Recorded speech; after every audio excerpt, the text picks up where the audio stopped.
We're live. Hello, everyone.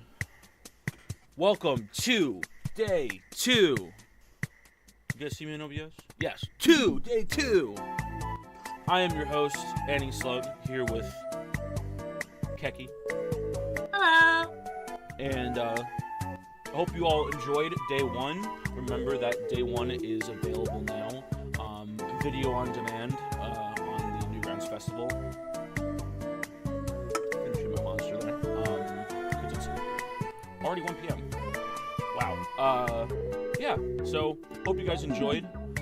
We have a super jam-packed day for today. A couple things with me, a couple things with the crew, and yeah, I'm excited. We're going to start things off with Brandy's panel. Starting the day off right. And yeah, that'll be starting at 1:15.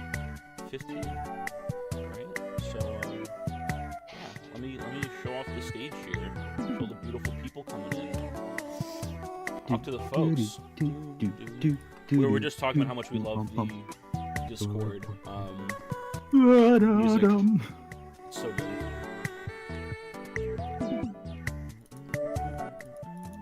Hope everyone slept well.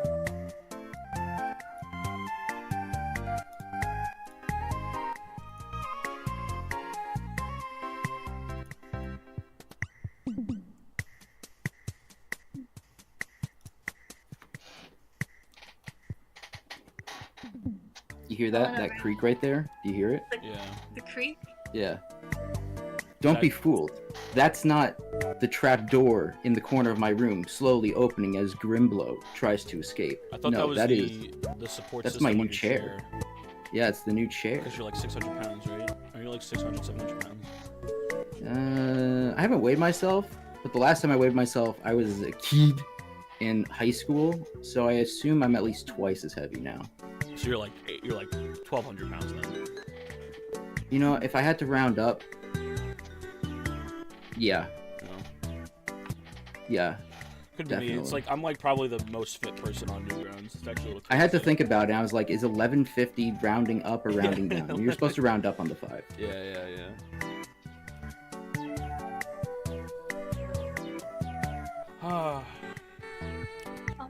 If you find yourself wanting to start your panel early, you can totally do that. Oh man, that's a choice. But also, I love the off Newgrounds thing. I have to fix that. Oh, it's on. No, it's like it's on, but it's like it's off to the angle because it was a longer thing last time. Woo, there it is. Woo. Oh, I love the little, banner going around. The little banner. Like on the stream. It's so cute. It is super cute. Got the palm trees. Who made that? Tony made that. Me. Oh, it's very cute. Thank you. It's a little blue Castle Crasher night drinking lean. Well, I mean, you didn't need to explain it to me. I have 2 eyeballs, and they work perfectly fine. I didn't realize it was lean. I thought it was like... Actually, I don't know what I thought it was. Just fizzy purple drink. Fizzy purple drink. Slurm. Like grape soda. Slurm's green, my dude. Slurm is green. You're right. It comes out of the queen's butt. So many new words. Would you guys still drink Slurm? Slurm? By the way, did you guys know it's Newgrounds user Trav Sauce's birthday today? Woo! Happy birthday, Trav Sauce. Trav. So cool. I don't know how old you are at this point, but old enough to go to college, probably. Woo!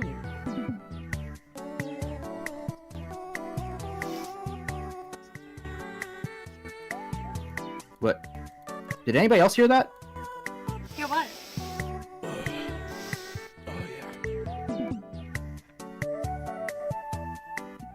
No, like, actually, I'm very confused. Hear what? I don't know what you're talking about. Brandy, you're losing your fucking mind. I have so many tabs and programs open. I don't want to like I don't want to like mess up and look stupid. Do you have like the source? I gotta ask. Open, you don't need to mess up to look stupid. It's pretty easy to do that. Well, no, I know. I look stupid on my own just fine. That's why I don't need the assistance of getting gaslit. Let's unionize Newgrounds right now. Let's What's that even mean? Unionize Newgrounds? Yeah, let's unionize Newgrounds right now. You think I want to interact with people by going through a goddamn union every time? Let's have a union meeting. Everyone pays me money. Alright, actually, no. Tony, this is the first union meeting of Newgrounds, Yeah, okay, we did guys?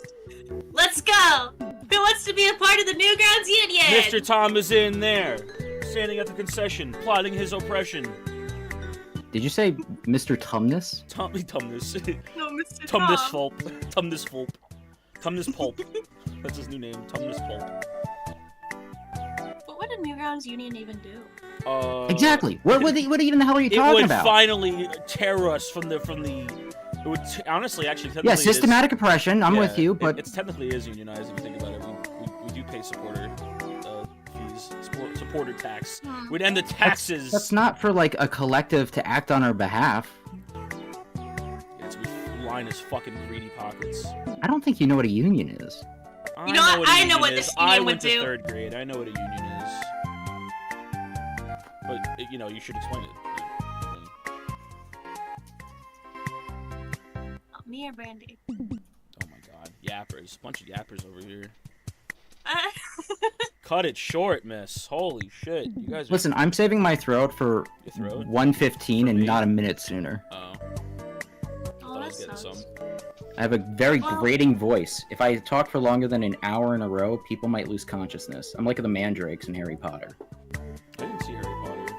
You don't have to see it, you can read it. But I recommend seeing it, because a bigot didn't make the movie. I thought the movies were kind of boring, not gonna lie. The second one is the most boring piece of shit in the world. I can't imagine those movies being boring. But the third movie, that's absolutely cinema. That's cinema right there. I cannot imagine those movies being boring. It's just like... Alfonso Cuarón... Flashing lights. Man knows what to do. He also likes to go through objects constantly, like mirrors, and then come out of the mirrors, and it looks dope. It's a good-looking movie. Cinematography is just if you don't, while he's making the movie. Even if you don't like Harry Potter and you've seen the just the third movie, it's very good. Maybe we should just have a movie night and only watch the third movie then. Yeah, I'm cool. I rewatch that movie like once a year. I don't watch all of them. I actually lied before. I've seen The Sorcerer's Stone maybe 1,000,000 fucking times. That's a nice one. It's a feel-good movie. I have it on VHS. It's like right next to me. Well, it's because you're rooting for the guy. It's like he has a shitty life. He lives in a cupboard, and everybody hates him. And then he finds out he gets to leave that home. It's like everybody loves him. Yeah. One way to endear your character is to just kick them all the time. It's why I love Peck so much. Oh no, I have the Chamber of Secrets on VHS. Dude, Chamber of Secrets sucks ass. It's boring slock. I fell asleep during it. Just frankly. Look, there's Dobby. There's Dobby. You know, Master Potter gave Dobby his cum sock. Yeah, what's up, Keki? Movies that are wonderful cinematography. What do you guys think about 8 Crazy Nights? 8 Crazy Nights. I actually love 8 Crazy Nights. It's one of my favorite movies. That's a great movie. Am I allowed to watch it? I'm not Jewish. I'm not Jewish. I watch it every year. So, you should watch it. It's so good. It's like really bad, but it's good. Yeah, I know it's really bad. It's like the thing to know about it. I don't remember it being bad. I remember it actually being fun to watch. It's difficult to watch, but it's fun. Wow, maybe because I haven't watched it in a long time. I should probably go back and watch it. I don't like Adam Sandler that much, but like I remember liking that movie. I like Happy Gilmore. I hate his newer stuff. I despise it. I think besides Uncut Gems, that was really good. But I feel like that's like a cold opinion. I feel like everyone likes Uncut Gems that have seen it. Oh, by the way, I'm gonna share my screen during the panel if you need to like maximize that or something. I can do that. Oh, I love Peabot's design. He's cool. Yeah, it's really cool. I especially love this art by Chromatic. Oh, it's super good. It's dope. Shout out.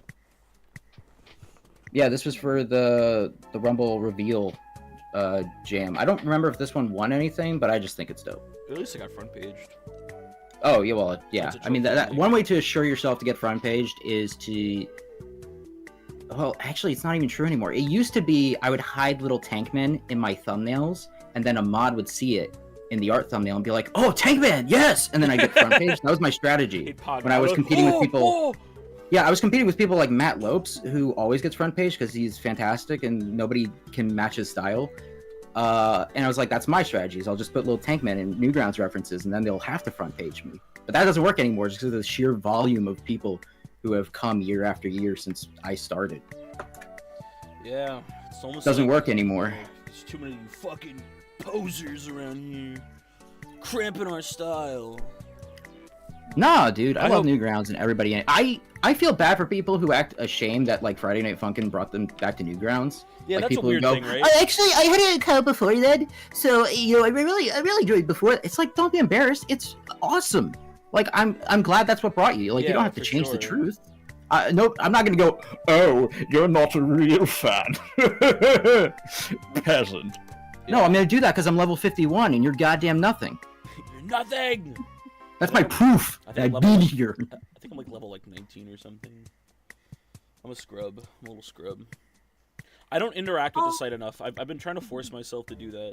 Like, I'll be on the site, but I don't like interact. I don't leave enough comments or likes or like I don't do enough of that. That sounds like Lewis. The guy's been on since like 2002 and he's still like level 14. Yeah, I don't interact enough. 19. Just mathematically, it says Lewis doesn't rate shit. Level 19 makes you a scrub. I'm like level 17. I don't even know what I am. You should, oh, okay, can you check what my level is quick before I can check it. People dox me. What? It's a quick before people dox me. Oh. We should Alright guys, it's 11:15. We should just cancel today's thing and just play Baldur's Gate on stream. I mean, dude, I freaking love Baldur's Gate. Me too. Let's just make a campaign, a 3-person campaign right now and play for the next hour. Yeah, let's do it. Okay, I'm launching the game. I can't start another campaign. I'm already doing a quad and a duo. It's just... Danny, you're level 10. Oh my god, I am? That's crazy. That's what I mean. That's pretty sad. Granted, this is a newer account because I was on before. But like, but yeah, that's funny. Level 10 is funny. I have to interact more. I'm a loser. Alright, now shut your mouth. Alright. It's time!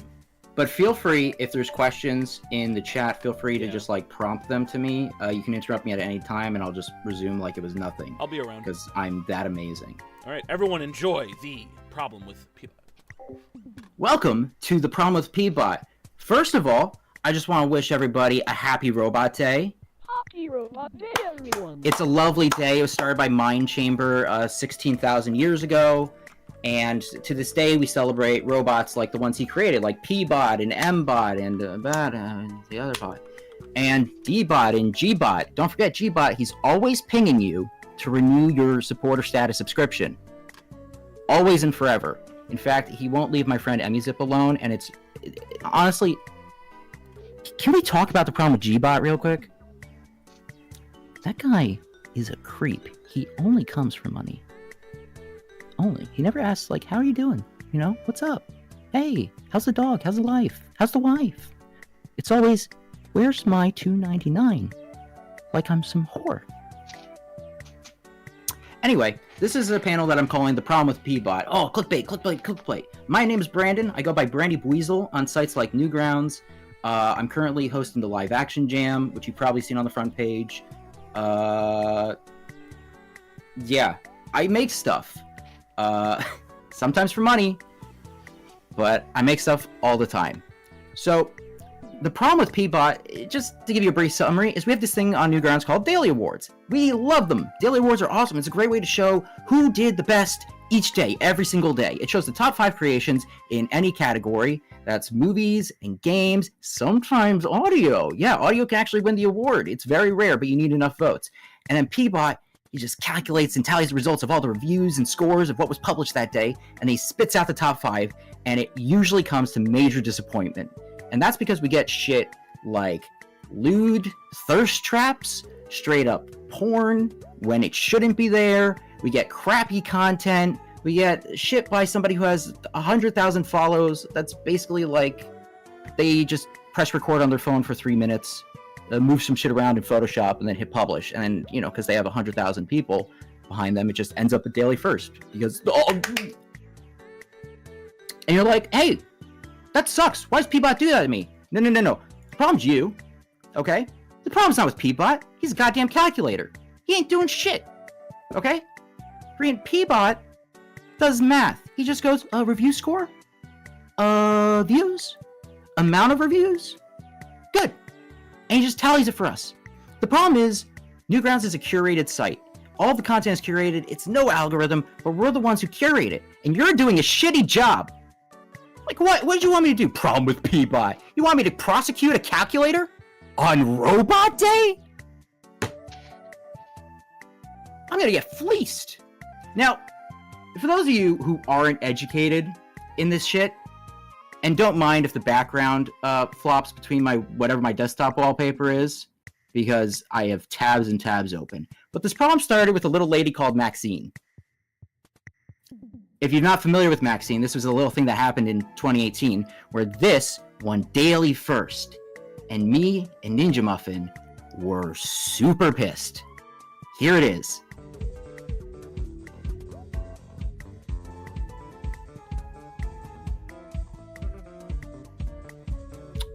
You see the goddamn problem? Do you see the goddamn problem I have with this? This is what you guys, this is what you voted for.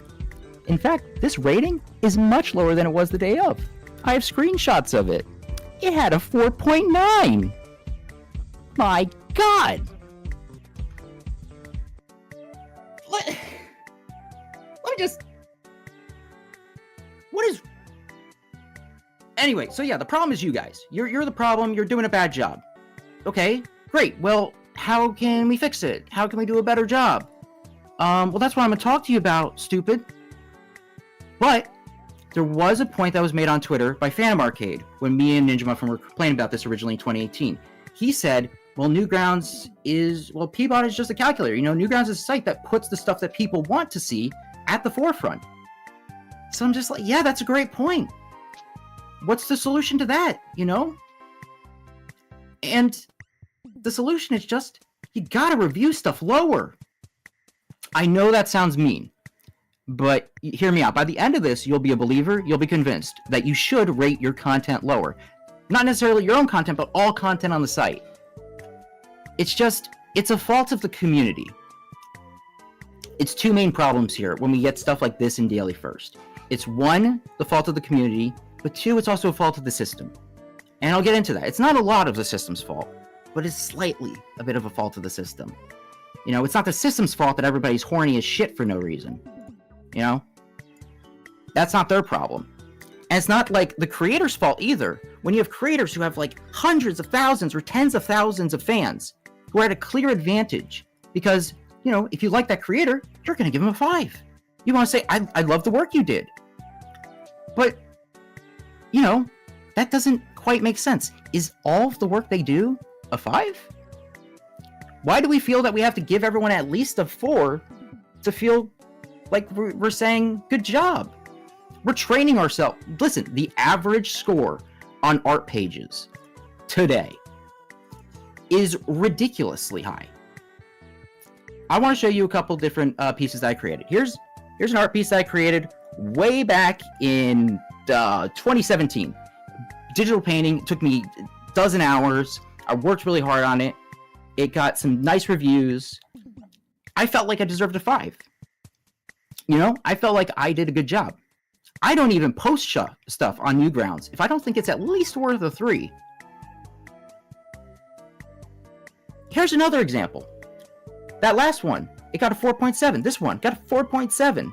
I felt like I did a really good job on this. I felt like I worked really hard on this loop. It took some time, and I was feeling pretty proud of myself. So that's worth a 5, and I get a 4.7. Now here's the problem. Here's a little doodle I did. It took me about 12 minutes. I posted it.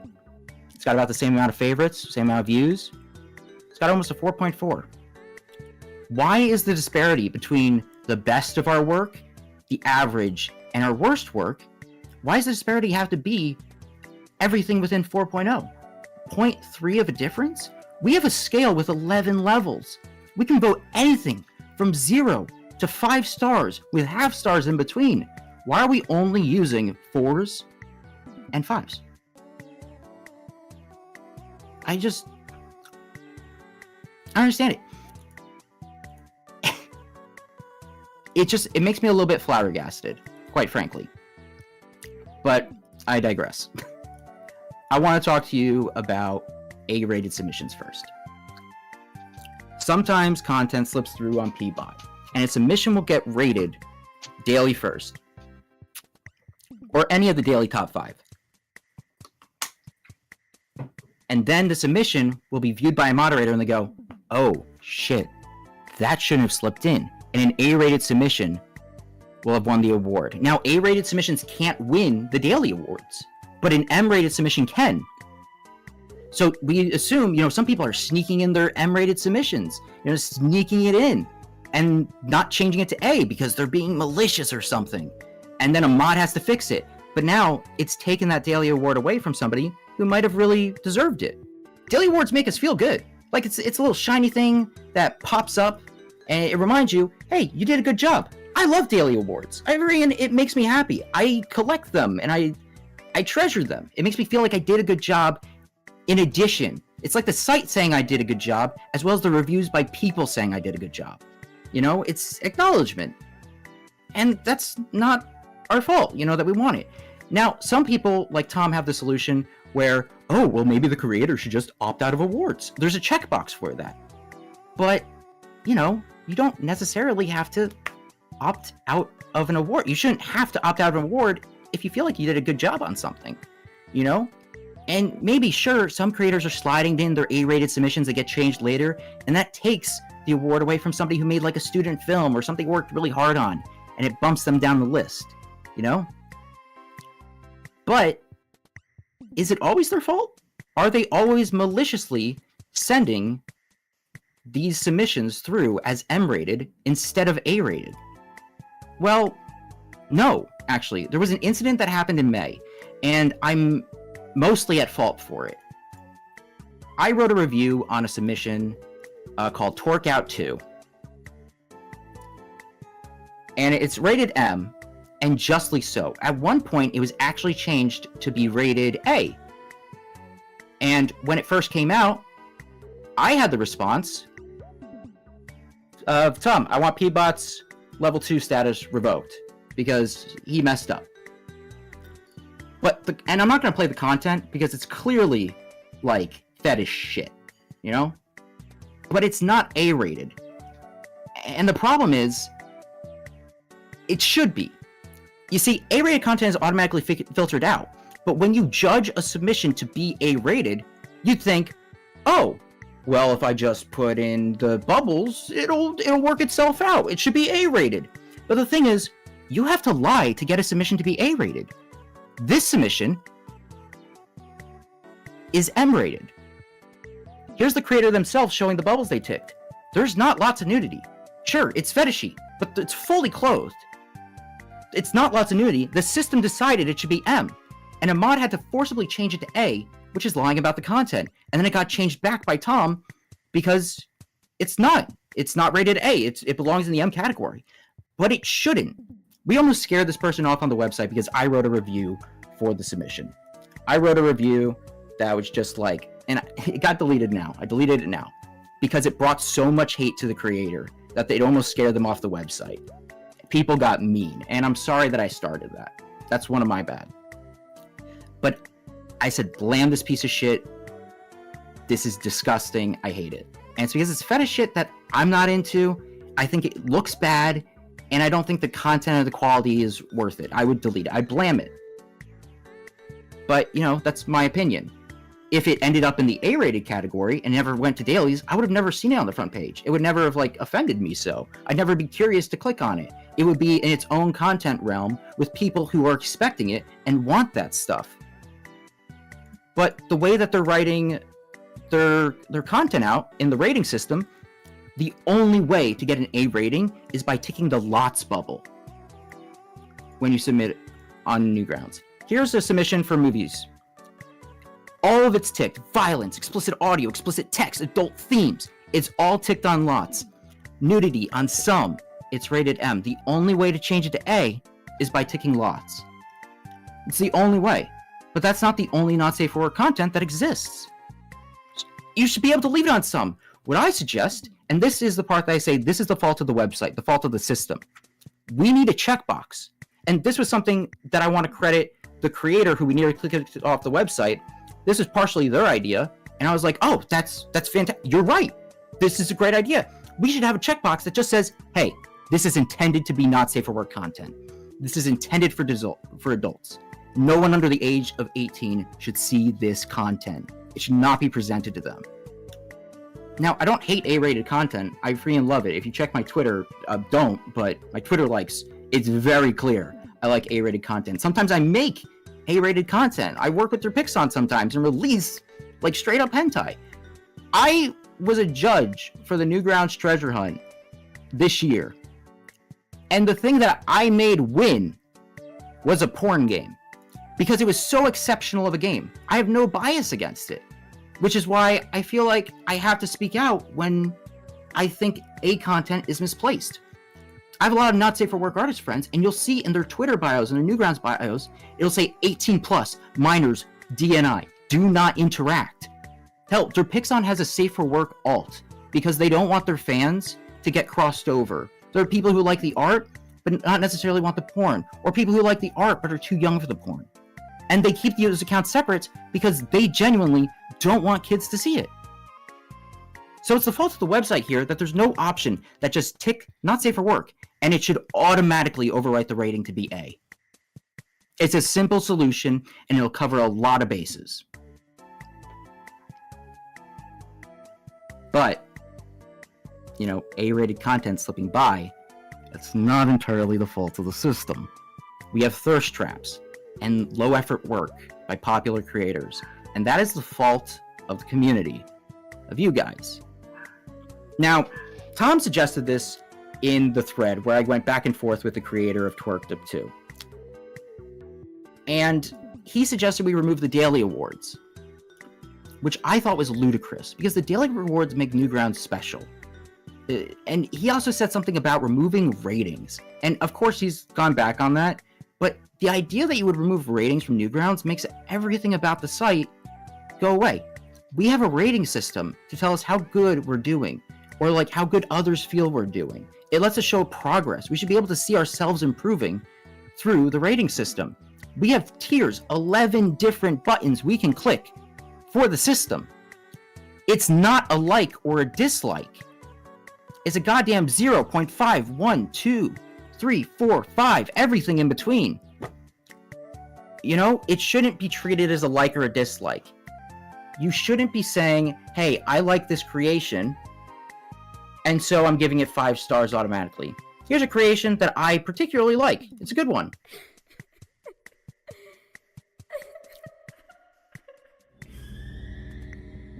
It's short, it's eerie, it's got good sound design. I like it. I gave it a 3. Because I like it. But everybody else in the reviews feel like they gotta give it like a 5 to say something nice about it.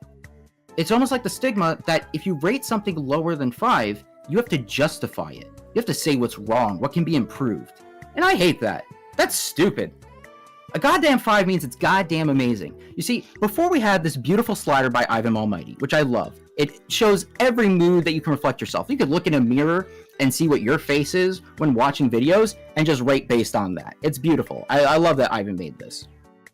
But the old rating system had something unique that I also loved. You see, we used to have a system where Pico, when you hovered over the different values, he would have a little dialogue bubble that told you how to rate.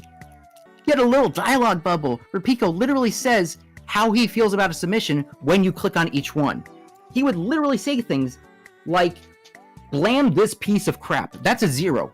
Blam it. Get rid of it. That means to delete it from the website. It's something special that only Newgrounds does. You have to earn your content staying on the website. If it has an average rating below a 2, it's going to get kicked off the website. If you rate anything below a 2, if you give it a 1, a 0.5, a 1.5, or a 0, you're saying delete it. But some are saying delete it more. 0 means get it off my website. This is spam, this is crap, it's a waste of space. It's a waste of the megabytes stored on the server. 0.5, you're saying, no, this is garbage. But it's not as bad. 1, you're saying, this is crap, but I can see there's effort in it. You know, they tried. You know, maybe this is the madness tests. You still don't think it should be saved on the website, but you don't want them to go, like, oh, I'm tired for existing. This is so bad. You know? just you don't want to do that to them. A 0 and a 1 are vastly different. One saying get it off the website, and one saying this is bad. The difference is, one, you find offensive to yourself. You're just like, this is terrible. Get it out. And the other one, you're just saying this is bad. Two, you're saying, all right, it's nothing too new or interesting, but this deserves to stay on the website. But you rate it 2, you're saying this belongs here. Okay? That's what you're saying. 3, this is not bad. In fact, I like it. Pico. In fact, I like it. It's not bad. This is pretty good. A 3 is the average. If you take the average of 0 to 5, and all the 0.5s in between, generally most submissions should be around 3, 3.5 if they're pretty good. You should be rating things at 3 a lot more often, because that's middle of the road. Not everything that's uploaded to the website is utter crap, though a lot is. And not everything that's uploaded to the website is exceptional beyond belief. I might go to the top 50 and say, Trilby Dogtooth by Harry Partridge. It's phenomenal. I'm giving that 5 stars. That one, it's original content. It's so good. It's not on the top 50 anymore. I gave it 5 stars. A lot of people did. You know what is on top 50? Jeff Talks a Little Pico from a Twitter space recording. It's pretty funny. Don't get me wrong. But does it deserve a 4.8? No, not really. It's because the creators who made it are so popular, and it's not their fault either. It's just saying, well, if a massive amount of people see it, they're going to get a lot of ratings. And a lot of people feel obligated to give 5s if they like something. Because why would they give any less? And so it's just a byproduct that you get all of these 5 stars reviews. And, sometimes people like to give 5s and 0s as a joke. But more people than not are writing genuinely, 5 stars. No reason to justify it. Now, there's a couple solutions to this. Besides rating lower. No, I'm wrong. I thought about it for 3 seconds. No, that's not a solution. Rate things lower. It's not Peabot's goddamn fault. You all gave Lil Pico 5 stars. I think it was pretty funny. It was pretty good. I gave it a 3 because I liked it. I'm not in love with it, but I liked it. It's pretty good. 4. Aw, snap. This Flash doesn't apply anymore. Flash is dead. But this Flash, except on Newgrounds, because Ruffle. But this Flash, this is exceptional. This is good work. This is solid. This is a 4. And then 5, all my 5R belong to this. Now, that's referring to, reputation points and blah, blah, blah. But basically you're saying this is the top tier. This is the pinnacle. This is your best work. You're doing it. Now, I'm not saying it's exclusively best work is in one piece of work. You're not going across all of Harry Partridge's stuff and saying, oh, well, only one can be 5 because nothing else can peak it as far, and I don't want to rate these 2 excellent animations at the same tier if one is slightly better than the other. No, you can give multiple things 5s. But does everything that Harry made deserve a 5? Does everything that Phantom Arcade made, does everything that I made deserve a 5? Should I be looking at my submissions, and should I be seeing, 4.7, 4.7, 4.4, just across the board on everything I do regardless? Well, no, it makes me feel stagnant as an artist. Am I growing? Do people like it? You can look at anything on the art portal, and you can see the average rating across the board is 4.0s and higher. It's very rare for me to see 3s or 2s, and that's when I see some real crap. And the fact that we're rating everything 5 is lifting everything up, even the bad stuff. And it's also bringing stuff down. Not only are people really, indicative of how they feel by rating 5 and saying, I like this, 5, they're also saying, I hate this with 0, without acknowledging the technical skill behind the work, just because you don't like it. For example, if you don't like a cartoon, like Punch Punch Forever, that's on you.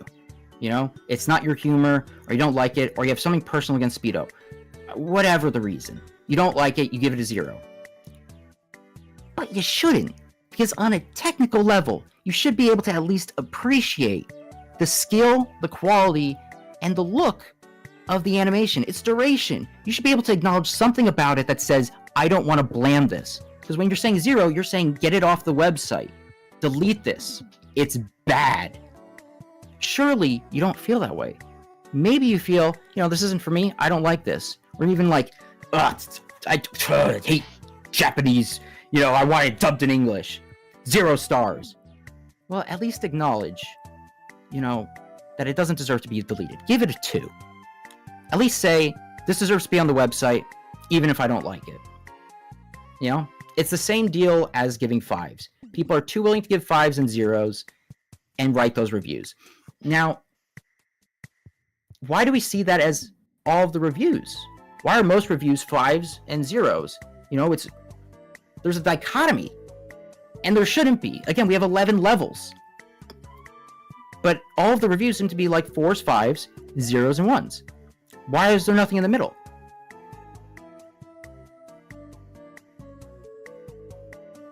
Now, this is the part where I'm going to read chat, and I'm just going to see if anybody actually knows the right answer. Yeah, let's just be quiet for just count it out, Take a breath.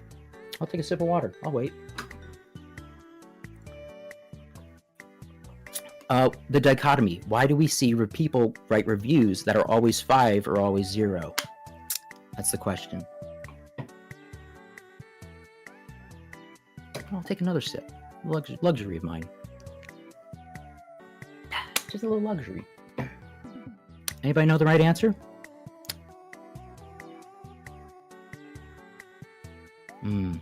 Oh, that's a good one. Well, you see, the answer is we don't want to offend anyone, or we want to really offend someone. We're afraid that if we rate something lower than 5, we have to justify what's wrong with it, rather than say, 3 stars, this is what I like about it. We need to normalize submitting reviews, not just rating things lower, but submitting reviews that are things like 3, saying why you like something, or maybe what you don't like in something. Writing reviews is a big solution. If you like something, you shouldn't have to defend, no, I really like it. I didn't give it a 5, but I swear, okay, I'll give you the 5. Everybody's getting bullied in their own heads because they're thinking too much about it. It's just a condition that we have from social media, from other apps having stuff like likes, your dislikes. We don't even show dislikes on YouTube anymore. It's just, we're insecure. We need to be able to rate other content lower. Otherwise, there's going to be no diversity. Everything's going to be leaning up at 4s, And the top 50 is just ruined because of it. The top 50 on the website, the top 50 submissions have changed drastically in the last 3 years. 50% of the submissions that are currently in the top 50 have been submitted in the last 3 years. Now, does that mean that we're getting better overall? Well, maybe. I mean, tools are more accessible. The internet is, just growing exponentially. Information is being passed around. Communities are being formed on Discord. We're teaching each other skills. Yeah, sure, we're getting better. But are we really getting so much better that half of everything on the website that's good was made in the last 3 years? Think about it, 50%. I sound like my goddamn pastor when I was a kid with the way I'm phrasing this. It's just because I'm in utter disbelief.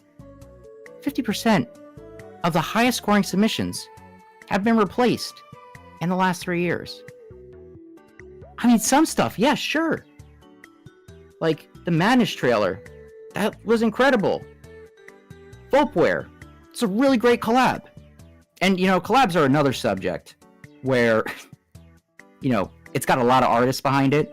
And we always like to rate 5 ourselves, We always want 5 stars ourselves. So we expect those to go a little bit higher because everybody involved is giving it a 5. Spoiler, I don't give everything I make a 5. And I get shamed for it by my friends, which is ludicrous. But, I gotta stick by what I say. I say rate stuff lower. Everything in the top 50,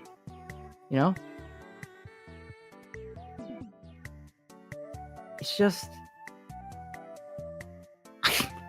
I have no words for that. How? You know, is everything so incredible? Hell, the daily firsts, half the time, they have 4.7s out of nowhere. This, I thought it was great. They did a good job. That's a 4. A lot of people involved. They have 4.7. To get into the top 50, you need a 4.8. Is this in the top 50 submissions of all time? Oh, I don't know. I can't even think of 50 submissions on the website just like on a hand, but this isn't unusual for Daily First. This isn't just something that happened for the Summer Festival. Almost every Daily First has at least a 4.5. That's just crazy high. You know, how are we supposed to judge things and see our own improvement or compare other works on the site when everything is between a 4.4 and a 4.7? You know, there's no diversity in it. There's no critique. And that's not saying everyone's doing this, but a vast majority, hundreds of thousands of users on the website, vast majority are doing this. Yeah. They're rating things 5, they're rating things 0, they're saying delete this even though they're not acknowledging a technical skill. We have to be able to read stuff, and I don't mean everybody needs to rate stuff the same way. You know, I think the Tankman's Faces is a great way to show how you feel about something. I think Pico's rating system is pretty good. It tells you what to do.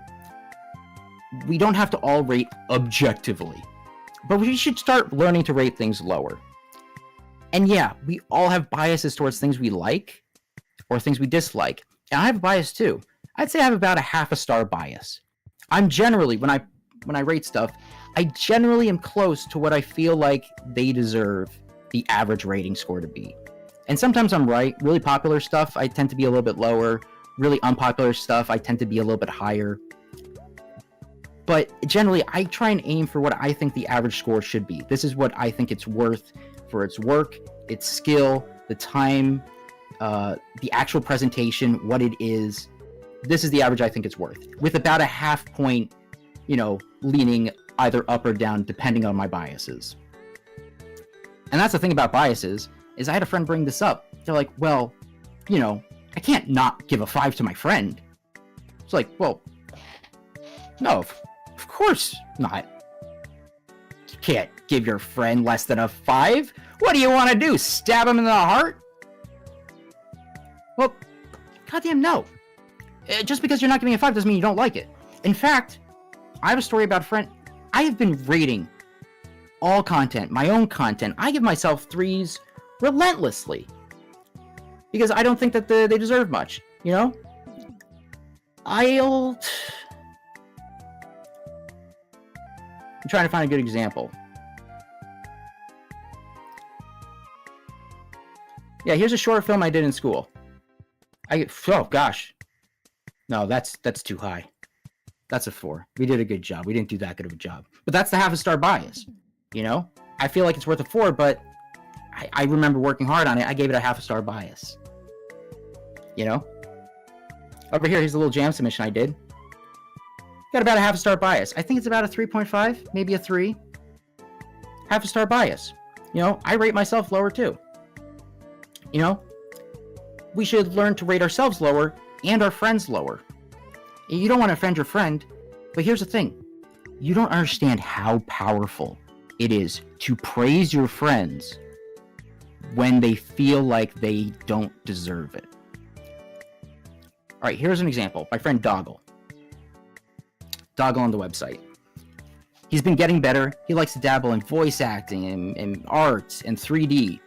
And this is a submission of his that he made for our friend's album. This is the album cover. And, you know, he breaks it down. He's like, here's what I did. It's like, you know, he did a pretty good job. It's about 3.5, you know? I'd say maybe I give him a half a star bias plus, you know, because he's my friend. Maybe it deserves a 3. 3.5. He did a pretty good job with this one. Well, then he also came out with this. I was like, all right, this is pretty solid work. This is trippy. This is cool. I like this. But he'd always ask me, he's like, why don't you give me a 5? You know, when I tell him about it or when I write reviews, he's like, Brandon never gives 5s. He just never gives 5s. It's not true. I give a shit ton of 5s. Because I love a lot of the content on the website. 4, 5, 3.5, 5, 4, 4. Sometimes I hide reviews. I don't like to rate fan art. It's weird. If somebody does fan art for me, I don't want them to think, critically about it. I just want to write something appreciative, and then I hide the review. It's inoffensive. Sometimes I hide reviews on rated 5 submissions. I'll review something that Bacon did, who's my friend, and I'll write something absolutely, nothing to do with the art piece. I just want to write a joke or something. And even though I wrote it, and it deserves 5 stars, I'll hide the score because my review is not reflecting my score. My review is totally separate. I just wanted to comment on it. And that's why I think hiding reviews is a valid option, especially with friends or fan art. But if you are public about your ratings with your friends, you want to see them do better, you got to be real with them. It's like, you can do better. I know you can do better. And then one day, Doggle dropped this submission. Stranger Things fan art, final countdown, done in Blender. Is it my wallpaper right now? No, it's Futaba. But it's in the cycle. He's in the cycle. I saved this, I put it as my wallpaper. I gave it 5 stars. I told him, dude, nice job. Very smooth, artsy rendering. It's a great use of Blender. And, he always criticized me that I rate things too low. He'd always say, you never get 5 stars, blah, blah. And then on Discord, he just messaged me. That was his response. He didn't respond on Newgrounds. He just says, it makes sense, I get it. It's because my 5 stars for him had an enormous value. He get 5 stars all the time from our Earth friends. Line Thickness, Halo PC, they'll send him reviews, they'll send 5 stars and write a nice comment. And sure, they like it, but their 5 stars is pretty much worthless because they give it all the time. And I'm not holding it back on purpose for that effect, but because I rate him objectively with a little bias, when the 5-star happened, he was so happy. It made his entire day. We just went on talking about it, and he was telling me, I gotta rate things lower. It is because the feeling is so good, you feel so validated, you did a good job. And that review stands out. He's got a 4.7 on this. But he's also got a 4.7 on this. And he's got a 4.7 on this. But I think this he did so exceptional that 4.7 is absolutely deserved, and I give it a 5. And it meant so much to him. Your friends will really appreciate you in the long run, just being honest. Write what you actually feel, or score how you actually feel. Don't just slap a 5 because they're your friend. They'll appreciate it. Maybe not at first, they're not going to believe you. But eventually, if they're willing to improve, or they work hard and they do the thing that they love because they love doing it, eventually you're just going to give them a 5 anyway. It's going to happen. If they care even a little, it's going to happen. And that's not to say that 4 doesn't mean you like it. 4 of course means you like it. You think it's great. But 5 means you killed this one. It's absolutely phenomenal. It's perfect despite its flaws. Even with its flaws, this is perfect. That's saying, I love this. And the more often that you give out an I love this of that degree, the less it means. The same goes with blaming. The more often you give a 0, the less it means. If you give things over the entire course, you give 1s and 2s and 3s and 4s and 5s about equal or proportionate variety just by objectively observing content on the website. Not only is it going to improve the culture of the website, the ratings are going to become more diverse, and your friends, they're going to appreciate it. They're not all going to appreciate it, and they're not all going to appreciate it quickly, but eventually they might get it. And hopefully I'm convincing you here that, we need to normalize positive reviews that aren't 5 stars, because it'll increase the value of the 5 stars we do give.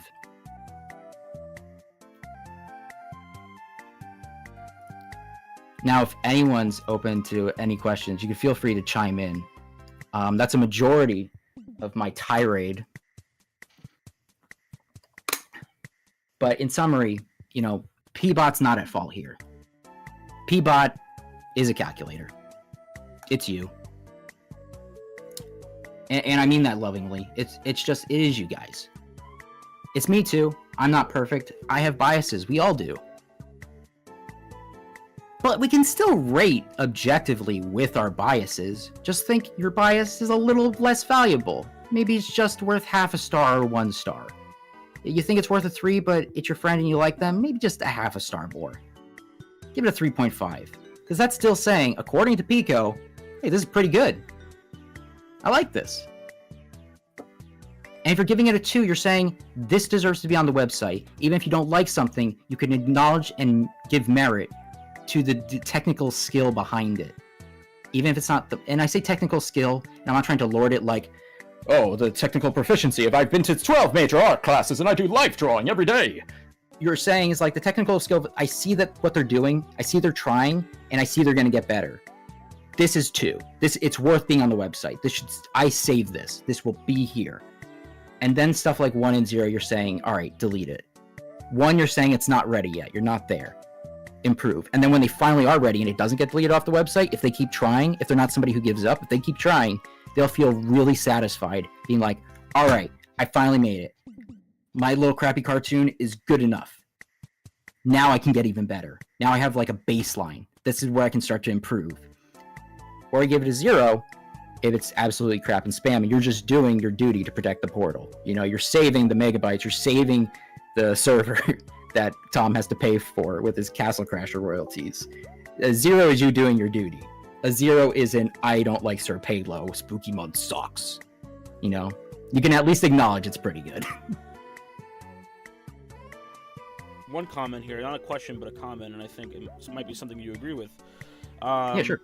I think half of the high-ranking classics being made in the past 3 years is a consequence of Newgrounds suddenly being put back on the map. My assumption is that most new users don't explore the site beyond the popular users they already know, so a lot of the older stuff falls by the wayside in lieu of all the new stuff that gets more attention on social media. Absolutely. And that's not the fault of the popular creator, but it's the fact that these creators are popular, that they're driving in users. That's good, but it also doesn't mean like everything they do is perfect. They're coming in with that 5-star mentality of like, I like this. Why would I give it less than 5? And it's not the fault of the creators. Like, there's been such an influx of users in the last couple of years that we crossed 100,000 fans for the first time. And then their Pixon's already on their way. It's a 500,000, you know, Yeah. got 500,000. It's like the amount is increasing, you know. So yeah, I agree with them. It's not the fault of these top creators, but it's a problem of it where you have to just go sometimes, you know, this one's okay, you know. I like this creator. This is pretty good. But me saying this is pretty good, that's a 3. You know, I'm not saying this is pretty good, 5. I'm saying this is amazing, 5. This is pretty good, 3. Here's a submission that I really like. This is by some guys called Jersey House Studio. It's just a bunch of artists who don't have Newgrounds, who made a collective. And they made this cute little cartoon about worms. So I'm like, I like this. But it has like no views because they don't have any other social media presence. And I promoted this so many times to my friends. I just want to give it a watch here. Honey, I'm home. What's up, Worm Nation? Wormy just got home, and we're gonna try This is out so the cute. new Superfoods Challenge. Stop. I don't want to be in this. Oh, It's the middle of the week. alright, yeah, sure, but It's got honey, personality. You have to try this. Some voice talent. Check it out. It's pretty cool. Plastic. What? It's what everyone's talking about. What's that on top? Just a bit of chicken shit for that. Oh, yum. Kinda chewy. At the very least, you can appreciate the technical skill. Maybe you think it's good. It's disgusting. Somewhere between 2, No, 3.5. It's okay. I mean, oh, honey, come here. You're just at work all the time worried about the dying soil around us, so I thought I'd make something new today, and it tastes like soap. Oh, don't worry, babe. Well, let's be fair, it is so. Even just dead leaves are good enough for me. Okay, I'll remember that. Oh, it's coming out. Oh, Oh, push, honey. Get it out. You can do it. Yes. Go. It's all yours. Yes. Yeah, that's right. This is Newgrounds. I don't like that. Oh, This tastes like vanilla. This is pretty good. Jersey House. Wow. Yeah. But they don't have any social media presence, so 150 views. Cool, guys. I think it deserves about 3.5, and I'm pretty close to the average of what 80 people think. Yeah. You know, and I wrote a review to affirm that yeah, I like this, and I'm giving a 3.5. I think views and likes are like, as you would, you obviously agree that it's just like, you know, it's just chasing the dragon. You know, it's very random. You don't really know what's gonna, you know, unless you like you said, already have a presence where you can guarantee that like a percentage of your viewer base is going to look at it, guaranteed. You know, it's kind of hard to, you know, that's why you shouldn't judge your work that way. But I think what makes Newgrounds special and why I do, second everything you said for the last hour. I see two really good questions. Oh, sure. One from It's Blue Banana. How do you make sure that the critique that you give in a review, something off anatomy or composition, is valid on submission that can be improved on? That's up to your own technical skill. Like, if you're aware of those things, if that's something that you studied or you see in yourself, your own experience, it's valid. But, you know, you can't be afraid to be wrong, because maybe you'll learn something. You know? Maybe you'll look back and go, oh, well, I wasn't totally right with this review. I see better now. But maybe it gave that information to somebody else, and the way they interpreted it, it did help them improve in the end. You know, you never know what it's going to do. If they don't think it's going to help them improve, if they think you're wrong, they can just ignore it.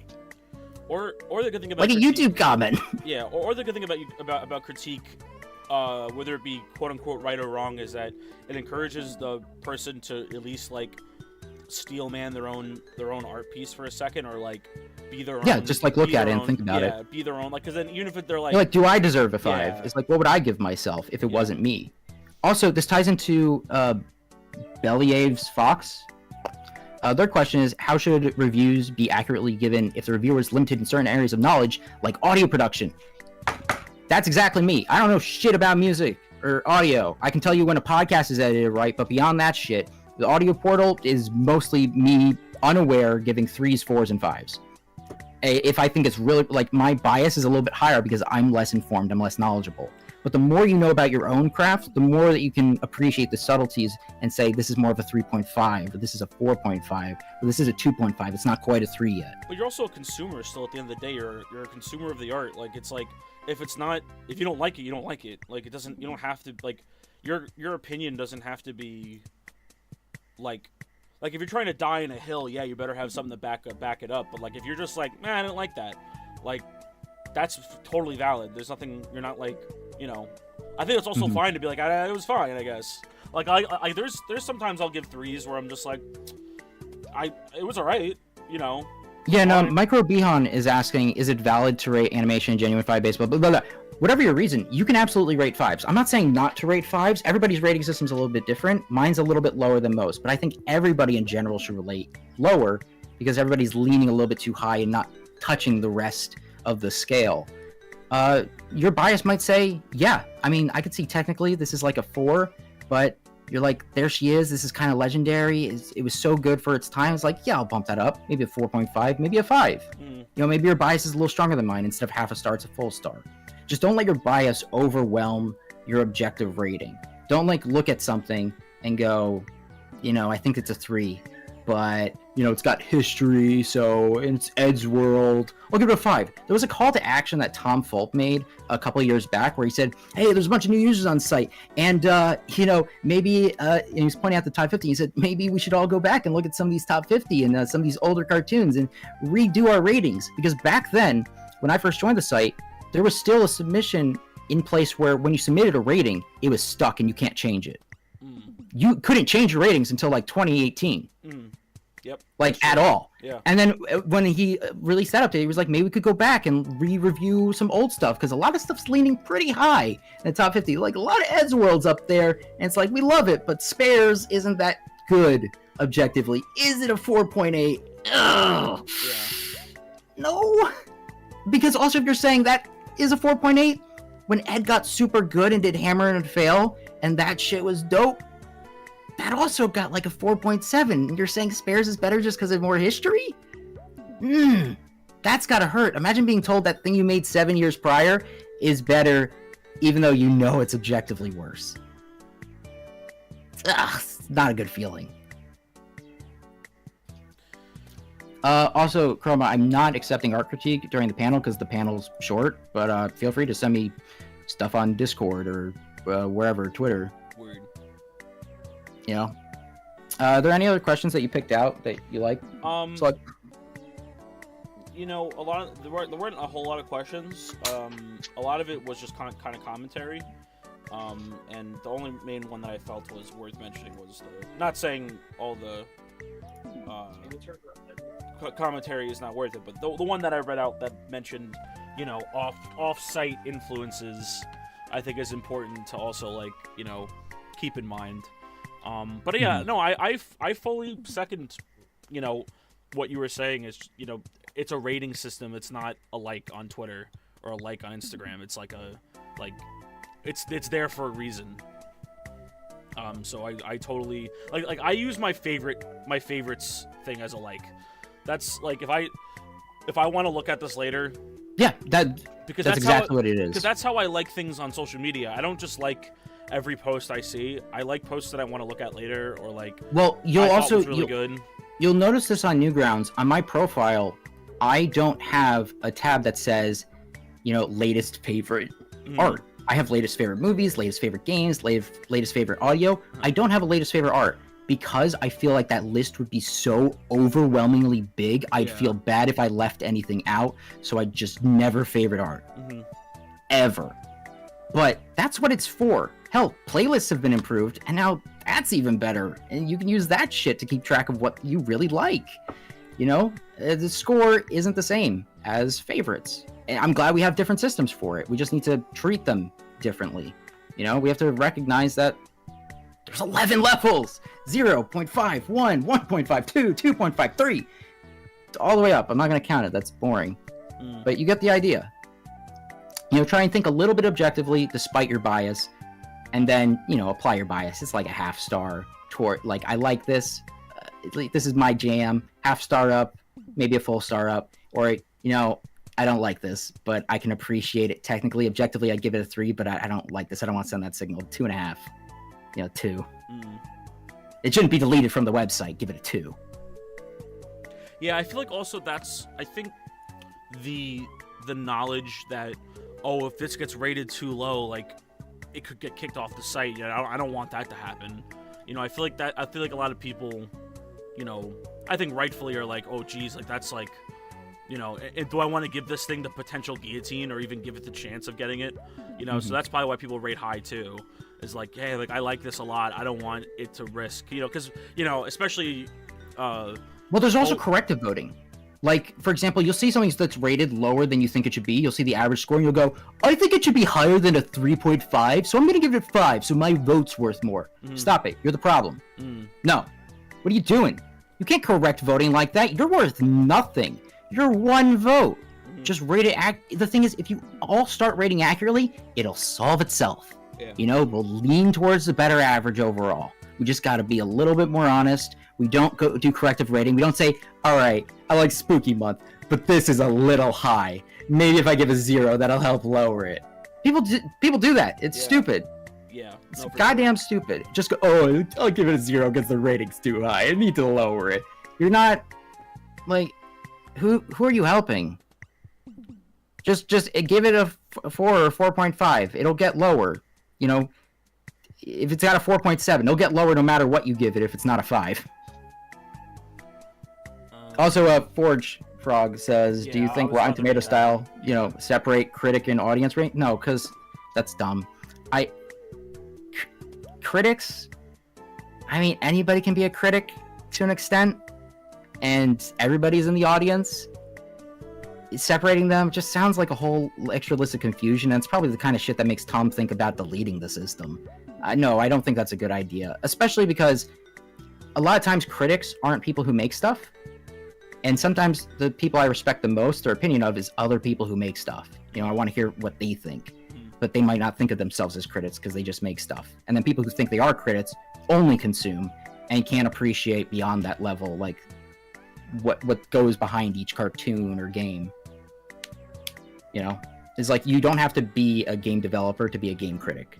And so I think separating those on Newgrounds is just poo-poo. Bad idea. Any last minute questions, anybody? Please feel free to hop into panelist questions, or on YouTube. I'm watching both chats. You know, feel free.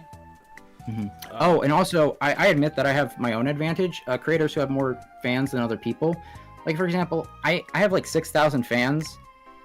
That's within like the top 400, 500 creators on the website. And if you don't count like A-rated authors, adult authors, it's probably around top 200.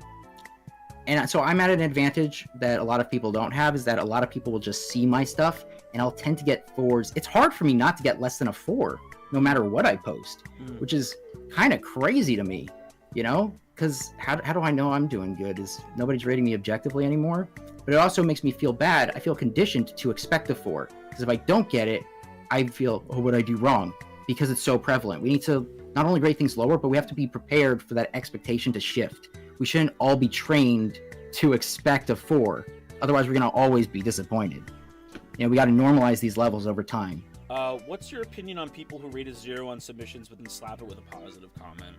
I get confused. I think that they're on mobile and they accidentally thumbed when scrolling. I have that so many times in like Derpixon. I have A-rated turned off, and I do that sometimes, not only because we're streaming, but because the only A-rated content I make is like Derpixon stuff, and I get so many notifications that if I want to see notifications from people who made for stuff that I exclusively made, I need to turn off A-rated. Otherwise, it's flooded with follows and reviews for one of their cartoons. And half the time I see those reviews, they'll like write a whole paragraph about why they love it, and I see a 0-star and I go, they were on their phone and they accidentally hit it while trying to scroll and didn't see. Should we especially be objective in rating on front page works? Like, do you think front page works deserve a little more like criticism? Yeah, so front page works are great because we have curated content on the site. A person physically puts that because they're like, all right, this deserves to be seen more. And that's great. Just because it's seen more doesn't mean you have to think, oh, well, this is the pinnacle, this is the best, you know? Yeah. Like, Bacon's a great artist. He gets front paged all the time. Same with Matt Lopes. But is every one of their submissions a 5? No, I tend to give them a lot of 4s because they're really solid. On a technical level, it's hard for them not to post a 4. But that little difference between 4, 4.5, and 5, it still exists. In this system where we start lowering values and not all art submissions are getting an average of 4.7, your choice to do 4 or 4.5 or 5 will start to show a difference between their works and go, this one was really, really good. You're always good, but this one was especially good. Instead of them all being rated the same. Like, Bacon could look at it and go, you know, I spent 12 hours on this one. Got less views. Got the same rating. But this one, you know, had a girl with slightly less clothes. Shantae. Is, you know, technically, it's a 4. Yeah. Oh, well, Zosie's good. But yeah, that too. Cute girls. No, I love it, but you gotta restrain yourself. I'm pretty sure Shantae's Bacon's original character, yeah. No. No, yeah, for Yep. sure. Yeah. He was born in the Way Forward office. Yeah. What are the worst animations of the animation portal? Specifically the lowest rated ones. They got blamed. Yeah, they're gone. They're dead. Yeah, they're gone. That's the beauty of Newgrounds. They're deleted. I feel like, you know, honestly though, I actually like the blam system purely because if I made something so bad that like it sucks that bad, I'm happy it's gone. I'm happy it's not sticking around. It's like, man, it's like, and then it requires me to get rid of it because it's like, man, if something's like a 0 and it just stays on the site, it's like stuff that's like just like bombed on YouTube. Like that shit's still on the site. That's crazy. Someone on YouTube mentioned Dives, and I agree. Their work consistently gets crazy high ratings, but you know, some stuff is actually really good. You know, careful, my friend. Well, no, it's okay. I have the filter on. Okay, I know. I'm just saying, even the mature stuff. Well, like, for example, this was pretty good. I was like, it's pretty good. It's cute. It's short. I saw they love the Grimace's bird. It's more about the dialogue in this one. I was like, yeah, that's about a 3. But then there's times that they do like an exceptionally good job. Like they'll do a fight scene and wrestling and a whole bunch of shit, and there's voice acting, and it's like, yeah, I'll give that a 4, 4.5. But because they have so many fans, they have 150,000. They end up with daily first instantly, always, every time, exclusively. Never upload on the same day as Dives. Don't do it, you won't get an award. And that's just not good. You know? I love the no follow for evil and that whole list. That's good. Oh yeah, because I don't know what Evil Skater makes. This is Yeah. freaking. They don't post anything. That's Why a would I follow funny- them? I I know they know. work No, I with get Franny it. Funkin', but what do I they get do? it. No, I totally get it. I just Yeah. think it's a funny screenshot of everyone else is followed except the. Yeah, No, I follow get that. it. I like their stuff. It's No, just I get highly it. I rated totally for no get it. reason. I Yeah, understand why. overrated. All right. Any last minute thoughts, my friend? Yeah, I want to close this out with premiering Oh, right. a cartoon I worked on that just came out an hour ago. And I worked with the Jersey House studio folks, so give them some love. You know, it's about a 3.5.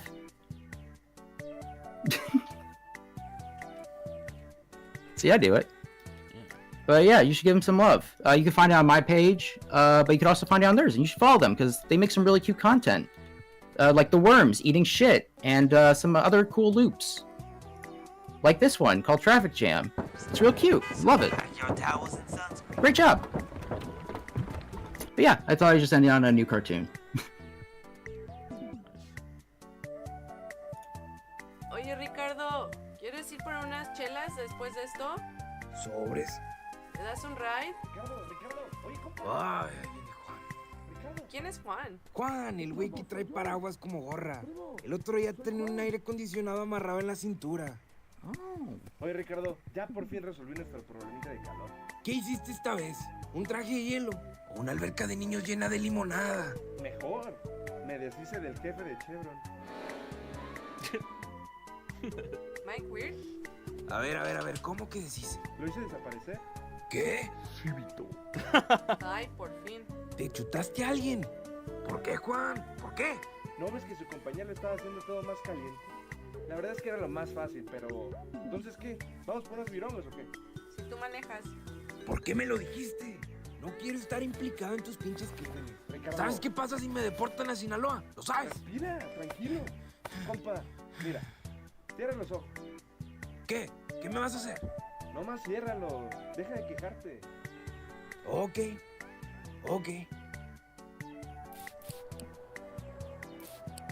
I like the Dyson fan. Órale, qué guapo.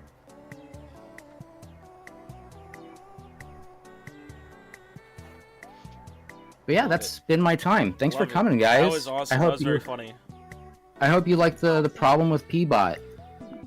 He doesn't have any problems at all. Maxine's the problem. Yeah. Man. Maxine's a throwback. That's funny. This is a great one. Have fun. Enjoy the rest of the panels today. They're gonna be good. I'm gonna hit the road in like 10 minutes, but I'm gonna put this on in the background, and I'm gonna be listening for like the Milk Bar lads. They're gonna have a panel. That sounds great. Hell yeah. We got Hope Rick you coming all- back on right after this. Yeah, I hope you all enjoy it. I'm actually going to the office right now because Tom doxed me in the news post. But I'm going to the office, and I'm going there to punch Peabot, the statue. I'll let you know how it goes. That'd be a great video. You should take videos and beat the shit out of Peabot. Sure. I'll curb stomp him. Yeah, curb stomp him. Bring him outside. Alright. Thank you so much. Thanks, guys. Bye. Up next, we have Rick Stevens doing the line art techniques panel. I'm gonna invite him up. Sure. Alright. Hope everyone enjoyed that. Oh, I'm sorry. I don't have my host hat on. Your host hat? I apologize. Let me just Hey, am I audible? and then I'll put this on too. Yes. We'll put this on too. How's everyone doing? Okay. Yeah, should be yours. I'm pretty good. You can start whenever you want to. Alright, let me Here just we go. make sure this streams properly. Hello. Alright. Screen share. I hope like the everyone- froggy hat. Thank you. I hope everyone enjoyed that. Oh, I have my sunglasses too, because it's still Summerfest. There we go. I hope everyone enjoyed that. Problem with Peabot. I thoroughly agree. I think we need to reevaluate how we look at our review system. I think it's a very important system on our site. What really sets us apart, and the awards are fun, and it's good.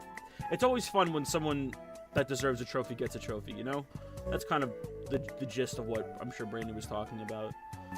So, you know, let's promote the good stuff, and let's be... You're kind of eating into my time slot here, dude. I'm gonna have to tell you to shut up. Shut the fuck up. We're gonna learn the today. whining, the whining. Rick was like, No, that was me. to me before, and I was like, Rick, I get it. Yeah. I've been yelling in the DMs for like the last 2 days. It's screaming at me. All right, so next up is Rick. Rick coming back with another one. All right. We're gonna get that set up, and I hope you all enjoy. Can you see the screen? Yeah, we can see it. Cool. So, I have way too much experience with academia. I fucking despise it. But I'm used to it. So I thought it'd be funny to subject you all to a lecture. And before I start, I'm gonna ask Keki and Slug, if he's around, to keep an eye on questions in the chat, because after we're wrapped up, I'm gonna try and touch base with all of them, right? So, just mark them down or something. I don't want to miss out and make people feel like I'm not paying attention, although I'm not. But we'll see how this goes, okay? I'm keeping track for you. Cool. Alright, so this is line work for dummies.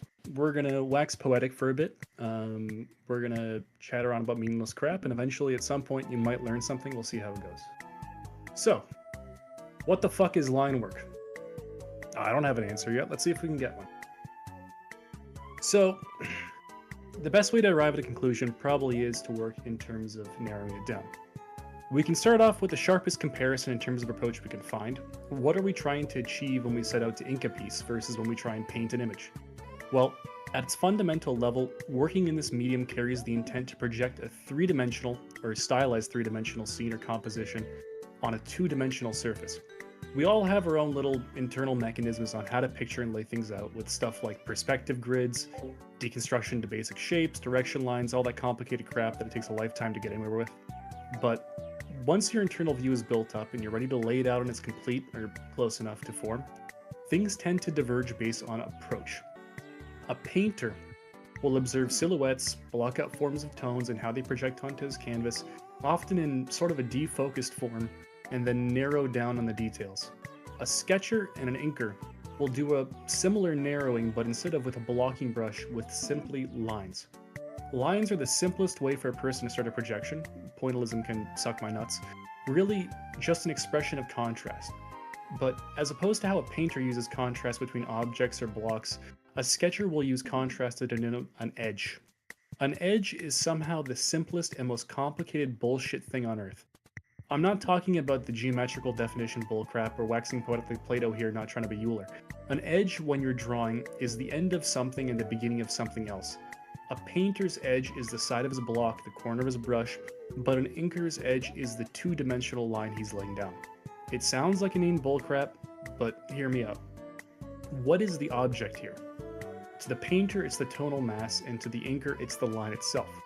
So when it comes to line work, we're just putting down straight lines, we're putting down curves, we're putting down loops, and eventually we trick the brain to going, oh, there's something here, and there's nothing over here.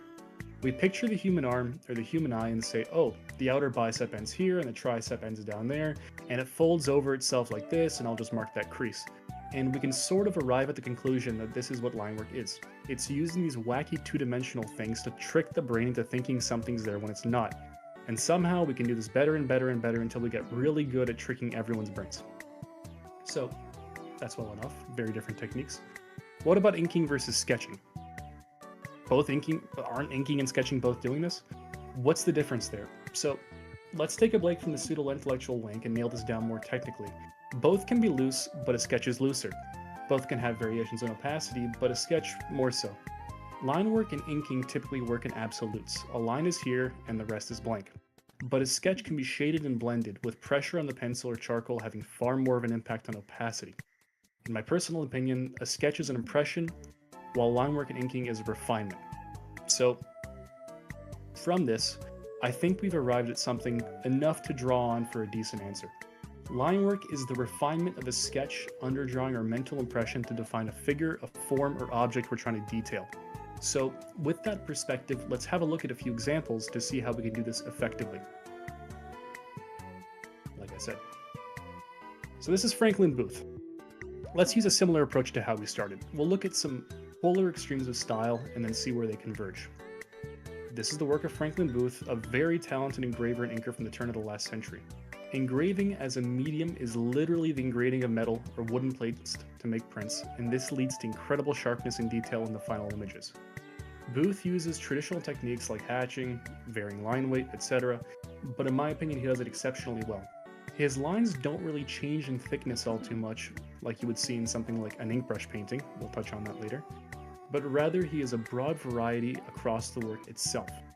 The key things I think we can derive from his technique are the use of contours to define form and texture, far more than what you would display with just a simple outline. There's delicate use of stippling on the fraying creases of the clouds, but it's nearly all continuous, leading to an inordinate sense of flow to the image. He also uses the contrast in the thickness and density of his lines to draw contrast between the planes and portions of the image. A technique I'll also go into later on. You can see here the figure of Columbia holding the cables on the left here is clearly distinct from the background, not from the lack of lines on both, but from the density and thickness in the subject and the background. The density varies so much that it's sometimes hard to tell whether he's using black ink on white or white ink on black. So, taking this to its extreme, this is the work of Gustave Doré. Now, this is an inordinate level of contouring and it's absolutely insane. I would say this is the pinnacle of using detail without obfuscation. In all honesty, he does what Booth does, but on gas station dick pills. I'm on a caliber far too low to properly dissect the impact of individual techniques here, but I wanted to display it just to illustrate the sheer extent you can take these basic techniques once you develop that mastery. And this is the work of Nicolas Delort. He shows a deep understanding of light and dark. I would say he has far greater variance in the thickness within lines, less ballpoint-like than Booth. But the key thing I want you to take from Delort here is to not be afraid of just whipping out the paint bucket tool when doing line work. A deep, heavy region of pure black lends contrast like nothing else, and you can do it on any scale. Is your figure wearing a suit, for example? Just smother the cloth with black paint or black ink and use a bit of white to pull out the detail. Line work inherently evokes contrast, and the more you use it, the more depth and character you can add to your work. And here we move to the complete other polar extreme of refinement. Shinkawa, who you might know from making nearly all the art for Metal Gear Solid, uses loose, brushed lines that are much more freehand than the engraving examples we looked at earlier. Yet, despite the almost freehand nature of it, it's not like any line put on the canvas is in the wrong place or is too heavy. He's not afraid to block out pure blacks almost like a painter, but everything still seems light and ethereal. The technique and focus we can draw from Shinkawa is the use of weight instead of hatching or contouring to denote depth and focus. The edges and crevices of the figure are dark, but the eye is drawn to the fine detail of the face and features. Do not be afraid to be loose, but don't lose intention on what you're doing and where. And for our last example here, we have the work of Jean Giraud, also known as Mobius. With every other example so far, we've seen line work dominate. Now, so that you don't take me as some sort of line work supremacist, even though I am, take a look at the work on the right here. The line work is almost the bare minimum. The colors dominate our perception of what's going on here. The lines are incredibly loose, bordering on sketch-like, but the sense of form is incredible. What can we draw from this? Line work and inking is inherently refinement. What's being refined here? Well, the underlying form. Mobius is laying down the bare essentials of what the depth and shape of the face is and no more. And yet, despite that, you'll see how the variation in density, the dark spots where the form converge on themselves, and the focus drawn to the profile of the face is what elevates it. This is what line work is about. No matter how detailed or how loose, it elevates the depth and forms you want to convey. So, enough with the vagueness. How the hell do you actually use these ideas? We're here to draw and make Sparkle Dog OCs, not pontificate on what French dude from the 1800s drew the best fun little pictures. So, using line weight. I've rambled about line weight. Some lines are thin and some lines are thick. Some start out thick and end out thin. How do you know when to make it thick and when to make it thin? There are some rules of thumb to go by. A thick line is bold, and the human brain usually perceives it as shadow. Where something is concave, or it's not really being lit, these are usually the places you want to really lay it on with the pressure. You can see here with the arm and the curves, pouring more ink in the areas where shapes meet really pops the image out. Another way I enjoy going about it is using thickness to highlight the silhouette of a figure. just a basic little head here. You can see how going over the outline, in addition to the previous technique, really separates the subject from the background. The picture on the left is an example of how these look in a finished piece. This is Kekiro's Weird OC, by the way. So, what was her name, Keki? Forgot. Her name is Lena Gar. There you go. Lena Gar. Her outline emboldens her from the background in places like the armpit, the neck tuck, under the body. They're way darker and bolder than the areas of the hair and the face. You can see even in the corners of the mouth. They form down to the last minute bits of detail. So, the more you apply this technique, the more it pops. You can take it to too far of an extreme, but it's all down to personal taste, like any technique. So, affecting shadow and focus. You don't really just have to rely on a bold outline like a sticker to give an image some punch. Like we saw with the Lord, we can use areas of real darkness, contrasting lightness to draw the eye and enhance our perception. For the image on the right, the detail and shadow on the grass compared with the sky adds weight to the base and draws the eye upwards. And the heavy figure, or the heavy shadow on the figure, also adds punch that draws our view into this stupid raccoon's form. The Wendigo here is also kind of an inversion where the boldness draws our eye to the central figure. The lighter detail in the skull piques the viewer's interest to the finer bits, drawing their eye where we want them to go. The most basic example of all is what I've put on the left here, where the contrast between the line thicknesses really kind of hammers home where to look when staring at the whole. So, say you aren't really comfortable with your abilities to put more advanced techniques to work. How do you get the confidence in your strokes? Well, this is a pretty handy exercise I use a ton to warm up. I can't remember where I got it from, but it's been a lifesaver. You open up a canvas, whether physical or digital, you put down 3 to 5 points on it, and then you do your best to lay out a smooth, controlled arc between them. If you vary up the angle of the arc and where you position your hand when you draw, trust me, you'll get more comfortable in no time. Also, ink over other people's sketches. It's a great way to get used to more advanced techniques without having to sketch out a complex figure every single time, and when you get to rendering your own pieces, you'll have far more experience to draw from. So, this is more of an effect than a technique, but it draws on a real practical technique from traditional art that I adore. When cell cartoons are animated, the final image is composed of many, many sheets of acrylic with the layers of the drawing distributed onto them. From the very nature of this physical layering, there's a gap between the line work and the coloring of an image, and this results in a shadow over the colors from the natural scattering of the light when the projector is brought over it. You can imitate this digitally, and I adore the look. The simplest way is just to copy the finished line work to a new layer, add bits of Gaussian blur over it just to imitate the natural scatter of a shadow, then reduce the opacity and merge it down. It should look a bit like the image on the right here. This is all to taste and how far you push it, but even a subtle amount is a lovely way just to give drawings a bit of pop. And that's basically it. Not much to go over, I kept it brief. Any questions?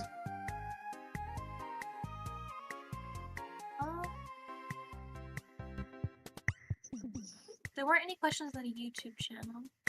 Okay.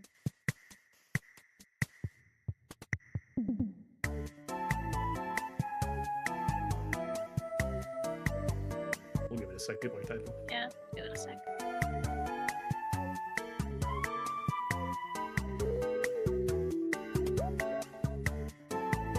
Yeah, so Redead ITA says, I've heard that the thicker the lines, the closer it is to viewers' eyes from what I've heard. Sorry, someone just texted me. Does it also count in terms of the thickness? Sorry, can you... I think my brain's not processing that properly. So the thicker the lines, the closer it is to the viewer's eyes. I guess that's true in a way. Like I said, boldness in line work brings out a figure. So your eye is naturally drawn to contrast. The bolder it is, the more contrast there is. So inherently it will draw your attention, but the lack of it will also draw attention. It's all depending on how you balance an image. Does that make sense?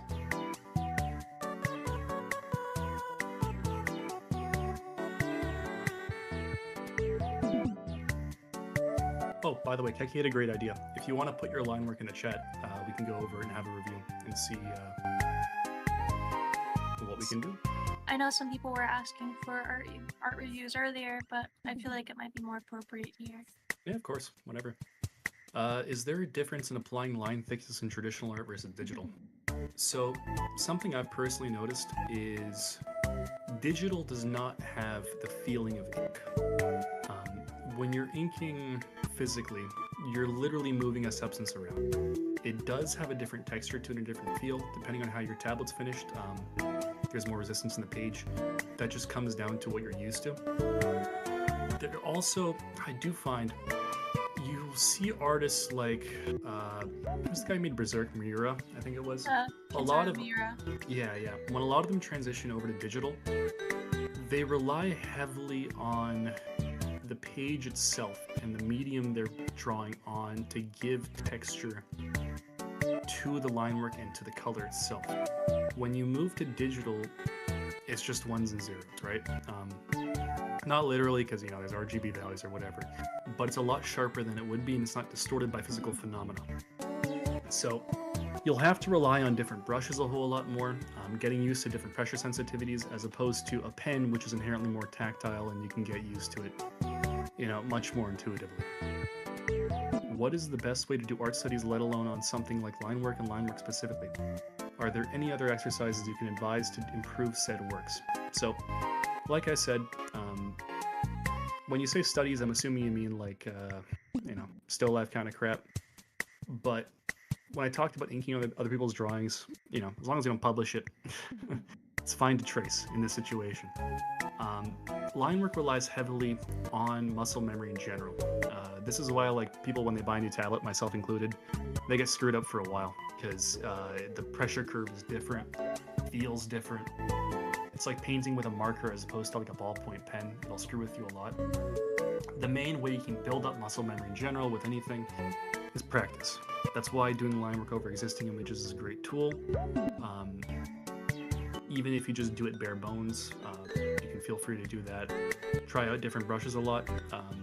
Using brushes that have heavy curves in terms of thick versus thin, that really does do a lot for your control of your pressure. Like if you use a binary brush, for example, where the thickness is constant and there's not much variance in when you press versus when you don't press, you may be a bit sloppy in how you apply it, and then when you use a brush that has like a G pen that has like a ridiculous pressure curve, your lines are gonna look like freaking mountain ridges, right? It's something you build up that control in your muscles. When you draw long arcs versus short arcs, by drawing from the elbow instead of the wrist, you're going to lose some control there as well. It's muscle memory, you have to reprogram it to yourself. Exercises you can do, like I said, the 3-point method, it's great. The main reason it's great is because it keeps you drawing curves and keeps you focusing the smoothness and the intent of curves, the points they go through. And when you're jotting this down over a finished piece, like over a thigh, on a back, doing anatomy, doing any sort of figure whatsoever, it really just hammers it home and lets you control what you're doing and where you're putting it. So, do you have other techniques other than shadow to give your line art more pop? There is one I wasn't able to actually put in the presentation in time. Sorry, this is super last minute. But it's called line color. There's auto tools for it in CSP. I'm sure there's some in Photoshop as well. A lot of artists use it. Can't think of the name off the top of my head. Oh, Riz Draws. I know for a fact uses it as well. It's so if you draw an art or an ink layer in pure black, if you lower the opacity, let me rephrase that. When you draw your line work, you're usually doing it over the sketch in a layer. This is digital, right? And then below that, you will usually have your color layer, your shading layer, whatever the hell. You can reduce the opacity on the line work, and you can kind of see a smidge of the color through it.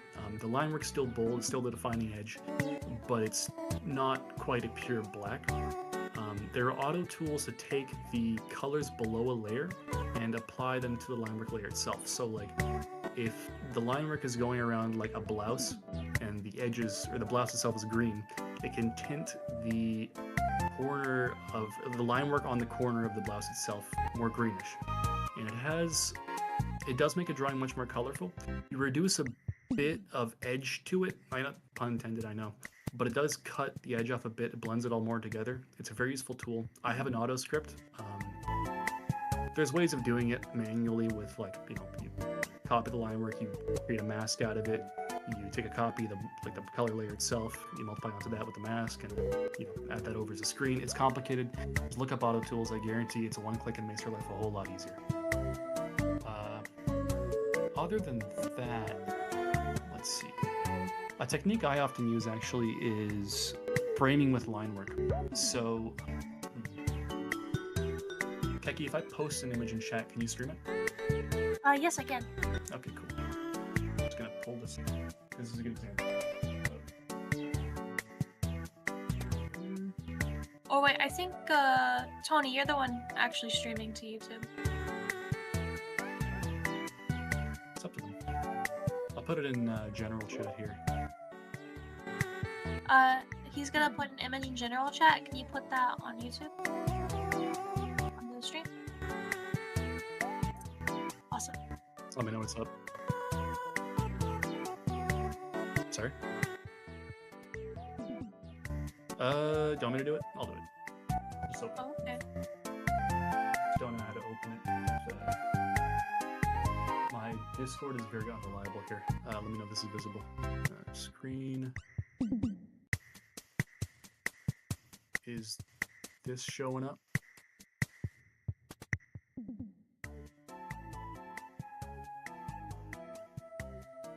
So, yeah. These are some other little techniques I do enjoy doing. You can see I make use of the pitch black a lot. It does add a lot of contrast, like I said before.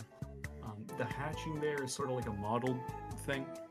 It's good, instead of straight hatching, to, like, you know, instead of like, okay, all the hatch lines in this image will go straight down or sideways or alternate, whatever. You can kind of do the patchwork like this. It follows the curve of the figure, it helps it pop out a bit more. It's a fun tool I enjoy doing. You can kind of take it to various extremes, like for example, shadows when they're cast on a figure when you're painting usually have a darker border on the edge of the shadow where it meets the light due to just the way light works. I don't want to get into that.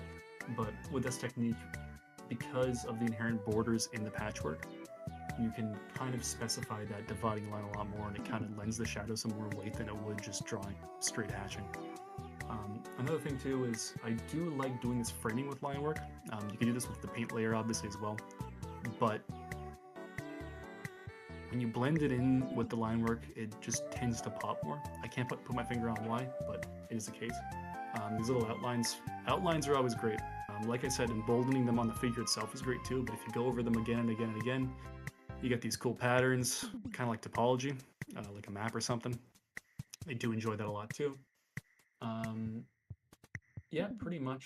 In zones of pure black, you can leave out zones of white that function the same way. Like, it's just an inverse of how you would sketch with a black pen. It's a great way of just like having form in an area where it's usually hard to. It's kind of hard to define things in black sometimes, but you know, it's a little handy thing you can do in that.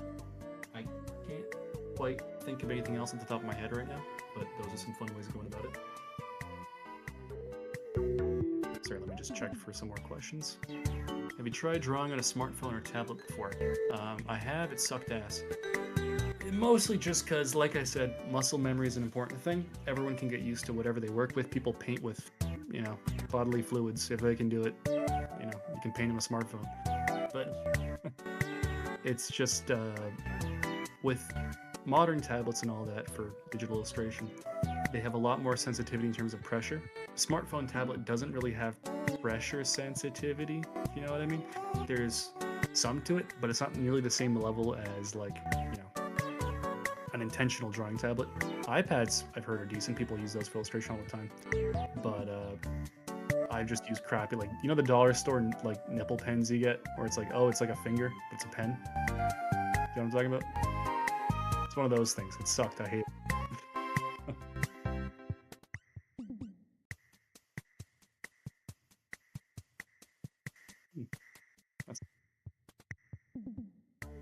Yeah, like, I'm sure it works. You can get used to anything. People have made careers out of using a pencil on paper. You know, if you have a tool, you can work with it. It's all to you. It's all about control, and it's all about defining what's in your brain. Here we go. I don't really work with ink. I do a lot of drawings with graphite. Could I apply the advice you're currently giving with graphite? Of course, the main difference with graphite and ink is graphite is much more blendable. It's not really a downside, it's actually kind of an upside. The downside is you lose some of the crispness. The upside is you gain blending. And from blending, you can do stuff like smooth shadows. you know, you can blend hatching together. I know people who use colored graphite use rubbing alcohol to blend, actually. It's a cool technique. But you can apply the same... Most of what we discussed is in terms of intention and laying it out. You can just draw really... Yeah, I know, rubbing alcohol, right? Weird, but apparently works. Also baby powder for whatever reason. But this is all in terms of intention. You can just draw super heavy with graphite and make bold lines, and it'll work just as well. Like if you draw a silhouette in graphite, it's going to have the same impact as a silhouette in ink. It's just the means of going about it, the feel for you, and what other options you have at disposal for rendering techniques. You can even blend ink, by the way, if you water it down. It's a massive pain in the ass. I've tried it, but you can do it. I'm more of a dry kind of guy. Like you'll notice with the Shinkawa stuff, especially, he uses almost a dry ink brush, and that lends it almost a painted feel. It's a pretty cool technique. Experiment a lot. There's no hard and fast rules. These are just techniques to make it look better. It all comes down to execution, and that's the best way you can find is by doing it yourself. What do you think of mechanical pencils being used for drawing? I've noticed physically, mechanical pencils, you can buy like HB lead, B lead, and that essentially I think is the hardness rating, right? Mechanical pencils seem to dig into paper a lot more. It's both a blessing and a curse. The blessing is it tends to stabilize what you're doing a whole lot more because the pencil guides you as you go. You're not going to have as much jitter and all that kind of business. But at the same time, if you even erase a line, you're screwed. Because it's going to be dented into the paper. You can do it lighter. But like I said, you can make it work. It's not an impediment. Just treat it almost like graphite, and the same stuff I told Nabella also applies for that as well. Anything on the YouTube, by the way, or just the PowerPoint? I'm looking at YouTube. There's not really anything there. That's fine. Does nobody want their silly light art to get a review? That's fine. Oh, there's metal posted stuff. There's a few things. But it's up to him.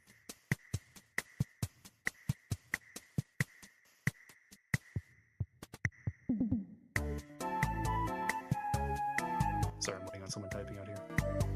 Okay. Oh, never mind. You can trash my stuff? I would never trash your stuff. You want me to? Alright. Let me open her up here. There's a few to choose from. Let's go with... Becky, what would you pick? I think the pony would be kind of fun. The pony? Alright. Here.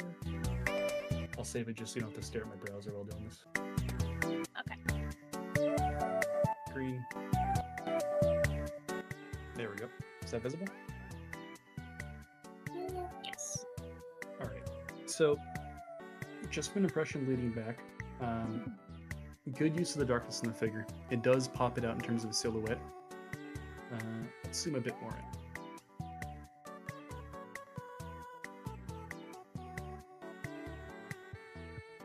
Alright, so... There's contrast in the thickness here. That's always good. The resolution's a bit low, but I think more can be done with the dynamism in the wrappings on the face here. I'm assuming this is like Joshua Graham from Fallout or something. Yeah, right. Yeah. Oh yeah, I just noticed the freaking horn. There goes mine. Yeah, a bit more detail there. You'll notice the cross hatching is kind of unidirectional. Typically when you do hatching or any sort of texture-based stuff like that, you want the lines to follow the contour of the shape in 3 dimensions as you're projecting it. That sort of helps pop it out a whole lot more. Yeah, you really want to follow that dimension. Trust me, it'll elevate it. Other than that, you've got radial lines going on the horse's body, that's all good. Perhaps a bit more detail. Just in general here. Not in terms of the line work itself, like your lines are fine in the literal sense. It's just putting them in the right places and figuring out where to lay those things out. That's the difficult part. I'll let you know when I figure it out, because we're all looking. Not all of us are Gustav Doré. But yeah. Other than that, there's a few things here, like, I mentioned, one thing I forgot to touch on, actually, thanks for reminding me of this, is in a curve, when you're drawing, like, for example, can you see my cursor at all, or is it not visible in the stream? I don't think it's visible. Okay. On the lower right hoof of the horse, when you're drawing an arching curve like that, typically you want the corners of the curve to be thicker and the center to be thin. That's just sort of the way the brain perceives the shape. Yeah, because light will, obviously bounce mostly in the center of a piece and then grade towards the edges, just how it is. So towards the hoof, it could thicken up a lot. You do a touch bit of that around the shoulder, but perhaps a thicker where the shoulder itself joins the body of the horse. Blending that in, making a large crease there. Another tip is, it's not essential, but when you have pure blacks, you probably should make them really pure black. Small white speckles here and there from just inconsistencies in the brushwork can really kind of pop out and make things look a little strange. Or you can go over with white pencil and eraser or something like that and stipple in an inverse texture in the black zones. Less so, just so you know where the defined shadows are, but it still works. Make sense?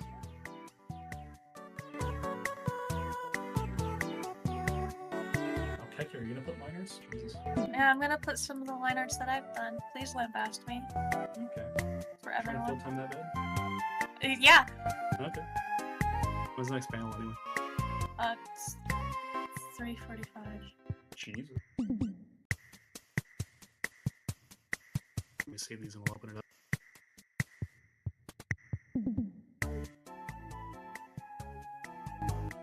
Oh, really? Yeah, you were supposed to start at 2:30. Oh, shit. I imagined this would have took longer, and I forgot to tell you to slow down during presentation. I explicitly asked you? Yeah, no. I told him he could start early. We'll figure it out.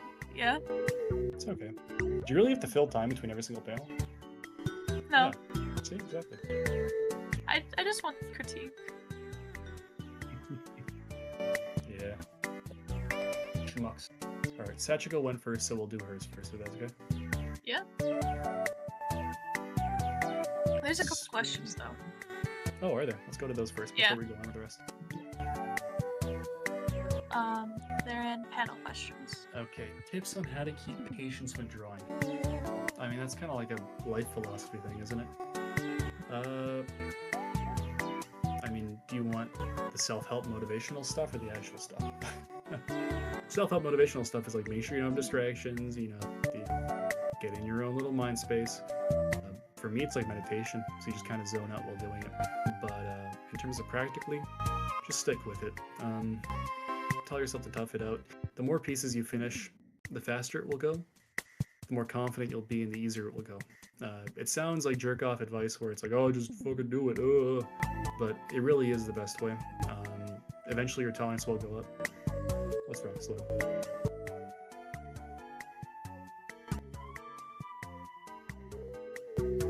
A lot of cocaine. Oh, that'd be so weird, wouldn't it? If someone did.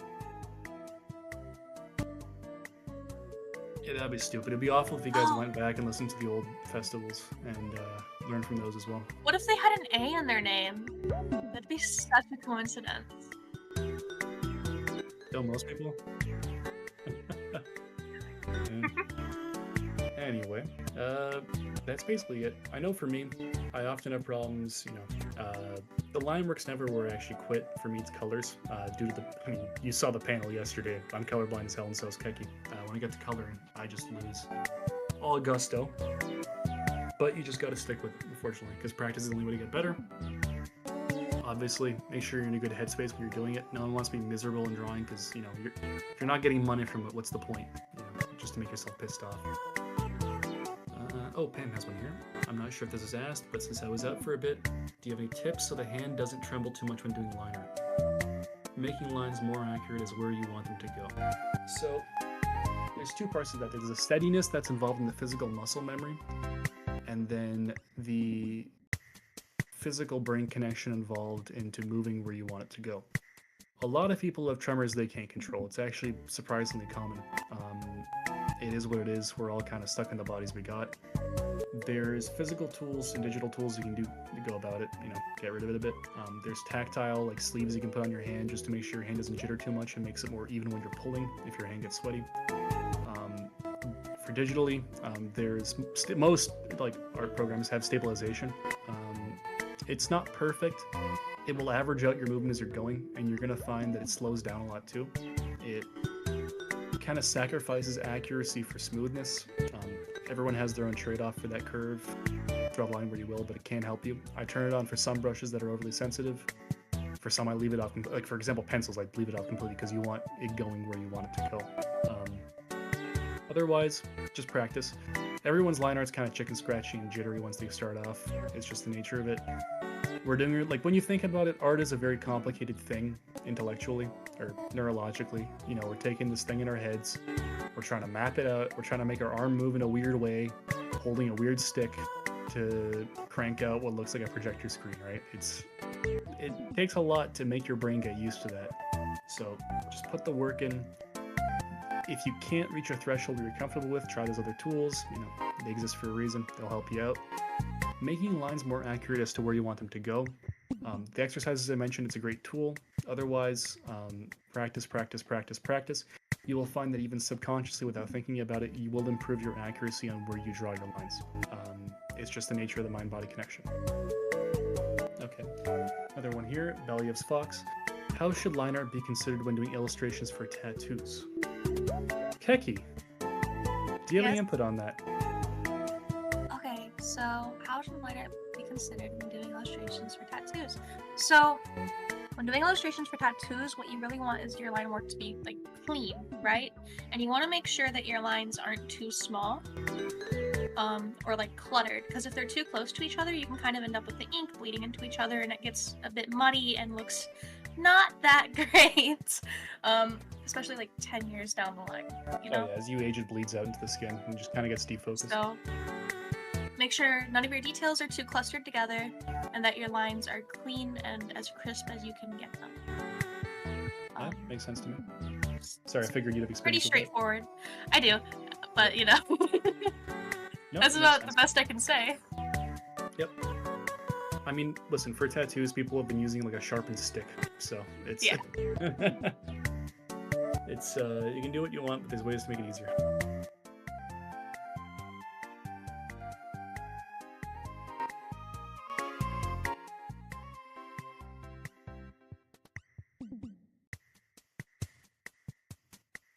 Oh yeah.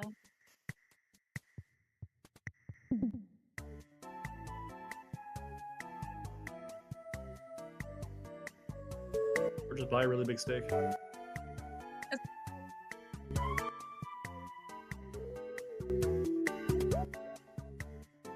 It was one of the first things I kind of learned when I started the apprenticeship I was in was patience. Because I wanted to like rush through and learn like everything at once, and it's like you can't. It takes time. Yeah, like it blew my mind. You know those like the Yakuza tattoos, the traditional ones?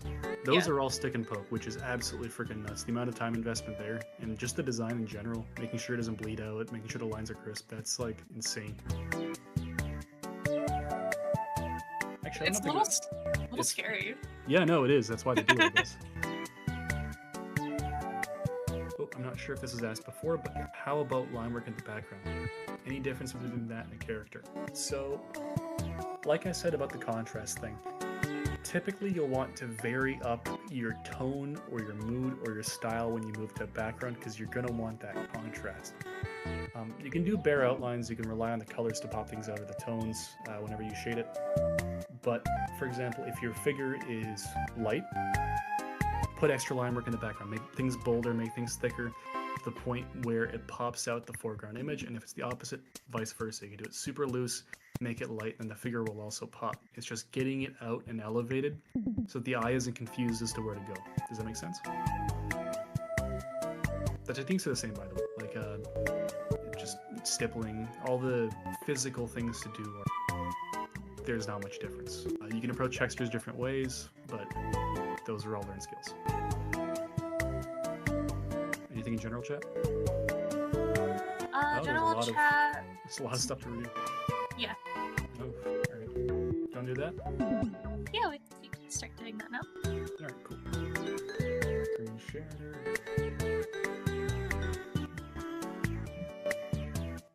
There we go. Alright, let's take a look here. I think this is Sachiko's. Okay, so yeah, is it coming through? Yes, it is. Okay, cool. Sorry, Discord's backfired on me a lot, so this kind of stuff. So from an impression here, the main thing I can see is control. There's a lot of lines. For example, the borders for the date panel are thick. They're nice and clean. It's fine. But the hatching itself is, I don't want to say haphazard, but all over the place. You can use that technique to effect. You can use that technique intentionally to make something chaotic, like, for example, you know R. Crumb? He uses that kind of thing a lot. But when it's something as linear as a wall in this kind of little vignette scenario, you may want to have things more consistent with the cross-hatching. Let's take a look here. Good use of blacks, I like that a lot. So the shadow on the bottom right here, I don't know if it comes through, but where the shadow meets the two walls, all three are the same tone in terms of shading, if you get what I mean. This kind of blends them together and you lose a lot of the perspective of the image. I would recommend varying your level of lightness and darkness using the thickness of your lines, the density of the hatching, all that kind of thing. 3 different ways for those 3 different surfaces, and it'll help make them a whole lot more distinct and give your drawing a bit more oomph. For the figure, I mean, the usual things, try and increase the line weight differences, not going off anatomy here, but just in general. For example, where the crease of the elbow is in the left hand, you can make that a lot darker and help give it a bit more punch. Yeah, roughly. Looking at the legs of the sign there, you may want to try and border the hatching up a whole lot more on the edge of the legs there, just because it's kind of like, where do these rods end and the background begin? If you're going to keep like a halo or white silhouette, like a ghosting around an image, you want to continue that for the whole thing, just so the entire plane is elevated from the background. That might be a good call. But yeah, otherwise just practice on control, practice on uniformity, and it should all be good. How's that?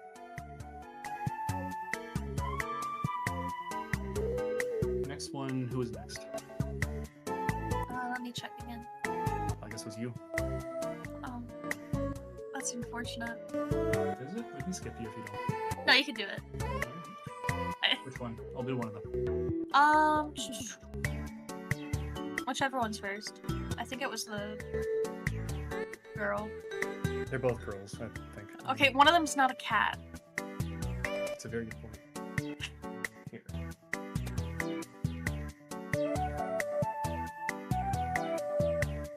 Alright, screen.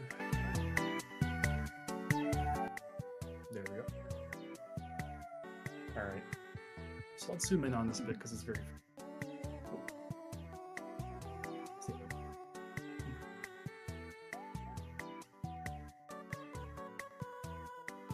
So very nice control. I like to see that.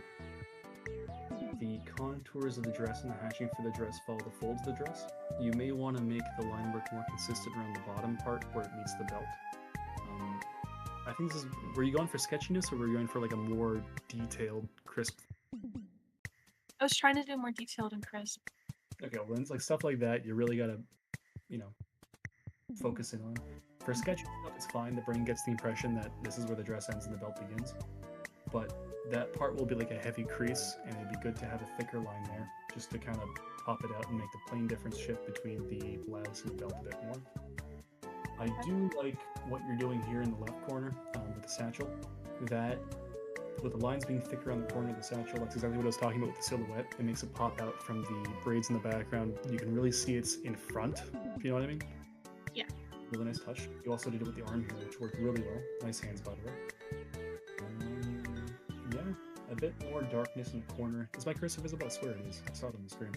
But in the corner of the split in the dress, you did a bit there. I think you can go further with that. I think you can take it a whole lot further, actually. But it's good that you're doing it here. Let's see some other stuff. Did you get bored by the braids? Oh, I'm sorry? Did you get bored by the time you got to the braids and you're like, oh. Yeah. Yeah. So, going through that, do you see how when they fold in on themselves, they tuck through where the middle, like, you know how they make like a Y shape? Yes. In the middle of that Y, you can make that a whole lot darker because there's two very strong curves meeting in a very deep like crevice. And that's a good place to just put a dark splash of color, even if the hair is light, because it helps pop out the form a whole lot more.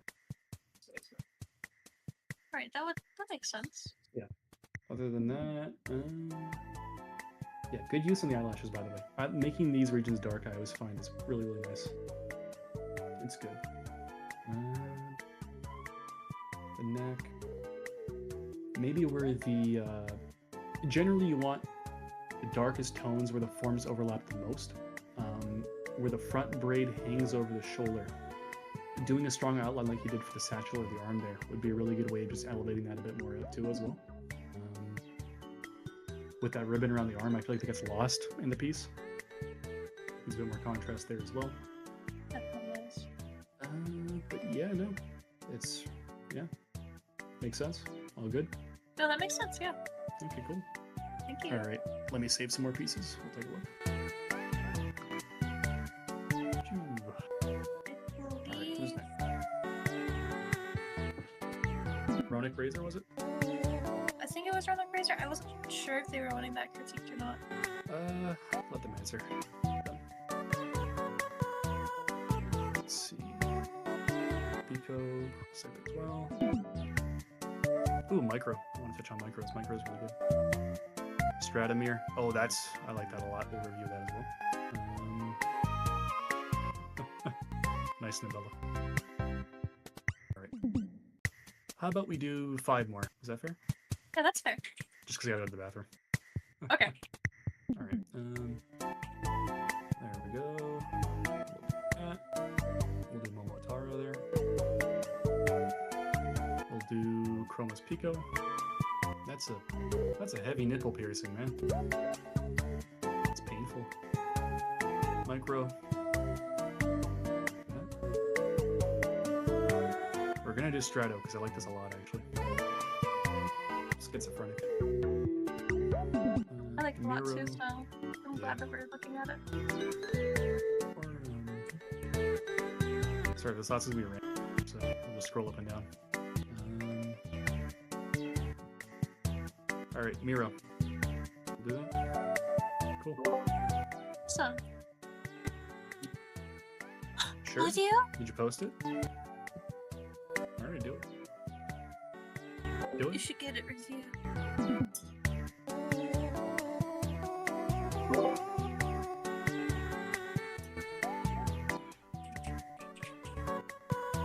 Is that your image?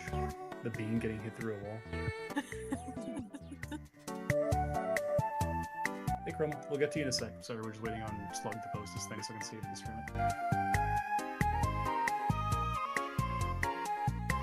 I'll post it in panel questions.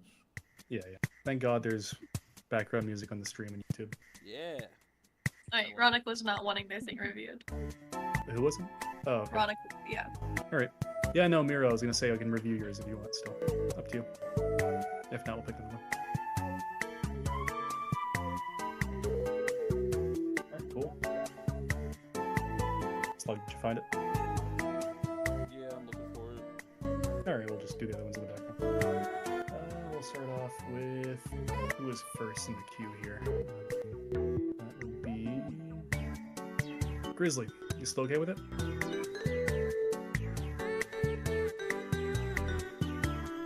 While I wait for an answer, we'll just do Miro.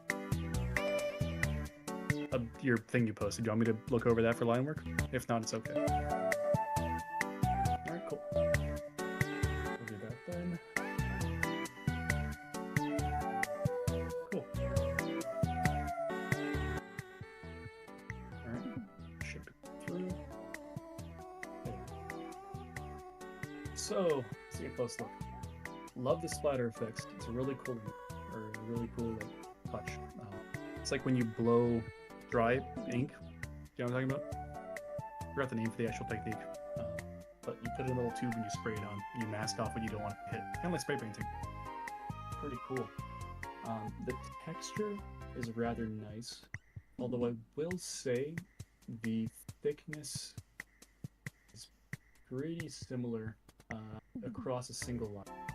Like, I don't know if you remember when I was talking about Franklin Booth, he does a similar thing. His lines themselves don't change thickness that much. He just uses a variety of thicknesses. If you stick with that style, I would say have more lines in your piece. Otherwise, you know, it tends to look a bit cartoonish. If you're going for that look, it's great. But here, I would say maybe a bit more, like, for example, the crease of the neck here, where the head meets the neck. Doing a lot thicker of a line, following the shadow almost of where the chin kind of overcasts the neck. It's a great call. Where else here? The blade of the knife, let's see. That one kind of gets thicker in the middle. That, if you're going to keep uniform thickness, keep uniform thickness, you know what I mean? Keep that a thin line that goes all the way around. You may want to also just make that entirely pitch black, just because it's kind of awkward against the splatter in between. Personal taste, up to you. If it works, it works. The paint splatter here kind of obscures, like you can see bleeds into the figure itself. That kind of breaks up the silhouette of where the fist kind of ends, gripping onto the blade. But, you know, it's the nature of art, it's not perfect. Let's take a look here. So this is actually a good point. For effect lines, you want them to be pretty uniform in their direction and their thickness. If they vary too much, I find that it kind of jumbles things up a whole lot more. It's typically, you want to be incredibly consistent when you do this sort of effect. Often when you do, like for example, right here you did a cool thing. My cursor's not showing, but where you'll have the line of where the sandal is, and then when you add the effect movement, erasing the bit of line in between the effect lines, themselves, adds a lot of dynamism for very little work. It's a cool technique. I like that you're doing that.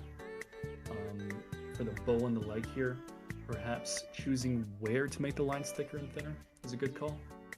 Thicker towards the outline, highlighting it a whole lot more, making them consistent instead of like 3 or 4 lines here for this, just one thick one that borders around. It's a good touch.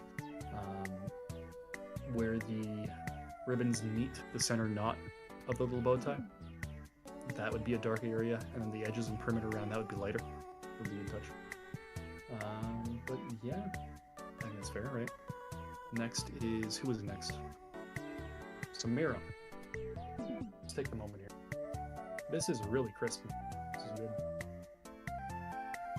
How'd you get this image of me? Alright. So, you're very uniform in thickness as well. This looks like an animation turnaround. For animation, you typically do want to keep your lines uniform, almost ballpoint-like, just because when you're rotating figures around in animation, keeping track of both line weight and the forms involved can be a massive pain in the butt. It's just the animation, you gotta minimize the amount you work, because otherwise you go insane. I get it. But as for standalone illustration itself, you can do a bit more with dark shadows. Like we saw with Nicolas Delors, he really pushes that light and dark imbalance. For example, if you make his coat pure black, I think that would look really cool, and have white lines for the outline of where the lapels go. That'd be a nice touch, I think. Push that contrast even more and more, because it really brings your eye into it. But, you know, if this is for turnaround, you're going to be doing that in compositing anyway for animation, so whatever. So, here's a good example. His hair is like feathers, right? You'll see where the feathers join back in. Let's see if I can zoom in a bit. Where the feathers join back into the mask. So the corner right here, cursor doesn't work, but you get what I'm saying. You will want to sort of fill that in with ink in those little corners and crevices, just to pop it a bit. Trust me, it works. Just try it out. It does a pretty good job. like I said before with the arcs and the curves, you want the center of the arc to be the thinner part of the line, and the edges to be the thicker part. So when you're drawing stuff like this, these ellipses, I guess, loops, curves, whatever, try doing that sort of. Also, the silhouette thing would be a great touch here, where you go over the entirety of the figure's silhouette just with more pressure, so it's a thicker outline. It'll pop the image a whole lot. Just give it a shot. Trust me, it works. I think you can do it with vectors when you're animating with vectors if you're doing this for animation, but never done it myself, so we're gonna solve. But yeah, Becky, is there anything you want to say? Anything else here? Well, I don't have anything to add. I'm sorry. No, that's fine. Who's this again? Miro. Hey, Miro, Mark of the Beast. You've gotten a lot better. This is really good. Yeah, it's really, I was genuinely shocked. It's really consistent for the term to your forms earlier. Sure, yeah. Yeah, this was Stratomir, I think. Let's take a look. Oh, I see it now. I didn't know what it was at first. I see it now. It's a dude lying down, yeah. Yeah. So I like the texture you did here. This is like, I do enjoy this kind of like, you know, what's sort of monochrome? Not monochrome, but bilinear. When it's like pure black or pure white pixel art. There's a word for it. It's tip of my tongue. It's killing me. But I do like this kind of style. It adds a lot of sharpness to whatever you're doing it in. The downside of that sharpness is you got to be really careful what you do and where you do it, because when these pixels fill up, it can become like a mess or like a, you know, just a mix where it's hard to pick things out. So you're using white and blacks here, you know, kind of inverting how you go about inking. That's a really nice touch. I like that.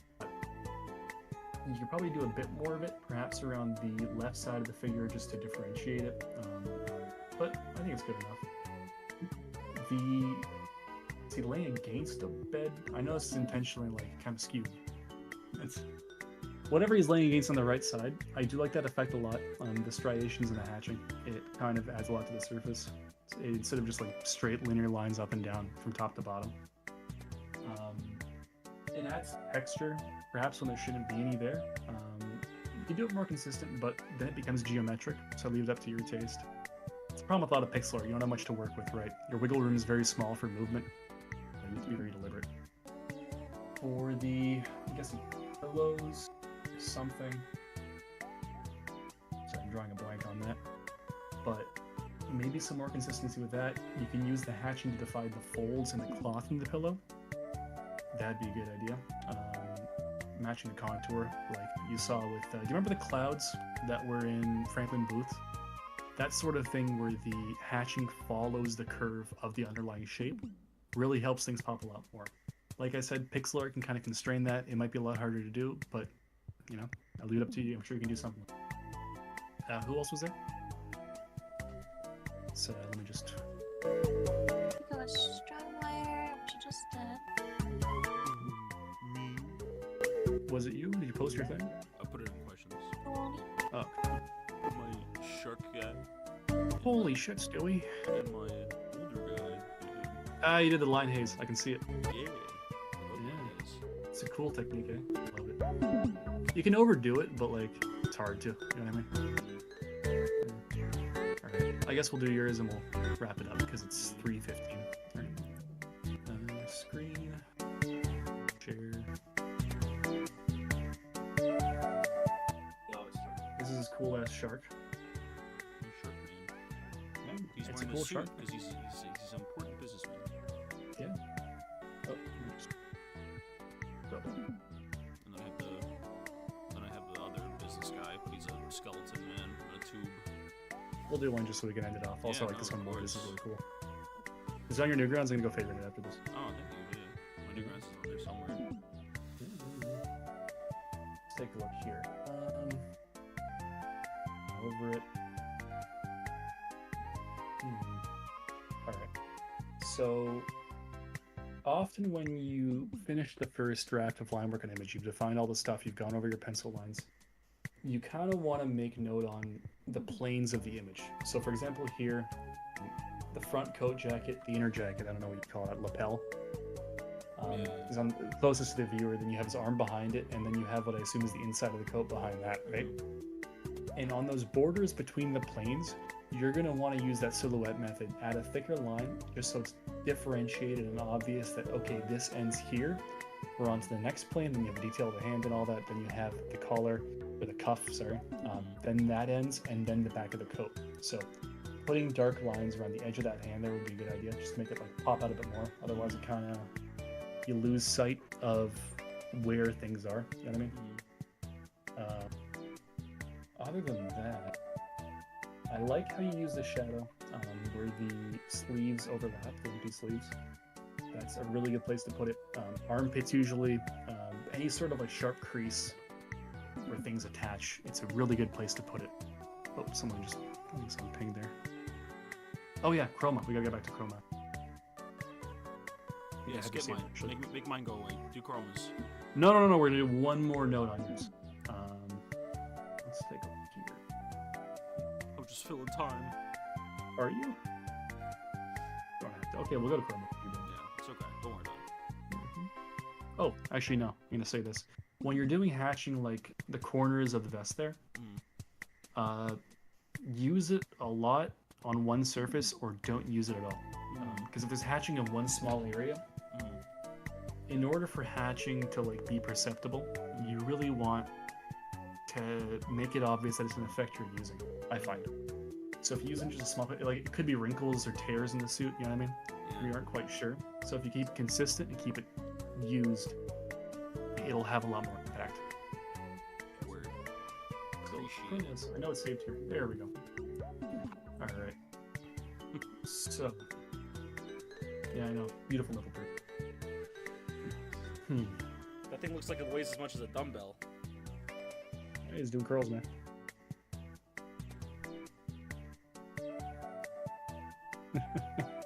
Alright. I'm just keeping an eye on the chat here. Like I said, planes with the figure. Good place to put it here as well. Pico is on the mattress, which is on the floor, I guess. And you have the background there. Be a good place to make the lines thicker and building the silhouette. Make sure you understand what's popping out where. All that. Your curves are consistent. Like take for example the upper part of the leg here, the thigh that's resting down on the floor. The line is thicker on the top and it's thinner on the side of the calf. In reality, when lights go, I'm assuming you're lighting it from the top down like human beings live. You'll want the lighter or the thinner part of the line to be more towards the light source, and you want the darker portion to be away. It ties back into that whole thick lines imply shadow thing. So you want to switch it around kind of here. You want it darker in the areas with the shadow and lighter and thinner in the areas with his light. The crease of where he's lying on the towel that I'm assuming he's hiding his erect cock with, you want to make it darker there as well. Really push those creases, make them pop, have contrast with the thickness of the lines everywhere else in the image. But yeah, other than that, silhouettes make sense. Yeah, no. That's all I can say. There's some advanced stuff you can do, by the way, with transparent liquids in line work. I don't know if we have time to get into that. But no, let's just, it's okay. Yeah. Yeah, no. Of course. All right, well, I guess we'll wrap it up. Thank you so much for helping me out with the samples and stuff. And I hope you guys had fun. Yeah, that was awesome. I think it was a good panel. I want you to know that someone in the YouTube chat said the line work info was really motivating to them to try again, and they've never been brave to go beyond completely sketches. Fucking worthless. I really appreciate that. Alright, well, I'll leave you all to your business. Who's next, by the way? Milk Bar? Up next is the Milk Bar Lads. Wow, tell Jack I say hi. Alright, well, take care, everyone. Thanks for stopping by. I hope you learned something. And yeah, I'm gonna go to the bathroom. Take care. Bye. Bye-bye. Bye-bye. Woo. It's me again. No, it's just us. Well, and Keki. And me! I just keep, I wish, yeah, no, it's okay. Oh. I'm the only camera, I'm only beautiful face on you, on the face of Newgrounds. Obese and in a basement. This is the pinnacle of Newgrounds right here. Well, you're in a basement? Of course. Oh, well, yeah, no, we should definitely just turn this into a Baldur's Gate 3 stream then. Yeah. Come on! Yeah, come on, guys. Come on. Hope me, everyone enjoyed that. you, Yeah. Astarion, Gale. Starion and Gale, only them. Only them naked. Maybe with Lae'zel's outfit. Yeah. Shadowheart if she's in the mood. Yeah. That one Anyone couple playing from Baldur's the... Gate 3 in chat? Anyone playing Baldur's Gate 3? Game's awesome. I have to literally tell myself I'm not allowed to play it. Like I have to like tell myself when I'm leaving work, like you can't go home and play Baldur's Gate. You have to do work. You have to do other work. I want to talk about this a little bit. This game made me so sad. It's not even funny. Actually, no, this is a spoiler. I can't say it. Yeah, no, It wouldn't let me save a character I really like. Oh. And I think it's just... I made some really bad choices, and I didn't think they were bad. Well, there's one... I don't think it's a spoiler because it's in the very, very beginning. So... I really like all the choices you can make in the game, and I like being evil in RPGs. I think it's funny. Because like... You like being evil? Well, because I like playing evil and also streaming it on my Discord because my friends are never evil. They never like being evil. So when I found like the Great Urge, I was like, this is sick. This is sick. I'm gonna, and it's, so I know it's supposed to be like, oh, you fight back against the urge. Nah, bro, I sink into it. It is so much fun. And I'm getting like achievements that only like 3% of people have because they don't play it. They don't want to be evil. But one of the things though is that in the Goblin camp, you can't not fight that priestess Goblin chick. Like every time you talk to her, she always wants to throw down, and it's like it's so frustrating. I wish they like fixed that. I don't know. I didn't read the new patch notes. I know they fixed a few interactions early on in the game in the newest patch, but that made me a little upset. Where I was like, man, I'm just trying to talk to all the goblins because I befriended them because they became my pawns in my anti-druid campaign, anti-everybody campaign. I spent a lot of my first campaign trying to talk my way out of a lot of things, and there were some points where I kind of you can convince some bosses to just kill themselves. I like using the spells. I like actually using the spells and stuff too before I start conversations. I'll bewitch people. It shocked me every time that it happened because like I would say something and I would think it was innocuous, and then they would just off themselves violently, and it's like, what? You're just like, what did I do? Like, oh, what's that smell in the room? Fucking canoe their forehead. Like, oh my god, what'd you do? That's so funny. Like I didn't mean to do it. I'm gonna zoom for a moment to make sure that we're ready for the next panel, and I'll be right back. All right, I'll be here. You guys want to Here, let's look at my Steam list. That's fun. I want you guys to see how many fucking Steam games I have.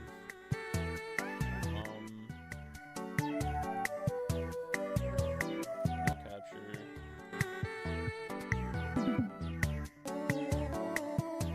Just shut off my Steam. Can I not stream my store page? That's crazy. Can I just share That's insane. How's everyone enjoying this morning's panels? I think today's panels are crazy. I think they're so good. I'll just do a display capture. That's totally fine. Yeah. Here we go. Let's go to my library. Also, if you guys want to friend me on Steam, I'm not a federal agent. If you guys want to join me on Steam, I'll play games with any of you guys. I love playing Steam stuff, especially when I'm not supposed to be working. Yeah, I'm not a federal agent or any slug on here. We got Baldur's Gate. Baldur's Gate has been fun. Look at all the games that I have. I have 740 that are just, and some of them are hidden too. I use Humble Bundle, not a sponsor, and I just get a bunch of shit, or I'll buy stuff when they're like $10. But this is like years of collection, and half of these have 0 playtime. It's so bad. It's so bad. Here, let's play This is perfect, actually. install Devastate real quick. Don't look at my time play. 25 minutes is a lot. I don't play a lot of video games.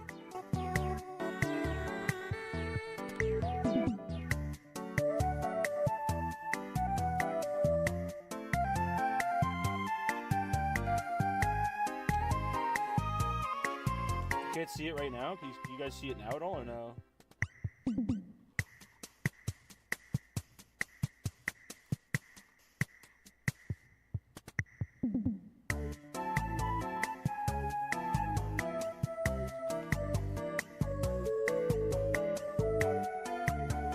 Oh no, it's on this screen. Wait.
Hell yeah, baby.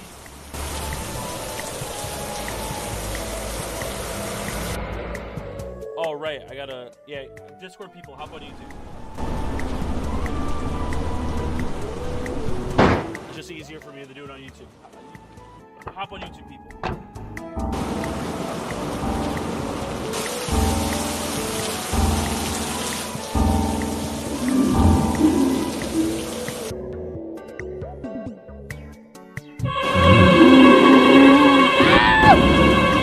Oh my god!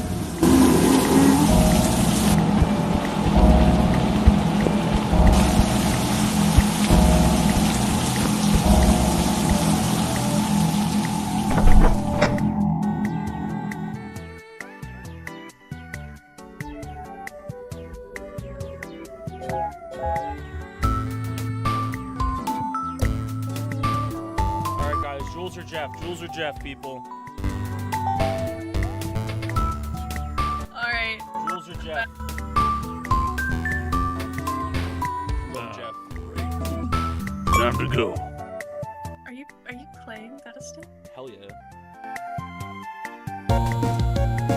That's so awesome. Hello? Hello?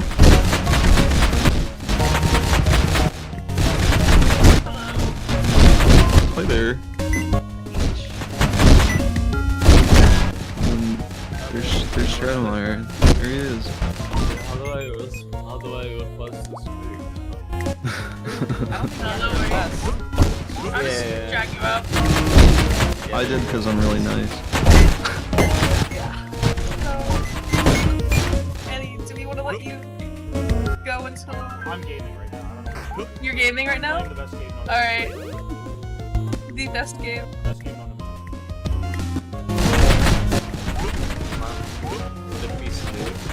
He's playing That's Devastator now. Snood. Don't play that game. If it's not Snood, it's not gaming. This game is evil. Guys, please play Snood. They really need your support. It's free, I think. Yeah, wait. I have like it is I have free, like but you have to pay tokens for it. I'll like a bitch at Oh, least who's support this? Snood. I've got 50 hours in Snood. Oh?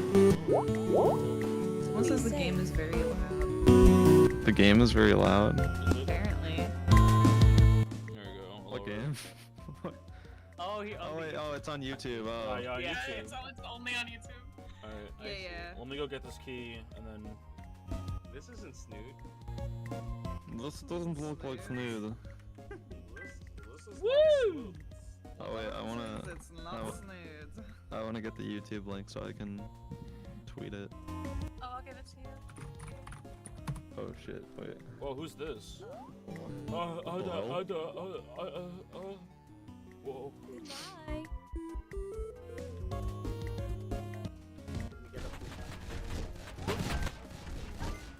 Is that allowed?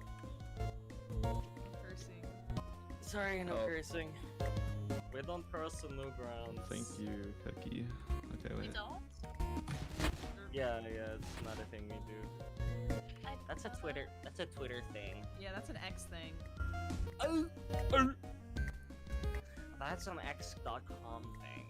Hashtag Okay. just X things. Nice grounds. Nice guys. I think we should turn it to nice grounds. We should remove the star system because when my shit gets blamed, I feel really bad and I throw up. So the S I did. Wait. You did say the S word. Ooh, wait, actually, are we That's actually enough not gaming. allowed to swear? That's enough gaming. No, you no, can't you fucking can swear on swear. YouTube. Okay, I was gonna Can't say that fucking that would, swear. Yeah, because there'd be some when you problems with the also said presentation the then. S word, I was like, ooh. Wait. We've done nothing but swear. Okay. This entire time. I'm gonna Did I get say? I water actually before we don't start. know. Hold on. You said when my shit gets blammed. Oh shit. Sorry, I'm a sailor. I just say this. Hope you I guys just can't enjoyed my stop epic swearing. gaming. That was pretty awesome. Yeah, thanks. Watch out! Are you done gaming? Yeah, I finished. That is an awesome hat. Thank you. I want one. We should have gotten those shark hats at Ocean Park. Ah, yeah. Except they suck. Yeah, they did. Actually, we shouldn't have gotten those. Yeah. So guys, how have the panels been? How was yesterday? It's been awesome. It's been fun. Alyssa did a little bit. I missed Joe Mega's panel, the comedy I have panel. a recording of it I can send you. Thank Christ. I wanted to see that one more than anything. Why did you miss it? Because I was in a call making a really good presentation. Oh yeah, Yeah, wait, I was. yeah. Wait, we were there. Oh. Wait, there's a presentation? Oh wait. A special Wait, a there's North Par Lads there's direct. Oh, there's a present. Oh, Morty. Sorry. Oh, people are gonna love the slideshow. They're gonna love it. I wonder why Discord, like when I stream, it streams at like 5 FPS. That's okay though. That It's just makes it better. Yeah, it'll probably be bad for when I actually like stream the stuff we're working on, like in game. But No, Yeah. that when you stream that, when you stream that, it. oh, it does. So it's think just a it's just- slideshow then. Yeah, probably. That's funny. Yeah, it takes a lot of energy. It is PowerPoint. Wait, oh my God, Cookie told me the Joe Mega comedy panel. I did send you the Joe Mega comedy panel. Oh my It's God. It's a 2-hour unedited recording. Holy shit! Wow. They went for 2 hours. 2 hours? It wasn't like 3 in the morning, wasn't it? They went for 2 hours, and then we played some ARAM afterwards. So Oh my some of God. that recording is League of Legends, unfortunately. Oh sweet. Ooh. I think you should delete that recording. That's one of the biggest inspirations for Dead State, actually. Is ARAM? Really? Is ARAM? Yes, we love League. We love Yeah. League and we love Valorant. You know, if you didn't notice, when you start a map, there's always mid, top, and is that? Oh. There's always there's always Yeah, like a there's top mid section lane. and a mid section and a Mid- bottom mid section section. and bottom There's... And I'd we say- are I'd say There's a inspired. jungle. I'd say that midsection's There's a pretty big. jungle level. Everything's getting too confusing. I don't know what's happening. I'm getting a migraine at the center of My head! Oh my head, it hurts too much. Ah! Did you drink enough water today, Stratamar? Did you drink enough water today? I'm gonna drink water right now. You have to drink water. You have to drink water. Babe, did you drink enough water today? Ooh, everybody left after Rick Stevens' panel. We're down 15 people. We're gonna have to build it back up. Guys, please! They need this. Jelly, you're gonna get a noise shout. complaint. Yeah, you're Everyone knows. I need more people to watch this, so I feel more important. Everyone knows the only way to make it on Newgrounds is Summerfest, so like you guys need Everybody this. hates Milk Bar Lads. Yeah. Everybody freaking hates Milk Bar Lads. I'm gonna get like the loudest pounding on my door. Please. Oh my fuck. Oh sorry. Birdie in the chat? Huh? Birdie Soda. Oh my god. Oh yeah, I have to look there too because I want to see Gritty Soda. if people ask questions. I think these are the bars that milk Wait, lad. I can spam hearts. Wait, those Chat. bars can milk? Yeah, keep them coming. Keep them coming. Yeah. Thanks for the We're gonna do questions Thanks for the love, guys. in like however long it takes us to get through our really cool presentation I made. I think it's gonna take a while. It might. We ran through it like considering last night. at like top speed, just like skimming through the panels, saying as little as we could for each one, and it still took like half an hour. So. All YouTube people. How loud is the stream? The stream's fine. I need some community feedback here. I heard it was low yesterday. I got the. It's just bass boosting. Yeah. What do you mean the downfall, Jack 64? What downfall? The downfall. Fletcher? Yeah, it's like it's like an hour and a half video on YouTube.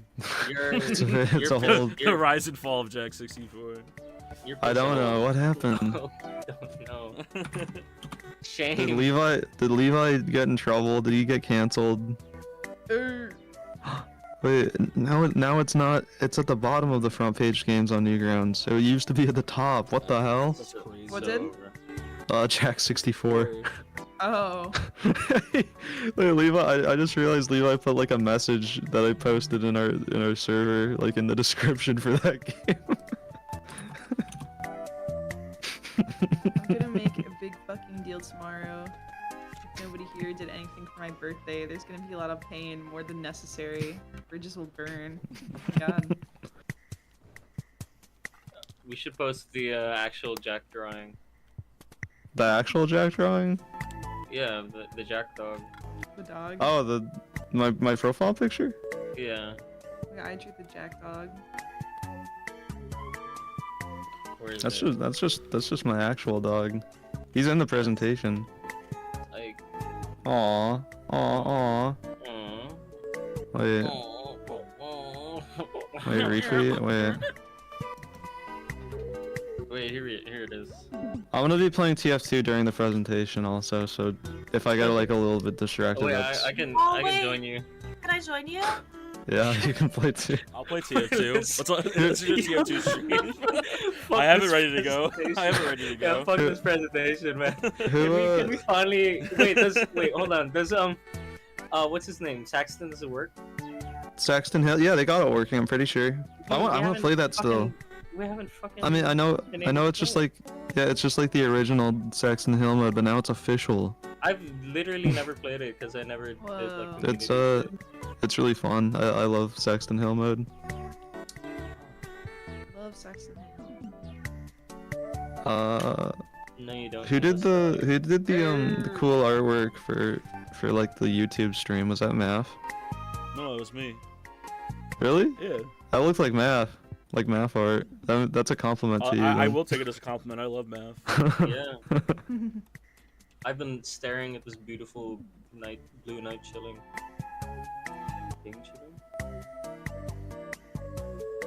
Has math popped in at all? Actually, I'm curious if math's popped in. Math's such a one to come by. Spam math right now. Yeah, everyone spam math on Discord. Okay. She'll love that. She vanished. Isn't she on like a weird Italian time? Yeah, I know her whole time. Freakish. What's it like 5 hours like ahead of us? It 6 would be hours? like Wait. 9 p.m. 5 or 6. Yeah. Play honk shoeing.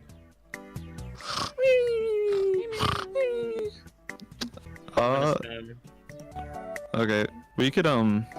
We could just get started. It's only like a minute until we start anyways. Yeah, no. Yeah, we're not Go right ahead. Or we can milk all the time we can get. That's okay too. We can wait We 2 can pick minutes. any question right now not related to anything we do.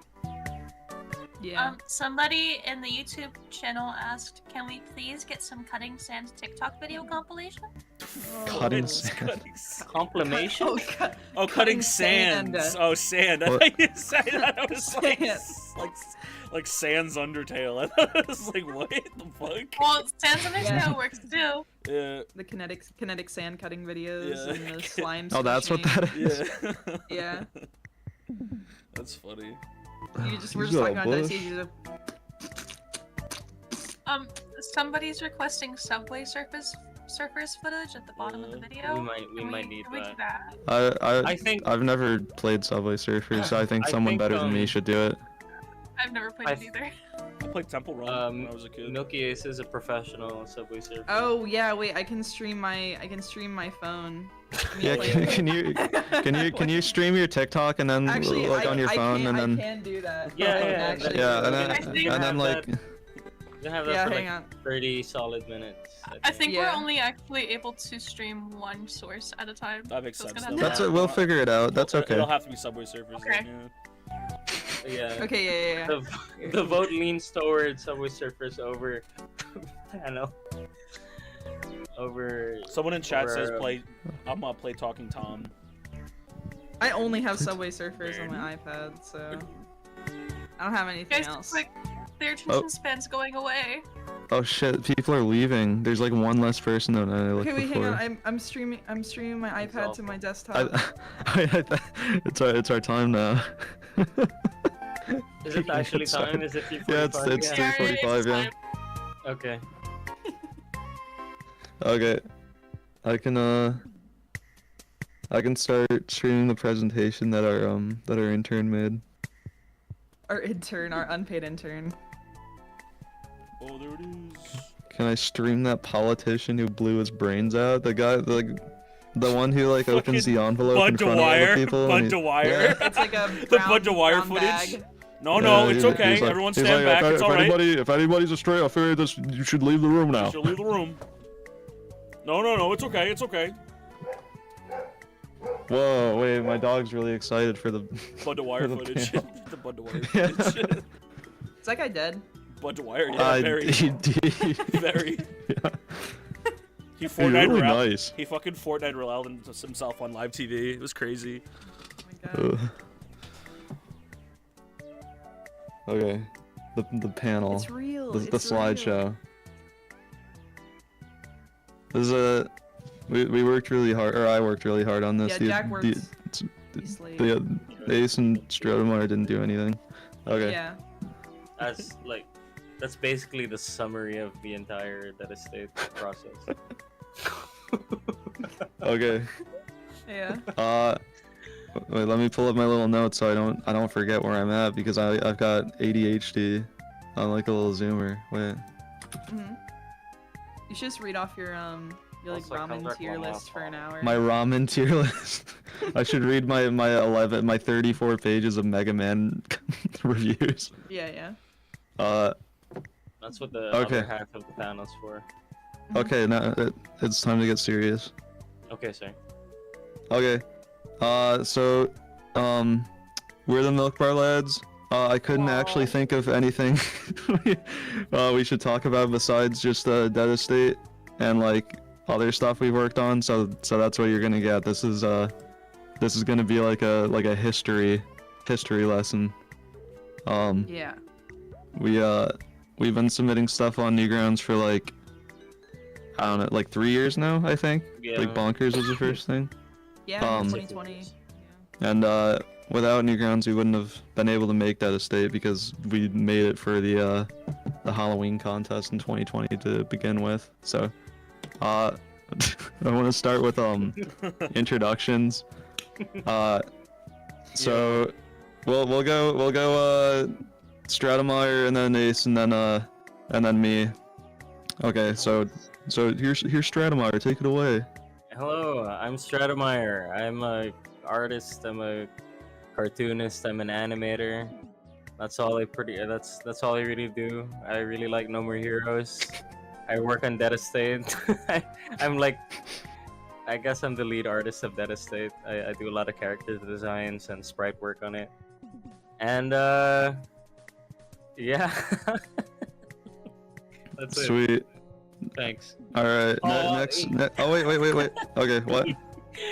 I just remember you telling me. I've been drawing since I was 1 year old. There you go. Oh yeah.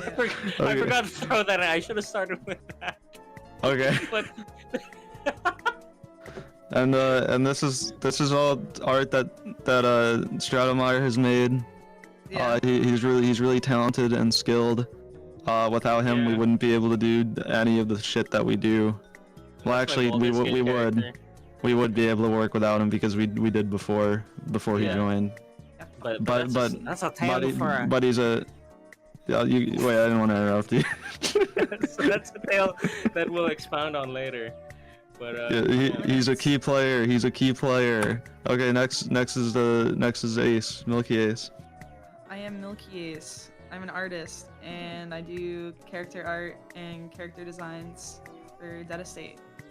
And I did all this art on screen. And all of it. All of it. Why'd you start doing the milk bar? Like, why do you involve yourself in that?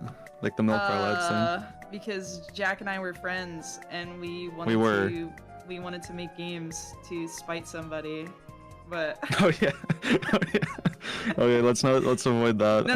Yeah. I won't go in anymore. But yeah, that's how we started making games, and I mean, we'll talk about the games that we started with, but yeah, it was me and Jack, and a couple others. Yeah, that's pretty much it. I think that's the only reason why I got into it. That's beautiful. I like video games. Yeah. Sweet. Okay, and then I'm Jack. I like barely do art. I do like a tiny bit of art, but my main contribution is I program. I've just been working in Game Maker since I was like, I don't know, like 12 or something. I'm not keeping track. And I met Ace in like 2017 or 18. Yeah, it was like late 2017 or like early 2018. Yeah, I'll get into the we can cover the circumstances of how Milk Bar Lad started later, because there's a panel for that, and I don't want to overstep the boundaries of this slide. That's my dog. Both these pictures, like in the middle, are my dog. We love Ike. And that's me on the right. Yeah, that is. Jack took that yesterday. I just realized it's a cat. And then okay. Oh wait, hold on. I've got to start the presentation over to there. So the presentation, the music will just like overlap if I don't stop and restart it. Okay. So like I just said before, I didn't want to talk about this until we got to this slide. So Milk Bar Lads, we've been around since the year 2019. That was 4 years ago. That's a pre-pandemic world. I was I think sophomore or something in high school, and like I said, me and Ace were friends, and we also had a couple other artist friends and music friends, and we all wanted to make games, but I'd only done it like a couple times before with somebody else, and those didn't turn out great. And we saw that there was this like game jam, 48-hour game jam called GM48. They do one like 4 times a year, I think. And I don't remember what the theme was, but I thought like, oh, wait, a game maker game jam. That's what I work in. I work in Game Maker. I think it was colors. It was like colors or something. Oh yeah, you're right, because yeah, that's what we did for Ugly Mamba.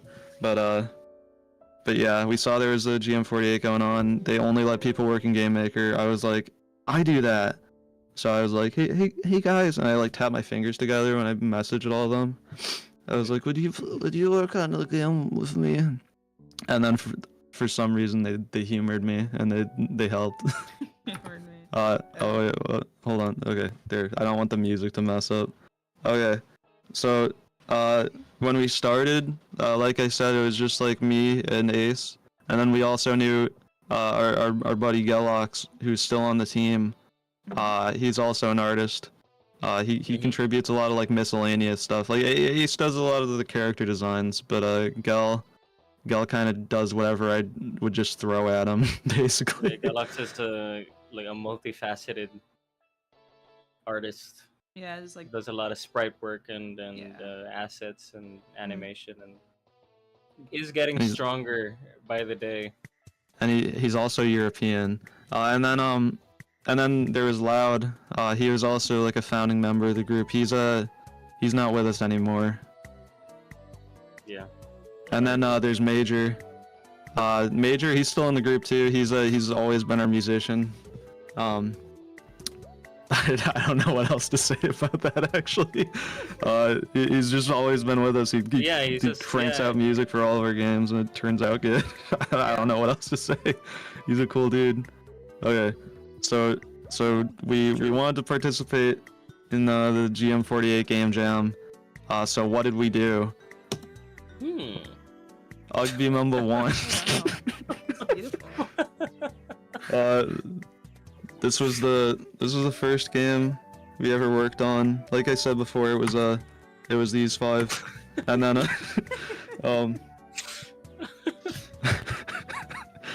it's just like a little Mario Bros style platformer where the goal is just like the enemies will just come out the sides of the screen in each level, and you have to shoot them, then kill all of them to win each level, and Mamba was like a little character that I had tried to make games with before, but never finished any of them because my ideas were all way too big, and there was no way that I alone could have done that. So I would just start projects with him as like the main character and then drop them. And then Ace, you can't see it in the GIF, I guess, but Ace did all the character designs for this aside from Mamba, and also like the enemies. There's lots of like little characters you can buy weapons from and stuff. Yeah, I did besides like the gameplay art, I did like everything. I remember like doing the the thumbnail for the game and everything. That's crazy. Yeah. Who did those beautiful little trees and clouds in the back? That was our friend Gal. He's right here. Hi Gal. Is he in the stream? Like, is he watching? No. Oh, okay. No. If Choco is no, sorry.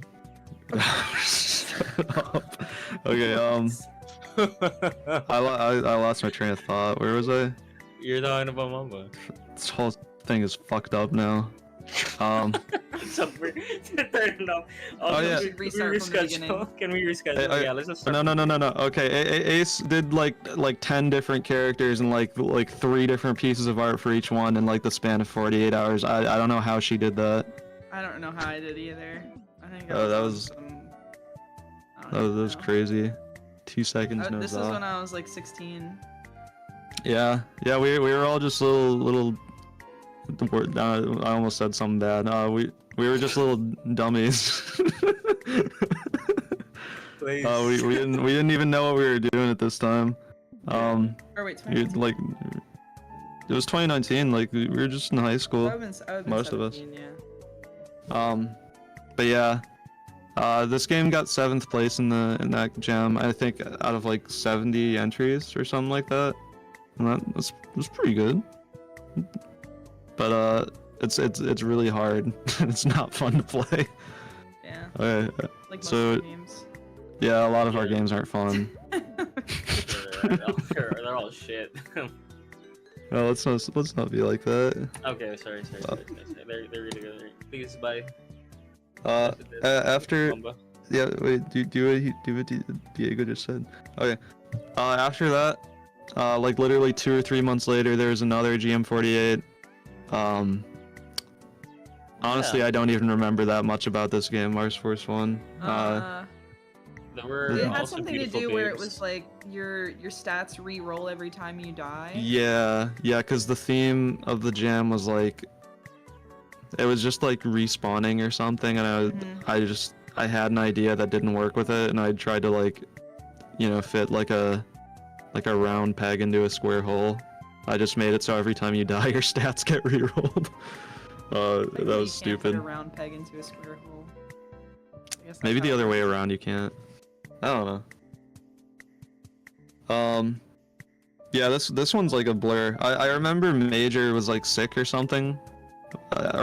Yeah, he was like. And he couldn't do the music. Yeah, Loud had to do the music instead. That's like the only thing I can remember about working on this was like panicking about the music.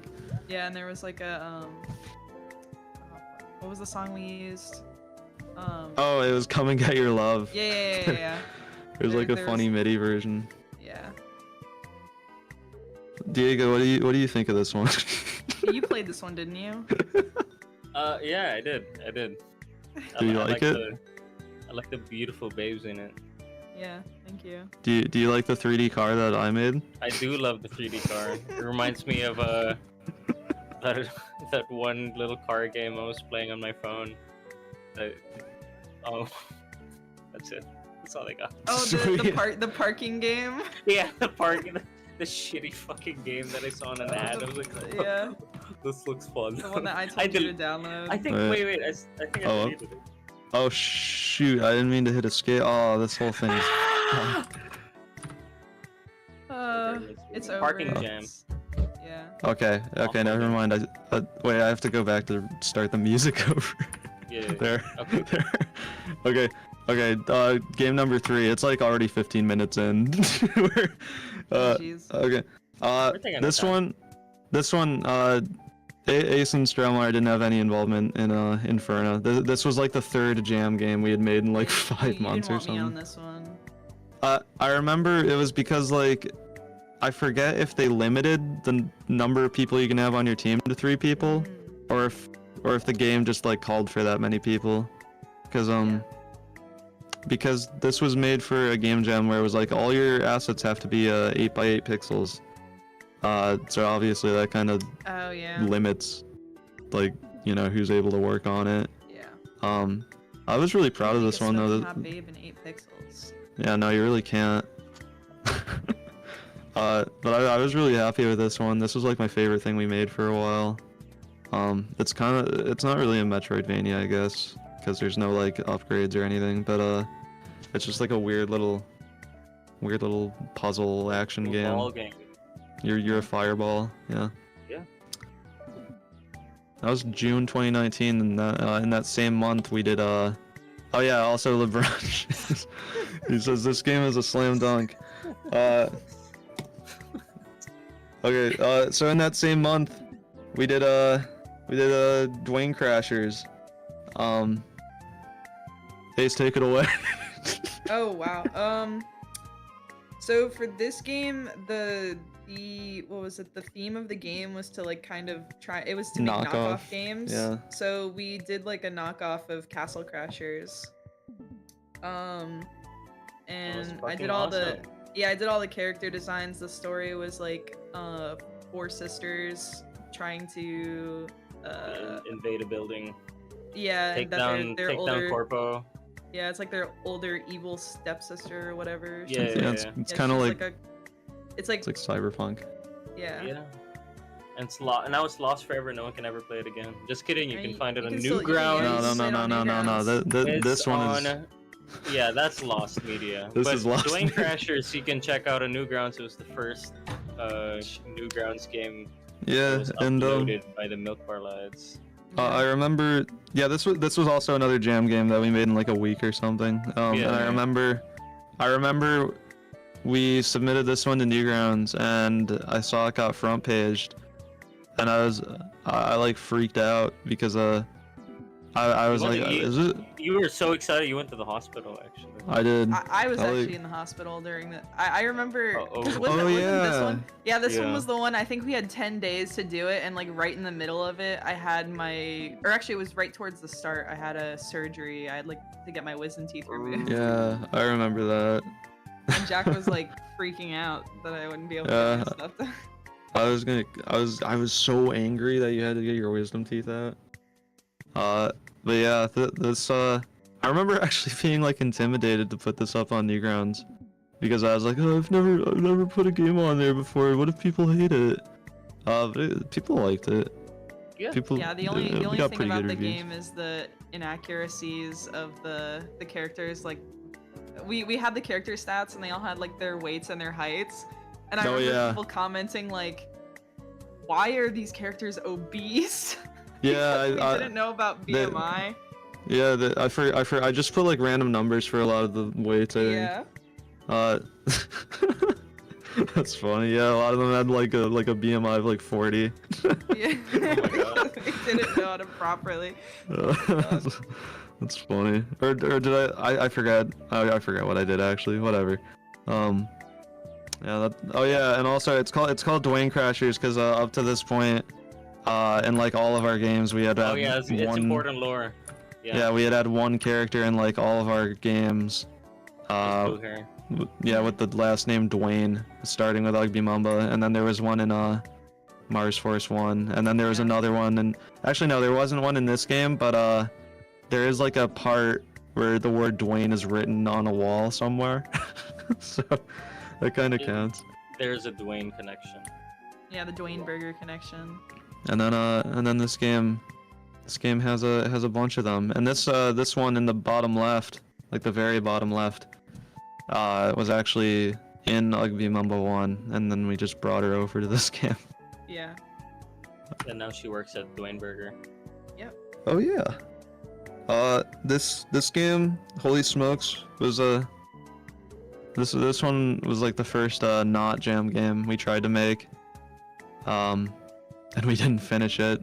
We put out a demo in December, I'm pretty sure, in 2019. So this would have been like the 5th project we worked on that year.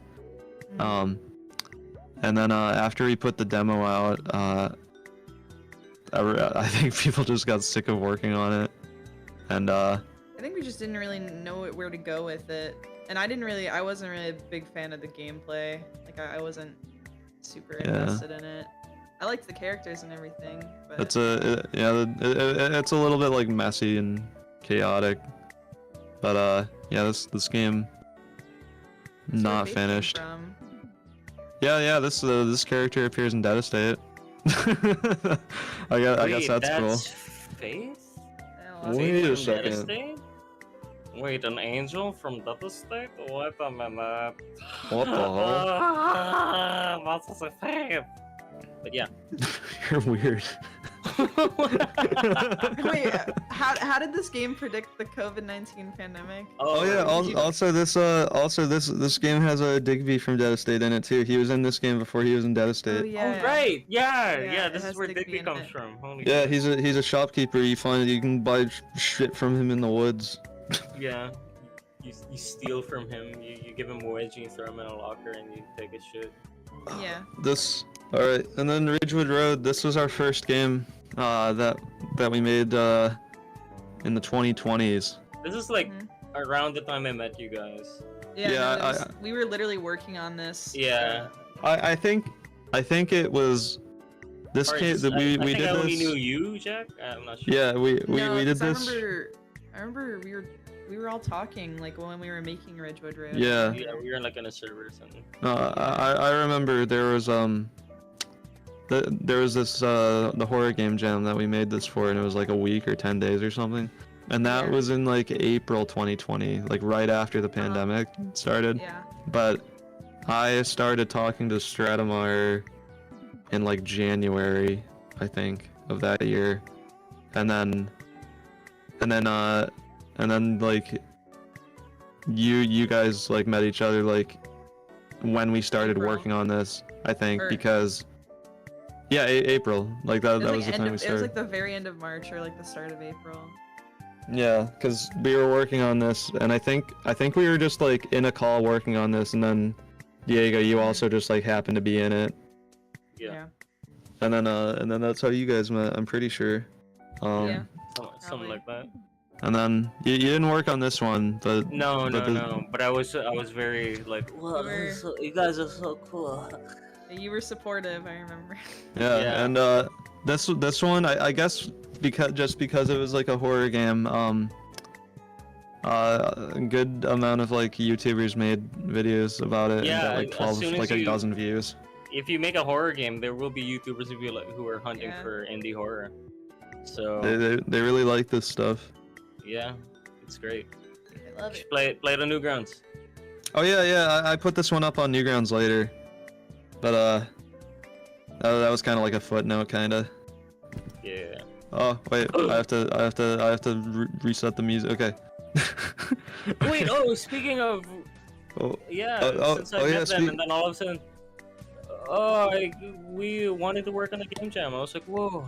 Jack was like, hey, Strad, do you wanna work on a game jam? We'll work on it for like 2 days. Yeah, PM48. Yeah, our good buddy Diego, who's here with us right now.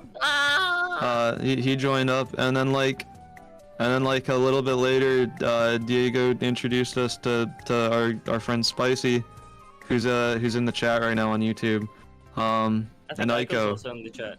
Oh, is she? I didn't. Maybe. I don't know. Earlier, is she like? I think I saw her.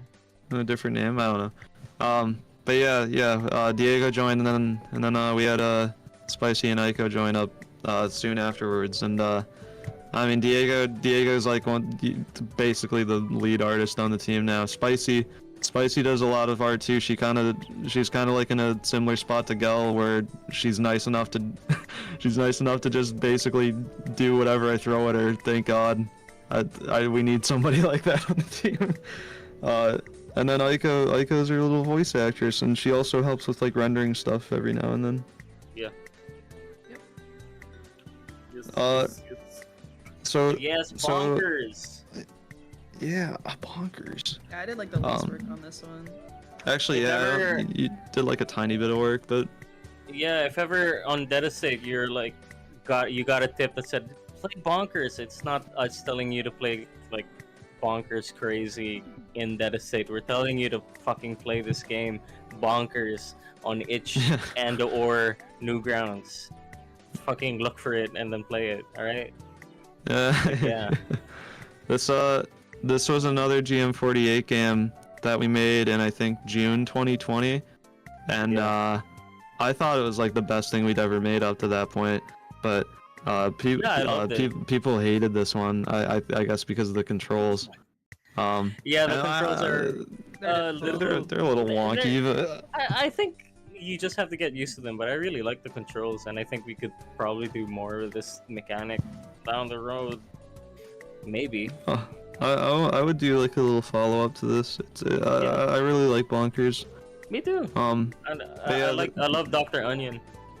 But this yeah. What was it? Yeah. Yes. Thank you.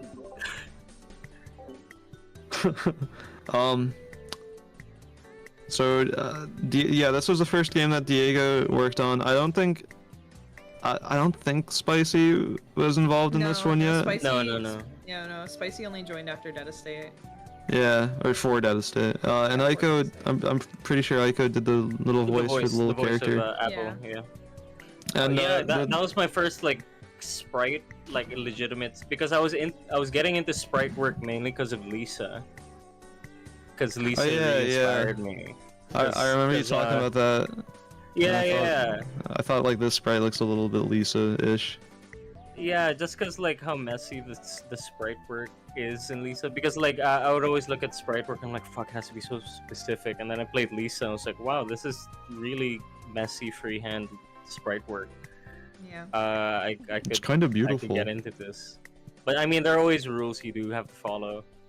But you can be pretty freehand with it. So this was my first like game sprite, I really like the bounce on her hair. I still think she looks good. Her character design is really clear. It's a really beautiful little sprite. Yeah. She's freaking adorable even. The one at the top right. Yeah. Oh wait, what?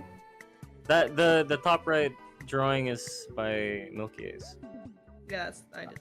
I did. I'm talking about like the actual game sprite. The little character. I did the art on the bottom left though. And that was like all within 2 days. Spicy. That was for Mamba 3. Yeah, that's Ugly Mamba 3. But yeah, I can't believe we pulled this shit off in 2 days. Like that was crazy to me when we finished it. It was a complete product. We did the jam version in 2 days, and then like we spent like a week or something afterwards just like polishing it, and then we put it on Newgrounds. Yeah, that's true. And also this little character. This little character, her name's Apple. She was the main inspiration for one of the characters in Dead Estate. Wink, wink. That's pretty much all there is to say about this one, I think. Yeah, I think we're done. Okay, this one. Oh wow, yeah. This is lost media. This is media. A true bit of Milk Bar Lads history. This was a game we started working on after Bonkers, like right afterwards, I think. Where you're just gonna play as like a little, like a funny looking little business guy, who has to like, I don't even remember what the story was. We were talking about this last night. Yeah, no. The story is that he has to defeat the CEO, Mr. Cool, or something. Yeah. Yeah, but he's like leaking like corporate. He's like a corporate spy or something. I'm not sure. I don't really remember. Well, but yeah, we were working hard on this, but then we got sidetracked with a certain Halloween jam, right? Yeah. Well, first, well, we were working on this, and I thought it was like the coolest thing we'd ever made. And then like, I'd been like posting screenshots and stuff of it on Twitter, and I don't remember who. Even if I did remember, I don't know if I should say, but like some publisher, like messaged me, and they were like, "Right, well, your game looks really cool. Well, could we publish it?" And I spent like a week talking with them or something, and I was like, "Holy shit, we're gonna get like a game published, and it's gonna go on Steam." And then they were like, "Okay, well, we'll publish your game. How about send us like a demo over that we can mess with?" And then I sent it to them, and then they ghosted us. Yeah. And I remember thinking this game was like gonna go. I mean, it probably would have like gone so hard. And I remember like I was really excited for it, and I wrote like a whole checklist of everything I needed to do, and I like put it up on my wall. Me too. I was super excited for this too. Yeah, I was like, Yeah. we're gonna make this. I still want to do this. I want to go back to this. And then Pizza Tower saw our gifts and decided to steal our Yeah, they based their whole game off of the 2 gifts of this game I posted on Twitter. Yep, actually. So Pizza Tower devs, if you're watching. Didn't they start making Pizza Tower in like 2015 or something? The only similarity between this game and Pizza Tower is that I wanted to do something kind of Wario Landish, and then that's where the connections begin and end. Yeah, but. And then. I like that. Wait, That's really good. Yeah. Dead Estate. Whoa. Yes. Yeah, there was so Joe Average was gonna be like our long haul project, and then we did a certain, and then a Halloween jam came up on Newgrounds, and we were like, hey, let's make a Halloween game. So we were gonna work on Dead Estate while working Joe Average in the background, and then what you said happened. But yeah, Dead Estate. Yeah. The browser version. Yeah, this is the first. Very first GIF of Dead Estate ever. I think. The music faded perfectly too. something yeah. clicked in. Oh. Now it's back. Something clicked in Lil Jack's brain, making this slow thing. Yeah. Wait. Okay, there's the actual Dead State panel. So originally, we lost motivation to keep working on Joe Average because of the thing with that publisher. And it was like the end of summer of 2020, and I was about to start my first semester of college. So I was just like, I wanted to at least like get something done before summer ended, before I started college. And I was just like looking for game jams that we could do in like August 2020, and like none of them sounded cool. But I had an idea, like at some point, just like inspiration struck, I guess, where it would be a game where it was like it was originally gonna be like about a little alien who's like, yeah, he's like on Earth in like 25 million BC or whatever, and he's gonna like be having a little picnic lunch or whatever, and then he like builds like a little pyramid, like a little sandcastle pyramid in the sand because he's in the desert, and then he packs up his lunch and he leaves Earth because he's done having fun, he's done with his picnic. And then on his way back to his home planet, he's like, oh shit, I forgot my lunchbox, and he goes back to Earth. And then because of time dilation, he comes back to Earth, and it's like, I don't remember what years the pyramids were built, but significant amount of time later, the Egyptians have built pyramids on top of where he built his little shitty sandcastles before, and his lunchbox is lost somewhere in the pyramid. And he has to go in. State would be like a dungeon going down from the top to the bottom of the pyramid to the lunchbox. Underneath all of that. That's what this was gonna be, and then we never did that. Yeah, we didn't do that because I think everybody was just getting too busy, like near the end of the summer. No, and it was also just and then we repurposed this concept for Halloween.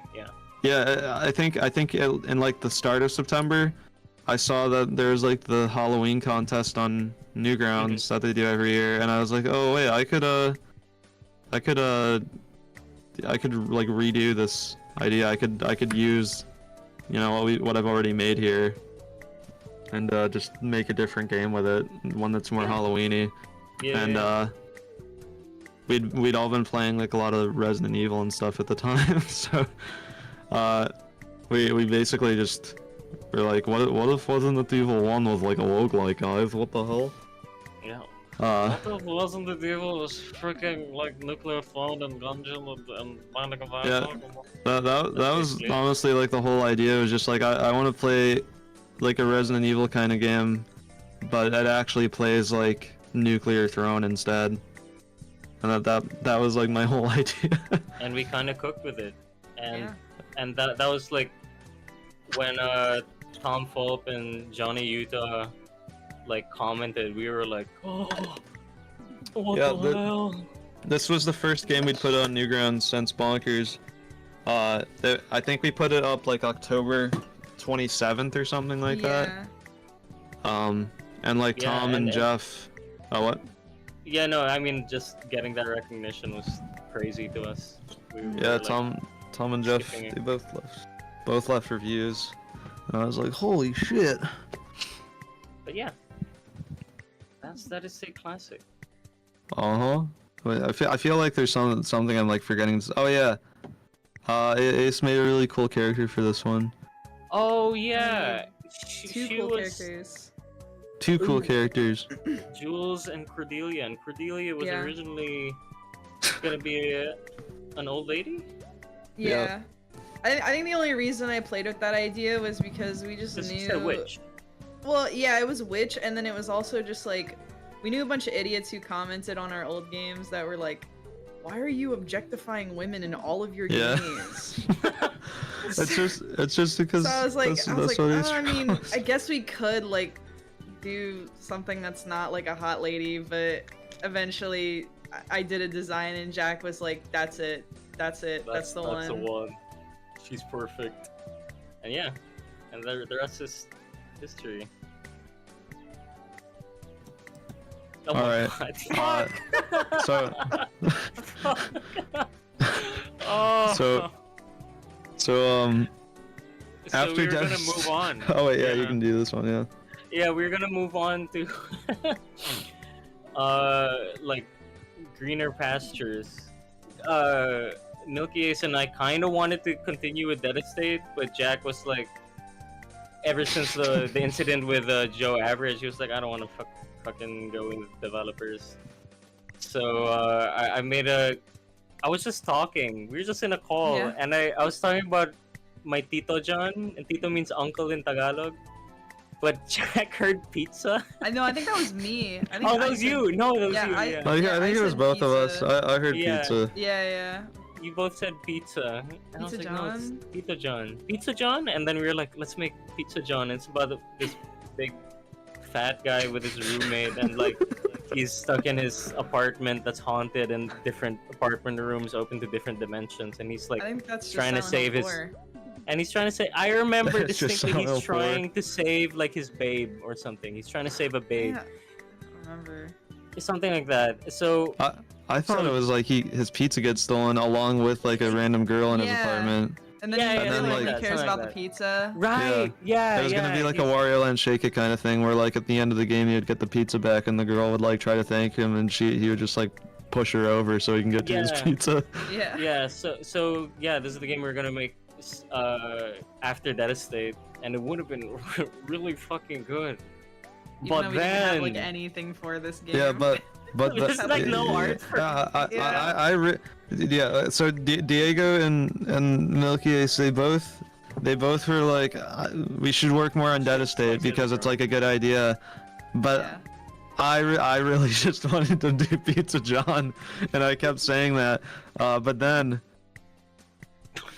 Two Left Thumbs messaged me on Newgrounds, and I didn't know who he was, but he was like, "Hey, I played Dead Estate, and it's really cool, and I want to start publishing games, and I want your game to be the first game we publish," and I was very skeptical because of the thing that happened with Joe Average, where you got ghosted, and I like told everybody on the team like I don't know if it's like a good idea. Yeah, and I was like, Jack, you fucking moron, we have to do this, man. Yeah. I was like, I remember. There's hostility. Yeah, no, I was like, Jack, we have a chance to like do something with this and like make some money. Yeah. It'll be great.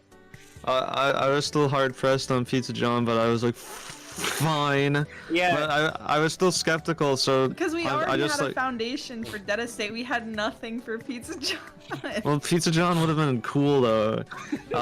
We can still make it. But I was skeptical and I wasn't sure about it, so I messaged Tom because I knew he'd made games before. Obviously he has. But I was like, hey, is it this guy named Two Left Thumbs messaged me and asked me if if you can publish my game. Is it like a good idea? Should I really go with the publisher? And Tom, I don't remember his exact response. He was pretty like kind of mixed, I think, on publishers overall. But he was like, I know Two Left Thumbs. He used to submit a lot on Newgrounds. He's cool. You can trust him. So I was like, sweet. Yeah, and that's it. And at that point, I was like, all right, we're in. And I think this is the slide where you want to leave and come back. maybe there might be something. Oh wait, no. There's something else first. Okay. Before we actually started working on fucking Matt.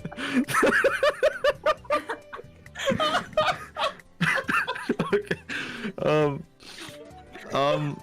Yeah, so before we actually started working on Dead Estate, like the full Steam version, we wanted we wanted to have something big that we could use as like a means of promoting the announcement, I guess, of of the full game.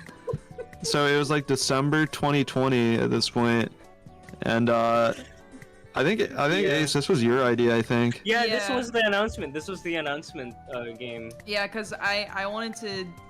I don't even remember like what the idea was, other than just like let's make a dress-up game with Cordelia. Yeah, it's just it's pretty simple. But yeah, that was the announcement. We hadn't announced that we were gonna release a full version on Steam, and then that water just spilled all over me. Okay. Okay. We might make a sequel of this in the future. Who knows? But yeah, a lot of people liked it.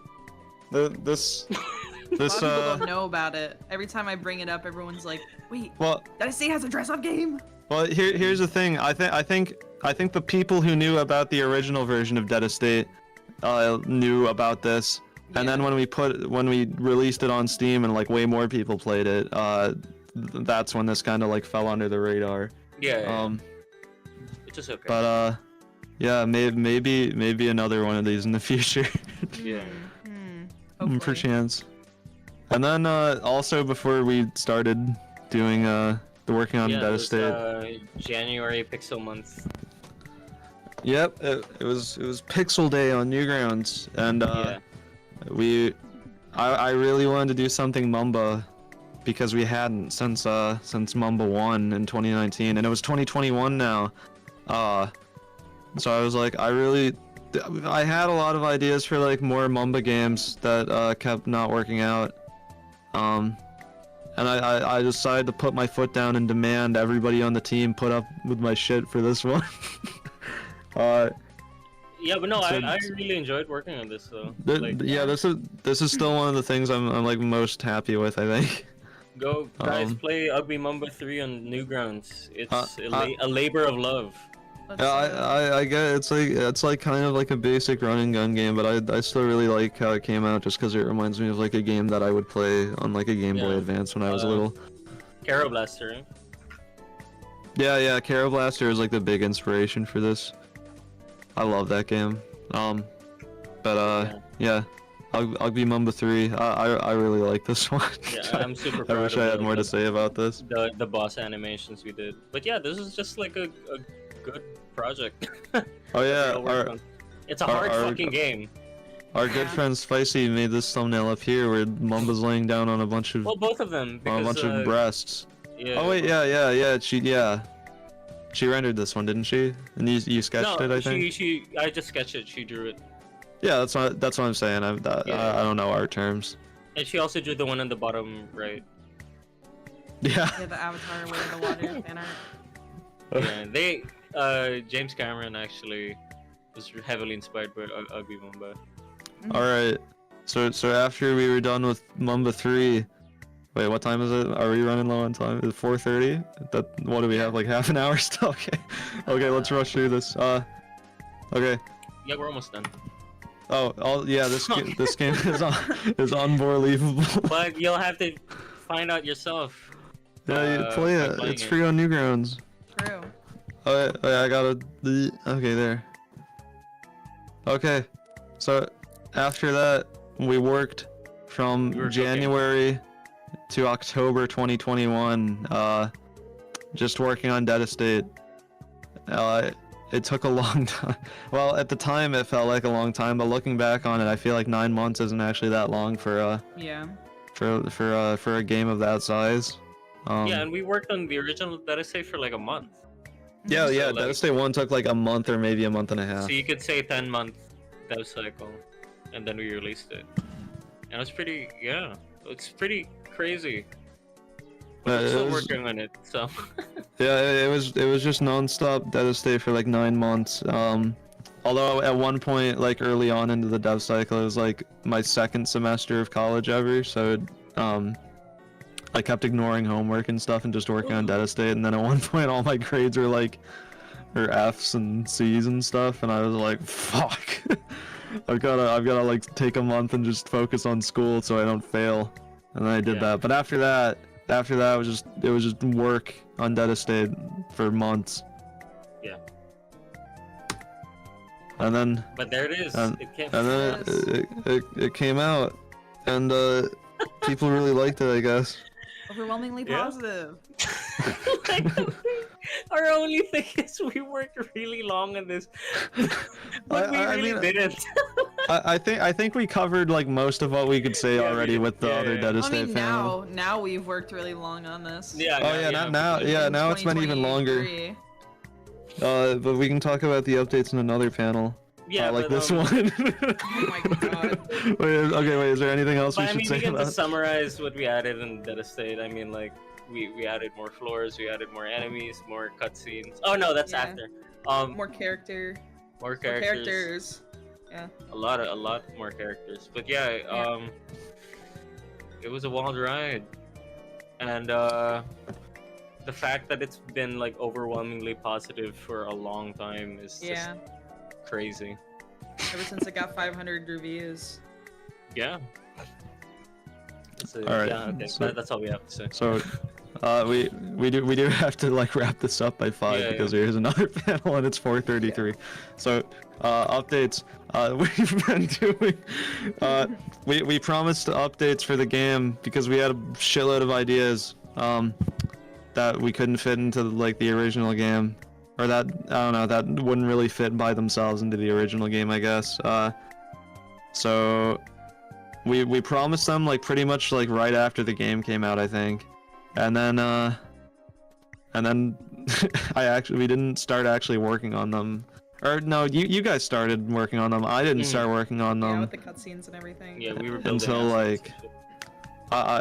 like when was it? It was like December probably that we like promised all these updates, and then I did not start working on them until like July or something because I was working on other stuff that besides Dead Estate that I really wanted to do because we had just spent like 9 months working on Dead Estate. So now we've got 4 updates out, and we're working on a 5th one.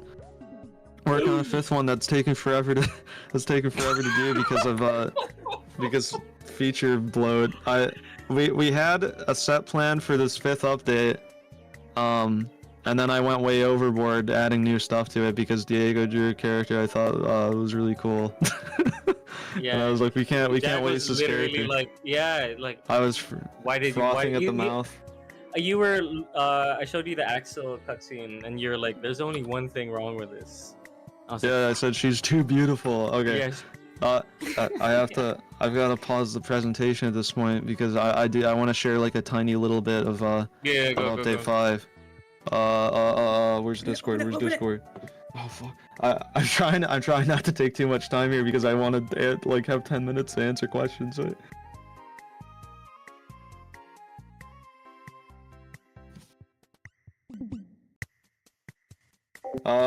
Does this work? Okay. I thought Discord crashed for a second. If my Discord crashes when I switch it back to the presentation after this, I'm gonna be mad. It's okay, we'll take over. Okay, I'm just gonna run through some like rooms. So for update 5, we've been adding this whole like, well, the main idea with update 5 originally was we were gonna add like 12 challenges to the game, just like challenge modes that you know, are significantly different from how you would play the game normally. Like, you know, just like the challenges in like Binding of Isaac or something. But like I said before, Stratomar made this new character for one of the cutscenes. I was like, we can't waste this character, and then I went way overboard planning this whole there's a one whole challenge. survival horror campaign now in Dead Estate. And it's distinctly different from Dead Estate because the mansion was like it's completely pre-built. It doesn't randomize. It's not a and lore-wise, you could say that it's before the mansion has really gotten like infested by Diavola's magic. Like it's not constantly shifting yet. So this is the mansion. This is the first floor of the mansion as it is. Yeah, because pretty cool. And Jack worked super hard designing it. Yeah, well, she was in the mansion the same time as Axel, and he was there for. So this takes place before like a whole month before the events of Dead Estate. Yeah, designing this whole mansion took a really long time. It took like a whole month and a half just for me to like make every room in this mansion. There's like a little inventory screen for it. the map, I have to actually like find the maps like, you know, in game to display the full map. I think there's one right here actually in this area. I can just walk through locked doors also because I'm in dev mode. So yeah, there's a map of the West Wing there. Yeah, see, there's like part of the map. I can also just like zip around because I'm in dev mode too. There's a lot of stuff in this. I don't want to show too much of it. There's not any enemies yet in the mansion, so there's no tension really. I have to do enemy placement Aaron is still. asking if this is replayable. Yeah, I'm pretty sure it's replayable. Yeah, you're gonna be able to play this as many times as you want. Yeah, you can speedrun it. Is this You're what gonna- all the establishing shots you've been posting on Newgrounds are for? Oh yeah. When you enter some areas in the Galen's mansion, in the it'll show chat you. finally. It'll show you like a cool little picture of the area. It's like a preview, and those took me. Actually, no, those didn't even take me that long. It took me like 6 days to do all those. I can just solve puzzles instantly also because I'm in dev mode. I don't need to have any of the key items for them. Yeah, this actually it's probably gonna be like an hour Nice toilet. 2 hour. I made that campaign. toilet. I think for people who haven't played it before, which is going to be everybody at first, it'll take, yeah, like you said, probably like 3 hours or something. Crazy. But if you know what you're doing, I'd guess you could probably do it in like half an hour. Probably less actually. I don't think anyone. Yeah, but that's for speedrunners. So, which is gonna be cool. I hope. Yeah. Hopefully, it brings like a lot more people who like survival horror and not roguelikes to play Dead State. Because we also love survival horror. I love these placeholder art paintings. Yeah. Yeah. Okay. That's enough of a think preview. I think. we've shown that. I don't want to show too much. We've shown enough. Now nobody's We're gonna be gonna- interested when it actually comes out. Yeah, we're like, oh, we've seen this before. Rolls eyes. Sigh. Okay. Slideshow. Alright. So yeah, that's our little preview. There's Cubs by Anna Kendrick. Okay, so what so what's next besides the update we're already working on? On the bowl. We've got a lot of stuff planned. Well, we've got ideas. We've got ideas. Alright. So we have one more update we want to do after this one, the one that we're already working on. That'll probably be the biggest one that takes the longest amount of time. And I don't want to share anything about that other than that it's gonna be pretty large and substantial. Yeah, but it will be related to the main game. Yeah. Yeah, obviously. And then Ridgewood Road follow-up. What? Sound the alarm. Yeah, we wanna do like a not sequel, but I guess something kind of tangential to. I'll go all the way back to Ridgewood Road, which was fucking dog jump scare. It was this game. We want to do something that's like kind of a follow-up, but not really a sequel to this. Because we all like the concept and we want to do another horror thing. And also, we love survival horror. I just want to put something else on Newgrounds this year because I put like 5 games on Newgrounds a year for like the last like 3 years or something, and I don't want to break that this year. So yeah, that's on the docket. Not really concrete yet, but I think we want to do it after we do update 5. So in between the current update and the next update, I think we'll maybe take like a month or something and try to do this. Yeah. I don't know how long it'll take. Probably. A month sounds correct. What? Dead State 2? What the?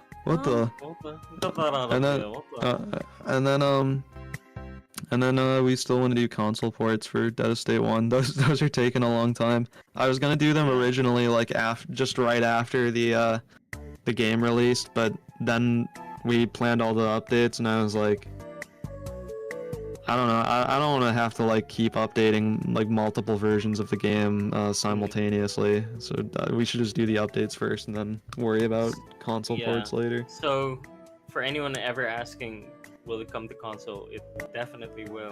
We're working on it. Although I don't think we can say. I don't think we can like. It'll be come out and say it's gonna come out on Nintendo GameCube. Yeah. I don't think we can do that. Well, we'll announce it when it's like done.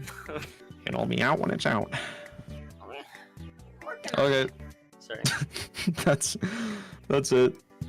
If anyone has any questions, Q&A. we've got like.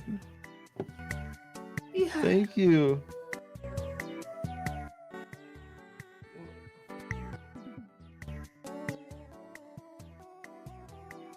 Panel questions. Fucking anything you asked in panel general chat, move it to panel question. Yeah. I'm also looking at the YouTube chat and stuff.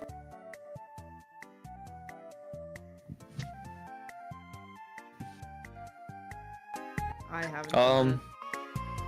I would say on the first floor. Max out health or strength. I was gonna say max out damage. Yeah. DPS. But Exploit maybe, yeah. the new if you're really good at dodging, I guess do that.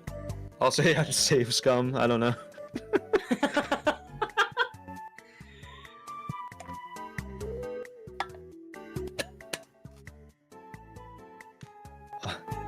Ugly mamba. I thought it does, but if it doesn't, sorry. I think you know, we were making that for Pixel Day, and I think we were working like right up against the deadline, and we wanted to have gamepad support, and if it doesn't, my memory's foggy. I thought it did, but if it doesn't, then that's why. It's just because we didn't have time to add it because we were working right up until the deadline.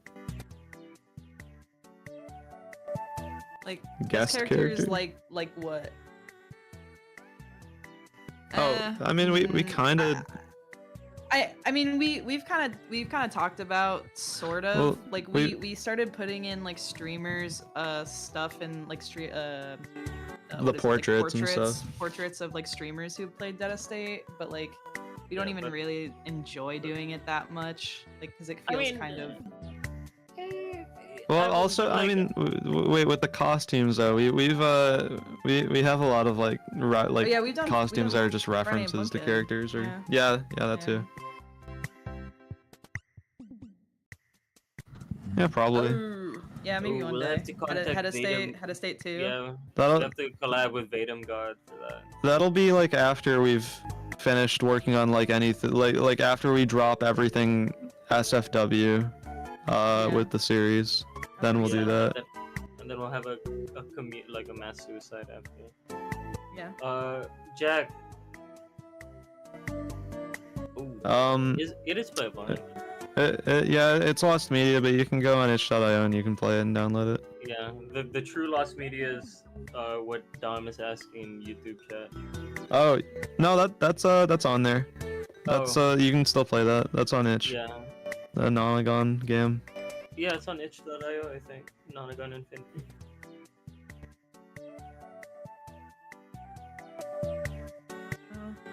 I mostly use air fryers. Oh. Yeah, same. You know what? True. No way. What the hell? Okay, there are a bunch of questions now in panel questions. YouTube chat or no? Or Both? Wait.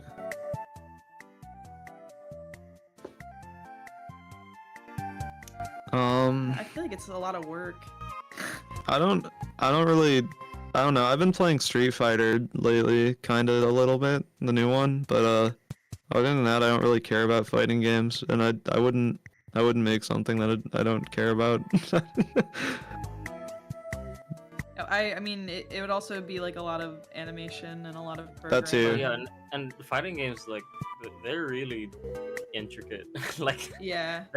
There's a lot to consider with fighting games. Which is like a lot of indie fighting game devs, they don't have a lot of characters because there's just so much to think about. Yeah. Making one character. It's crazy. I can't even play fighting games, much less make one. But it's cool. I know there are a lot of other Newgrounds creators making fighting games, so let's go to them. Yeah. Let's go to them. Not hard. If you could express Dead Estate Update 6 in one word, what would it be? Jack? Dream, like the streamer. Yeah, yeah. Yeah. Favorite streamer to add. Big. Wait, update 5 is Mask, and update 6 is Dream. Oh wait, yeah. I'm actually gonna start crying. Have you considered doing a beat 'em up? If I had an idea for one, I would. I like beat 'em ups. Apple. I just need an idea. Or Oh yeah, Fuji. yeah, I got it. That's. I think we've talked about. We've like kind of thrown the idea in the wind before, but nothing like. Have to remove one. Jesus. Yeah, it's Cordelia, dude. Yeah, probably. Yeah, fuck her. I don't. Yeah. know. I don't even know. I don't know. I like all of them. I genuinely. I like all of the characters in the game, but I think the one I'm like least attached to is probably Lewis. Really? Yeah. I love Lewis. I love him, but like, I mean, if it was between him and all the other characters, then bye. Oh. I don't even know. I like kinda, him. These are good characters. I might agree with that. I love all the characters. I don't know. Part of me wants to say Boss just like purely for gameplay reasons, but I still love Boss. Like I love the character of Boss. I feel like we have so much more. We have so many more like ideas about these characters like in our dev chat that we haven't actually put in the game. That's true. We have so much lore that we've talked about with these characters that nobody knows about, and I feel like right now we're expecting everyone to know. No, I don't know if I can kill off any. For me, it would be Lewis, just because I guess I don't. I think I wouldn't pick any of the other ones. I don't know. Yeah, he just has the least stuff we've thought about with I don't know, like lore wise. Maybe Lewis in a time skip. Was more interesting. Perhaps. Who would win, Jury or Cordelia? Cordelia. Oh, just like what kind of fight? Just like sits on her. Like a toe sucking fight. Yeah, toe. Cordelia would get her sloppy blue lipstick all over her, all over her toes. So that would be interesting. That's that might disgusting. be something in update 6. People joined when you said that though, so you keep doing that. You're supposed to agree with me. Strat is making me sick. How to turn-based RPGs? I don't really love turn-based stuff, but I do. If I ever had an idea for something like Paper Mario-ish, I would do it. Yes. Do you think you'll add more stuff in the Data Save Point shop? We haven't. We want to. I honestly have no idea about that stuff. As far as I'm concerned, that's not my thing. I've been wanting to do it. But like whenever I think about it, I'm like, I have the actual game to work on. Yeah, maybe when Data State's like finished. Please, I need to big Cordelia boob gif. Wait, here. Ooh, important. It's been stated Apple is Fuji's daughter and Cordelia and Fuji are in a relationship. Which one got pregnant? I don't think either of them got pregnant.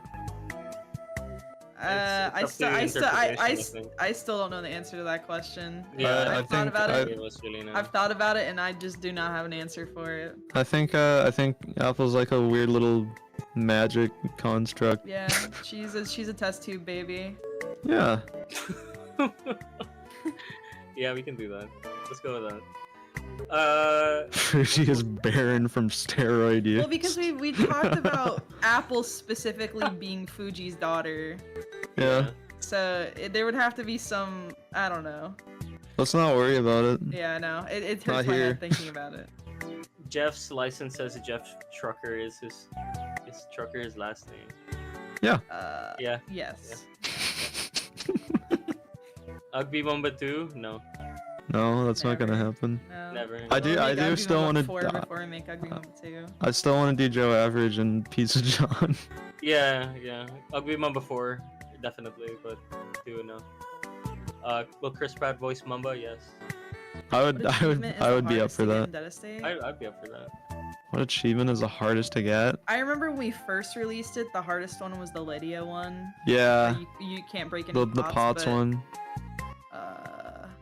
I mean, I guess the cop out answer would be the one that requires you to unlock every other achievement.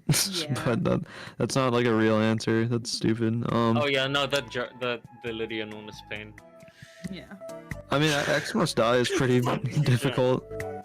Yeah, that the one's only still ones harder. the only ones I haven't gotten yet, or well, from the original release of achievements, was the Mumba on Oh yeah, X aren't Must we? Die and Lydia. Yeah, we I think we are gonna end up making Xmas Die a little harder. Right? I thought it said you just started playing Bomb Rush Cyberpunk on Steam. I'm not playing anything. I thought I got a little pop up and I thought it was your Steam name that said you just started playing Bomb Rush fuck Cyberpunk. this, And I was like, what the fuck? Fuck this, open TF2. Oh, fuck this. Oh, already repost. Are you familiar with the remappable back buttons for gamepads? What do you mean? I don't know what that means.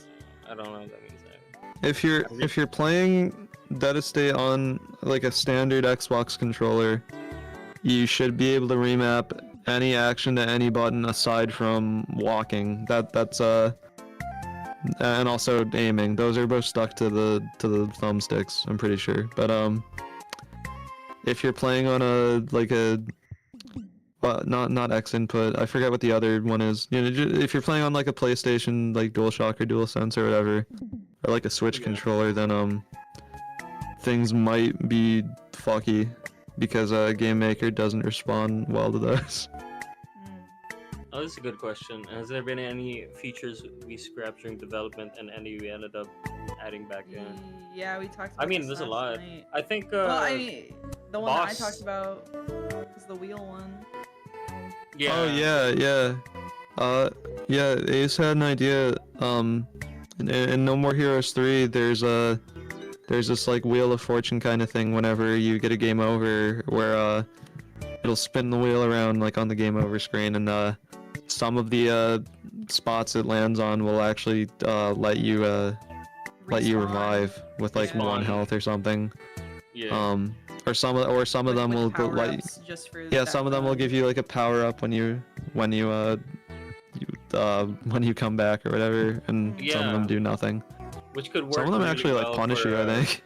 For roguelike, I think. Yeah, there are punishing ones like foos and I think just foos. Yeah, we wanted to. Ace wanted to do something like that, and I think it's a good idea for a game that is built around it, but not to just like slap it onto a game that already exists. Yeah. I hate to interrupt you guys. You guys have about 5 more minutes for a panel. Ooh. Well, actually, Ooh, the 5 minutes. next panel starts in 5 minutes. Oh, okay. Okay. Okay. We can just be done. we We've can end it answered here. questions. Yeah, I think we're good. We're good. Yeah. Alright. But yeah. Thanks for coming, everybody. Thanks. Oh wait, did that wheel mechanic come from Lollipop Chainsaw first? I actually never played Lollipop Chainsaw. I haven't played so I have Lollipop. No idea. I mean, it makes sense. I mean, the No More Heroes 3 and Lollipop Chainsaw are both Grasshopper games, but I've never played Lollipop, so I didn't know. Either way, I like the mechanics. Yeah. Thanks for listening, everybody. Thanks for having us on Newgrounds Festival. Yeah. Wow. Thank you. Thank you. Thank you for being here. Bye Good luck bye. with the rest of the event. Bye bye. Bye bye. Bye bye. Bye bye. Bye bye. Wasn't that fun, kids?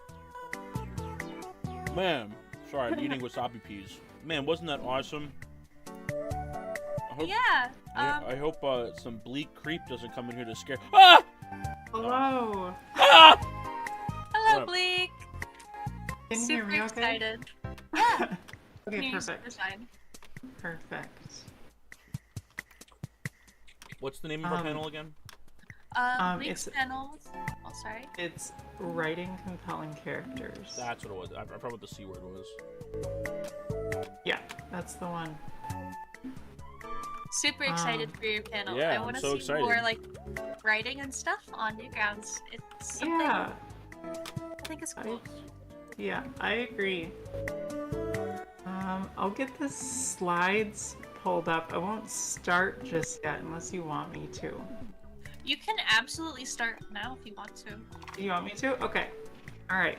Can Alright. Can everyone see that? Everyone enjoy. I'm gonna put back on the stream. Wait. Yes, I can see it. You can see it. All right. Perfect. Give me like 2 seconds. The mouse is not working. Please. Please. Has it worked?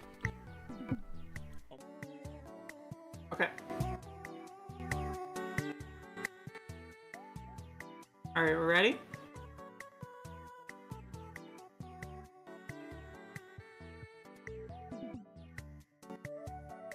Okay. No worries.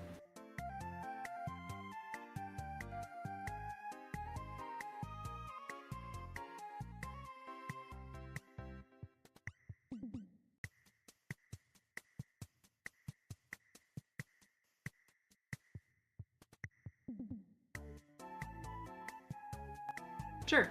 Yeah. Let's see. Second.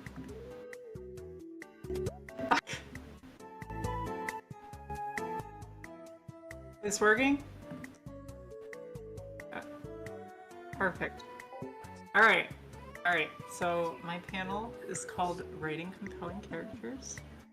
I think that storytelling, any sort of medium you want to use for your storytelling purposes, like narratives, like in any format, or how we make sense of the world around us, can make us more empathetic people, or it can fill us with hate. It all depends on who's telling that story, and what it is we get out of it. The characters are always going to be at the core of that, even if they're really abstract, even if they don't say anything, or even if they're not human at all. They are generally the primary point of entry for any story. So that's my little introduction. I mostly do like poems and stuff, but I write other things too. So that's my background. So first of all, I had like basic things, and then we'll go into like more general sorts of tips, but mostly focusing on characters. So the first thing I wanted to talk about was that you want to give each character a backstory. Even before they have a name, they should have events that shaped them before the story even takes place. Like a character might have an innate disposition, but they also have like a learned disposition. They might act a certain way in front of certain groups of people, or differently when amongst other people. Especially when you're writing about your main character, you need to think about all these little details, the little things that make up who they are as a person. So first of all, you want to think about like the big moments in their life. What are the points of no return? You can kind of think of it. You want to think of like the big events in their life, and then you just want to narrow it down from there. So don't just think about who they are inwardly, but also how they're perceived by others. Like, for example, how you describe yourself is generally completely different from how your friend or your family describes you. And sometimes that plays a role in how you carry yourself. You know, like sometimes you take that stuff to heart. Like people will say you're this way, and then maybe you start acting that way, or maybe it's the opposite and you start trying to act exactly the opposite of that. Like when I was a kid, I like kind of trained myself to smile more so that I seemed really friendly, because I would see all these people scowling all the time and I didn't want to be like that. But everyone has their own like facade. Like they have things they hide from certain people. They have things that they show to other people, and it might not be true. They want people to think they are a certain way. So there's like a number of different questionnaires online. There's lots of different things you can use to kind of flesh out that background. But I have a link for one of them. I'll share it here. I don't really use a lot of them myself. I'll put it in the general chat. I don't really use a lot of them myself. But they do have a lot of like good things to think about, especially when you're just starting out. Like I just posted a small screenshot of one of them. But different stages in your life, like you change throughout time. You might not change a lot, but there are things like your experiences absolutely shape you. There's always a nature-nurture kind of thing going on. So our next little segment is called Ground It Through Your Characters. So no matter how fantastic and wild and surreal your story may be, no matter how crazy your setting is, you're always going to want to ground your story through the characters, because that is how we connect to a story on an emotional level. It's the lens with which we view the world. And you know, sometimes they might be tourists themselves. They're just experiencing this world that you've come up with, and they take in all the sights and sounds. But you still want to have like some core like emotional component to those characters that ground them in reality and make us care about what happens to them, because otherwise, if you're just exploring a world, it doesn't really feel like you're invested in it until you're invested in this character and what they're gonna do in this place. So by creating your characters, that is how you'll take them on this journey to this place. And you can have them explore all these different points you wanted to cover with whatever world you've come up with. And like, even if you're writing an alien species and they have a completely different set of values, even if it's like a utopian society, which doesn't exist, by the way, they should still have something human within them. You want to find some sort of parallel between Earth, the world we live in today, and your environment, your place that you're trying to make a story about. I skipped all these. But Blade Runner does a really good job with this. Like, we have our replicants who are very human in what they want. They just want to survive a little bit longer, as we all do. But they are scheduled to die after a certain amount of time, and so they try to escape that. They want to live a little bit longer. Yes. And then my next point, you don't want any truly minor characters.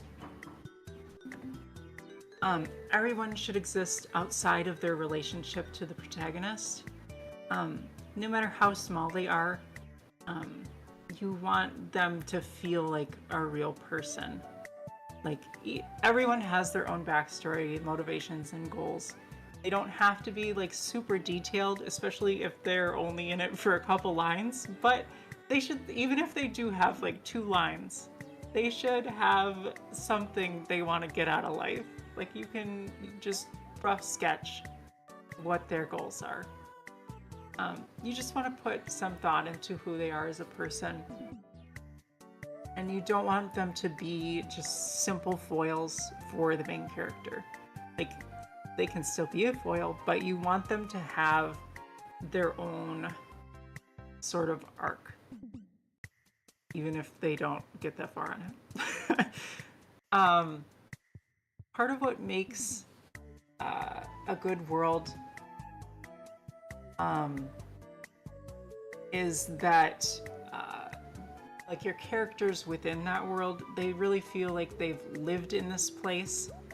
And through your side characters, you can have the opportunity to really touch on the things that, like, you couldn't normally squeeze into the plot, like the main plot. You can kind of touch on like the finer details of that setting. Maybe you want to make some additional parallels of that. But you can also like flesh out the diversity of the kinds of people that live in this specific time and place.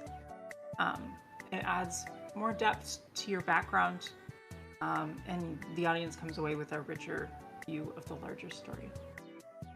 So one of my examples for this one was Night in the Woods. Really good game, really good story, really good writing. All of the characters just feel so real to me, and I love the dialogue. Yeah, they just are really fun to hang around with throughout the course of the story, and like, you get to choose which character to hang out with, and I always had such a hard time, but I always picked V. But I still had a hard time because they were all so lovable. And then I also have Do the Right Thing, which is about this neighborhood. I'm pretty sure it's in New York from what I remember, but it's a city neighborhood, and like, Spike Lee, like, he has so many characters in this movie, and all of them feel like real people. Like, you just see these people on the street that have like, I don't know, they have a few lines, but like, they're very memorable, and like, you could make an entire movie about pretty much anyone in this story, and it's really great. And my next little piece, before I move into like developing your characters, is a note from Paul Thomas Anderson, who's made movies like Boogie Nights, The Master, Punch Drunk Love, and Phantom Thread, amongst a few others. It's really good at directing and writing. I didn't put little animations in this, but anyway, his goal, like his writing style, how he starts each piece, is that he always starts with characters who are wildly different from one another. And I always thought this was really good advice. It makes the dialogue a lot easier to write, and it's always a lot more interesting to have characters who are arguing or like just having trouble understanding the other's point of view than it is to have them just nod their heads like in agreement the whole time. It's just, there's just nothing interesting about that. Even if they're good friends, there's still bound to be arguments, times when they don't see eye to eye. Good storytelling is all about like the yin and yang. You want to have different points of view being represented, because otherwise you run the risk that your story is going to just feel preachy, and you're going to lose a portion of the audience who's might not agree with whatever perspective you're representing.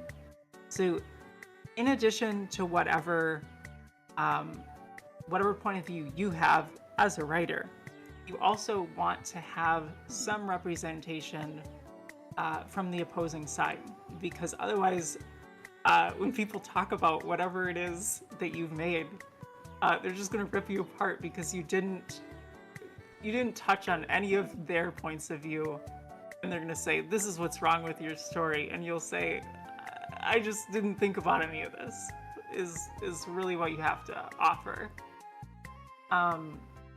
So yeah, even if you eventually arrive at a happy ending, we should have to work to get there. So conflict is always key. And then my example for this one is Who's Afraid of Virginia Woolf, which is basically arguing the entire movie. A lot of yelling, a lot of horrible things said amongst all characters. It's about like a husband and wife, and they hate each other so much, and then they have a dinner party, and they bring these people they invited to dinner into their horrific arguments, and it's chaos and a mess, and it's horrible, and I love it. So on developing characters. When you're writing dialogue, you want to use your character's voice. You want to be making sure you're making conscious choices when you're writing each of your characters.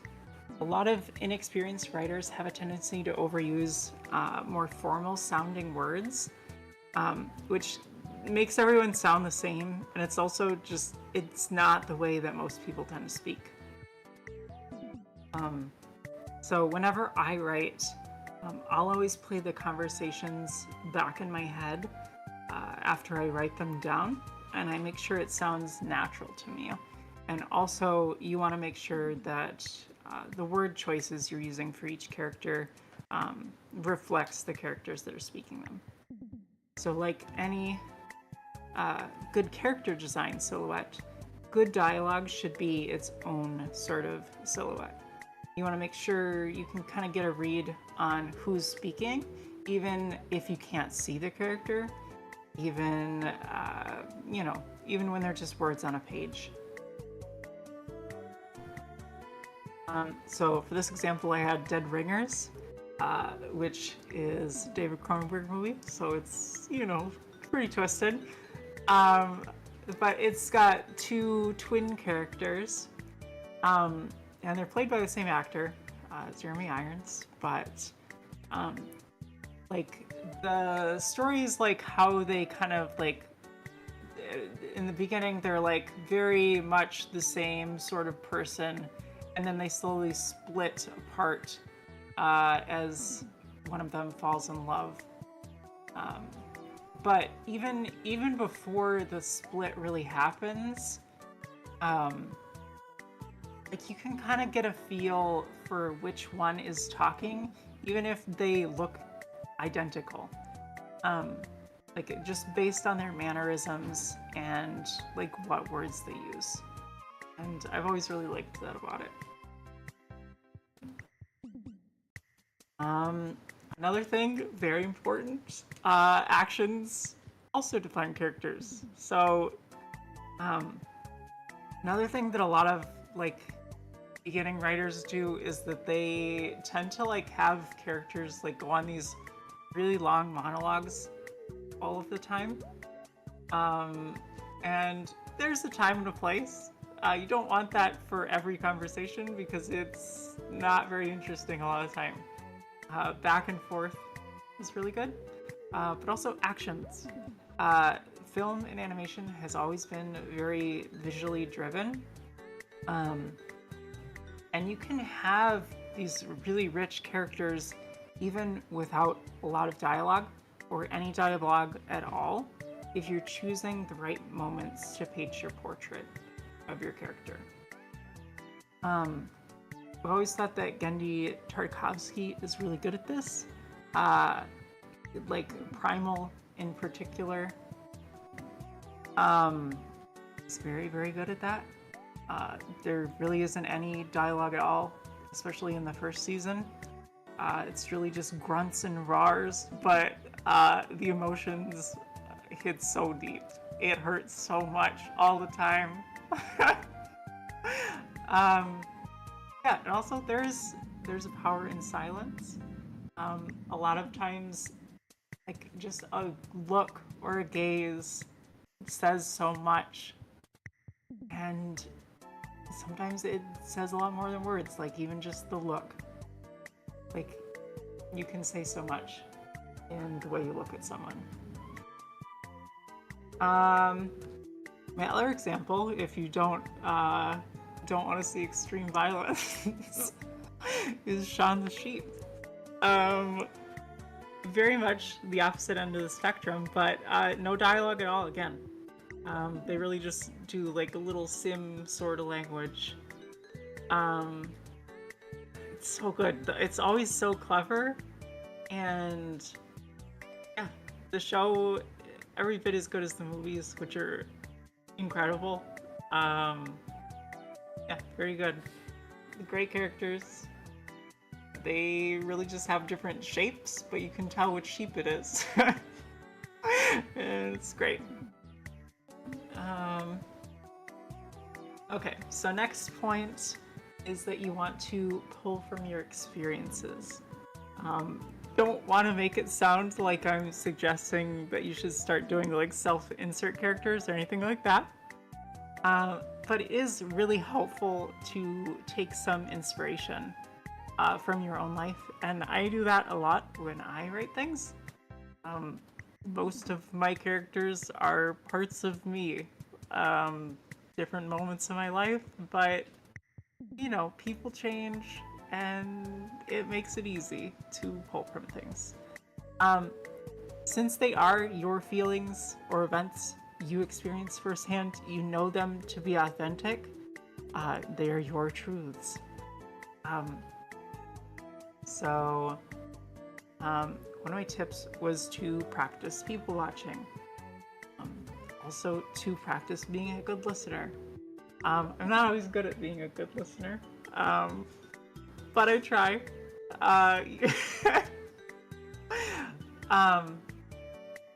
But just watching people around you, studying like their body language, the sorts of things they say to each other, and just, I don't know, just watching, going to like a park bench, seeing things happen in the middle of the city. You can see a lot. So yeah, those are good things. Keeping a journal can also be a really good thing. By doing that, you can document these moments in time.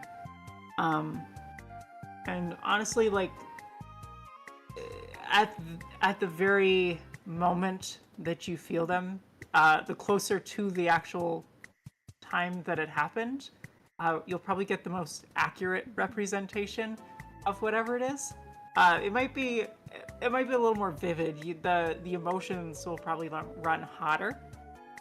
But you know, it's not a bad thing to live in the moment when you're writing something. You know, heightening the emotions is not necessarily a bad thing. Depends on what you're doing, I guess. But by doing so, you're documenting these moments in time. You can mold them into whatever you're making. You can find so many things in your own past that you can use. And my next point is that characters don't have to be likable. This is another common misconception. A lot of people don't seem to like movies or games or other things, comics, that don't have likable characters. I am not one of those people. So Martin Scorsese practically built a career on making unlikable characters. You know, even if your goal is likability, your characters should still have flaws. And oh god, I lost my place here. They should still have flaws, because flaws are what make us human. It's really hard to form a emotional connection with someone who is perfect. because no one is perfect, and no one can truly relate to that. Again, conflict is key to good storytelling. There's a reason why Mary Sues and Gary Stews exist. They're not good characters. They're boring. There's nothing going on there. There's no way they can improve because they're already a perfection. It's just not interesting. In addition, I also think it's a really good idea to approach your characters without casting too much judgment on them. This can be really challenging, especially if, like, your character is the complete opposite of who you are and what you believe in. But the point is, you want to be able to write as honestly for them as you can, so you have to try to shift your perspective a little bit. Like, even complete monsters have some admirable qualities. You don't want to make them too sympathetic, but you need some bright spots, or else they're just flat in one note. They're exactly the same as the Mary Sues of the world, because they're just pitch black. They have no good qualities. They're just not interesting. They're pure evil. You can also remember that serial abusers get away with so much because they're not doing it 24/7. They need to have some moments where they're likable. Otherwise, they wouldn't have any victims. So just keep that in mind. So these are some Scorsese movies. We got The King of Comedy. We also have Raging Bull. Both very unlikable characters, very manipulative, and, you know, abusers in the case of Raging Bull. And then these are more just general tips. Avoiding exposition dumps. This is one of my personal pet peeves, my biggest. And something a lot of writers seem to really struggle with. When you've got this really great, like, intricate world, the chances are you want to share every tiny detail of that with your audience. But the thing is, just as we get tired of people oversharing in real life, it's every bit exhausting on the screen or on the page too. So you want to practice the light touch. You want to leave the trail of breadcrumbs and let the audience follow. You want your dialogue to feel and flow as naturally as possible. Sometimes it's tricky, but ideally you want to sprinkle in backstory or world building sorts of points without the audience really catching on to what you're doing. Having that light touch when you lay the groundwork will make those big moments that you always want to have hit so much harder later on. In the end, every detail is not going to make it into the script, and that's okay. A little ambiguity will get people talking. If there are points where things are less clear, that's okay. As long as it's not the whole script, you're probably going to be okay. It's not a plot hole unless it's explicitly not happened. If your world is rich enough, you can always save your elements for a side story, for a sequel, whatever you want to do with them. You can use it as a completely separate story. I've done that sort of thing all the time. I will have all these sorts of ideas I want to put into something, and I make things that are very short. They're only like 5 minutes tops. So I can't fit them all in there. So I take them and I keep them in a little folder from whatever project I was working on, and I'll look through them every once in a while. I'll say, oh yeah, I remember this was a good idea, maybe I'll use it again. And maybe a whole new project comes out of that. You never know. These were some examples of things that are really good about avoiding those big dumps is Return of the Obra Dinn, mystery story of a ship with all the passengers have died. So you're trying to figure out what happened to them, and you really only get these little snippets of the events that unfolded, and you're trying to figure out who is dead. You know what? Everyone is not dead. There are a couple of people that are still alive. So you're trying to figure out who died, how they died, maybe if they lived. You know, I'm forgetting if they died or not. It's been a while, but the point is, it really doesn't tell you anything. You have to just look around. You have to play that people watcher sort of thing. It's really good. Recommended. Also, the original Wicker Man. I haven't seen the Nicolas Cage one. I know it's widely reviled. Everyone hates it, and you know, someday I'll probably watch it. But the original Wicker Man is so good. It's basically about this policeman. He goes to this island looking for a missing girl, and he starts uncovering all these very strange things happening in the town, and slowly start to piece things together, but it really doesn't come together until the very, very end, and the ending is so good. Love that one. Very, very strange. Kind of a musical too, which is weird but awesome. Yeah, next point. Don't get too hung up on plot. I don't want to make it seem like I'm trying to tell you to like let things meander. But I think a lot of people get way too hung up on having a really good plot. I just don't think it matters that much, because chances are, unless it's something like completely crazy or weird or really clever, it's probably been done before. And it's really all in your approach to that sort of material. That is where you're going to want to try and innovate. There's a lot of themes, like everything's been done thematically, but you can tell it in a new way. That's really what you're trying to do a lot of times with the plot.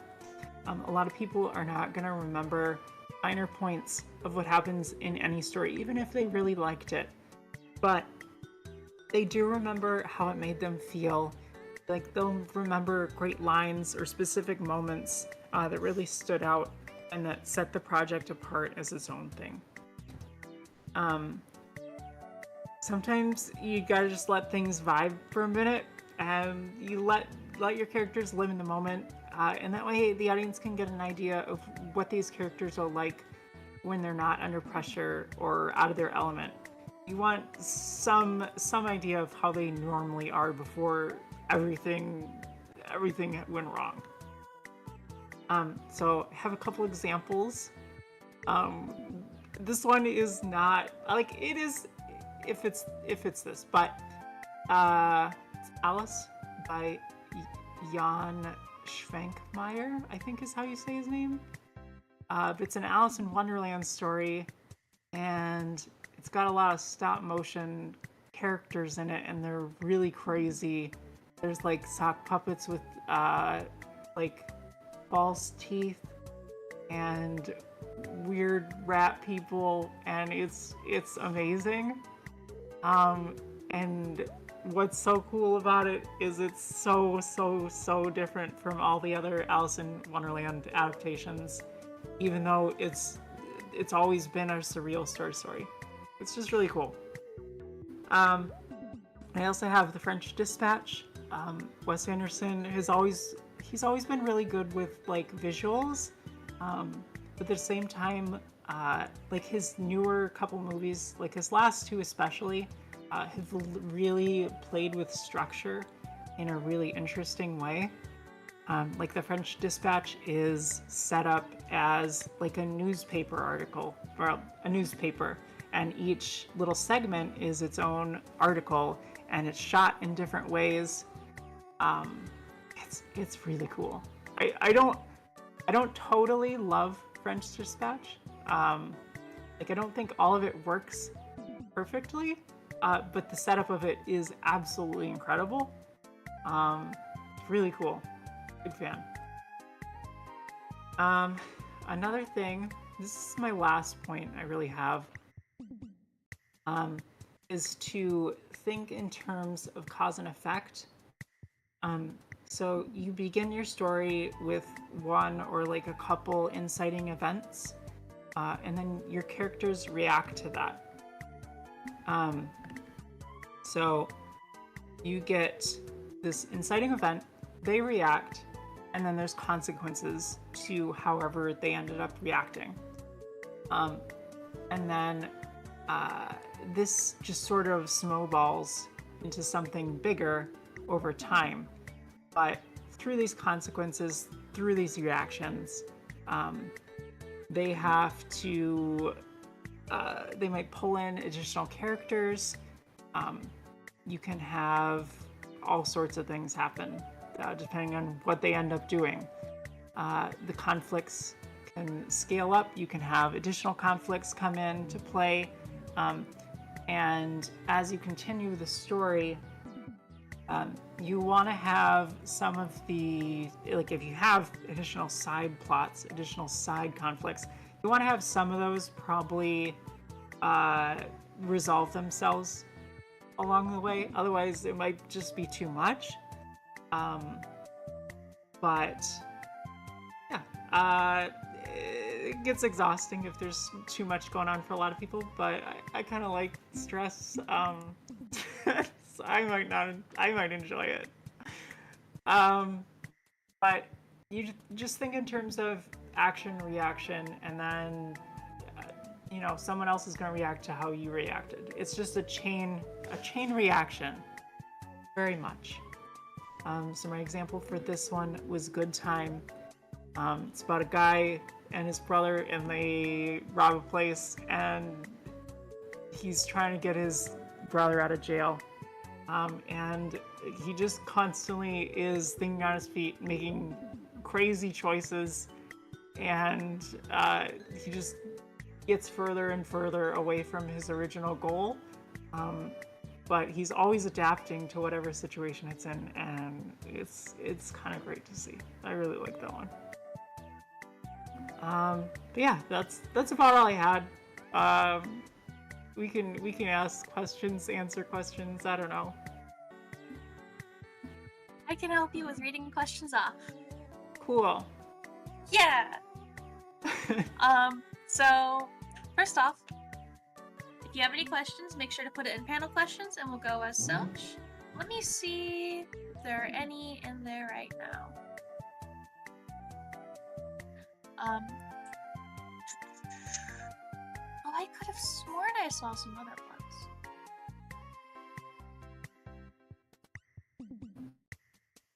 I'll take anything. I think I gaslit myself into thinking there were more questions. I thought I saw one about like evil characters. Where was it? Evil characters. I'm interested. It was like when writing like an evil character. How do you? Oh, you deleted the question? Oh, I thought it was a good question. Put it back. What's wrong with you? Give us the questions. We'll ask a different question in the meantime. Done. What's the best way to make a robot character compelling? How can you portray the cold, programming-focused behavior while also trying to make them compelling, just like a human character? That's a pretty good question. Ideally, I think they probably have some human characteristics. Like otherwise, like if they're just cold all the time, like they have to care about the other characters in the story, I suppose. Like you have to establish that in some way, because if they're just acting out of like their own goals and they're very cold about it, then they turn into a villain. Yeah. I think robot characters in general are a little bit difficult to write, probably. Yeah. There is a bit of a disconnect there. And you also probably have to be a bit careful about how you portray them. Insofar as I'm gonna answer some of your questions, sorry. It's okay. I feel like a lot of media that like tries to do robot characters, you kind of end up with a really poor representation of like certain like how do I word this? You'll see a lot of people trying to use a robot character to represent someone with autism or whatever, and I feel like doing that is kind of like in poor taste. Yeah. And so you want to avoid that, you know? I think that even though they're a robot, like they shouldn't think in binary terms probably. Otherwise, I don't know. Maybe they do. I don't know. That could be interesting too, I guess. If they think only 1 or 0 for whatever situation it is, even if it's a really hard choice. Like maybe they've weighed things out in their robot brain, but to us, it's a 1 or a 0. You want to have like a pretty structured way of thinking for them. Yes. You know, like if they make one choice and then for some reason they're like all over the place with it, you just got to be careful with it. Now, it could be interesting if they're like programmed really shittily. Yeah, that could be fun. All right. I'm sorry for sorry. I just wanted to say that. What resource would you recommend for someone screenwriting for cartoons? I don't really use anything. I used to use, oh god, what did I use? Celltex, I think is what it's called. I'll type it in. Hold on. I wrote like one feature-length screenplay once.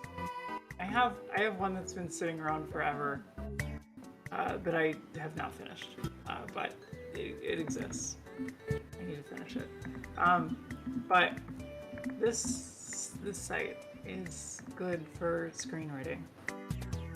There, that one. That's good. I really only write for myself a lot of the time. Like if I write for other people's projects, like I still don't really use anything in particular. I just use like WordPad or something, whatever is available on my computer. I write a lot of notes in the margins and stuff like that.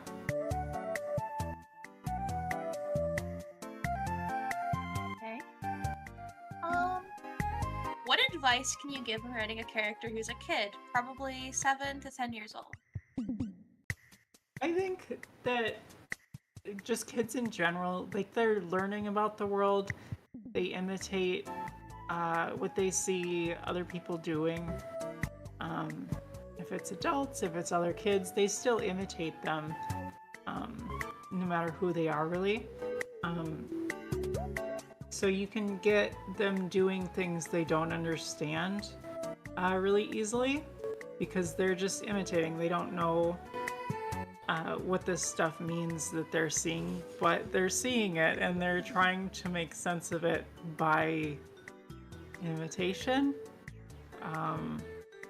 And they're very curious. They want to know, they want to learn about the world. The world is a wild place. They see new things all the time. So, they're little explorers. I think that's a good way to put it. A piece of media that I can think of right now that has a pretty good example of well-written characters who are children is Unsounded. It's a webcomic. Okay. I would definitely heavily recommend it. I'm gonna link it.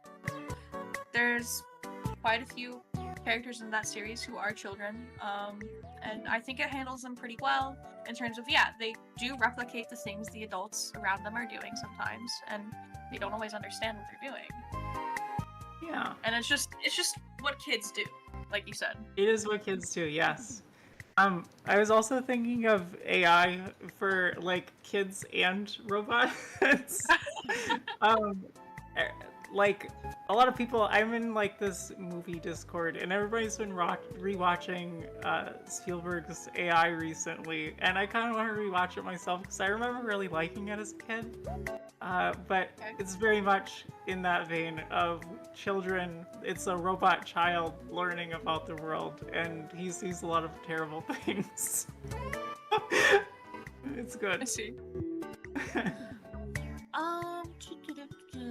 What are some alternative conflict types to an argument between a romantic couple, since I really don't like the idea of writing arguments between that dynamic? Parentheses, they make me sad. Being sad is okay. I mean, you just gotta overcome it, I feel like. I mean, they can make up in the end. Does that make it better? I don't know. I feel like if a conflict, as long as you can tell they still love each other, then it's not as sad.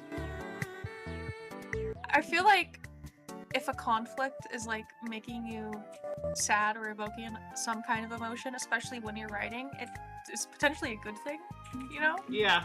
Like, yeah, it might make you sad, but when you get to the end where like that resolution comes, there will be some kind of satisfaction. Yeah.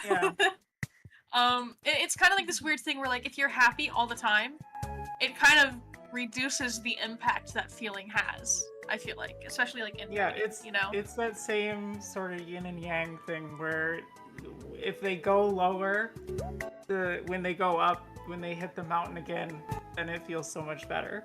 Anything other than an argument, gone you through can a lot. use. You know what? I feel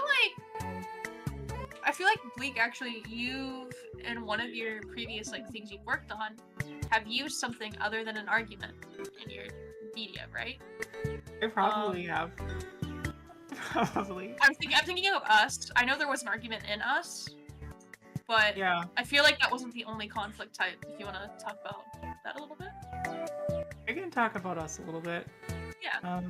So I worked on this project for like 2 years. I finished it last year, but we're working on it for like 2 years, and it was about this couple of kids.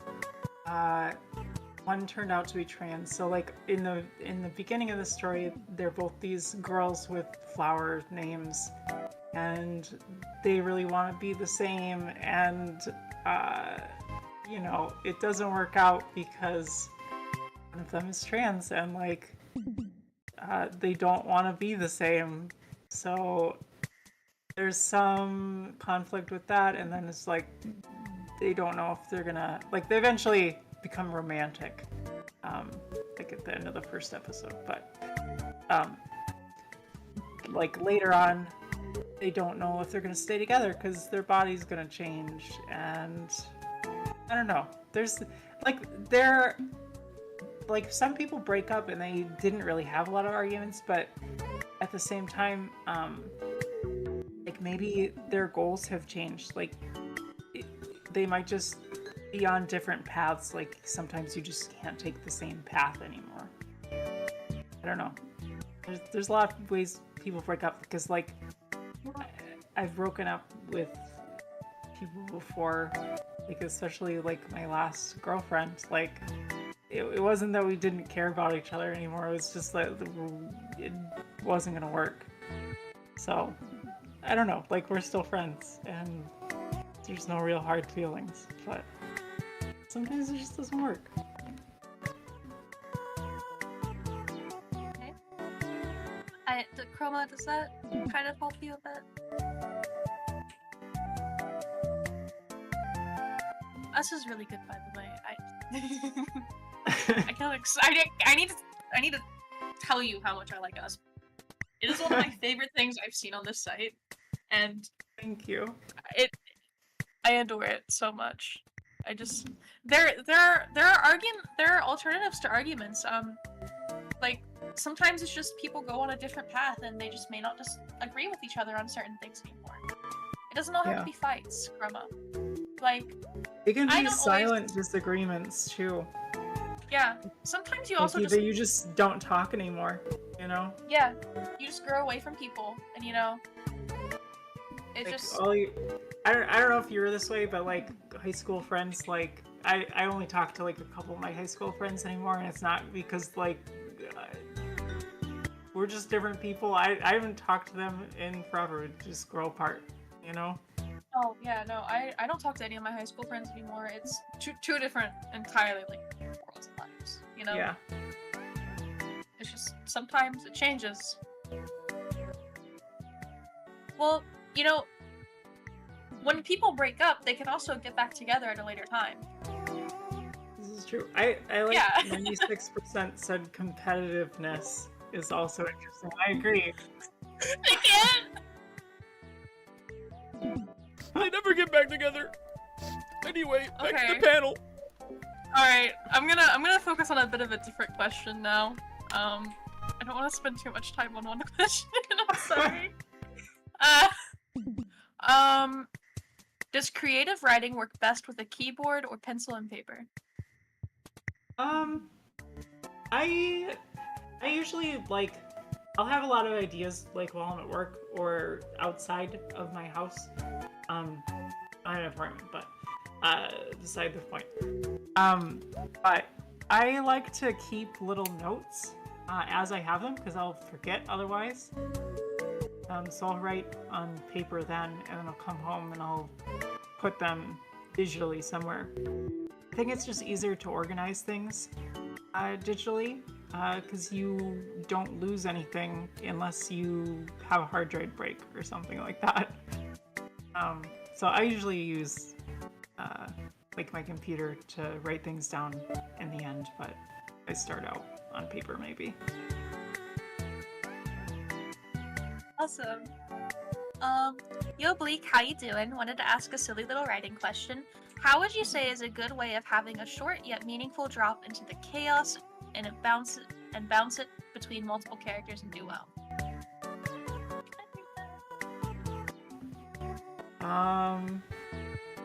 What kind of chaos? Yeah, what kind of chaos?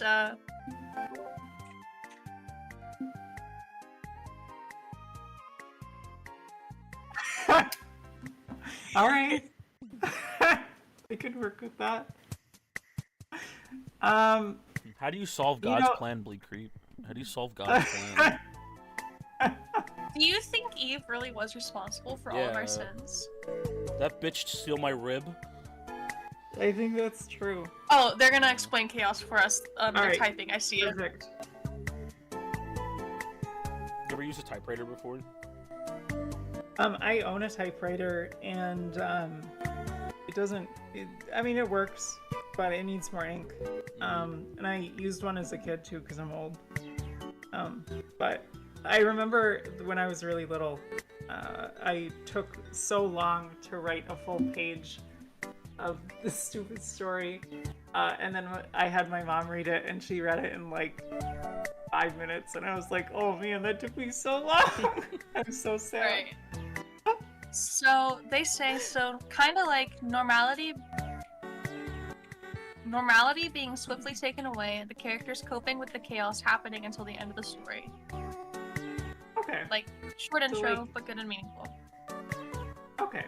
Yeah, so like the rug gets taken out from under them. So what is the question in that? I forgot what the question was other than How would you defining say is a good way of writing a story get meaningful drop into the chaos and bounce Okay. it between multiple characters and do it well? Okay, so you have one character. I don't know if everyone is in chaos now, but at least one character is in this scenario.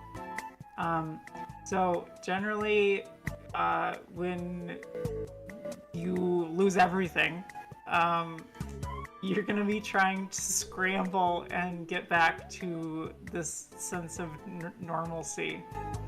So you're gonna try and do everything in your power to get there. Maybe you meet some characters along the way who say they're gonna help you get back to that point. I don't know. Hijinks ensue? I don't know. Maybe write a plot somewhere in there? I don't know. Yeah, something like that. I mean, they're just trying to get back. their end goal is probably going to be trying to get back to where they were in the beginning.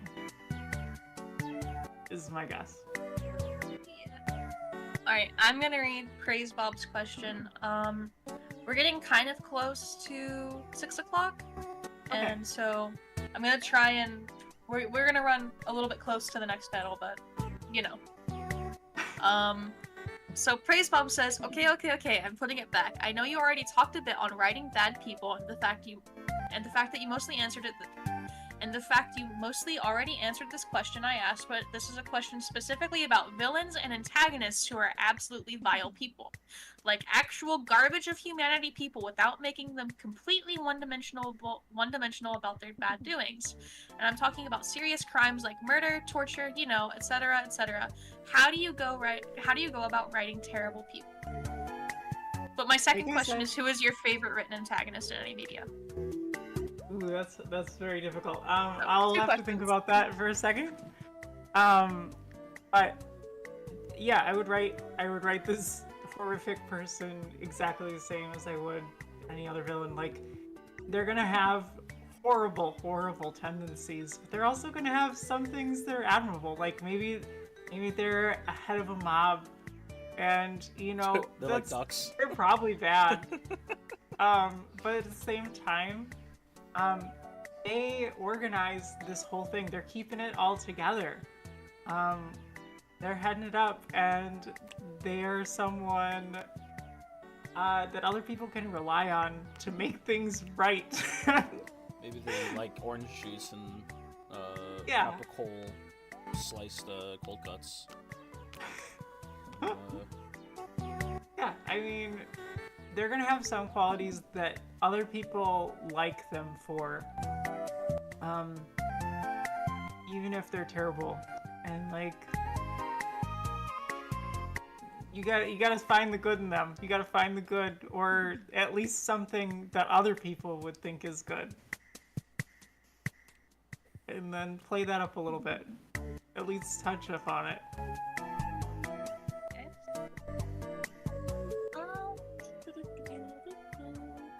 What are your opinions on characters that are meant to represent ideologies, i.e. Fallout New Vegas or Deus Ex? I actually haven't played either of those games, but I have seen things that are about, like, ideologies. I typically don't like it if they're all about that. I still want them to feel like real people.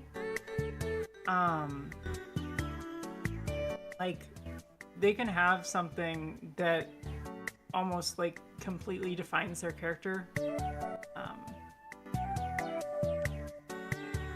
To have other things going on, and like you wanna try and mask some of that in any way you can.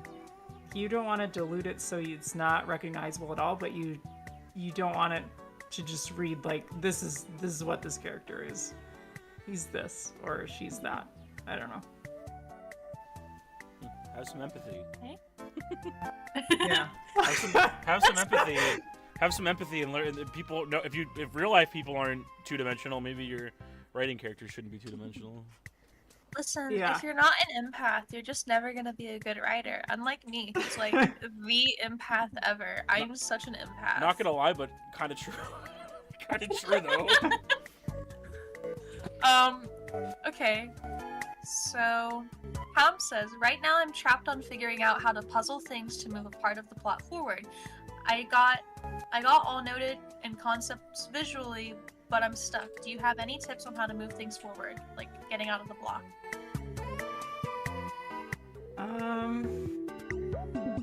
Sometimes it's hard to say unless I would know what those things are, but you can just like think of something wildly different from what you are thinking about for doing with it, and then maybe, you know, the wildly different thing isn't exactly what you want to do, but it gets you in a different mindset. You want a different headspace for it, so you can think of different directions it could go. Like sometimes you can have freak accidents, and like, you know, that's kind of lazy a lot of the time, but maybe you can have a freak accident that works in a given situation. Like, I don't know. Oh, Nublast brought up like that. something interesting. Okay. Villains in a story might not always think of themselves as the villain either. No matter how terrible we feel they are, Yeah. we typically need to understand their justifications for the things that they do in order to be able to get them. I feel like that's a pretty good thing to point out about villains in general. They may not always recognize that. I just wanted to read that out loud. Yeah, I think that's a really good point. Do we have any other A lot questions? of the best villains are like that. God, Sorry. No, it's fine. I was still trying to think of my favorite villain, but I don't know if I have one. I'll get back to you later. Oh no, just come back during I thought you were hinting at Tony Soprano. That's what I was making those bits. He said Lady of a Mob, and he was like, "Oh, people." It's like, "Oh my god, man, Tony Soprano's your favorite villain." That's pretty cool. Could be anyone. Just come back tomorrow and just tell us your favorite villain during the ending. You know? Keki's my favorite villain. If I think about it, I'll probably come up with someone, but I don't have anyone on the top of my head. Alright, so we can actually run until 6:15 if we have any more questions. We're gonna run right up to the minute.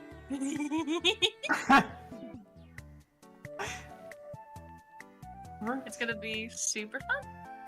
Is there anything else that you might think would be pretty pertinent towards including a character within the world that they're in? You know? I don't know how to word that. A lot of people do that thing where how they explain their world is through a character who's not familiar with whatever it is. They're just like, wow, look at this, and you see, oh, that's how that works, because they said, wow, look at this, and that's how they introduce it. And that works sometimes. It's honestly, that's a part where a kid is better for that, because they actually are like that, and you don't have to make them an outsider. They'll be surprised and excited no matter what it is, because everything is new to them. Okay. So, another question is, an asteroid is a minor planet, an object that is neither a true planet nor a comet, that orbits within the inner solar system. They are rocky, metallic, or icy celestial bodies with no atmosphere. Sizes and shapes of asteroids vary significantly, ranging from 1-meter rocks to a dwarf planet almost 1,000 kilometers in diameter. If you, Bleak, could redirect a single asteroid to fly directly into a fictional planet anywhere in the universe, what planet would it be and why? Is Jupiter all gas? I think Jupiter is all gas. Alright, that's where it's going. Straight into Jupiter! Let's go! Yeah, straight into Jupiter. Alright. All the Jupiter aliens that, might exist. Bleak, are you familiar with Warhammer? I'm not really. I do want to play that new one. That one actually looks kind of good to me. But otherwise, no. I won't ask you the question I was going to ask you then. Maybe I was making a little bit of an assumption in my head, but So then for our next question, while we get other questions written up in chat, smile, teehee, please. Pokemon is a Japanese media franchise consisting of video games, animated series, films, and a trading card game, and other related media. The franchise takes place in a shared universe in which humans coexist with creatures known as Pokemon, a large variety of species endowed with special powers. Assuming you, Bleak, could transform into one of your real-life enemies... I misread that so hard, what? Assuming you could transform... You didn't mean transform in this question. If you could place one of your real-life enemies into a Pokemon as, a form of revenge, what Pokemon would you pick and why? Let's see. I do love Pokemon. Something round. I mean, maybe an electrode or something. Oh, You by just the way, roll around. I don't know. I feel like you'd get really dizzy as an electrode or a Voltorb. So that seems like a good answer. Okay. I need you to know that Coral is the one asking these questions, by the way.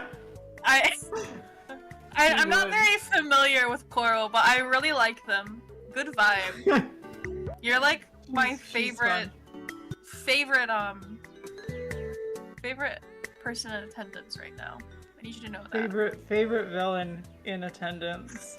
Favorite villain in attendance.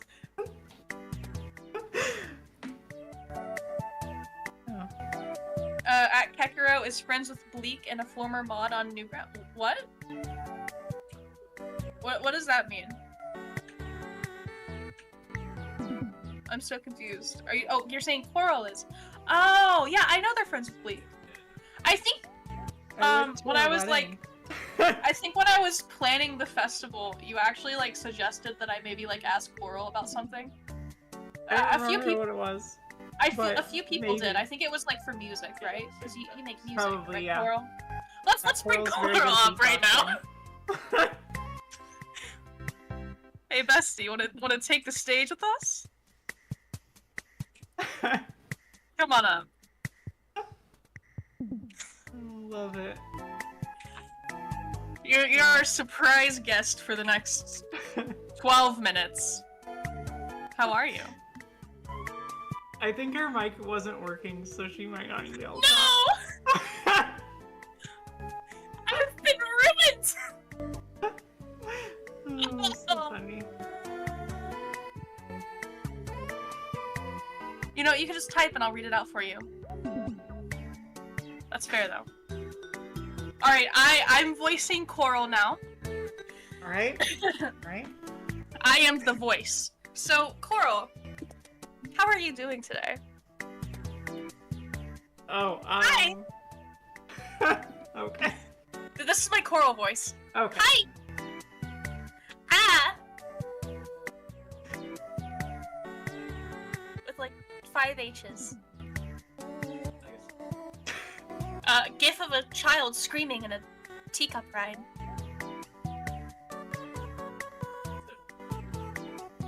Alright, so, Coral, how does it feel being the unofficial official guest on the Newgrounds Summer Festival?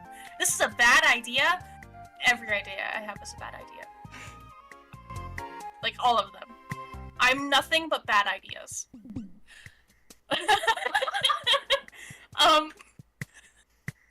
So, I heard that you make music. Was I lied to? He makes music. You make music? I feel She's terrible. gonna make more music for me soon. I meant to ask you if you wanted to do like a little panel on music this year. I was going to, and then I don't know why I didn't. But you should like give us like a link to a song, and we can like play it for you. Coral's melody. You were getting married. Oh yeah, Nick said that already. Congratulations. Married, like 2 weeks, two weeks-ish ago. That is so awesome. Alright, Tony, can you play that on stream for us? Play what on stream? Coral's song. Where is it? It's linked in general chat. We gotta listen to it.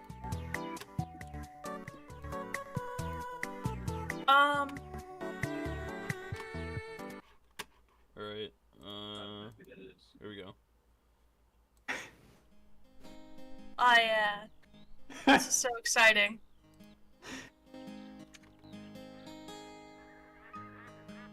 I really love this interview I'm doing, you know? I'm so good at this. Coral, what is your favorite genre of music? Just curious. And do you have any musicians that you would recommend us listening to?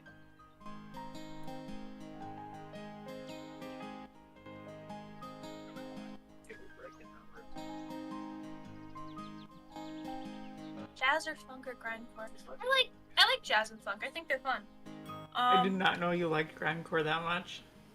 I don't know what grindcore is, but I feel like I'm about to learn what grindcore is. It sounds like a mess.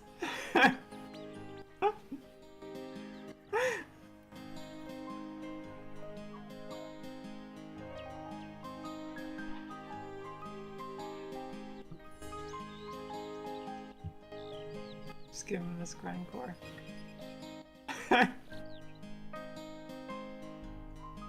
This is so awesome.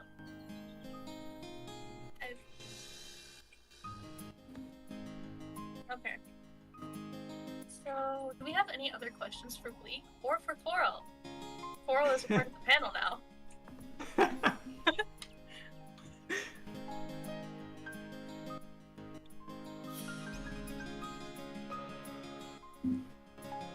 Wait, Tomago says Coral, Coral, Coral. Am I saying that right?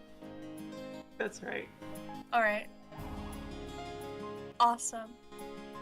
You know what? I have a question for you. Praise Bob said my question.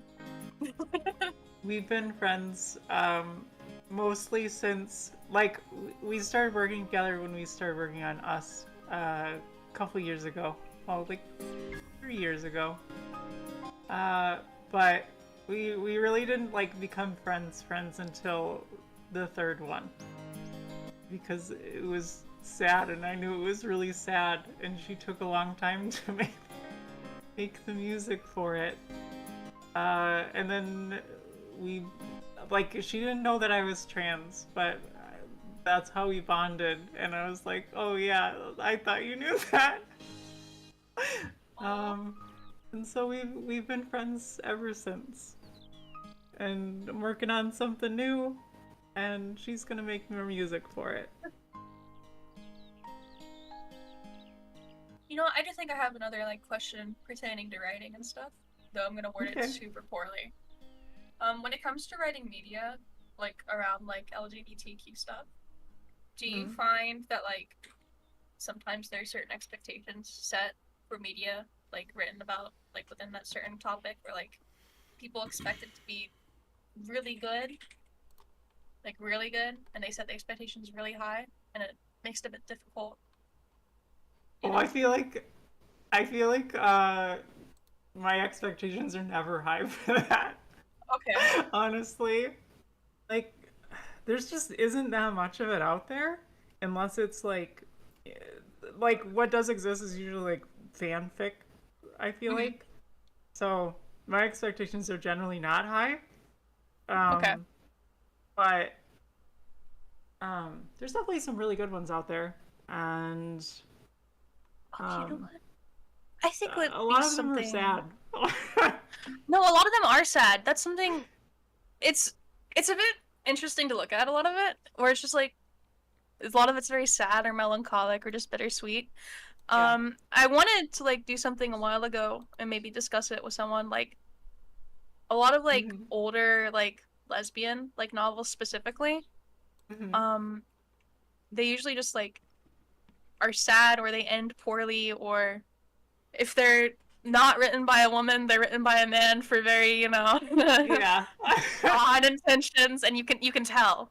Yeah. And it's like, man, why? And it's just like a lot of it tends to like feature like abusive relationships and stuff, because that's the only way like it could get published. And it's like, no, yeah, kind of an interesting. I've definitely seen a lot of that. Like, yeah, it's like abusive relationships, like toxic relationships, or one of them dies, or something like that. Like, there's definitely an overabundance of sad stories. I still really like a lot of the really sad ones. But there's not enough where they're just living their life and it's fairly mundane. I don't know. I like mundane things too. I think it'd be interesting to explore like the kind of history around that. Maybe thoughts for like the future. Smile. Things are slightly brighter.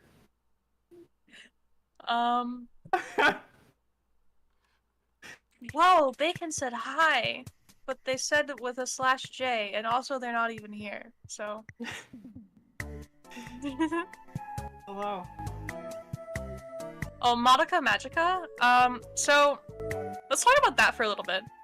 I liked that series. I have seen it, but I don't remember like any of it.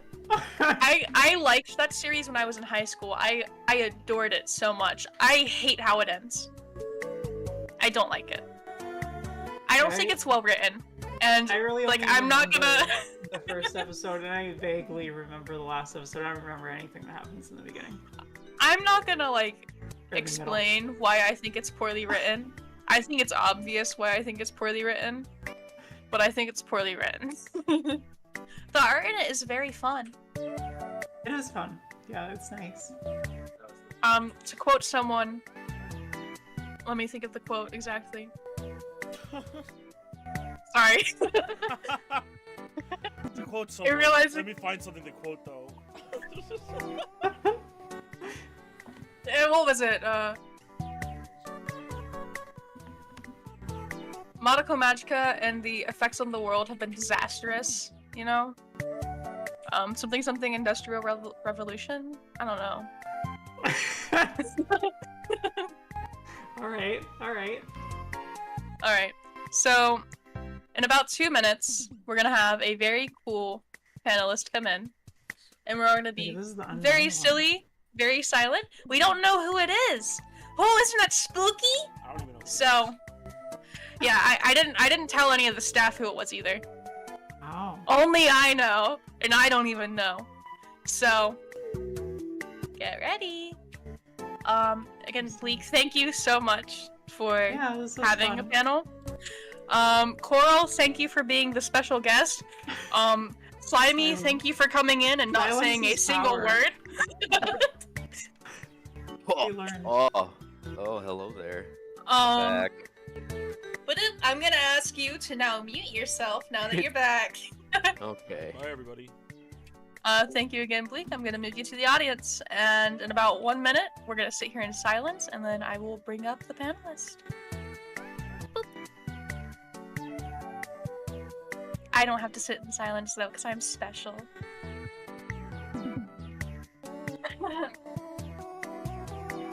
Oh, Palm. Yeah, what do you want to share? You have 1 minute to share it. Quick, fast. Oh, that is so cute! We'll put that up on screen afterwards, okay? That is adorable.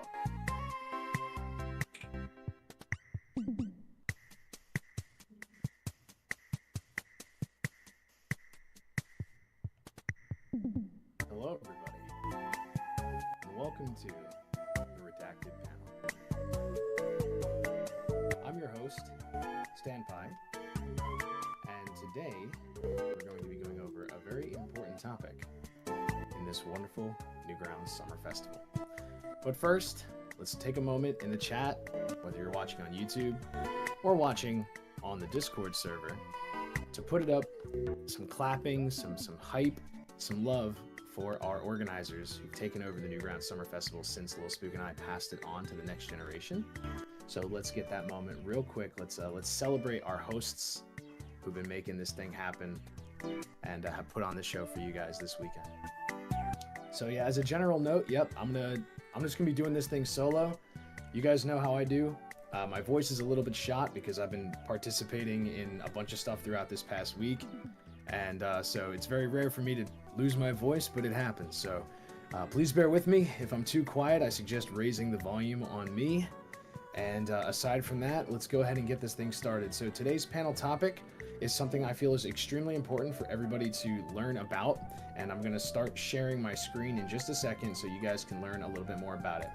That topic today, as we get the screen share going, and I'm going to give the hosts a chance to pull this up on the YouTube stream as well. Just let me know in the general chat once everything is all queued up as it's supposed to be. Thank you so much, everybody, for all the love that you guys are posting in the chat. It means a lot to me. You guys mean a lot to me. Newgrounds means a lot to me. So that's why today our topic is collaboration without vanity. Specially presented and put together for the Newgrounds community here at the Newgrounds Summerfest 2023. So before I begin with any intense details, we're going to start with this little disclaimer here. All right, this panel is meant to be educational, okay? We're not discussing specific collabs. We're not discussing specific projects. We're not here to embarrass anyone, okay? So if you have any questions during the panel, you're welcome to post them in the panel questions. I'm also going to have a panel questions section during the panel, but I just want to make sure I let this be laid out here. If you have questions about projects, again, keep it respectful. I'm not going to tolerate anybody putting anybody on blast. So I just want to make sure I lay that out there, but I'm here to answer your questions and kind of help you with this subject. So now that I've covered that quick disclaimer, let's get into the first slide of the Collaboration Without Vanity panel with a little bit of vanity. So hi everybody, my name is Stanpai. I am the guy who started the Newgrounds Summer Festival, teamed up with Lil Spook, teamed up with the Newgrounds community, and we put on an amazing badass series of events before this one. And obviously something went right because you guys are still doing it. I'm thrilled about it, even though I've moved on to do more things in my career.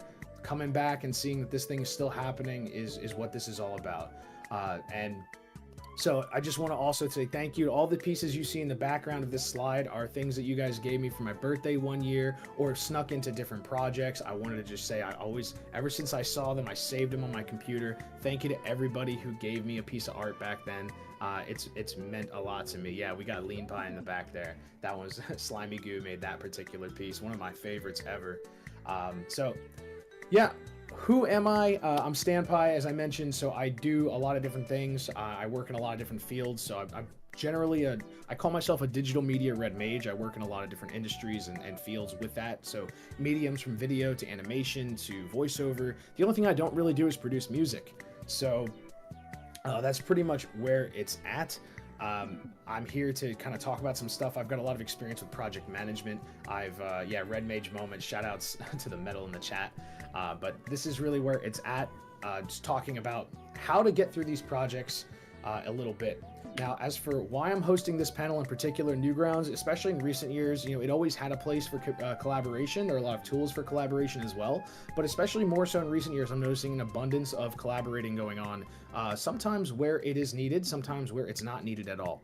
So I think it's really important to talk about that and to kind of understand where I'm coming from, which I should be outlined a little bit during the presentation. You'll know what I'm talking about as I outline it. I'm sure some things will come to mind, but we're going to go ahead and jump right into it with one last note. Yes, as I said before, this is the Vanity slide in the Collaboration Without Vanity panel. So I'll go ahead and take it all in.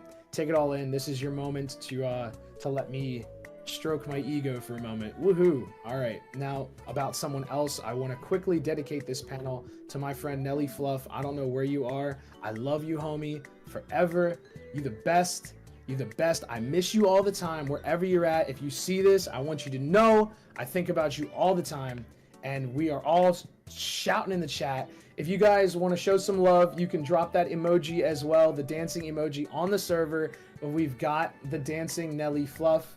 And yeah, Nelly, gone from the community, but never, ever, ever, ever forgotten. Love you, homie. Always will. All right, so thank you for all the times you laughed at my jokes. Thank you for all the times you were supportive. And thank you for giving me a person worth dedicating this panel to. All right, Nelly. So now that we got that, let's get into the panel. You guys ready to start talking about some collaboration? Yeah, we got a few Nelly Fluff pictures, stickers, and emojis in this server. That's the homie. All right, cool. So let's jump right into it. So we're going to start off with something kind of important, right? We're talking about collabs. We're talking about collaboration. So the first thing we're going to do is we're going to define collaboration. Okay, so pretty straightforward. Collaboration is the action of working with someone to produce or create something, according to the Oxford Dictionary, okay? So keep that in mind. The key here in this definition, working with someone to produce or create something. Fairly straightforward. So now that we've established that, let's talk about why you should collaborate in the first place. It seems self-explanatory, but I'll use a metaphor, okay? You guys have played some video games before. Maybe you played an RPG where you've got one character, and then as time goes on, you get more and more characters that help you fight and help you defeat enemies, right? And so the more enemies that you're facing, obviously you want to have some more backup to help you out. And that's really what this is all about. So the idea is you're fighting together side by side, whittling down the enemy's HP. And as an African proverb often has been said, if you want to go fast, go alone. If you want to go far, go together. So the idea is, you know, you got each other's back, you're helping each other out. And of course, you can, if you want to just go straight to the finish line in a race, this is a great way to go about it. But if you want to really make a lot of things happen, it's good to build the right team. So to kind of expand on this particular quote, I was curious because I always heard it was an African proverb, and I was like, let me find out the origin, because like African proverb is really kind of generic of a statement, right? And I found something about it. So it seems to be tied to this. This is a speech specifically given to the Harvester Club, whoever the hell they were. But the quote, the most important part is the part that's highlighted on the bottom. Down to Gehenna and up to the throne, he travels fastest who travels alone. That may do for a race, but it will not do for the kind of material we have to build or the kind of work we have to do. Ours is a different work, and we might rather say scaling the mountain or breasting the stream, he travels farthest who pulls with his team. There you go.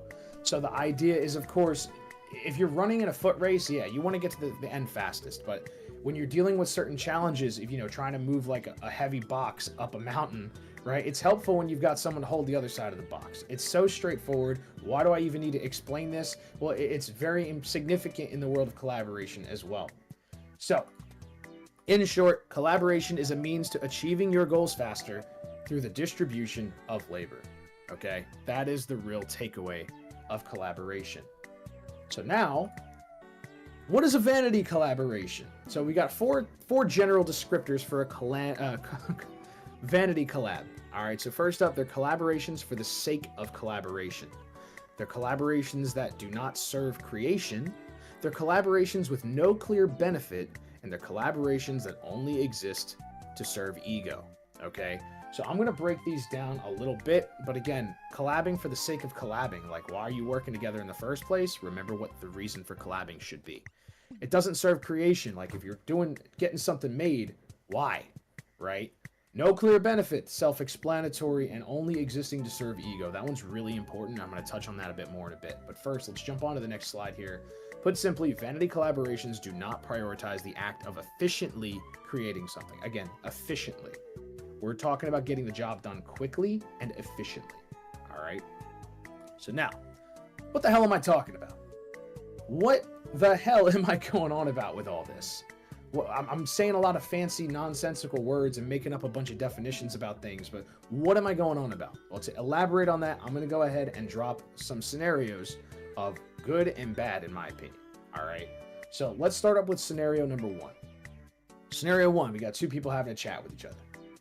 Yo, I love your work, man. We should collaborate. All right. What should we make? Something. Let's just collab.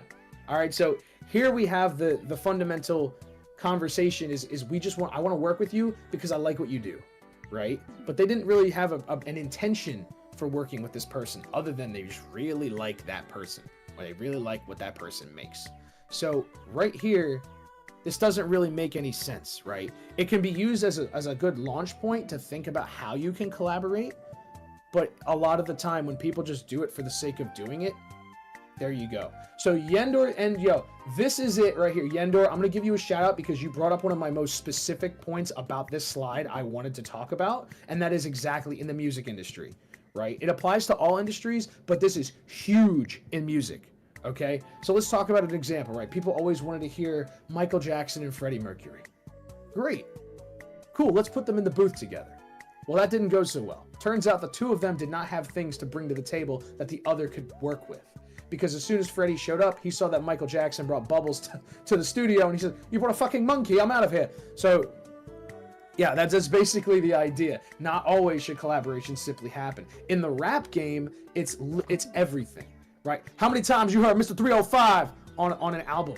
How many times has Pitbull just been stuffed into somebody's music album, right? You've heard his name so many times. Mr. Worldwide, he's here, I guess. But, you know, so there's an example of it being really important in the music world, a guy who's everywhere. But let's think about it for a second. What is the reason that artists do features? What is the reason that they collaborate with each other on music? All right, if they're both rappers, maybe there's something cool to happen there. But a lot of the time, what is the real reason? Dale. Yeah, the real reason is they're just trying to get their name out there by attaching it to someone else's name. Now again, maybe that has a purpose, and in that industry, that's very important, right? But when you're producing something meaningful, I don't know. The Godfather, written by Mario Puzo, okay? They paid him a ton of money to write one page for the Superman opening in the movies, all right? The Superman film, they wanted to say written in part by Mario Puzo, so they let him write one page, and now he officially counts as having written it. So again, that's a great example of that. Now let's go into something a little different, something especially relevant to the Newgrounds community. Scenario number 2. I'm making a cartoon and I could really use a background artist. I love to do backgrounds. Why don't we team up? Why don't we? Let's give it a try. So here's a perfect example of two people who have what are considered to be cohesive skill sets, right? They're complementary. In other words, one has one set of skills, one has another set of skills, and together they're going to empower each other to do something awesome. And this is a very, very, very common example of when you have animators especially, right? We always see this happen. There's even a reason that backgrounds get a separate credit in the Newgrounds crediting system, and that's because they're so important, but also it could be somebody's entire job. Like, I know specific people I work with in this community that only do backgrounds. So that's someone you should reach out to if you're making a cartoon. And like, my specialty is characters, or then their specialty is backgrounds. Suddenly you put them together, you've got a whole entire scene with both. So that is the key. And again, specialization is kind of how you find your own niche in a community. So now that we've talked about these kinds of examples, I want to talk about the two kinds of Vanity collaborations that I've identified that are relevant to this particular presentation, all right?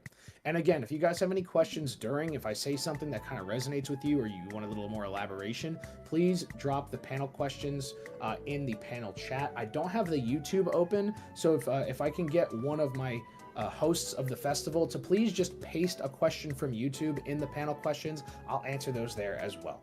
But now we're going to talk about Vanity collaborations on the subject of individualism. Okay, so here are some pictures that I think really capture the spirit of a Vanity collaboration individualist. So these two pictures, both from one of my favorite franchises, I think really well summarize two of the kind of recurring traits of a person who's got some like overwhelming individualism doing their collaborations for the wrong reasons. All right, so on the left, I always come first. I'm number 1. On the right, look over here, always bringing attention to themselves, right? So priorities, me, or look at me. Now let's break into these piece by piece a little bit more. So despite being a team effort, someone makes it all about themselves. Okay, that is really what a Vanity collaboration of individualism is. So now, and let me take a quick look at the panel questions here. How should newcomers walk into approaching collabs? That is a really good question. And I think we'll start by reading some of these things I'm sharing here, and I'll try to touch more on this as we go further. But the first thing you should really do is identify what you bring to the table. That's the key. Figure out what it is that you know how to do so that you can say, I can do this. Don't just say, I want to work with you. Say, I want to work with you and this is my skill. Because then somebody can find a position for you. That's my advice to approaching collaborations, but also it's something to keep in mind as you're going. So once again, back to this particular slide, despite being a team effort, someone makes it all about themselves. That is the sign of an individualist collaborator. You really want to be careful with that, and it tends to make itself known early on. So here are some bullet points of examples, all right? 1, excessive crediting. They slap their name or themselves all over this thing to make sure you know, I made this, me, it's all about me. You see their name on every slide, on every frame. It's always this one person who's absolutely like plastering them all over a team project. And I will say, if you're paying the talent to make it, and you're paying them, like brands do this all the time, they hire creatives like studios, and they pay them to basically say, I'm paying for your assets, for your art. So in that case, you can get away with not crediting the artist if that's part of the contract that you've made. But when it's a collaborative effort that's meant to be something shared, this is where it becomes out of line, right? Now, another example is inadequate crediting, and it's the total opposite problem. You've got somebody who definitely did their part and someone else who also did their part, but only one of them's name is showing up. In other words, the people who did their work are not getting their credit as due. And we want to avoid that because, again, this diminishes the value of what people are contributing, and it certainly makes it look like less of a collaborative effort. Another one, falsely claiming ideas as your own, right? This is super huge. This is something that happens all the time in every field, especially with creatives. People just love to be like, yeah, I'm behind that. And a good way to test if somebody's bullshitting you is when they claim that something's their idea, have them talk about it. The real, like, how did you come up with that idea? What inspired you? What's the source of your idea? That's a good way to test. I know a long time ago, I heard about Elon Musk doing job interviews, and I was reading one of those things that says, like, this is what he likes to know in an interview. And regardless of what you think of Elon Musk, I think this is a really powerful technique that you can use when you're dealing with these kinds of people. So if you're a manager, let's say, and you come into an interview, and he's asking you, what are some great projects that you did while you were a manager? You start talking about the project. That's great. Can you tell me a little bit about your personal involvement? How did you do things? Or tell me about this part of the project, that part of the project. What you'll notice ends up happening is that, as it turns out, people who didn't actually do it or didn't come up with it can't answer that question. Whereas people who really were involved in the process, they can answer in depth. So keep an ear open for that. Now, next thing is elevating individuals team. So this is very similar to the first point about excessive crediting, but basically when you have a team of people who have very specific roles, it's easy to know who did what, right?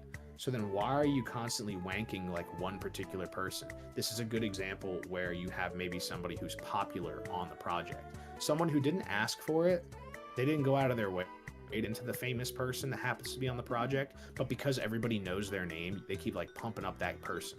And so it's no longer about the project, it's about this person, right? Or it's about saying, yeah, you know, you guys are great, but this guy's really great. You don't want to do that. That's going to only destroy the morale of the team and also make people feel bad. Also, let me know, guys, if you have any issues with my audio. Just as a note, I didn't actually do a sound test with you guys, but we'll keep going. Lastly is another variation, undervaluing team contributions. Downplaying what somebody actually did is unacceptable. If somebody did the work, don't downplay their contribution, because again, all that's going to do is destroy the team morale, not for that person, but for everybody, knowing that they're going to get buried underneath your bullshit. So we don't want that.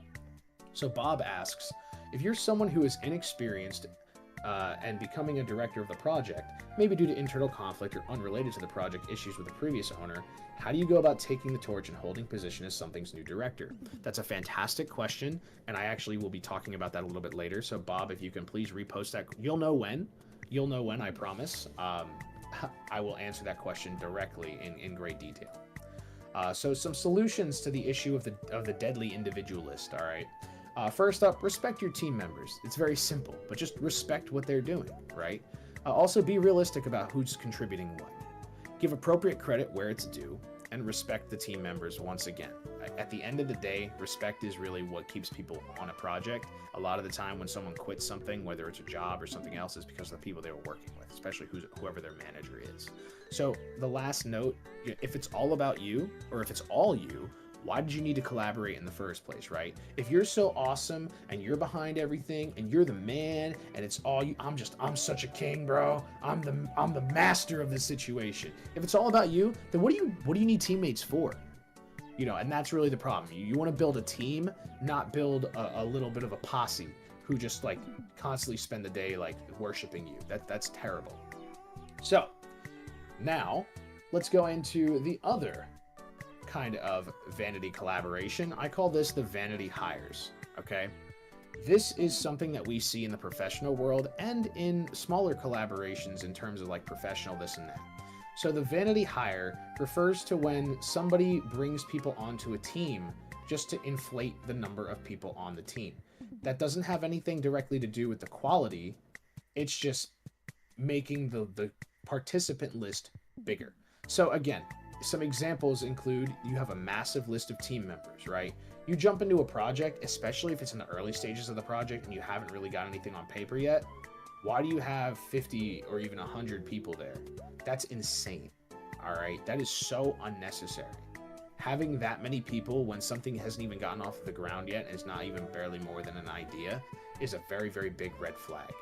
And it's also sometimes people are trying to get in there because they want to be in the thing. They want to be like part of the whatever's going on. But that's not always necessarily a good thing. Don't let everybody in. So next up, we've also got team members with no actual roles. This kind of builds on the previous point, but let's say you have a large team of people. Sometimes that's necessary. If you look at a film, right, the credits are very long because it takes a lot of people to produce a feature film. But a lot of the time, you'll also notice in a lot of independent collaborations, or even vanity collaborations as I'm describing broadly, you got people who are on the team that don't even have a job. Like, I'm just here. You know, what do you do? I don't know, actually. What do I do? Hey, boss, what do I do? We'll figure it out later. So if somebody is on the team and has no, and you know what? Sachiko Fox says we call those idea guys. No, don't even give them that credit. Don't even give them that credit. Idea guys, as much as that sounds like a stupid thing, people are like, can I be? There is actually a place for idea guys, but it's more of a high-level production role, and it also helps to have other skills. We're talking people who are literally there just to chit-chat, and they don't do anything of value. All right, so they have no role. They're just there. Now, next up, no real vetting process for quote-unquote participants. So this is, again, kind of a snowball on the previous issues. If someone says, I'm hosting a project, it's now open to applications. Cool. Can I join? Okay. That's it.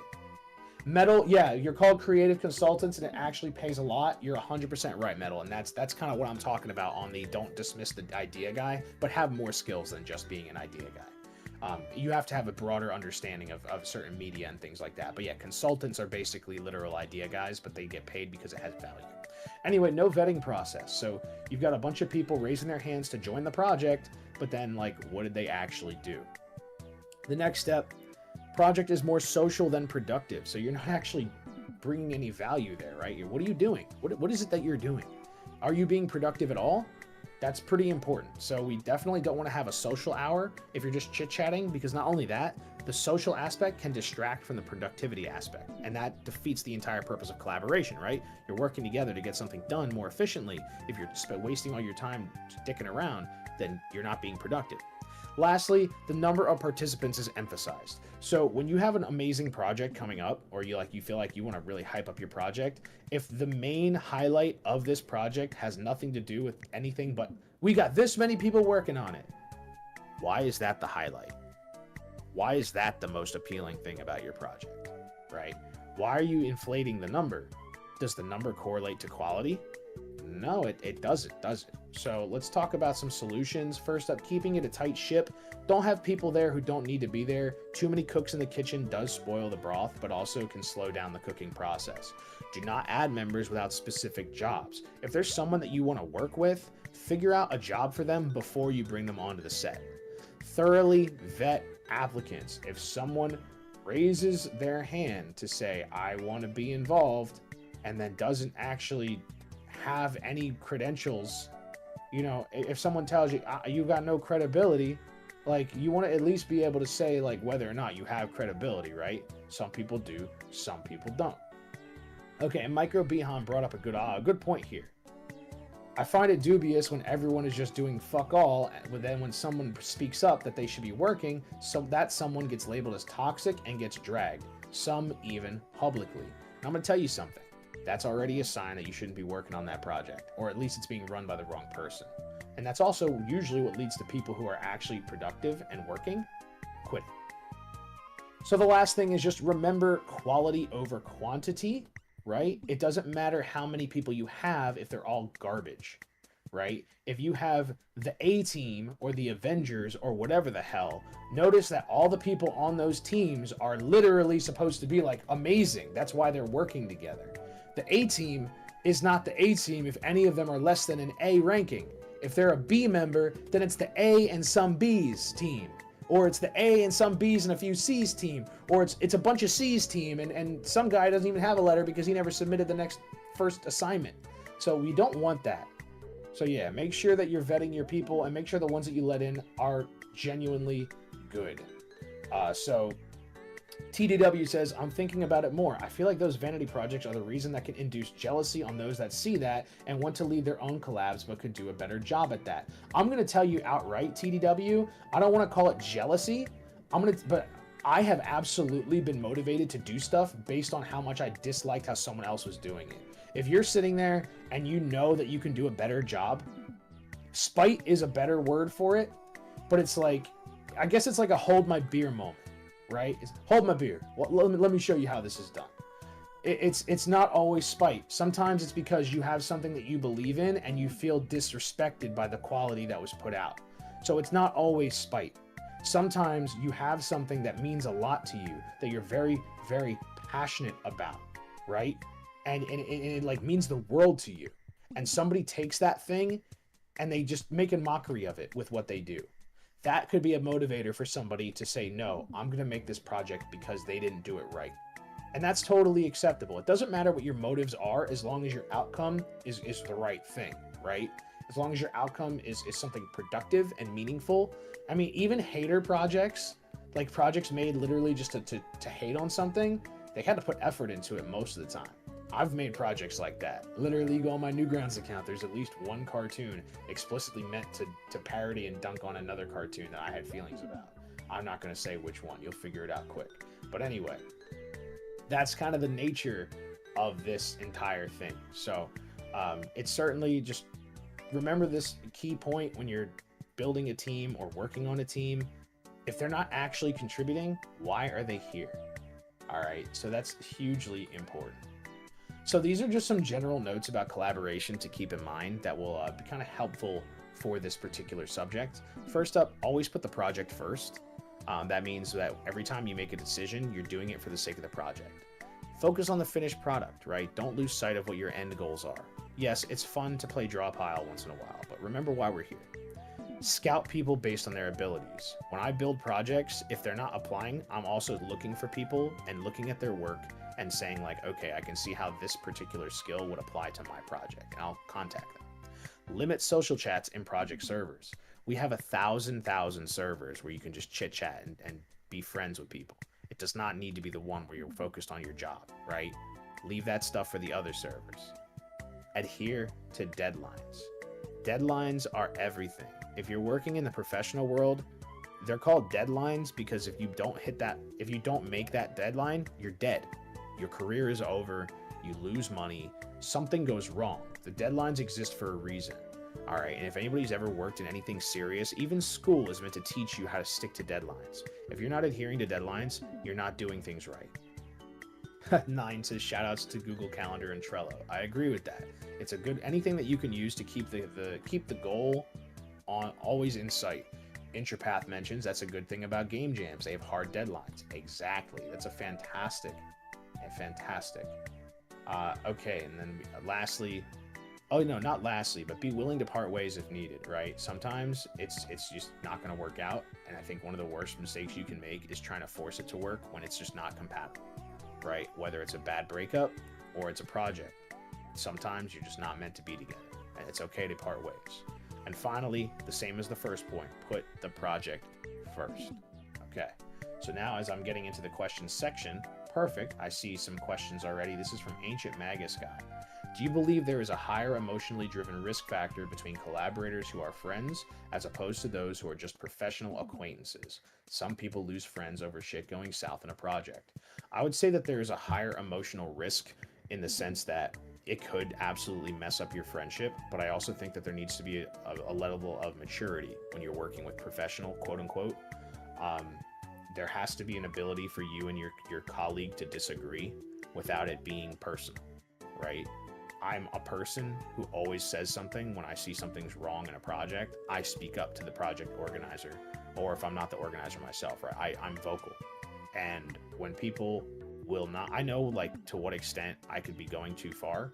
So if I'm not, if I'm going too far, like that's on me. But if I know this is a realistic question, or realistic complaint and the person's not listening to my advice, I also know, like, okay, that's strike one, right? That's a good example.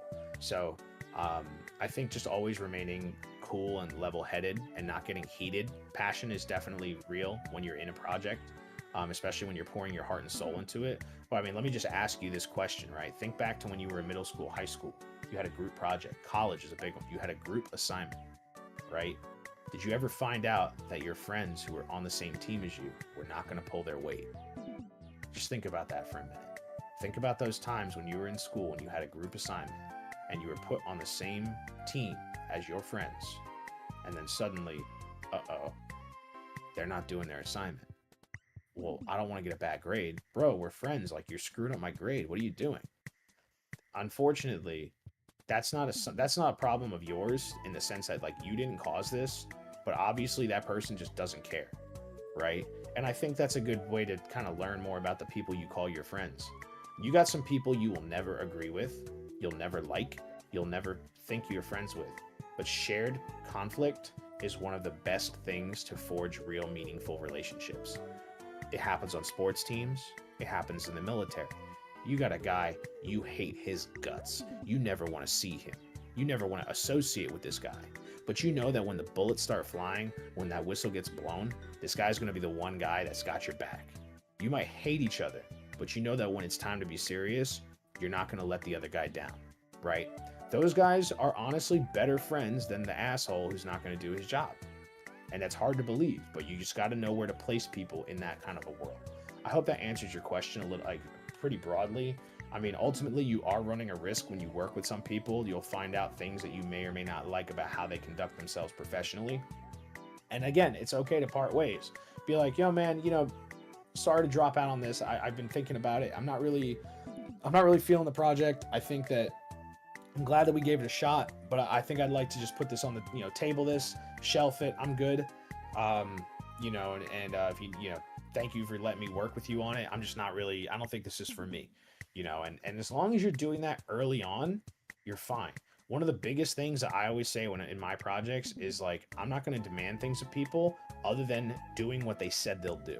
I can't force somebody to do anything, but if you tell me that you're going to do something, you better fucking do it. If you don't do it, I will never work with you again, ever. If you tell me you will do something and you do not do it, I will. And obviously there are circumstances that are important, like you have a family emergency, certain things come first. But if you tell me I'll do it, leave it to me, and I'm counting on you and you screw me over, I will never ever want to work with you again. So definitely a high emotionally risk factor if that's your friend, right? But are they really your friend if they would leave you hanging like that when it mattered? Probably not. So Pam asked, with the same theme of being an inexperienced director, are there exercises to grow a spine? I know exactly what you're asking, right? Not let projects die because you don't want to bother people with reminders, for example. In very crude terms, stop being a pussy. And I'm really glad you asked this question, because it's like some people don't have this. They don't have that nature, right? And that's why this is one of those skills that you need to team up with if it's just not you. I'm not going to tell people who this isn't you that you need to be this person, because you can't be, right? If there are certain things that are just not what you're meant for. You can try, you can get better, but some people's personalities are simply too strong that if you don't have the same fire, you won't be able to get through with them. And that's why it's okay if you're not meant to be the leader of a particular kind of project, because you have another thing that's valuable, right? In your case, I know you as an artist, and I have faith in you because I've worked with you. I'm not afraid of you not delivering what you said you delivered, right? I've seen your work. So for me, as a person who's very willing to be aggressive and advocate for what I think matters, like, I'll have your back, right? If I'm on a project with you and someone's not doing or whatever, like, I have your back because I know your work ethic. I know who you are. And so if you can't shake those fears, it's okay if you have somebody who will advocate for you. And that's really the role of certain people in projects. Now, if you have no choice, then the only thing you can do is just force it. I mean, there's really, like anything else, stage fright, the only thing to beat that is get on stage. Put yourself in the situation where you're forced to grow, because otherwise it just can't be helped. But again, I understand some people, their nature, they cannot overcome it. All right, I'm not gonna fault somebody for just being realistic. Like, if I'm a very soft-spoken person. I don't handle conflict very well, you know. But if you know that about yourself, then you can go into situations and be honest with your project manager and be like, listen, this is who I am, you know, and I do, but I also have this limitation, so please help me out. Hopefully that answers your question. What criteria should be used for setting realistic deadlines? I think a good way to test that out is to just see how long it takes you to make something. This is from Belyev's Fox. If you want to make something, do a little test run, a small piece of it. Figure out how long that took. Sometimes your deadlines are determined by external factors, like you have a showcase coming up. I had a video I had to produce for an upcoming showcase for a project I work on. And the deadline was very, very strict. The event is months away, but I only had a week and a half to produce the video. And I didn't know that it was going to be such a tight deadline, but the circumstances were concrete. I had to do it. So sometimes it's just out of your control. Let's see. Chromacy asking, how should I pick the right co-host for a collaboration? I have bad executive dysfunction and I feel that a co-host will help keep me accountable. So that's a really, really good example of why you should have a co-host, right? And I applaud you. Great job, Chroma, for knowing that about yourself, because if you don't know that about yourself, you'll be the person who puts yourself in a position to fail, right? But you know your shortcomings. So just like I was talking about a second ago with you, Pam, you know that your shortcoming is that you have a hard time with growing a spine. And the exercises you do is just get out there and do it. Put yourself in stressful situations and like trial by fire. That's the only way. Sometimes conflict is the only way you can get that next step of yourself, right? You need to evolve. You know, leveling up like a Pokemon until you evolve. That's kind of how it is. So you're going to go from being that little adorable dog with the top hat to being like a full-grown junior, right? So anyway, picking the co-host, Chroma, I think you need to identify somebody who understands what your vision is, and also people who have the skills that you need. So if it's somebody who has those qualities that will help keep you accountable, that's who you want to work with. Second question from TDW, should newcomers also have a certain degree of positive rapport in their communities before they get to start collabs? I think that it's very, very, it's presumptuous to think that people will collaborate with you if you have no existing prior work. So I think if you're new to the community, that's totally fine, as long as you have something to show. If you've already got some solo projects of your own, then you don't really need to worry about it, right? You're good. That's no problem at all. I'm going to take one last question, and I'm going to move on to my next slide. Ronick Razor, what do you think of people who want to help you, but they don't know how to do a decent job? This is a very, very common issue. I often will have calls, and if you have questions, please feel free to keep writing them. I'll address them later, but I do want to jump on to the next slide. So people who want to help you, but they don't know how, or they lack the skills. It's totally okay to tell them, I really appreciate your interest. What you have right now does not match up with what I'm looking for on this particular project. And if you'd like some feedback on how to change that for the future, I'd be happy to give it. And I could tell somebody, like, you know, I think with your art, like this is where you need to take it for me for what I need on this project, right? So I need to see some more consistency.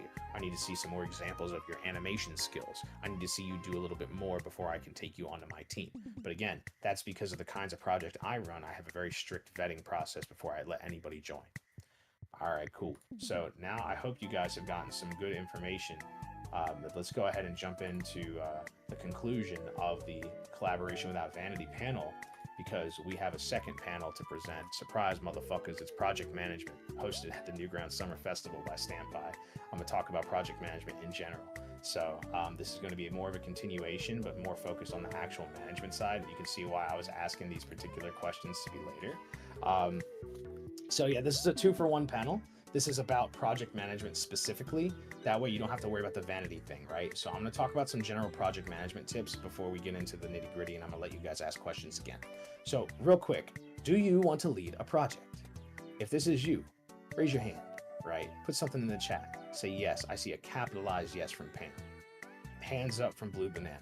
9. Crap. 9's got a smiley face, bro. 9, I know you lead in projects.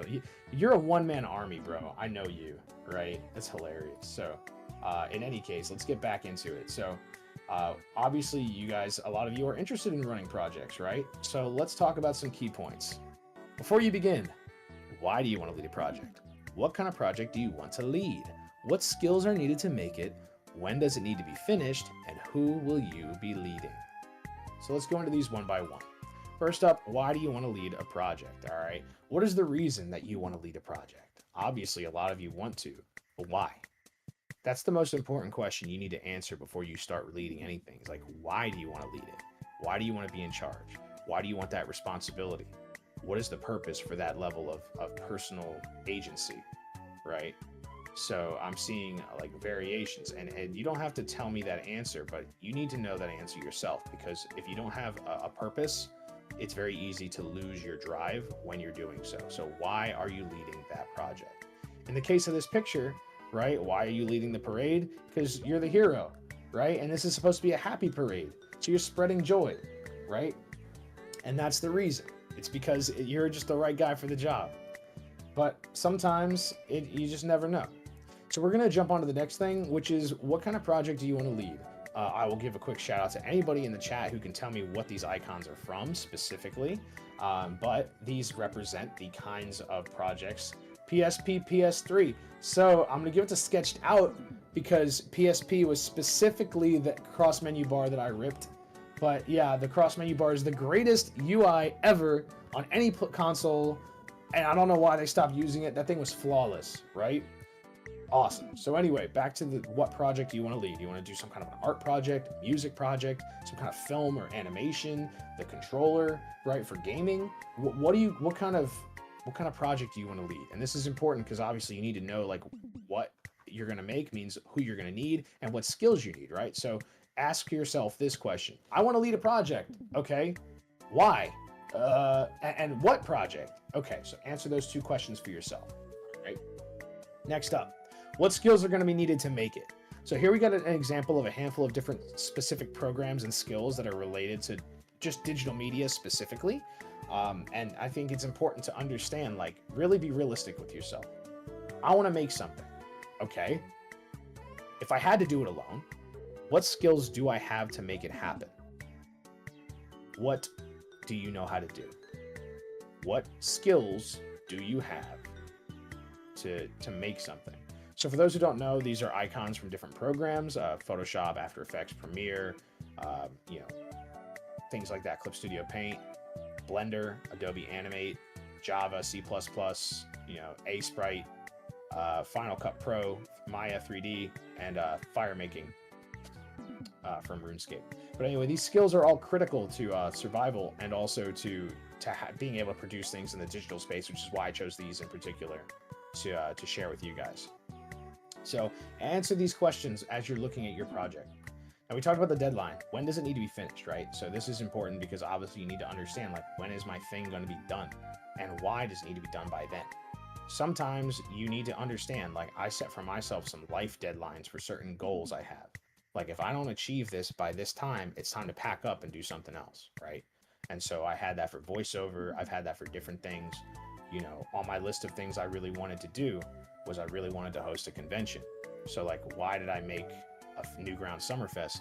Because I really, really wanted to do one while the pandemic had everything shut down. And I knew I had the skills, right? So going back, like, why do I want to lead it? Because I really want to host a convention. That's like one of my passions, right? What kind of project do I want to lead? Like I said, it's a convention. Like, I love conventions. I love events, live events. I know I can do this. What skills do I need? I need to be able to organize and schedule panels. I need to be able to build an event. I need to be able to run a schedule. I need to be able to run the tech to make the stream happen. Like, I needed all these particular skills.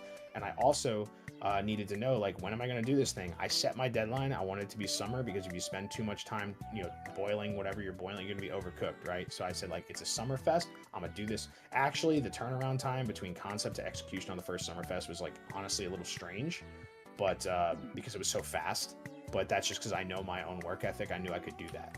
Then who will you be leading, right? So in the context of the festival, like, I knew I needed people who I could rely on, but not too many people because I like to keep a tight ship. So, like, I put out applications that people could apply to be staff members, right? So you got to know the strengths of the people that you're leading and know what kind of skills they bring to the table. I use these Pikmin as an example because depending on if you've ever played Pikmin, you play a guy on a planet who's got to use these native creatures to help you survive.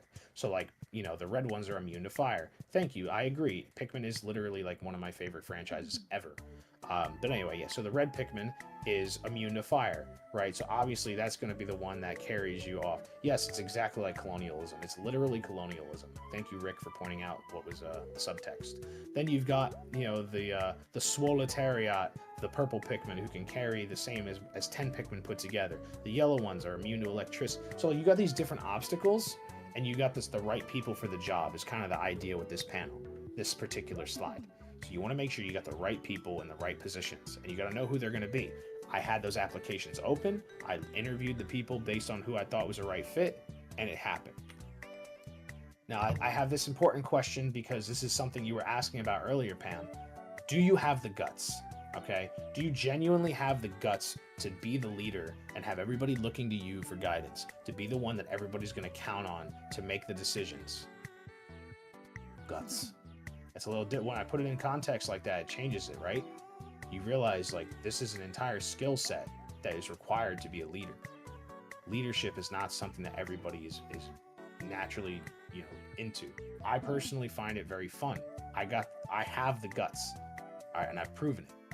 But I also know my strengths and weaknesses. I'll tell you outright, I'm not that great of an artist. I'm good enough to, like, make doodles, but almost every artist I work with is better than me, right? But I know how to command them properly, and I know how to make them shine, right? Now let me ask you a more important question. This is a very important question, all right? Because it's going to really be the determining factor of if you can really do this. Can you fire people? Do you have the guts to fire somebody from your project? Do you have it in you to tell them, hey man, this isn't working out and I don't want you on this project anymore? Do you have the will and the guts to do this? Not everybody can. Literally, there's an episode of King of the Hill where Dale gets a job in a company explicitly just to fire people, right? That's entirely his job, is because he feels nothing, so they send him in to fire people because he's almost amused by it. That's what they give him the job, so that nobody else has to be the one to tell you somebody you're fired. So not everybody can do that, and it's hard. It's a hard conversation to do it, right? But you got to do it if they're not doing their job. You got to reassign parts. You got to be willing to make those calls. That's your responsibility. All right. So let's take a look at the final section here, the Q&A for the project management panel. It was a very brief overview because I knew we'd be a little shorter on time for the second half. But I want to let you guys ask any project management related questions in any medium. And again, about me, just again, I've worked in events, I've worked in animation, I've worked in video games, I've worked in art, I've worked in digital media across the spectrum. I've also worked in just traditional jobs. But, you know, take advantage of this opportunity. If you have questions about how to be a leader, how to get in there, this is the time. So Chromacy asked, what are some ways to develop your project management skills? This is a really good question. And Chroma, thinking about your own projects, like you've been very good at getting stuff out, like when you were working on your Funkin' mod forever ago, like knowing identify, like if you needed to make a project, identify just with yourself, right? You're managing yourself. How are you going to stay on task? How are you going to know exactly things like that?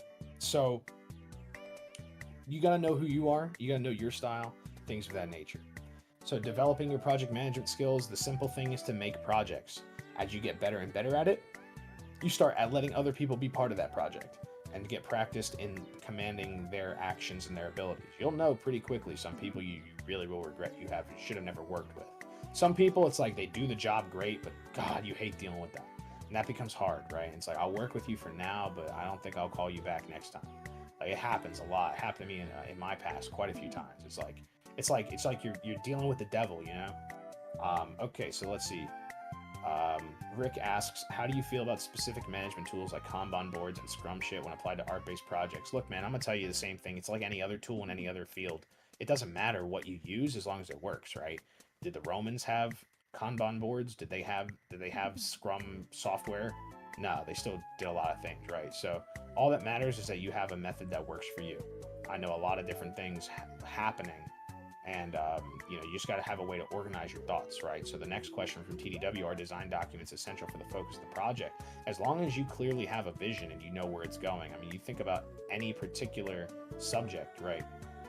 you'll have somebody who's like, when you're making film, you've got your script, that's kind of a guide, right? That's a document. Then you've got storyboards, which help you design and guide where your shots are going to be.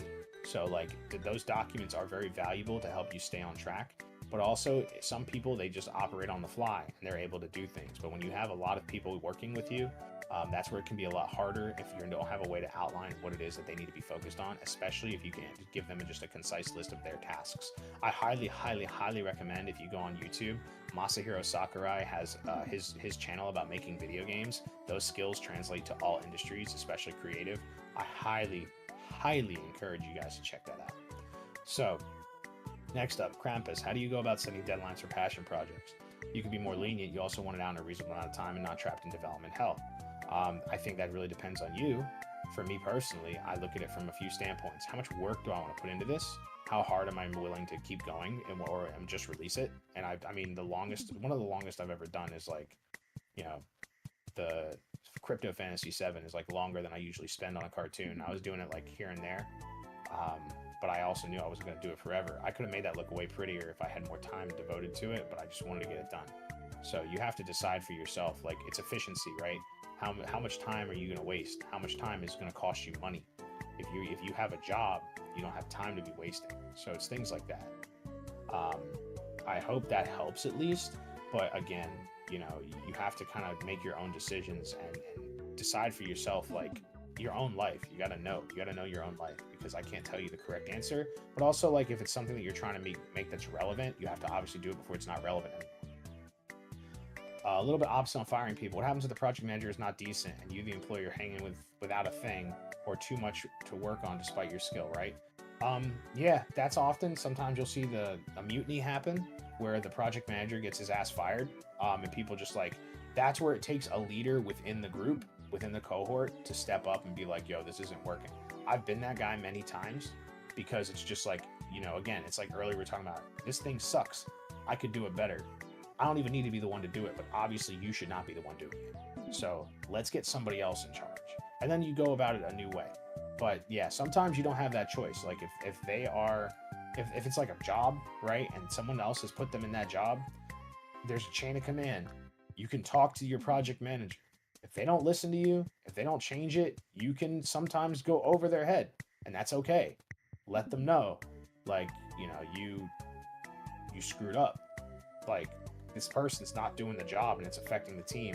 And, a little bit of fear helps. Be like, do you want this project not to get done? Because that's the case right now.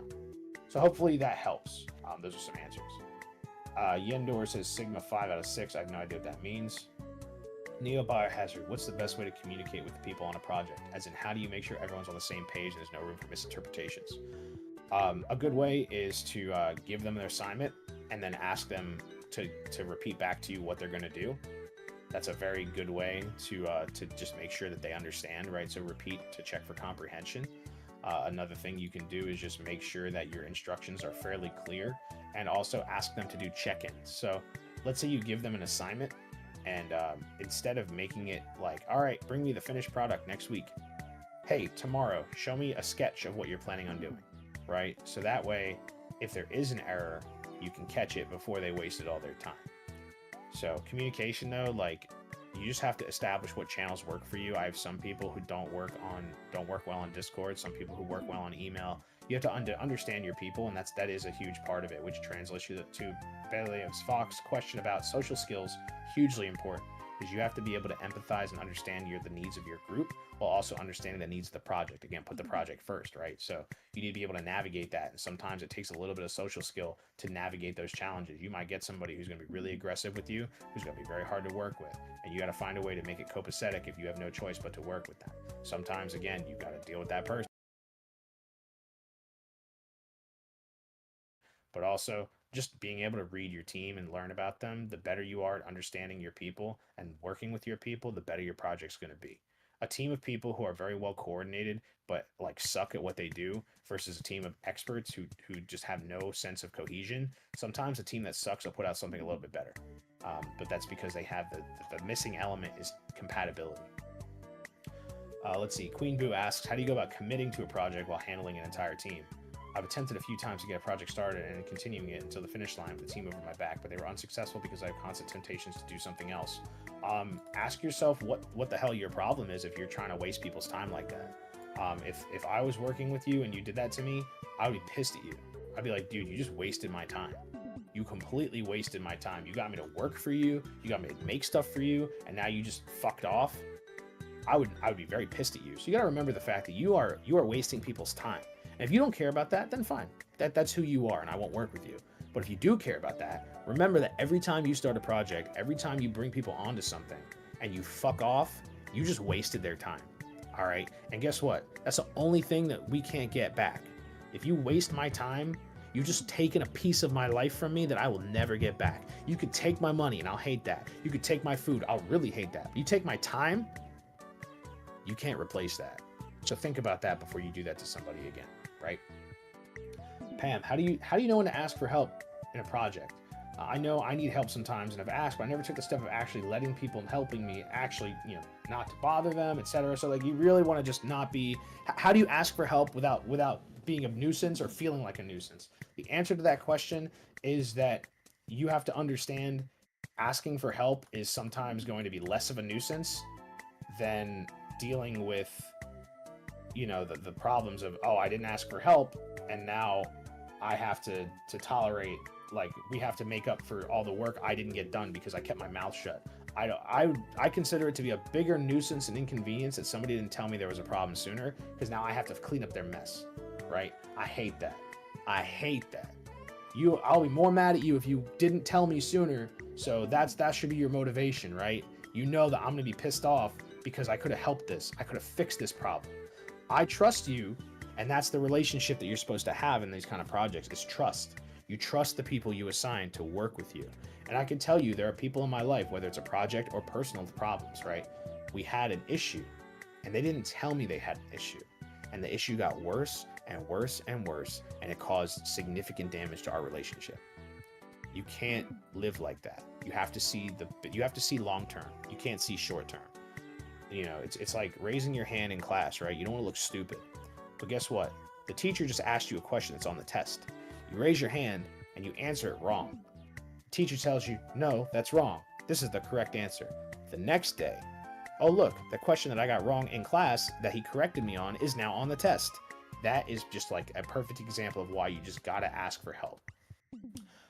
Peter Principle. So I'm not 100% familiar with which Peter Principle you're asking about, Bellyleaves Fox. So if you can elaborate without dropping the word Peter Principle, but describe the one in particular, please do. Okay, and it looks like we're out of time. I will take one last question unless there's like a super immediate start on the next panel. I would like to just make sure I do answer. I know they're still typing. I'll answer questions in the panel questions. One more question. Chat. Cool. So yeah, panel questions chat. I'll take further questions. I'll type my answers, and then we're gonna go ahead and toss it over to our hosts for the rest of the night. But last question I'll ask out loud. It looks like it might be Sachiko Fox, because I just don't know enough about the Peter Principle to answer your question directly. I might be thinking of the wrong Peter Principle. So I want to make sure that I don't do that, right? Okay, type it in. Last call. Press enter. How do you deal with a PR disaster when it comes to a project? Move the fuck on. Like, honestly, if you're getting paid or like something's happening, right? Something goes wrong. There's like a big, horrible, oh no, like this controversy. Move on, right? All that matters is you just keep moving forward. If it's irreparable damage, then you quit the project. You do what you got to do. If you're there for a different reason, you just keep working. People are going to find a reason to complain no matter what. They're going to bitch about things no matter what. They're going to be negative no matter what. You can't please everybody, but you do have a mission. And if your mission is more important, do it. Do what you got to do, no matter what it takes. No matter what you got to do, make it happen. Because again, sometimes that's life. You have no choice. If I don't do this, I'm going to die. Right? So you got to do it. Think of things like that. That's some army mentality, but like, the mission comes first. Doesn't matter what the crowd is saying. You gotta keep on playing. All right, well, that's it for time. I'm gonna answer the rest of the questions in the chat, but thank you to the Newgrounds Summer Festival for having me for my secret panel or secret panels. For being here. You guys, the turns have tabled indeed. Love you guys. Alrighty. So, Next up, in about 15 minutes, we're gonna have the very cool Senior Velo. Yay! That panel is going to start at 7:30. We're not like pushing that time around or anything. So, I guess now is a good time if you need to take a piss or whatever, or get a drink, to go do that for your break. Yup. I hope I was actually muted when I sneezed. You were. I was? Okay, cool. I've been sneezing. And it's very bad. Oh, I'm so sorry. It's Sucks. the weather. I'm not sick or nothing, but Okay, that's fair. So, that's to our boy Stan. We love our boy around here. Thanks for coming in, surprising everybody. Most everybody. TV. How has this been going since I've been gone? I haven't been here all day. I think it's been fine. Pretty good. You think it's been pretty good? Oh, my mic wasn't on Yeah? on stream. That's okay.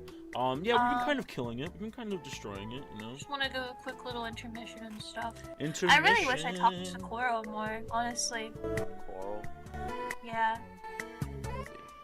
Stay tonight for the exclusive should've been super annoying about 7-hour interview. With I'm gonna Coral. drag Shal up here. You're gonna bring Mostly Shal because, up? Oh boy. Yeah, I'm gonna drag Shal up here. Hi, Shal. Hi, Bestie. Shal.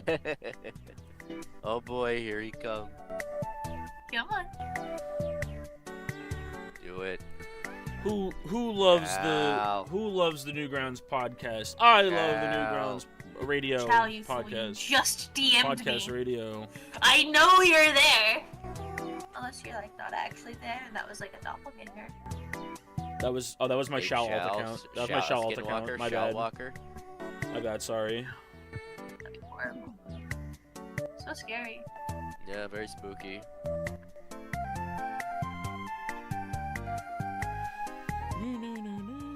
He does have like the little green thing next to him. Does that mean something? Oh, I invited him up to speak. Oh, that's the info. I'm gonna try and get Halo set up here in a minute. Yeah. Who? That would be smart. Oh god, he's here. Hello? Hello. Hi, Shal. Shal. Hey. From the Sorry, I pod- wasn't paying attention. I got a big pop-up that says you requested me. Yeah. Hello? Yeah, you got requested. Yes. Yeah, you've been. Hi. You were Hey. requested. Oh yeah, what's up? I just wanted to say hi to you and give you a really Oh. big thanks because you really did like help with like setting a lot of this up. You know. Thanks. And I really need people to know that you were a big part of Summerfest. Shal Thank also you. spits bars. I don't know if you guys knew that. Shal spits bars. I really like Summerfest. You do? Yeah. I thought everyone did a fine job. I missed some of the panels today because I had to work. And I'm really upset about it because my best buddy Jack did a panel and I missed it. But thank God it's recorded and I'll get to watch back. It was a phenomenal panel. Everyone should go back and watch the. We're separating all Don't the worry, panels it's all right recorded. into vids. All of for a this was playlist, right? recorded. Yes. I It's all sent on you the the record. comedy panel, didn't I? Yeah. And I'm excited because my best buddy Joe also did a panel and I get to go back and watch some of that. I was watching a movie when he did most of his panel and I wasn't here when he got really drunk and did a bad panel. Bro, man's was Four drinking Lo- Four Yeah, I was gonna say Loko. Four Loco does that. That's kind of like He did like 4 of them. like Four Locos. Joe Absolutely as a Four insane. Loco drinker That is- knows what a Four Loco does. That It's is okay. and drink right there, bro. Yeah, he drinks It's a some little- petrol. He little drinks some terrifying, kerosene. honestly. it's frightening. I've never had Oh. one myself. Everyone stay tuned for tomorrow too, where we'll be doing a Newgrounds podcast panel featuring Yeah. me and Aaron and maybe Owen. We'll be going over a bunch of new surprises and all sorts of fun stuff. Can't wait to see you there. Yep. That one's coming up at noon tomorrow. Noon. I think you guys are the first ones up, actually. Yeah, they are. Yeah. and then you can exist for the rest of the time, like besties. I almost said something really mean, so we're going with besties. Cool. Yeah, it's gonna be hard for whoever the stupid idiot sucker that's coming up after us, because honestly, by then, you know, everyone will already had blown their loads. Everyone will already had a very exciting time, and you know, by the time the next one comes, everyone's loads will already have been blown, and honestly, everyone will just want to leave and not watch the next stupid dumbass that comes after us. I believe. That's so mean. I thought Levi Ramirez was your Yeah. bestie also. I believe Levi Ramirez is after you. You're gonna be followed. I like Levi. Yeah, Levi seems really cool. After the very cool podcast, guys, it's gonna be Levi Ramirez, Bacon, that very cool artist. We're all familiar with Bacon. He's a very, And- very cool artist. Yes. The Muffin Man, Ninja Muffin 99. Was he Really supposed to sorry. be yesterday? He was supposed to be today, however, we did have to move some things around. But it's okay, because today has been a pretty fun day anyways. And then of course That guy's a flake. We'll have closing ceremonies. I mean, who amongst us hasn't been? But it's okay. Amongst I think Owen was wanting me to say something kind of not funny. We'll figure out what that was. Never. What's new? No way. What is Yeah, I Michael like saying Owen. to me? Keki, Aram, 1v1, Zoe only? Is this an invitation? I hope not. Let's just Don't Aram want that. that in my chat. We can do this live. Not right now, but like, you know. When's the next event? What is that gonna be? The next event? Do you mean panel or event hosted Yeah, by panel. Summerfest? Oh, the next Panel. panel? Up next, in a couple of minutes, we're gonna have Senior Palo, an interview with Slug. Senior Palo's coming here? Here. Yeah. We're about Oh, to do cool. some mic checks here in a minute. And he's then coming we'll be here. We're over both coming here. We're both gonna be coming in That's here. exciting. When's that? 7:30. So like 8 7 minutes minutes? from now. Yeah. Yeah. Hey, am I loud? You are loud. You're screaming. You are a little Okay, loud. But I feel like you're also I'm talking projecting. through my laptop. Oh, because I feel like you're also projecting your Oh. voice as well. I feel like That you're makes also yelling. sense. I don't know where the microphone is, so I'm trying to increase my volume. I think you're Honestly, actually- I don't have to be yelling as loud as I am. I just don't know. I'm like an old man looking for the microphone. Is You know, this I always is heard this that on? projection The of microphone. your voice was important. I'm, And I gotta say, you're really going in on that projection. Yeah. Is this? I just got to make sure, you know, it's like my, I don't wanna be- I do a podcast, so I know You know how audio. important it is for volume. Volume definitely matters. Hey, Shao, beats- Shao. Being quiet and nervous, you know, you got to be loud and proud. Yeah? Hey, Shao, can you sing something for us? Yeah. Can you sing Apple Bottom Jeans? Can you do it right now? What do you want me to sing? Oh, I don't know. Just any song. Apple Bottom Jeans. Yeah, pick one. Just pick one, yeah. Yeah. All right. How about the Pledge of Allegiance? That's not a Hell song. yeah! Let's put a tune to it, then be my Yeah, guest. do it. Hell You yeah! can do it. All right, everyone, put your hearts over your chest. Ow! Way ahead of you. Ow! Already Alright. there. I pledge allegiance To the flag. to the flag of Newgrounds Summerfest Yeah. and to the republic for which it stands, For which we blam. one nation, under God, Under Tom.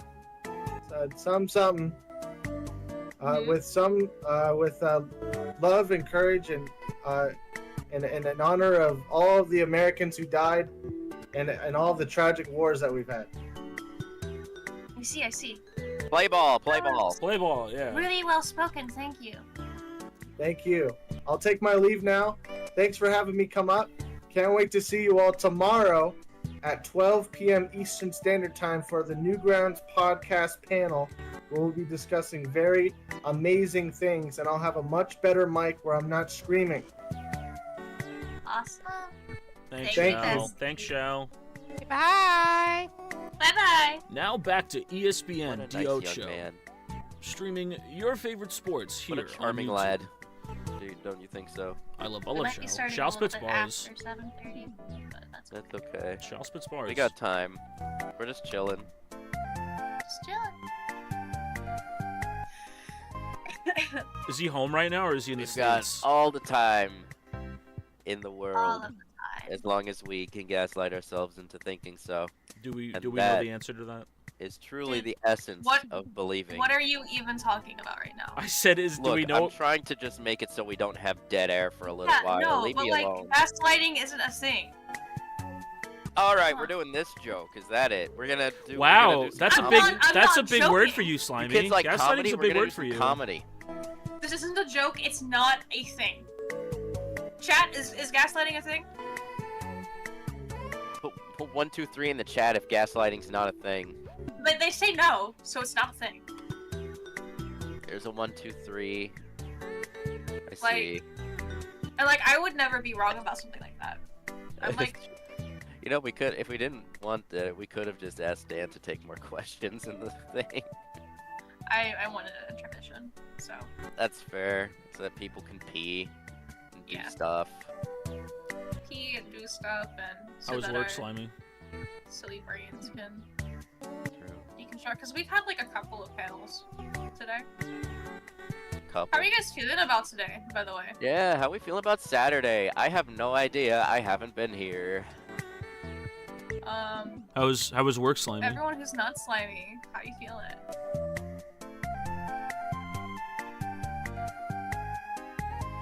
Can y'all hear me? Drink a lot of Can you water, guys? pee I a don't lot think of they can pee. hear me. I'm sitting here and I feel like I'm being. Dealing with crippling fear. I'm Cool, sitting here, cool. everybody, and I'm like, am I being ignored right now? That's Tuesday. You guys doing a bit on me? Doc says he feels better than me because I was here. That is very cool. Alright, I'm gonna hop over there and wait for check-in. All right, all right. Can all y'all right. hear me? Hello. So you guys have fun. Yep. What I am now is Matthew happening right McConaughey now? for whatever reason. Tony, how you living? Can you hear me right now? Wonderful. Absolutely wonderful. Can they not hear me? Can you hear me on the YouTube?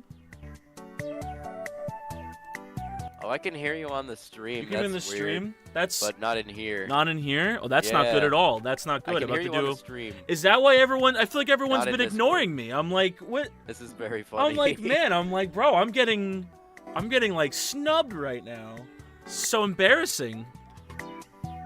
Hold Here, this is on. on the YouTube. I feel like I'm speaking to the past you.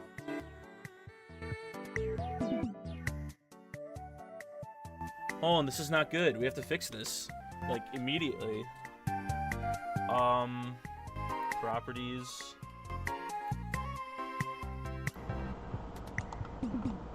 All right, and then. Hello? Oh boy. It's gonna be good. Oh. Can you hear me? Oh, you're back. Can you hear me? Back now. Can you hear me? Hello? I can hear you Oh my god. Okay, I can hear you. Okay, good. Hold on. Now let me see if this works, cuz this is something we got to fix now. Dude, I thought I was being snubbed. I was like, "Bro, I'm like You were like, no. I was like, damn, like you guys don't have to talk to me, but I was like you guys are fucking I'm like we're live right now, guys. Like you guys are fucking with me." I'm like, This is awesome. "Oh No, man, I thought I was people are being fucking with you. shit on." Like, oh man, that explains a lot about today. Dude, all during today I was like, man, they just don't want to talk to me, I guess.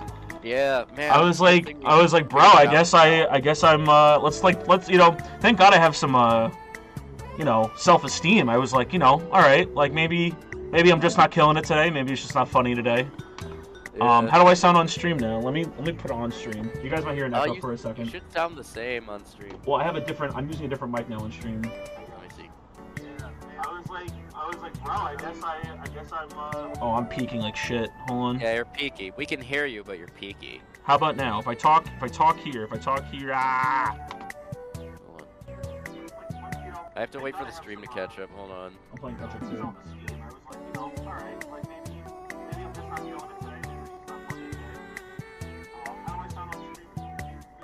stream can hear me, now we can't. Okay, that sounds a little better, I Does think. sound better. Alright, I'm gonna mute stream now. So if you guys hear an echo. So stream can hear me the whole time, bro. Oh man, that's crazy. man. That's crazy. They were like probably like, damn, they don't give a fuck. Alright. That is so funny. Oh. Oh, Balo's requesting to come up. We gotta. Yeah, sure. Have time. Hello. Hello, hi, Hello. Can you hear me? Yes, Okay, I can hear you're the most me, important though? person to hear me because we have to talk to each other. So Yeah. this is good. This is good. Ew. All right. Ew, I don't like talking. I don't like talking either. Don't worry. We're gonna be great at this. We're gonna kill it, Dave. We're gonna kill it. Alright, you two play nice. Yes, thank you, Slimy. Bye-bye. All right, what's going on, bud? We're not like we're live right now, so hello. But I want to make you think you're not live, but we're not starting yet. Oh, I thought we were live. We are live. We are live. People can hear us. Okay. They can hear us. Okay. I'm literally posting the link everywhere. Oh, good. Let me. Yes. Hello, Mr. Hare. Hello. Yes. Hello. All right. We'll give it a few minutes. How you doing today, bud? I'm doing good. I'm doing good. Yeah, that's good. The It's been a funny week. Oh yeah, it's been a funny week. Yeah. Just like work and stuff, or. I'm just gonna leave it like that. Yeah. Okay. I hear you. Alright. Community. There we go. I'm just gonna copy paste the Twitter thing. So yeah, what's up? How's everything doing? Hello, it's good. Yeah. It's good, my friend. I miss you. I haven't seen you in a little bit. I haven't seen in like a month. It was fun hanging out with you at Too Many Games. Oh my god, it's been a month. Yeah, it's been like more than a month maybe now. It's August, end of August. Yeah, it was end of June. It felt like a year, dude. I'm Yeah. set on it. I guess it was a funny month. That's good. I mean a funny week. I wanted to go to the Toronto one, but I can't. I need to focus on this animation thing and all this shit show. Animation? I didn't know you do that. That's crazy. What a cool little thing. It's like a hobby No, for you or something? I don't do it. People do it for me. I don't know how to animate. That's so good. Well, yeah. Welcome to Newgrounds Summerfest 2023. I am your host, Tony, also Anti-Slug. I am here with my buddy, and everyone knows is an amazing animator, an amazing director, writer, funny dude, Mr. Hare, Mr. Senior Pelo. Dave, welcome to the show. Welcome to the fest. Oh yeah, hi. Hello. Hey, hi. Hi everyone. Hello. Great. So, how you been today? You been good? You been hanging out? Yes, I've been good. I've been hanging out. No, I've been busy. So this is actually really good. To, like, it's a good break. A little bit. Good. Yeah, Nice. Well, it will be a break. I'm not. I'm shocked I even did an intro. I'm not usually an intro guy, but it is live, so that's what we can do. But were you able to catch any of the panels the last 24 hours? No, I sadly can't. I'm gonna listen to them though. Good. While Yeah, I'm they've been a lot of working. fun. Yes. So, for those that maybe are not, are only familiar with the work and not the man, tell us about yourself. Let's talk about Dave. I don't know who's Dave. I mean, who the hell is Dave? Let's talk about you. I'm David. I'm not David. Dave. Oh, I'm sorry. Is that too short? Yeah, David. Who's this guy? Yeah, who's this guy? What the hell? I scream on the internet and people find it funny. We do find it funny. And then I grab drawings and make them spin. Mm-hmm. And people find it funny. I don't know, like all of you are fucking weird. Fucking weird. What was your favorite part of the Too Many Games meetup? Oh my god, you know what? I wish I was there before time, like when everything started. I couldn't even enjoy it. As soon as I came, like, hello, I wanted to, okay. I'll say this.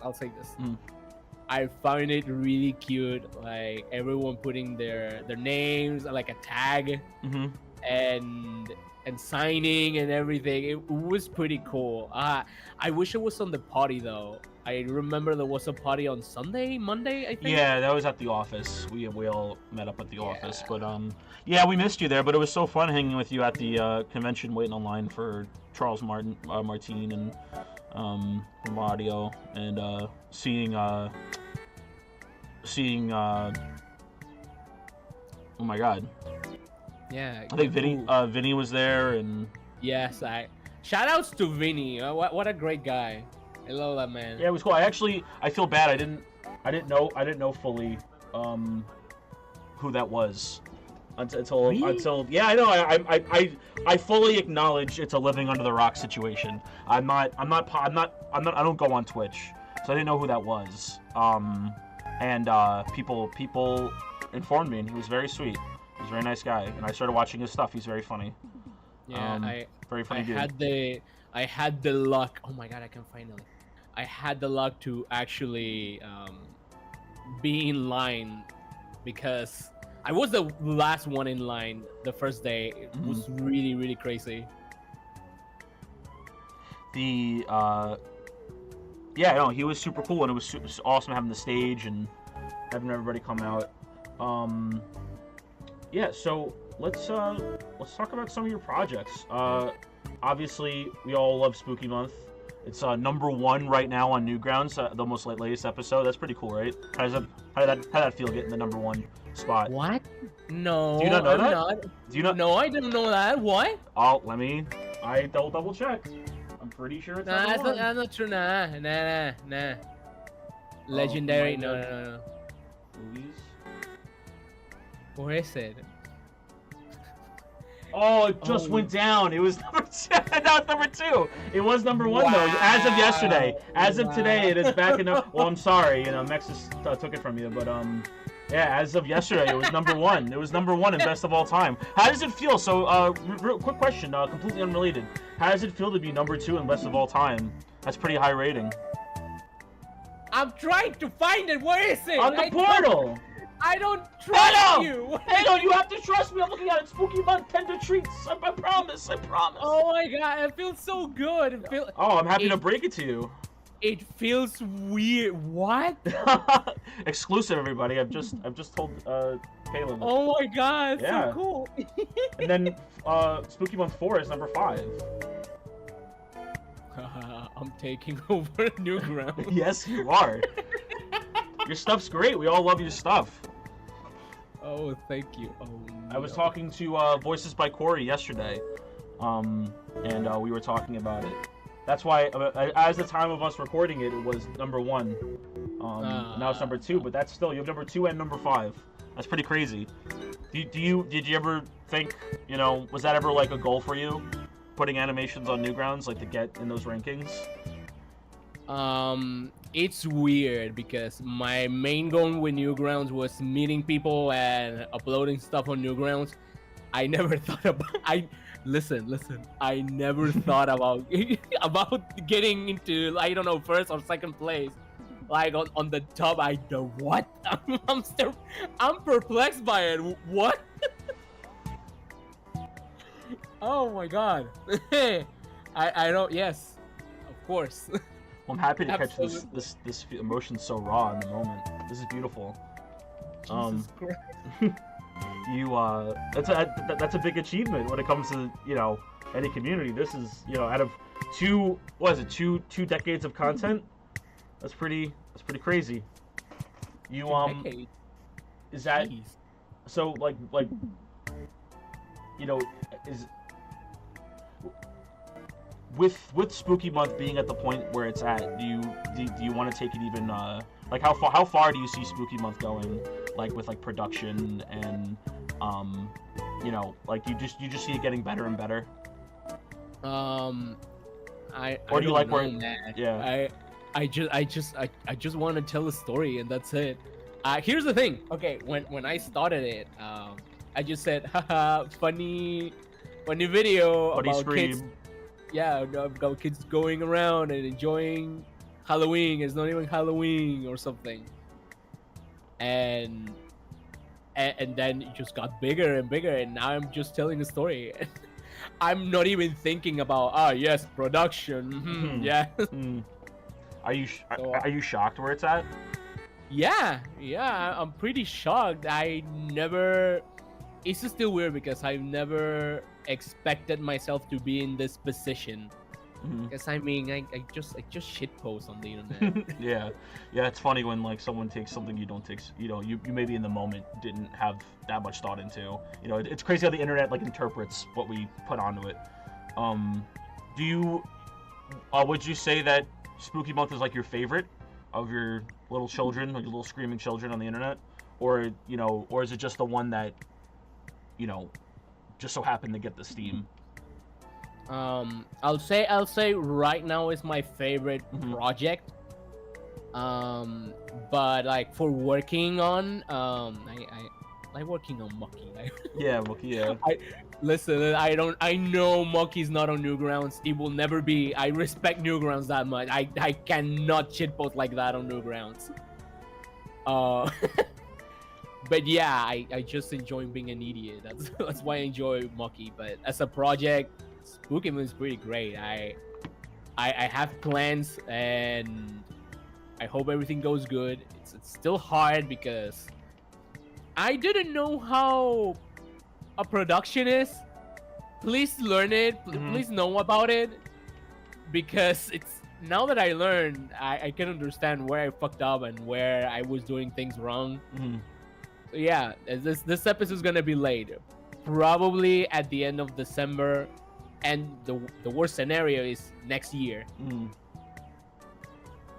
Well, it's good when you amp up your scope, you end up, you know, learning new things about the process, and you're gonna make mistakes. That totally makes sense. But that's great that you're learning stuff from working on it. Do you are there any other projects that you want to be working on right now, or like you're working on simultaneously? Yes. Yeah. Well, that wasn't like a call to like you should give us some hot deets. I'm just asking about generally, like, do you feel more comfortably like working on one project and putting all of your thought into one project, or do you like working on other things as well? That's more what I was asking. Wait. I know you were asking that. Oh, okay. The tone was because I guess yes or no. Yeah. Because I've been working on a game. Oh yeah. With a guy called Luna, the pretty great guy. The amazing coding he's doing is outstanding. Oh, that's cool. And yeah, I wish we could finish it this year. Like right now, we're just pushing to finishing it already because we've been taking a long time. We just take Saturday and Sunday to work. Oh, okay. You only block out 2 days of the week. Yeah. We're 3 years late.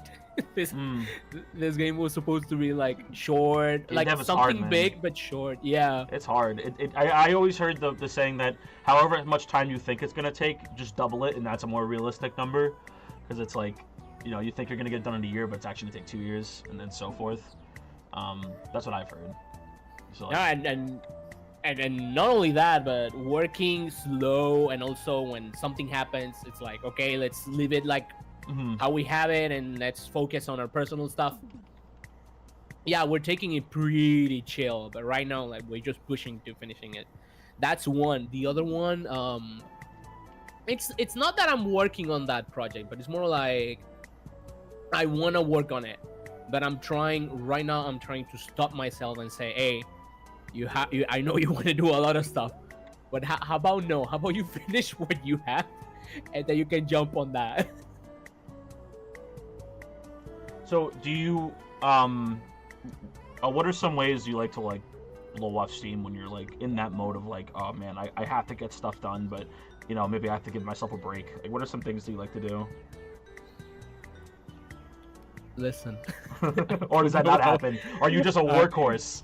Are you just Yes. are you just grind? You're okay. So I failed to understand the Sigma grind set that was going on over at No. Studios. You don't understand. It's horrible. Don't do it anymore. Yeah, no, don't recommend it. How, are you saying that your work and life is not so much a balance as it is a cliff face and it is a? I'm a workaholic. I hate it. Yeah. It's like, all right, I love doing this. It's my hobby. It's amazing. And then I start getting tired. Like, ugh. Yeah. And it's okay, fine. I'm gonna play a game for an hour, and I want to keep playing because I'm fucking tired. Yeah.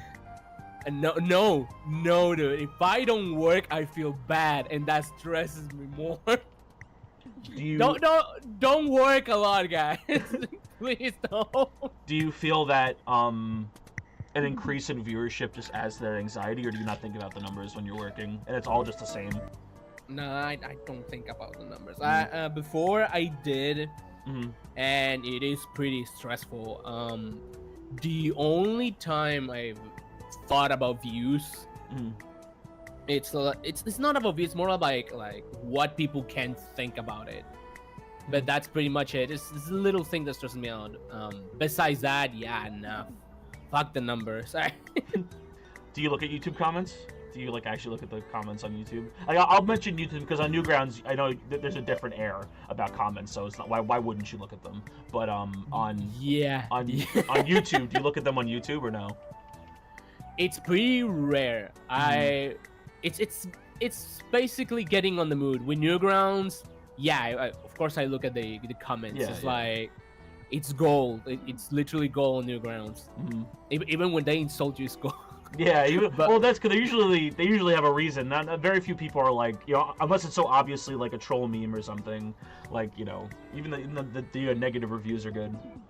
Yeah, the thing is though, on Newgrounds you even have the stars, but on YouTube it's mostly like memes, since no one has like a kind of rating. They just comment, and of course, you know, you have like meaningful comments and stuff. I need to get in the mood to read the comments. Like, yeah, I read comments, but it's kind of rare when I read them. But if I read them, I go for like an hour, and I just lost myself in reading bullshit or actually good comments, which is rare on YouTube. Do you feel that Newgrounds has a more you know, there's more like humility in like posting on Newgrounds? Like there's more like, you know, I'm willing to like do you feel there's more like there's more of a willingness to engage with the audience that's on Newgrounds than there is like even close to on YouTube or Twitter or wherever else?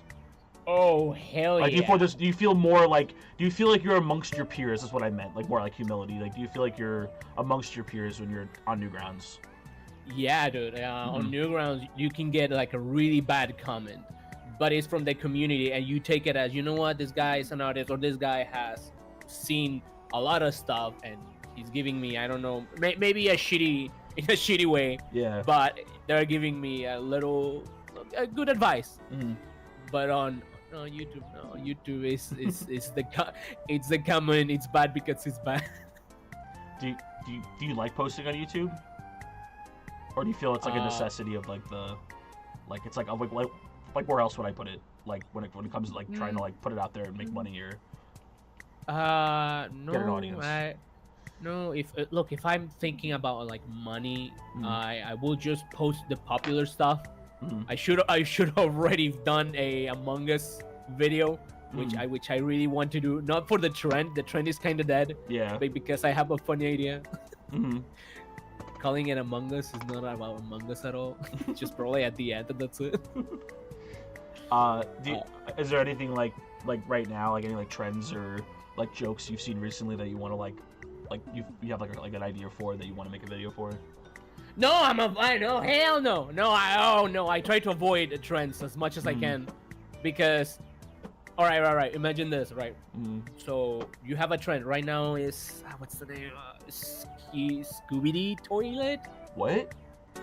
Yeah, it's a trend right now. I have no idea what you're talking about, but you don't know? I don't know what should I know what Scooby Toilet is? It's a skivity. It's a skivity. Skivity? Yeah, skivity toilet. You don't know what skivity toilet is? Should I look this up right now? Is this what? Is it like required reading?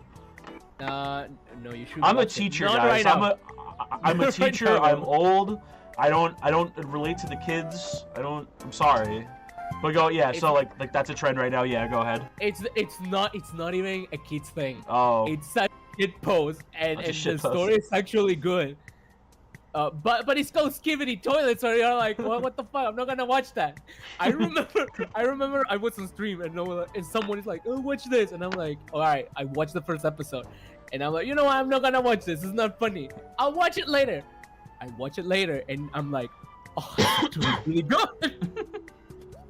I'm gonna resume it for all of you. It's basically a war between toilet people versus cameramen, speaker people or something, and TV.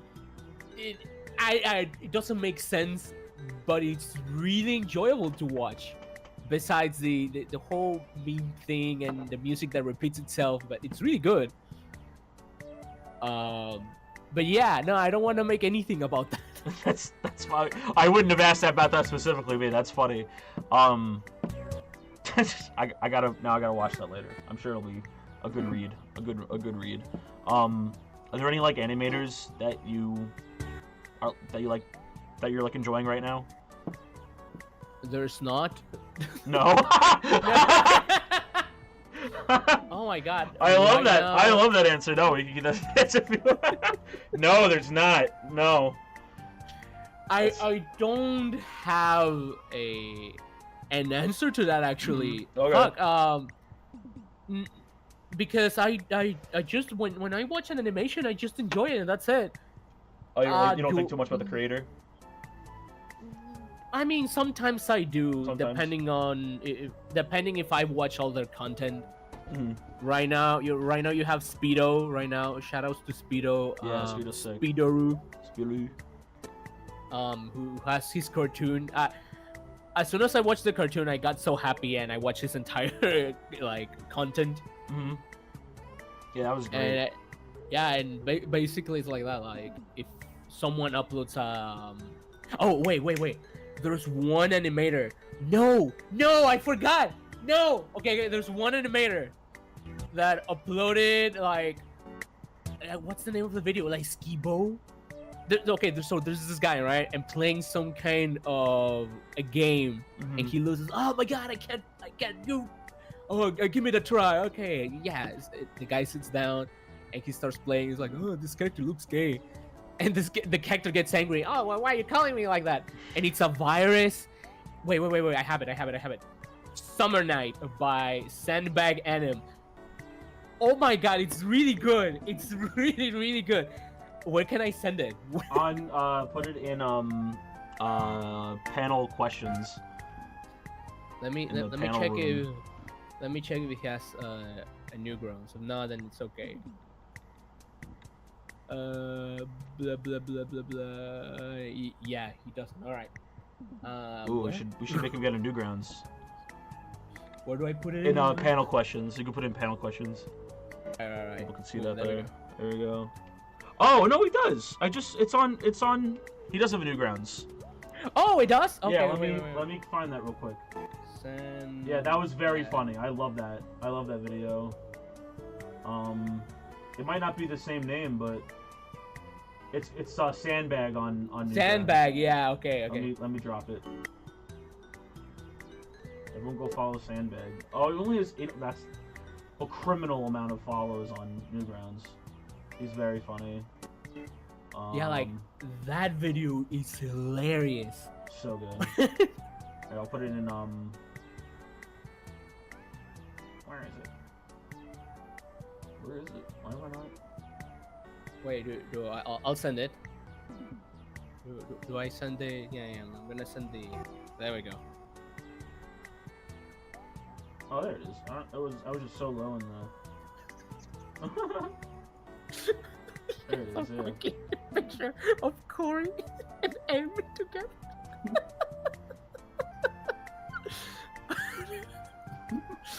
I'm sorry. No, you're good. Sorry, just wait, give me a second. Could Oh, you- that. Hold on, I'll pull that up on on stream. Okay. That's good. Okay, yes, please That's put it good. on stream. It's- uh. Oh my god. Oh, I haven't. That's so good. It's so good. Yeah, that's the answer to the question. I love that. That's so good. I think the thumbnail's good too. Oh, that's so funny. Oh, here. We have a question from the audience. If you don't mind taking one. Yeah, I can take a lot of them. Go ahead. Sounds bad. Yeah, guys, if you have any questions, please put them down. What do you take as references for your animations, by the way? I absolutely love Spooky Month, and one of my favorite components of it is how inspired with the community and our interests it is. All the background cameos and people you add really makes the series shine. Reference? Yeah, like what do you take as inspiration for your animations? I don't know how to answer that because I just don't. It just comes from the noggin. Yeah. Well, with the episodes, I basically watch a lot of movies and try to get the timing and stuff. But with animation, no, I don't think about something that might be useful. I have a joke of Akira on this new episode, but that's pretty much it. What's your main source of inspiration when it comes to comedy? Like what inspires your writing style when it comes to writing the episodes? Oh my god, I don't know how to answer that either. What do I like on comedy? I guess I like dumb, like really dumb comedy. Some people are not gonna like this answer. I know some of you know, what's this name of this guy? Sam Hyde? I know he's really controversial. That's a good answer. Funny. I would not have, if I had a gun to my head in an alley, I wouldn't have thought you'd say that. That's funny. I've been watching like his comedy thing. He's fucking stupid. Yeah, he is stupid. He's funny, I like that. Tim and Eric. Oh yeah. It's also dumb. Yeah. Like of course you have like Oni and Psycho Pebbles. I just like dumb comedy. Even the memes that appear and they're like, I'm not gonna say that word. Yeah. They are pretty quick videos basically. Would you say then that like it's like the process going into an animation is like, or like when you're working on stuff is like there's not as much thought as when you're making it, like not in like not like you're not thinking about a way, but it's just like it's just more like a natural like, oh, let's just make a thing, let's make a new episode kind of feel. It's not like you saw something or you get some burst of a motivation from a piece, you kind of just want to get to the next part. Yeah. I could vibe with that. Oh, sorry, go. No, I'm just saying I agree with you. I could vibe with that. Yeah, like right now while we're working on this Pokemon, I'm thinking on the next one. I'm excited for the next one because it's gonna be more, what's the name? Experimental. I'm gonna put it that way. And I'm right now, and when I'm working, I'm thinking about jokes that I can add. Even the tiniest thing, like I don't know, something in the background that is dumb that is there, but I'm just gonna put it there because he's dumb. I like it.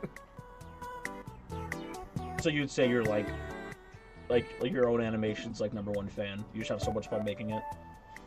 Yeah, if I don't have fun making an animation, I don't finish it. You should don't finish it. Yeah, no, I can't because okay, I have this rule. I remember listening it or hearing it or reading it from someone else, but let's say you make a joke and you leave it there. And next week or next 3 days, if it doesn't make you laugh, then get rid of it. That's good advice. Yeah. We have one question that asked, what was your favorite animation that you've done so far? Oh no, I don't know how to answer that. You know what? I've been thinking. It's not my favorite, but I've been thinking lately about the shake hands animation. It's a little white guy walking in the street, and out of nowhere, a hobo appears. Shake my hand. And like his hand is so disgusting with fungus and like dirty. The guy is like scared, so he shakes his hand, and the hobo tells him to put it in his mouth for no reason. I'm not gonna do it. He puts it, and then the guy's like, I put my asshole in that hand. I scratch my asshole with that hand. Oh, that is disgusting. Fuck you. I like that one. And then wait, it's not done because the hobo dies. And then the guy turns into the hobo. It was a transfer of the curse. Yeah, and that I guess that was inspired by COVID. At the beginning, people were saying, at the beginning people were saying, don't shake hands, watch out. Yeah. I was just like, well, this is coming thing, like, come on. If someone else hands are disgusting, like, you don't shake their hand. What's going on? Yeah. I was pretty ignorant by it, so. This is from our YouTube. Some audience members are asking about when the next Jonky and Ill, the next Jonky and Ill episode will be. And Johnny and Ill. Yeah. I don't know yet. I don't know how to finishing it right now. I'm focusing on something else. So yeah, I don't know. Probably next year. Right on.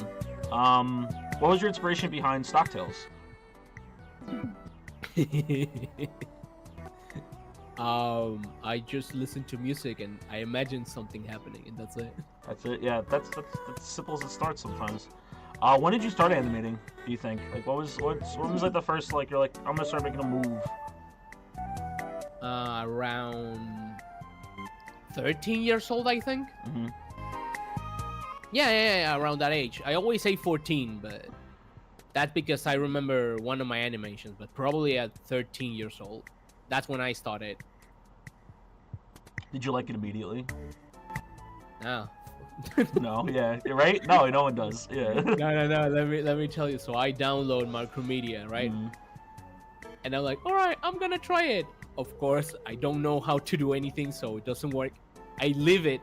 A year later, that's when I was 14. I do it again, and this time, like, I try to learn how things work. How do I do this? How do I do that? And I actually start animating, and that's pretty much it. I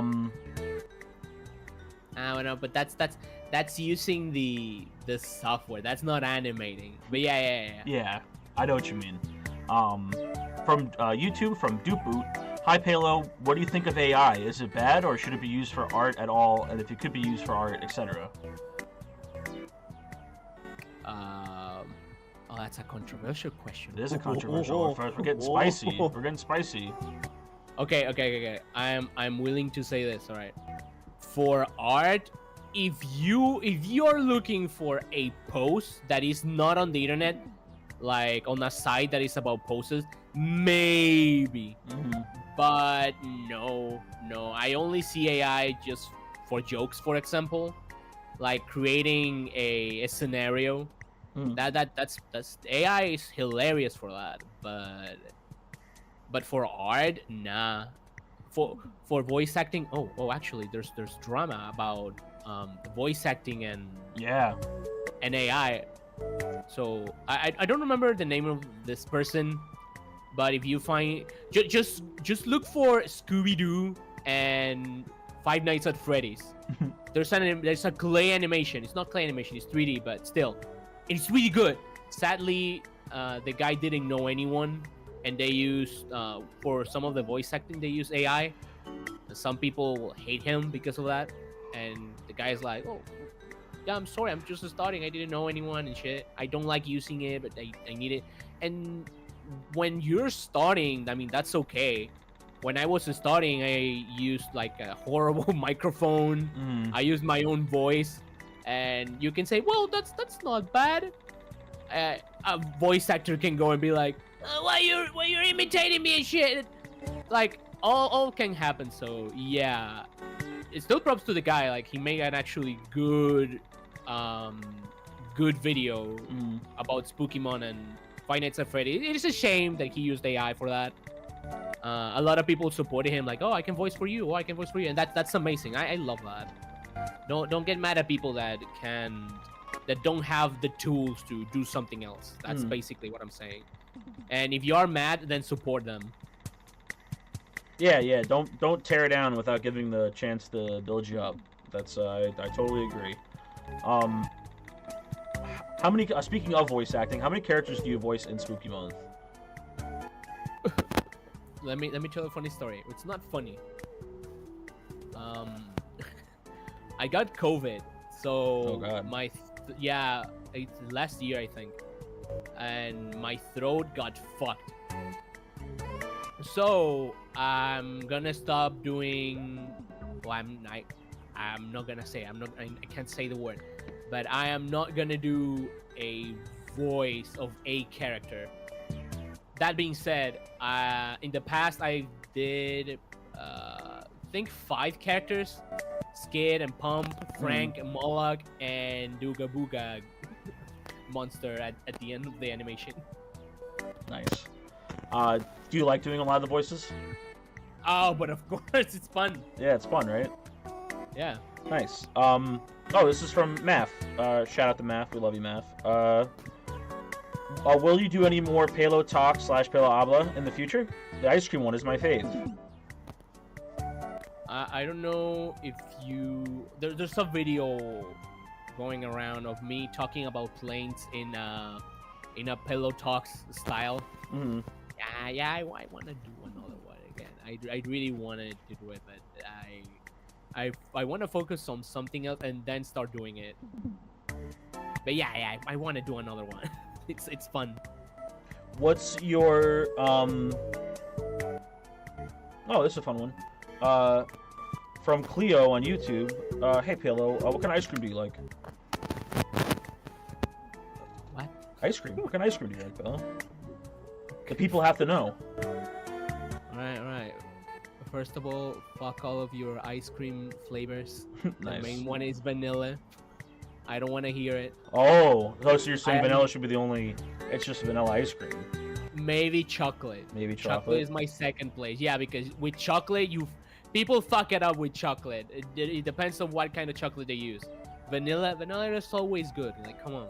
It's vanilla. What's a favorite project that you've worked on that wasn't yours? Like the one that you helped on? I don't know. Well, I guess right now Friday Night Funkin'. Okay, that's cool. Yeah, I cannot say the other one. Secret. Oh yeah, so secret. Yeah, but Friday Night Funkin', I'm happy with it. I know a lot of people throw shit at the game because either they're taking so long, but of course it's a fucking game. Yeah. Or people don't know. Because or because like people, but like come on, that's not rapping. What the fuck is that? That being said, the music that people have made, it's really cool. I love it. The last one that I've heard is okay. Call me crazy, but it's like minimalistic. Friday Night Funkin'. There's like a jazz guy. I'm gonna try to find it. Okay, give me a second. You keep asking. It's okay. I'm just gonna. Oh yeah, wait. Forget it. Okay. Cyan Friday Night Funkin' Printed Pulse. That's the name. Okay. Yeah, it's Printed Pulse. It's the first guy. It's really good. I'm gonna send it. Give me a second. Okay. Do I say in the game banana? I guess sure. Yeah, Game Banana's fine. There, right.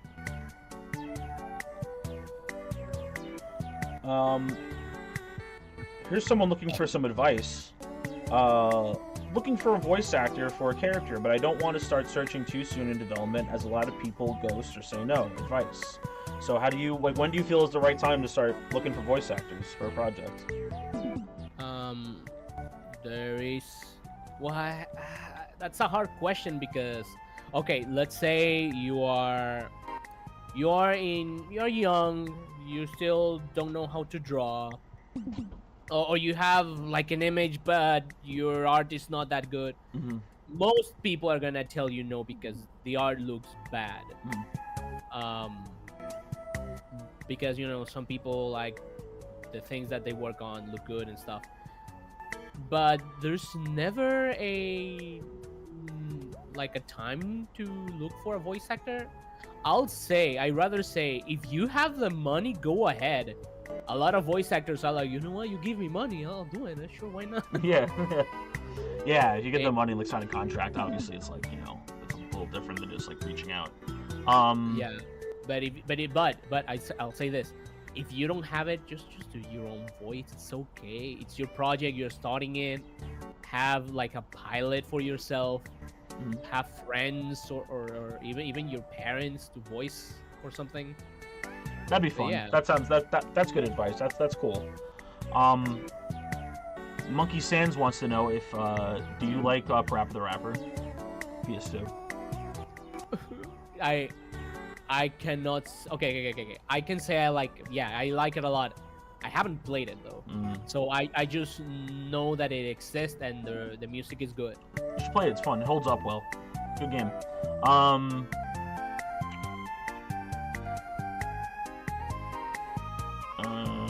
Do you plan on streaming again anytime soon? Huh? Do you plan on streaming? I don't know. Do you not stream a lot? I stream pretty rarely. Yesterday I streamed, so yeah, it's pretty weird. It's pretty rare. Yeah. I need to get in the mood. I'm gonna stream every 2 days a week, but then I get busy and I'm like, nah, I'm not gonna stream.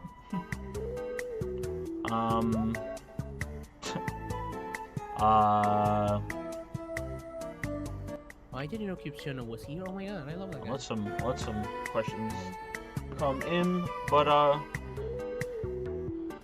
yeah. So like, is this where, you know, maybe this is a big question, but, you know, I always wonder, you know, when you have things going well, when you maybe not expected them to go well, or maybe, you know, like when opportunities present themselves and you take them, like you know, you kind of just ride the wave. But is this, do you want to keep doing this, like, in the long term? Like, is this like what you want to do? Are you just enjoying animating now? Are there other things you want to go into? Wait, question. What the hell you mean? I mean, like right now you're animating, and you said before you didn't expect it to be such a big part of what you do. You just wanted to make fun stuff and connect with people on Newgrounds.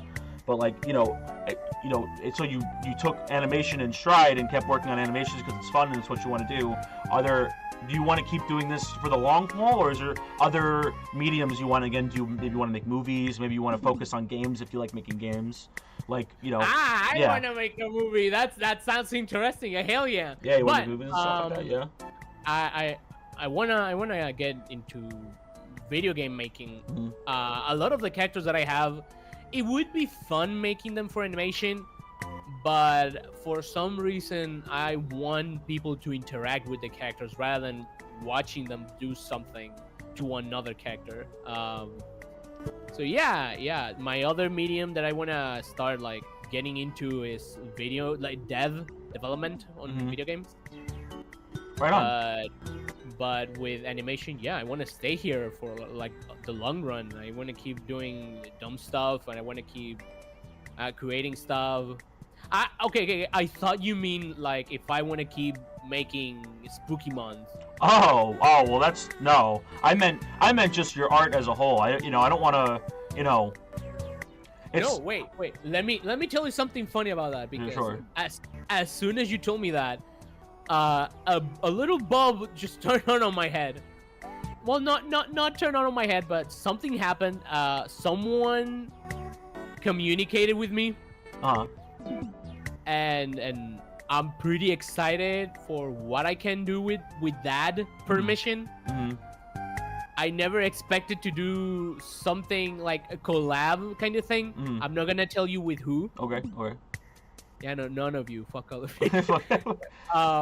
But yeah, it's actually pretty amazing. So, I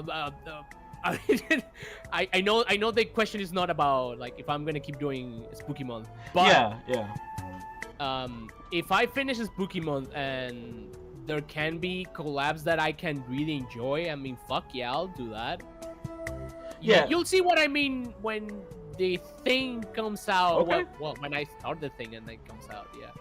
Yeah, then I'm excited. Yeah, it was just because I don't, I think sometimes artists can get frustrated when they're like, sometimes, I'm not saying you are, but when like their existence as an art maker or like a funny person on the internet is only attached to one thing and not just their art as a whole. So I always wonder like, hey, like, is this what you really want, or is this like, is this like just like right now this is great and you're having a good time? And you just answered my question perfectly. I'm excited to hear that collaboration is something you want to keep doing and keep working in the field. That's awesome.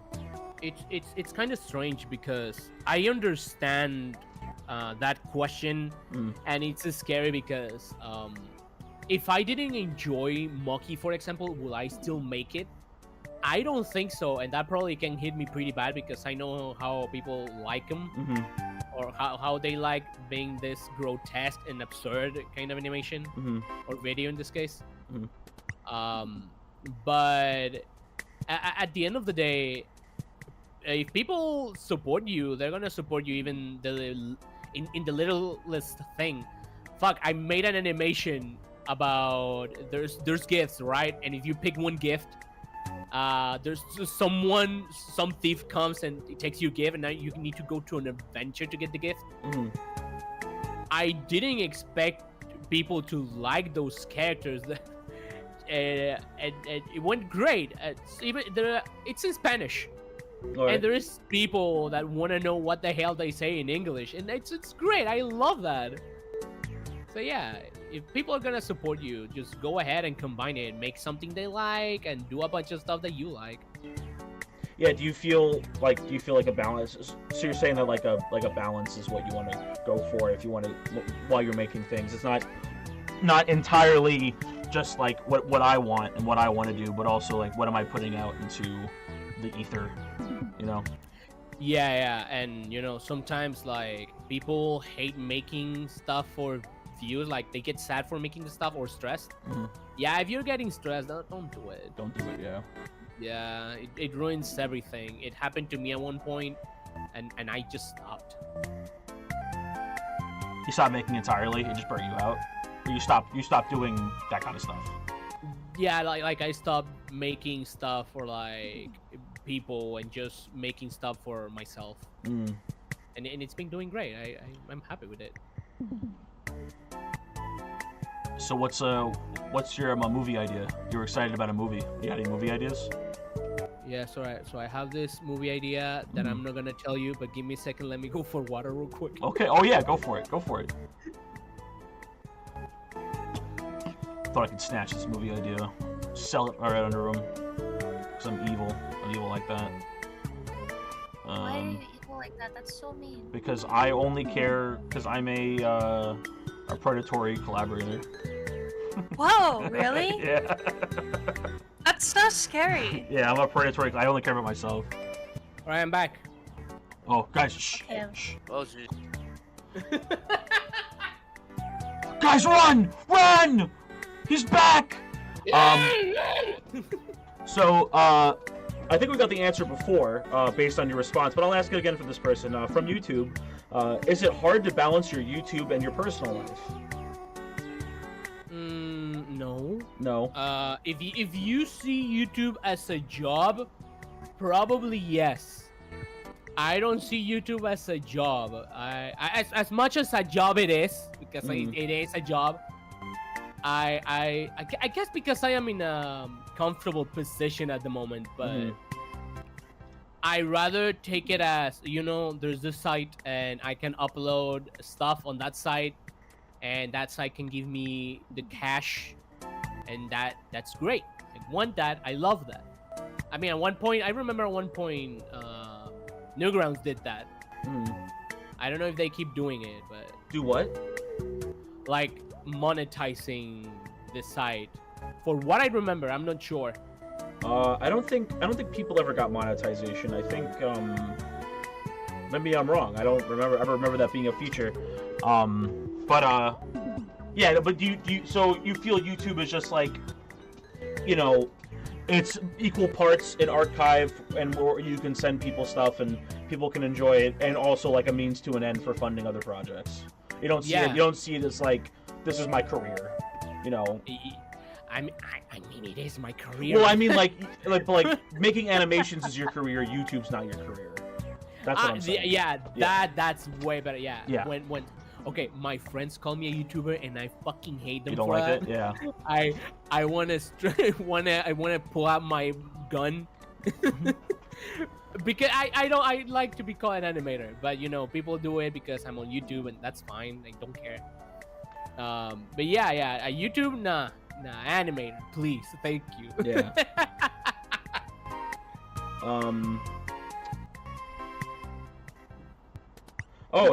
From Bacon, there was monetization very briefly. You'd make a couple cents, but it just wasn't feasible engine to keep it up, especially with supporter members. I see. So that did happen for a minute. I didn't think you were wrong. I just never heard of that. That's crazy. All right, cool. Then I can see obviously why it didn't work.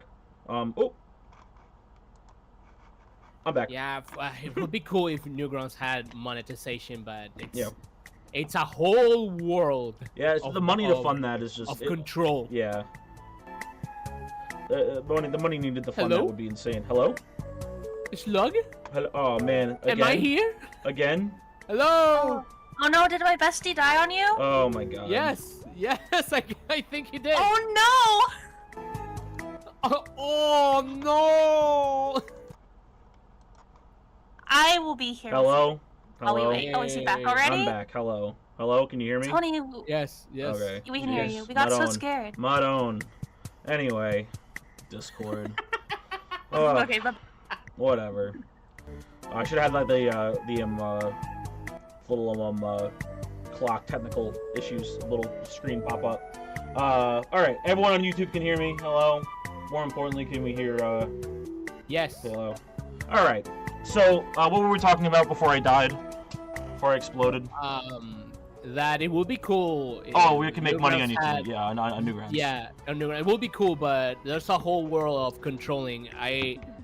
I'll be honest with you. I would love for that to happen, but I think if that ever happens, probably Newgrounds is gonna turn into YouTube. Like, big control, and you cannot post a lot of stuff. Porn will be gone, of course, because advertisers are like the biggest problem of the internet right now. Yeah, that was a conversation we kind of had as a community not too long ago. Again, I think it came up. We were talking about like a donation button and just some other ways of doing it besides pure AdSense or views cents per view.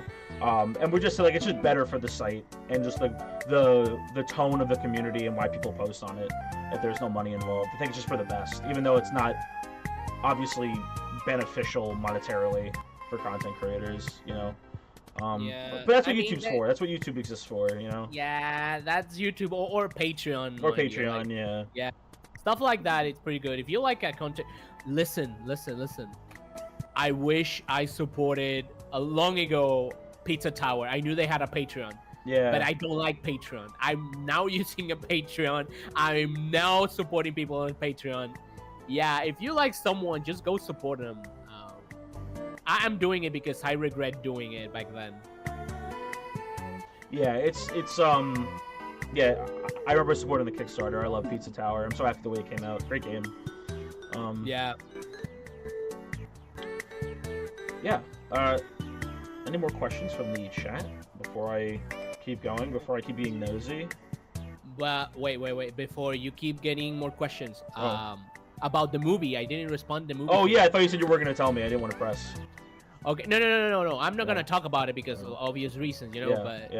But the plan that I have is, of course, putting it on YouTube, but putting it on Newgrounds, probably 5 minutes before everything. Oh yeah. Yeah, but the problem is, how YouTube has this thing with movies. I don't know if I can do that on YouTube because it's a video. It's not like an actual movie from theaters and companies and stuff. I don't know how I'm gonna do it on Newgrounds because Newgrounds has this thing, limited files or something. No, I don't know how we're gonna do it on Newgrounds, but I'll figure it out. In I'll chunks, probably and talk like piecemeal. Yeah. Yeah, I'm probably gonna talk to Tom when that time comes, but yeah. 2 quick questions. Will we see any more Touhou stuff? Or Touhou? Yes, yeah. yes. I want to make more Toho stuff. I'm so bad at pronouncing. I haven't heard things pronounced out loud. It's okay. Don't yes, worry. we're gonna have more of that. Do you like Castle Crashers? Everyone's asking you, do you like Castle Crashers? But of course I do. Yeah, who doesn't love Castle Crashers? The game's so great. I remember playing. I need to play Lewis game. What's the name? The guy Ed. Yeah, but Castle Crash the Beard. Yeah, I need to play the new one.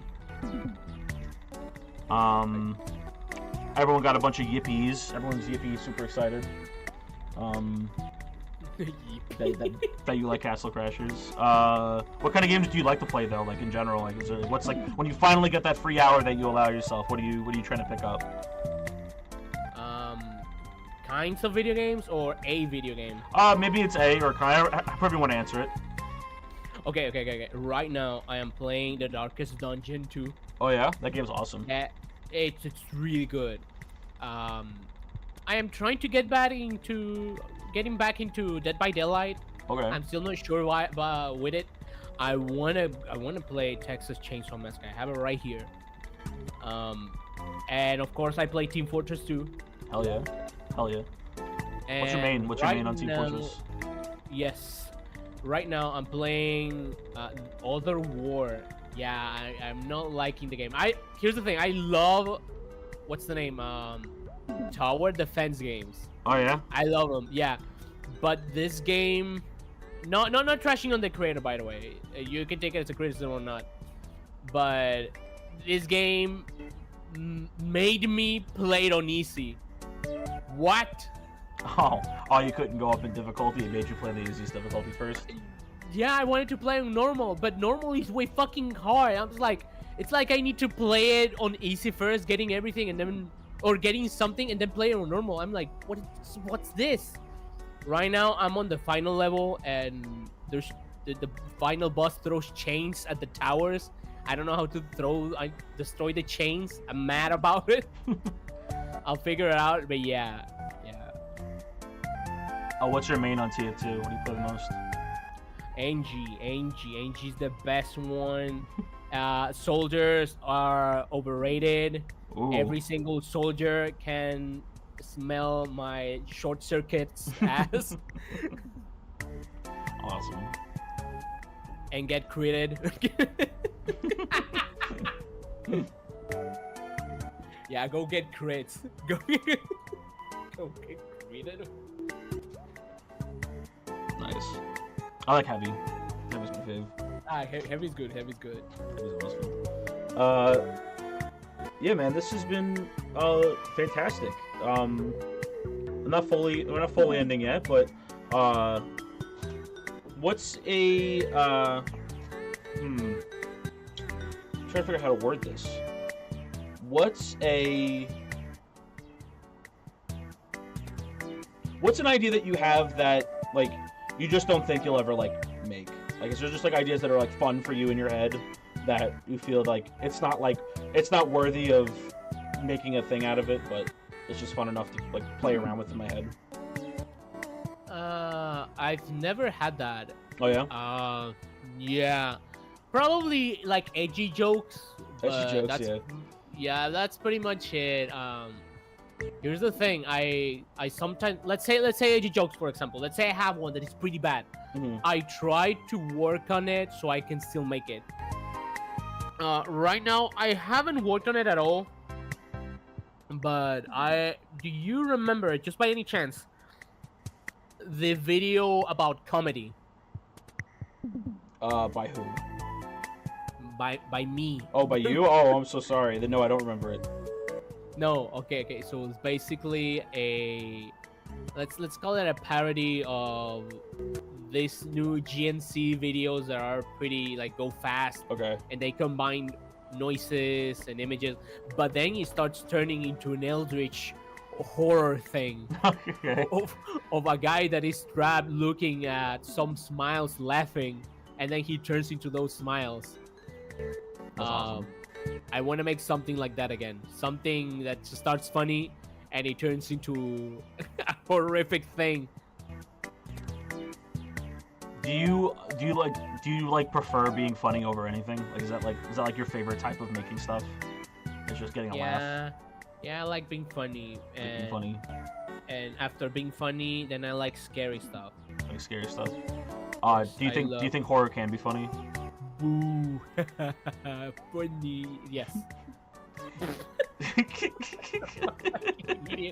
Oh, that was awesome. Boo. Yeah. Someone clip that. That's a good drop. Boo. Funny.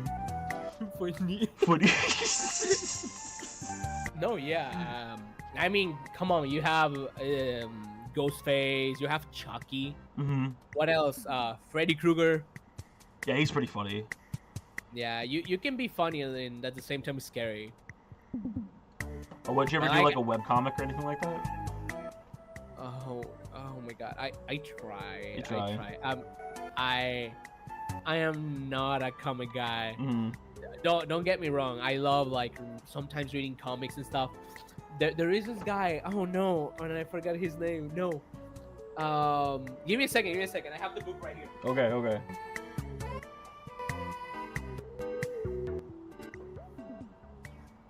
Right. Back. Okay. Boxcar City Rush, made by.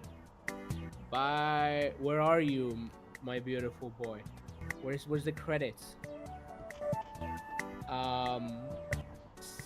Say fun. Genk. Yes, I think it's Genk or Henk. The point is, yeah, I like reading like comic stuff like that, but with me, no, I still don't know how to make an actually good one or tell a story in a comic or strip way. Do you feel you're not doing that in a way with animation, like just with less more emphasize like the existence of sound and not actually making it? Yes, exactly. I like the sound. Like the sound. It will be a good challenge. I would like to do it one time. All right. Well, right on, my friend. This has been a blast. I was really happy that we finally got to sit down and talk. We didn't really get to talk that much during the convention. It was so loud and there were so many people. But I'm happy we got to do this. Yeah, I'm sorry. I got crowded. Oh no! Listen, it's gonna happen. It's gonna happen. Especially since we all love your stuff so much. So. Who can blame them? Who could blame them?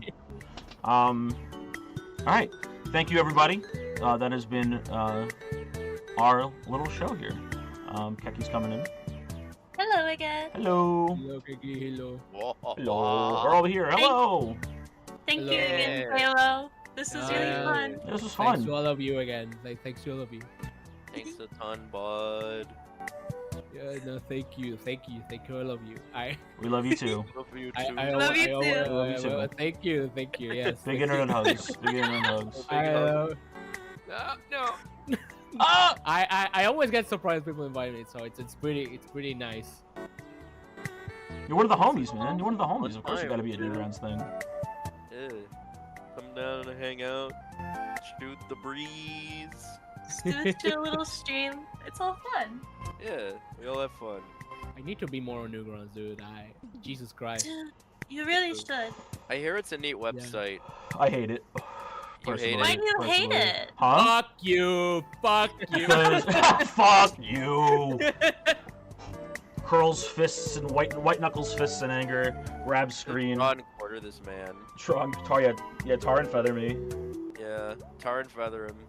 Crosses my arms. Everyone go on the political thread on the forum thread and roast me. Don't take it political or anything. Yeah. Manny, I'm writing the call-out post about you right now as we speak. My experience with Annie Slug Tony, a twit long. He's so mean. He doesn't even like Newgrounds. Or an and he, X like, long. Are they called X longs now? X-Lax, maybe. What? I feel like X-Long feels like that's like a porn site. Yeah, X is already a porn site. Does sound like a porn X site. is a porn site. It might as well Or be. a prawn site. Sorry, we're on YouTube. A prawn site. I mean, let's I be honest, mean, Twitter's already just for porn. Twitter is always being a porn site, dude. Yeah. True. It's just the X makes True. it worse. Yeah, the X makes it another X videos. It's pretty awesome. X-Long. There was someone in Congress, the guy who runs their Twitter account accidentally liked some porn, and they got fired for it. I That's think it was awesome. Ted Cruz. Accidentally? No. Yeah, so it was on Ted Cruz's Twitter So account. so what you're saying is Ted Cruz liked some porn, then he fired somebody to cover No, it? whoever runs his Twitter account liked the porn, unless he liked it. Yeah, and then he fired somebody. I would fire somebody too. I'm not gonna admit to that. He liked it. Yeah, Ted Cruz. He definitely liked it. He liked Twitter. it. I feel like firing somebody who runs your Twitter account because he liked porn is like an scapegoat. Like that's you looked at like the What's Ted Cruz 17-year-old into? intern and said, okay, What's go Ted Cruz bye-bye. into? It's into big. What was the? I remember. Wait, I remember. It was like a big lesbian carrying a sorry, big girl. That sounds bad. Big girl. Yeah, no, yeah. Yeah, you understand. Come on. Yeah. We know. Yeah, now I got 2 twit loggers to write. Yeah. Oh. My experience behind the scenes with Mr. Hair. A twit long. With Ted Cruz. My history behind the scenes with Ted Cruz. Yeah. By Sir Palo. I was on the campaign trail, and the senior Palo fella, so-called senior Palo, is that what Tom? He was like, hello. Wait, no, I was lying. No, it was about a teacher. A Wait, teacher? I don't. Oh no, now we're getting into some real person's It's life. getting worse. It's getting worse. From a real person's existence. It's a girl coming to the house and being cucked, and then she starts like liking it. Yeah. Wait, I thought it was like some like chicks with dick stuff. That's what it was. Was it? You know what? Yeah. Oh, Yeah, man. let's fucking So lie long about ago. it. That's so Let's lie funny, about dog. it. Just lie about it. But I'm genuinely trying to guess. Like actually. Alright, let's I'm pick gonna- a different government official. Yeah. I'm gonna start introducing the next panel. Oh yeah, That's sure. okay? Yeah, sure. We do have another one. It's character design battle, Heaven and Hell with Cube Sona and Erlong Arrow Gray. Yeah. I'm gonna bring them up here. Invite to speak. Okay, I gotta go. It was nice talking to all of you. Thank you. Of course. Goodbye. See you, my friend. Thank you for joining us. Thanks to you. All right. Bye bye. Have Bye. fun. Bye. Bye. I fucking hate that He's guy. so nice. Fucking hate that guy. That was We're not very we're not divine. live, right? Uh-oh. Oh no. Oh no, I said it. That is not very BM. Alright. I'm not seeing the other buddy here. Oh yeah, he said he'd be back in 5 minutes for tea, right? Yes, hello. Hello. Long Earl Grey. No, it is I. We love Oolong in this house. Alright. So, we wait for Cube now. Oh, you're actually more Jasmine You're a guy little low myself, on. but you know what? No, Oolong tastes So- good. It's okay. Thank you. Yeah. But I guess to start things off, yes, hello everybody. Before I say anything else, how's everybody doing? Woo! Yay! I'm doing good. I'm chilling. Hell yeah. We're all pogging, we're all frogging, That we're all is logging. Kenny that logging. is what I fucking like to hear. No, I just wanna take a moment to thank everybody, you know, for this opportunity. It's always fun being here, and you know, I just love seeing what you guys come up with, you know, every time we do these. So for those of you who don't know,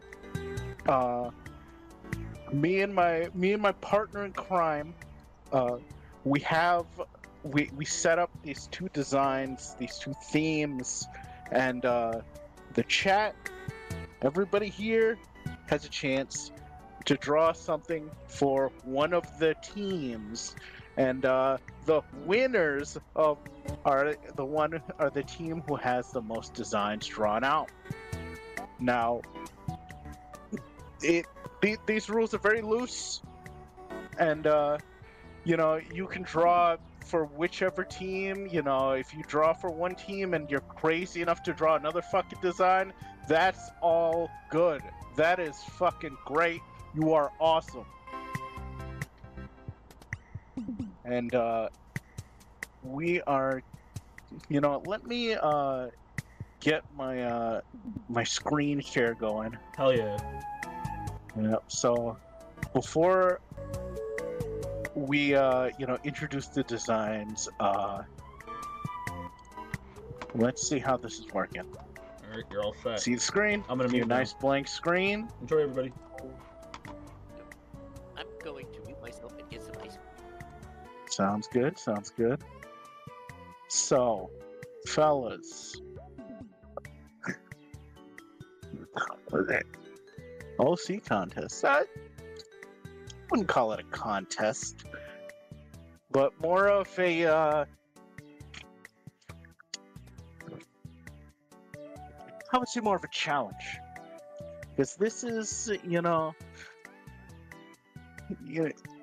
this is all about designing, you know, creating a character, and we have a bit of a twist on this idea of heaven and hell. So angels and demons. What sort of thoughts? Wait a minute. What's this? What's happening? Hello? Is that him? Is that him? Well, I don't know. You tell me.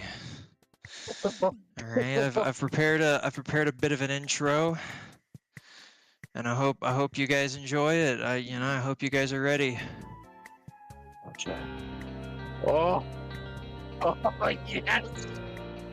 Two artists, two leaders of two factions. Today, on this holy day of the Newgrounds Summer Festival, we see everyone's skills clash to see which of these teams is truly superior. This isn't fun. This isn't a game. This is life or death. Oh. Heaven or hell. Oh shit. Who will come out on top? Who will come out on the bottom? One thing's for sure, it's gonna be a great show. And I hope you all are ready to begin.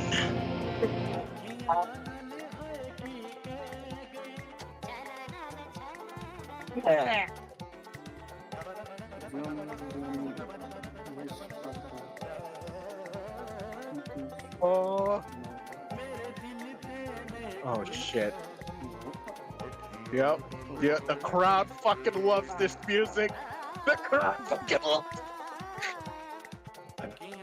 Let's go. And with that, hello everybody. Hey guys, what's up? Hey. Now we're starting. Yeah, now that is the official beginning of the character design war. In case you're listening to this and you're like, what the fuck was that? That was a song that a good friend of mine made for me a little over a year ago, and he's gonna love it when I tell him that I just played that in front of this whole audience. He's gonna love it. It was amazing. But before we get into it, you know, just a few things to preface. Number one, I'm a little under the weather. I'm a little sick. I've been doing a lot to prepare. I've been balancing, you know, work and a bunch of other stuff. I've been losing a lot of sleep, and that loss of sleep has resulted in me getting a little bit of a bug. I won't, you know, I don't think it's going to affect the show at all. It's not going to affect the panel at all, but you know, it's just something to keep in mind. I'm a little sick. I don't have the flu or anything, but everything's gonna be fine. But you know what that means? That just means that I'm sick and I'm still doing this. That means that Newgrounds that just means Newgrounds is worth fighting for. That means it's worth it. Excellent fucking statement right there. Perfectly said. And I also just want to say, you know, I've been you know, popping in here and there to check out the panels, you know, see how things are going. And I gotta say, you know, it looks like it's been great so far. You know, I have no idea how the hosts are doing it. Like, I've been seeing, you know, these people, like, you guys have been doing this for like 12 hours for multiple days. That is, I don't know if I could do that. That is incredible. And you guys are keeping up your, you know, this is going really great so far. I'm really impressed with everybody involved. Oh, there we go. All right. So, fellas, we got lore to discuss. Yeah, we do have lore. So, in case you don't know how, you know, in case you haven't been here, we've done this 2 other times. We've done this 2 times before. And basically, how this little show goes, how this little shindig goes is, you know, me and Oolong. Prior to this panel, we designed 2 characters that are going to be the leaders to sort of 2 fictional factions.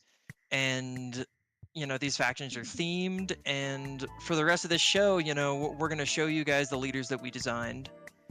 And then after that, you know, we're going to be designing characters for each other's factions, and then you guys, the audience, you get to draw alongside us, and you get to also draw characters to fit the factions that we've created.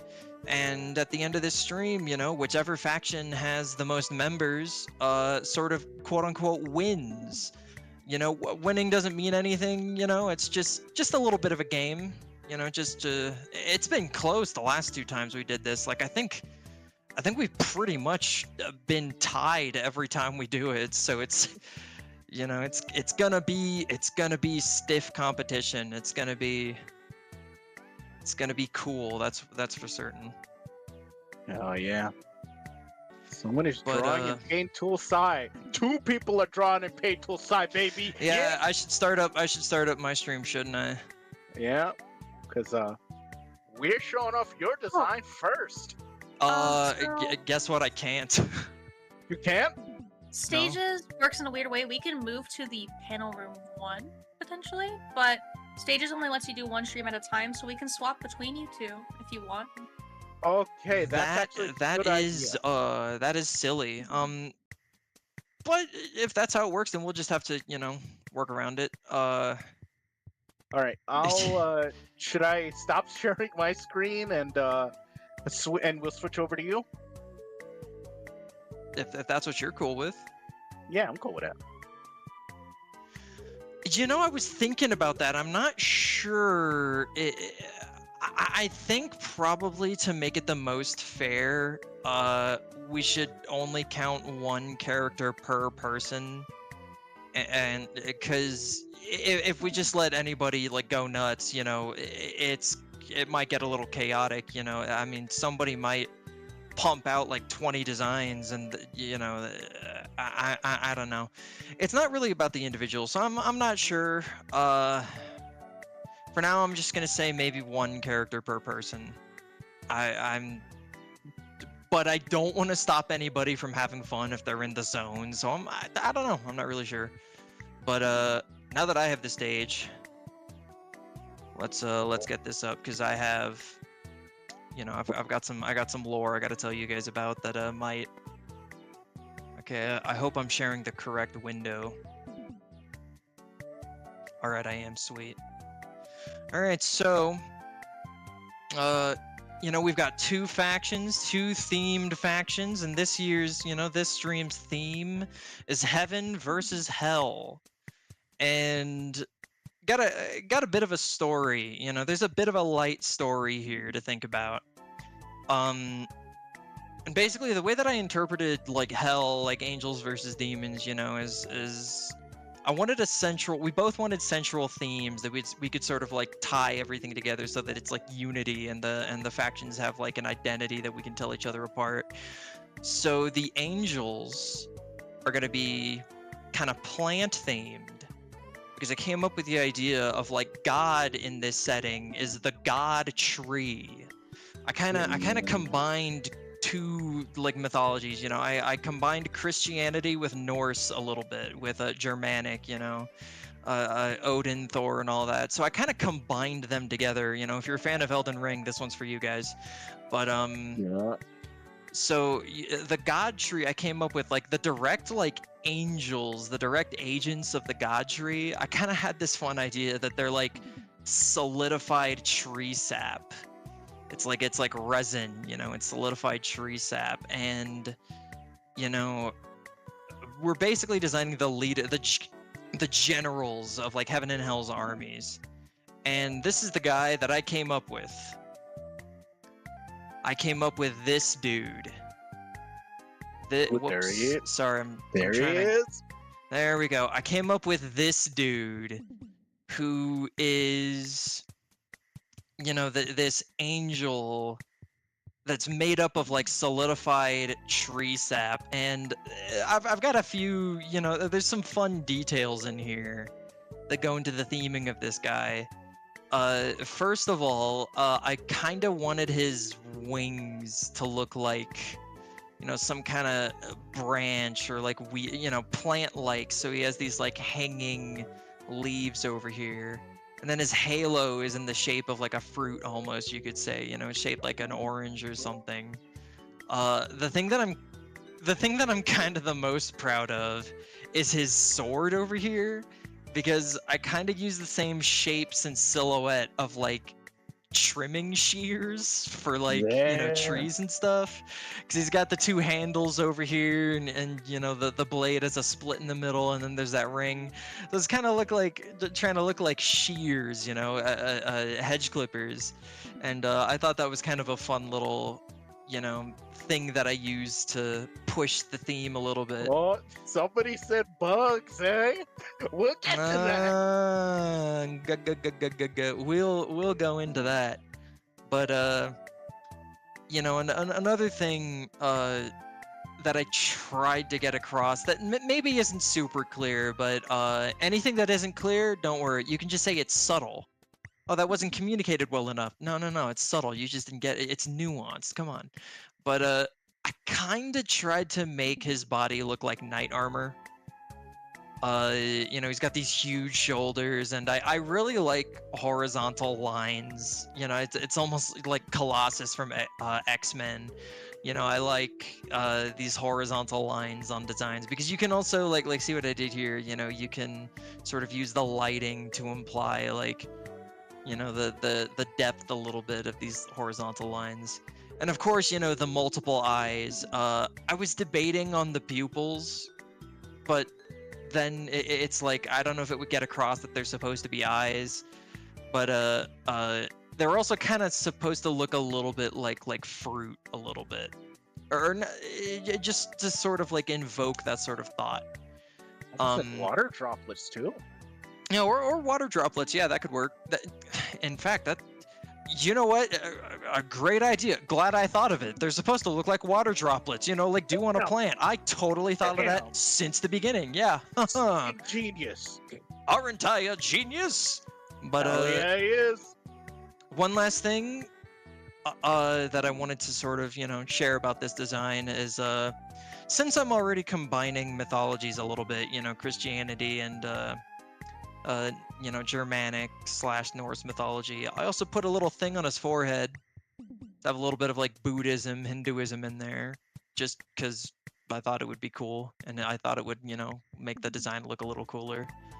But yeah. So this is the angel. This is the leader of Heaven's army. And I also got a name for him. His name is Ozia. His name is Ozia. And why is his name Ozia? Well, it's because he's made out of solidified tree sap, right? Solidified like resin, right? Which is like amber, huh? Ambrosia. Yeah. Hey. Little clever if I do say so myself. But yeah, so this is the leader of faction number 1, you know, the warriors of the god tree, you know, led by the archangel Ozia. And now I guess I'm gonna end my stream and let Oolong take over. Let him, you know, give his little tidbits of knowledge. All right. Well then, folks, the demons, the ones whose sole purpose is to destroy the god tree, to create nothing but chaos in this world. These creatures are insect-based. And bugs versus plants. And yeah. So before I get to my main design, I actually want to start with the designs I didn't go with. Oh. Because there's some stuff we can learn from that. Now, first off, you know, I thought, you know, I wanted to do something wacky first, something real silly. So I combined insects, demons, and when I thought of demons, they're composite creatures in most depictions. Like, they have wings of bats, they have fangs, they have all this different stuff. So I thought of combining a snake with, or not a snake, a plant. Not a plant, a bug with another animal. So my first thought was bear and centipede. Yeah, this is the one I remember. Now, when you think about that at first, it's sort of weird. What is the combination here? What is the connection? Can anybody guess? Would anybody like to guess? Yeah, raise your hand, you know.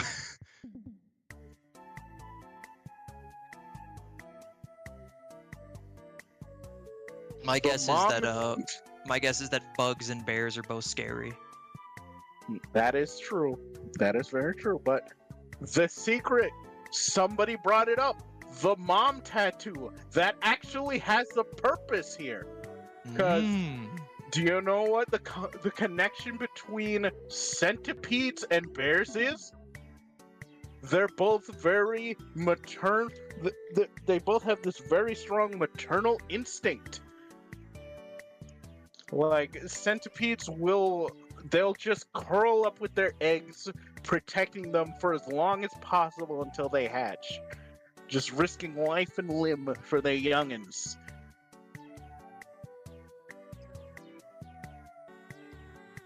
Yeah, it's kind of wild, kind of crazy. But then I figured, you know, I should bring it in a little. I should try something a little more grounded, quote unquote. So my second pass at this, I decided to get a little more, I guess, creative with the objects thrown in here. So my second attempt, rhinoceros beetle, matador, and a shower curtain. I was about to say you've shown me this guy before, but I never picked up on the shower curtain matador. That's genius. That's actually genius. Yeah, it's shower, not specifically a shower curtain, because matadors are always showy, you know, they're waving the cape, the side cape around, and then I thought, what if that was attached to his body somehow? And then I decided, shower curtain. It's crazy. That's odd. That's awesome, though. That's the thing. That is awesome. You know what? I have a question though. I do have a question about this design. Yeah. So the pointy stuff on his face, are those like pointy eyes? Are those like cool like communist sunglasses, or is that a mustache and the circles are his eyes? He has like Those beady little eyes and a mustache. circles are his eyes. The little circles are his eyes. Okay, sweet. Because I like when I first saw this design, I thought of that too. It was like, oh yeah, he's got little beady eyes. But then I was like, oh wait, no, maybe he wants those like pointy. Maybe that's not a mustache. Maybe that's supposed to be like communist glasses. But no, I was right the whole time. He's just got little beady eyes. Now, the culmination of all this thought has come to the true leader of the insect army. Are you all ready? Are you all ready to see the showman himself, Don Diablo? Oh. Now I kept the Matador theme going. I kept the chainsaw and I kept the centipede. And I went a bit flashy with these colors here, but you'll notice that in Cube Sona's design there was the blue, the blue glowy bits. I have red. And the eyes are centered around the giant fucking chainsaw arm, the thing that destroys the angels. You know what another cool thing is though, something to bring up is that there's a lot of opposites in our designs, but there's also a lot of parallels, like the eyes on the body. We both have weapons that are attached to our arms. Another thing that I forgot that just went right out my head. It's all right. Okay. The fact that you're doing like a matador thing and I'm trying to go for like a subtle knight thing, both like gentlemanly, chivalrous, Yeah, but as you can see, Don Diablo's a cocky motherfucker. Look at him winking at the camera. Listen, he loves the attention. Even though my guy's all business. Exactly. Even though he is this, he's wielding a chainsaw with the bravado and finesse of a fencer. That's horrifying. That actually is awesome. Like, I just wanted with this final design, I just wanted him to appear on screen and like, oh god, I gotta fight this guy? But hey, now that we're into that nitty gritty, do you guys want to see something else interesting? How about a more on-the-nose example of, themes? How about a play on words? Now see, this is where Oolong is showing his own personal sinister tendencies. This is not even being a demon. This is just Oolong just being truly evil down to his core. Why don't you show the lovely audience what I'm talking about? Now, fellas, I'm sorry, I took, I got this design out. I had to do this. Now, fellas, first off, before I show it, 2 words. Praying mantis. Now, praying mantis. Now, see, this is what I mean by evil tendency. This is what I mean by sinister villainous nature. I'm a bad man. I know, it fucking makes me sick. This is, I'm on Team Heaven. Guys, you gotta join my faction. All right, this is propaganda here. Propaganda. I'm doing some evil shit, but there's a couple of things about this design. So, yeah, praying mantis disguised as a nun. That's the play on words there. But what about mantises? What are they really good at? Killing shit. Now, a mantis will kill birds. They'll kill fish. They'll kill fucking snakes. Basically, angels. Angels. Anything that's almost their size, they're gonna try and fucking kill. But the thing they're the most good at killing is their mates, because they fucking the females will eat the males after they mate.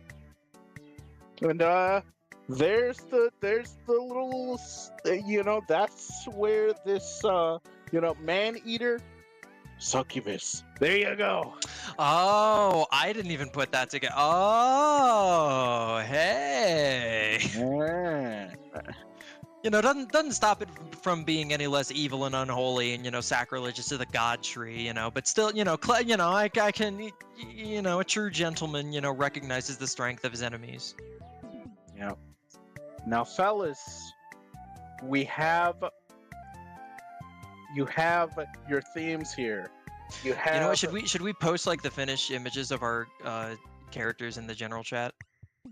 Actually, that'd be a great idea. It'd be a great idea. Let me get Don Diablo over here. Don Diablo versus Ozia. Who win? 20 minutes left. Whoa, really? No? Did I misread the schedule? I thought we had like 3 hours. No, you guys have like so many hours. Oh, so why is somebody saying we've only got 20 minutes? Who told you? Yeah, no, you're good. All right. I'm sorry. I'm gonna.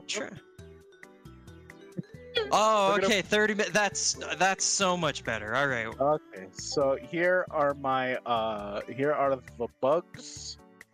The bug demons.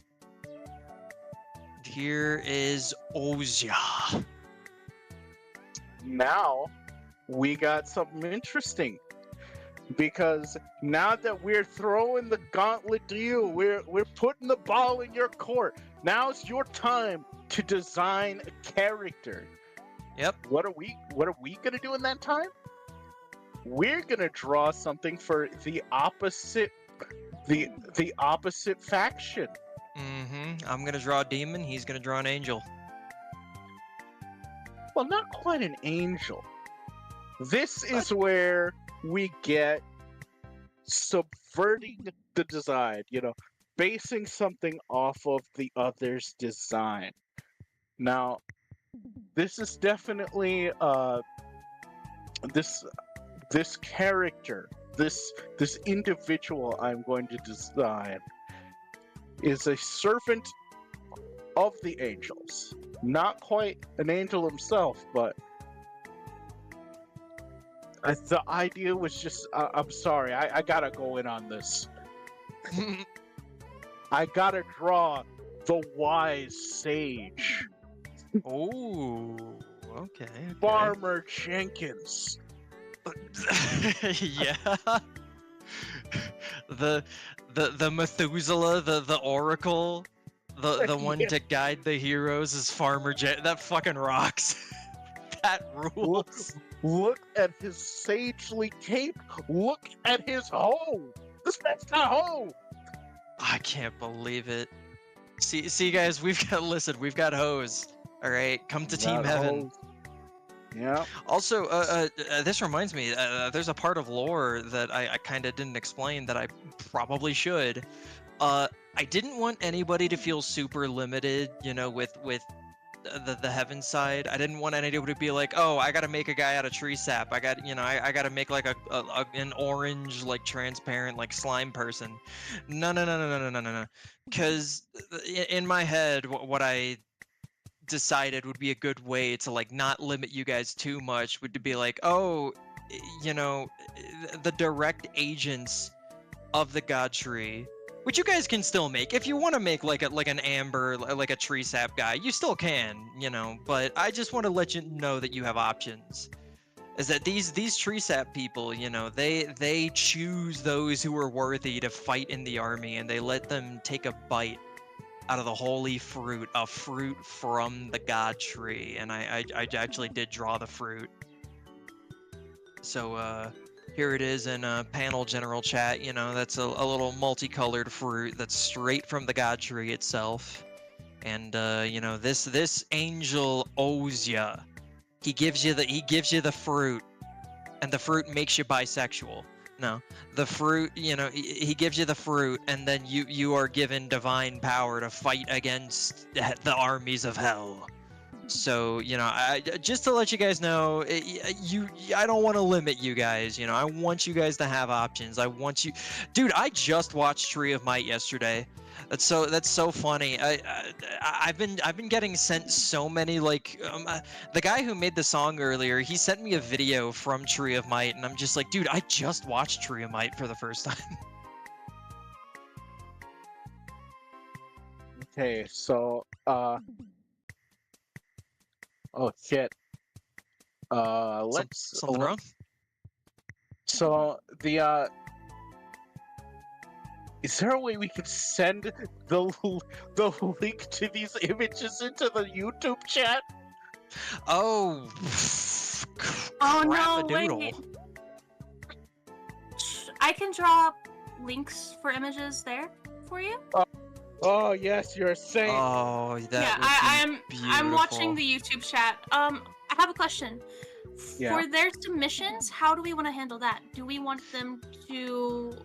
Because I know last year or whatever, you guys did the thing where you upload it on Newgrounds and tag it with something. Well, usually what we do is that we just sort of let them post it in the Discord chat. Yeah, you guys can start drawing right now. The flag, the gun has fired. Start drawing. Have fun, guys. But basically, the way that we've done it before is that in the chat for the stream, people would just submit their images here in Discord, and then we count them ourselves based off of that. I worry that if we're also keeping track of the YouTube chat, I'm worried that that might be too hectic to keep track of 2 different chats. I'm not. So do you just want to do Discord only then? Yeah, we'll count the Discord ones. Yeah, I think Discord only would. I'm not sure how many YouTube exclusive viewers there are. I don't want to alienate them. 43? Oh, that's a big number. So yeah, there's a lot of people. Hello, you. Hey guys. All right. So you know what? Maybe submitting it to Newgrounds and tagging it I remember when we did it for the first Summerfest, you did that. I can pull up mine that I did. Oh. You had it like this. Here, you know what? Tagged it with CD Wars or Character Design Wars. Yeah. Yeah, here, you know what? Fine. How about this? If you can tag it with that, CDW Heaven Hell, if you can tag it with that and post it to Newgrounds, that's how we'll try that out. We'll see if it works. We'll see if it's not too hectic. Once you've posted your submission, post it to Newgrounds, tag it with CDW space Heaven Hell, and we'll keep track of submissions that way. If you also want to post it in the Discord chat, just to show us, just to make sure we see it, that'd be great too. We'll comment on it, talk about how cool it is. Yeah, we'll gas you up. Yeah. So, I have shown the character I'm drawing, Farmer Jenkins here. Well, what about you, huh? What are you bringing to the battle? If we can only stream one at a time. Yeah, we can switch back to you. Okay, then let's switch back to me. All right.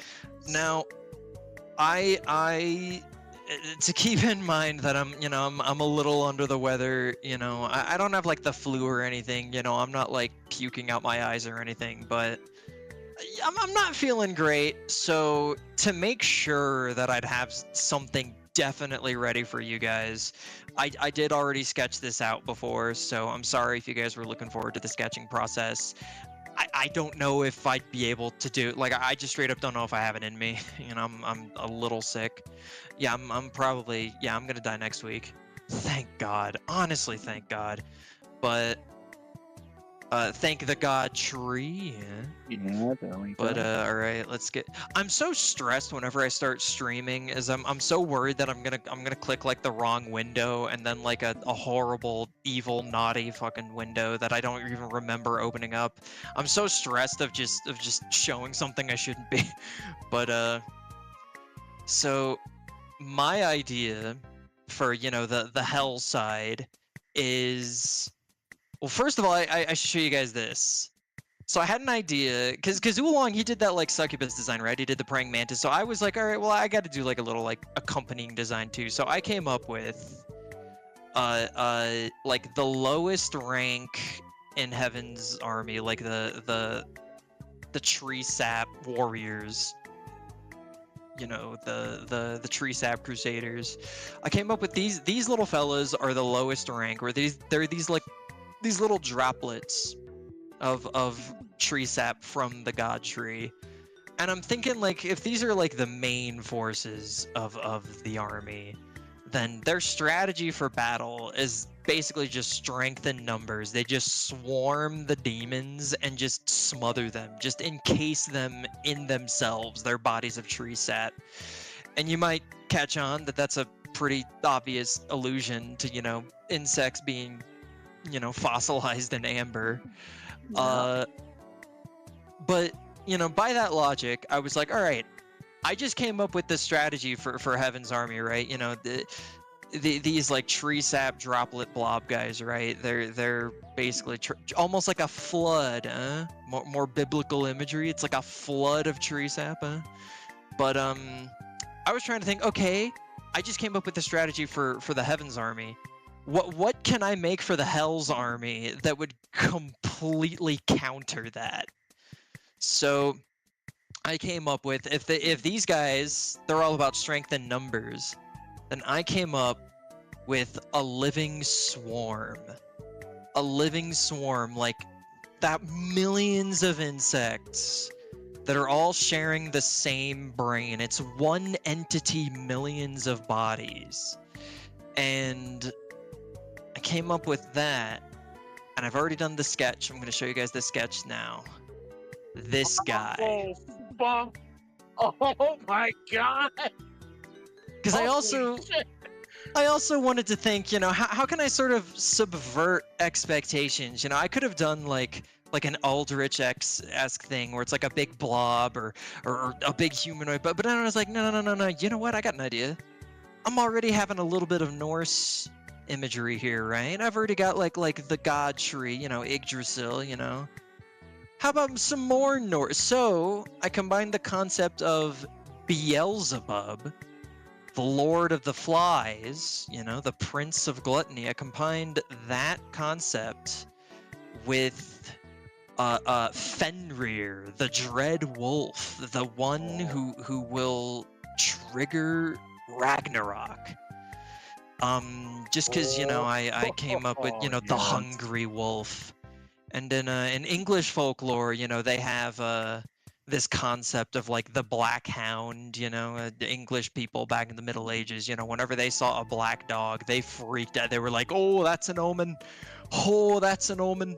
And so I was like, you know what? All right, the black dog, the dread wolf, Beelzebub, Lord of the Flies, he's made up of these millions of insects that anytime these tree sap honey blobs, whenever they try to you know, encase one of Hell's soldiers in tree sap, this guy just dissipates into a mist of hungry, voracious insects, and they just eat it up. They're too small to encase. They just eat up the sugary trees, like just and just nothing. Completely countered. That brilliant strategy I just came up with, I took it apart myself. All right, so we got a question of how much time do we have for this? I guess some. From the schedule that I saw, and correct me if I'm wrong, you know, I've already proven that I'm stupid, but I think we have like 2.5 hours. Like I think we have like a long window. You guys have like until 1 a.m.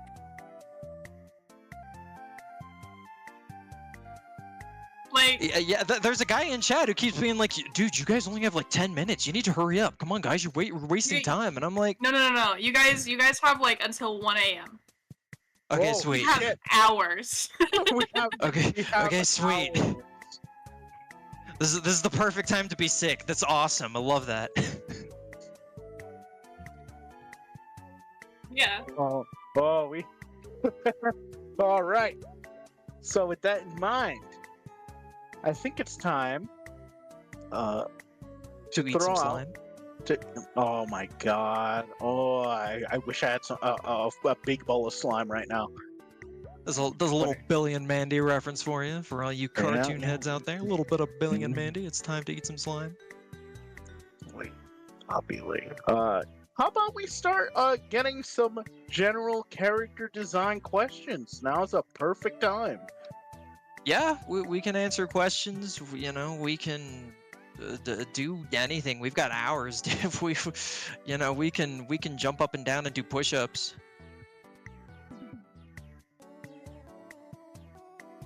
My mom hasn't made me breakfast since I was like 8.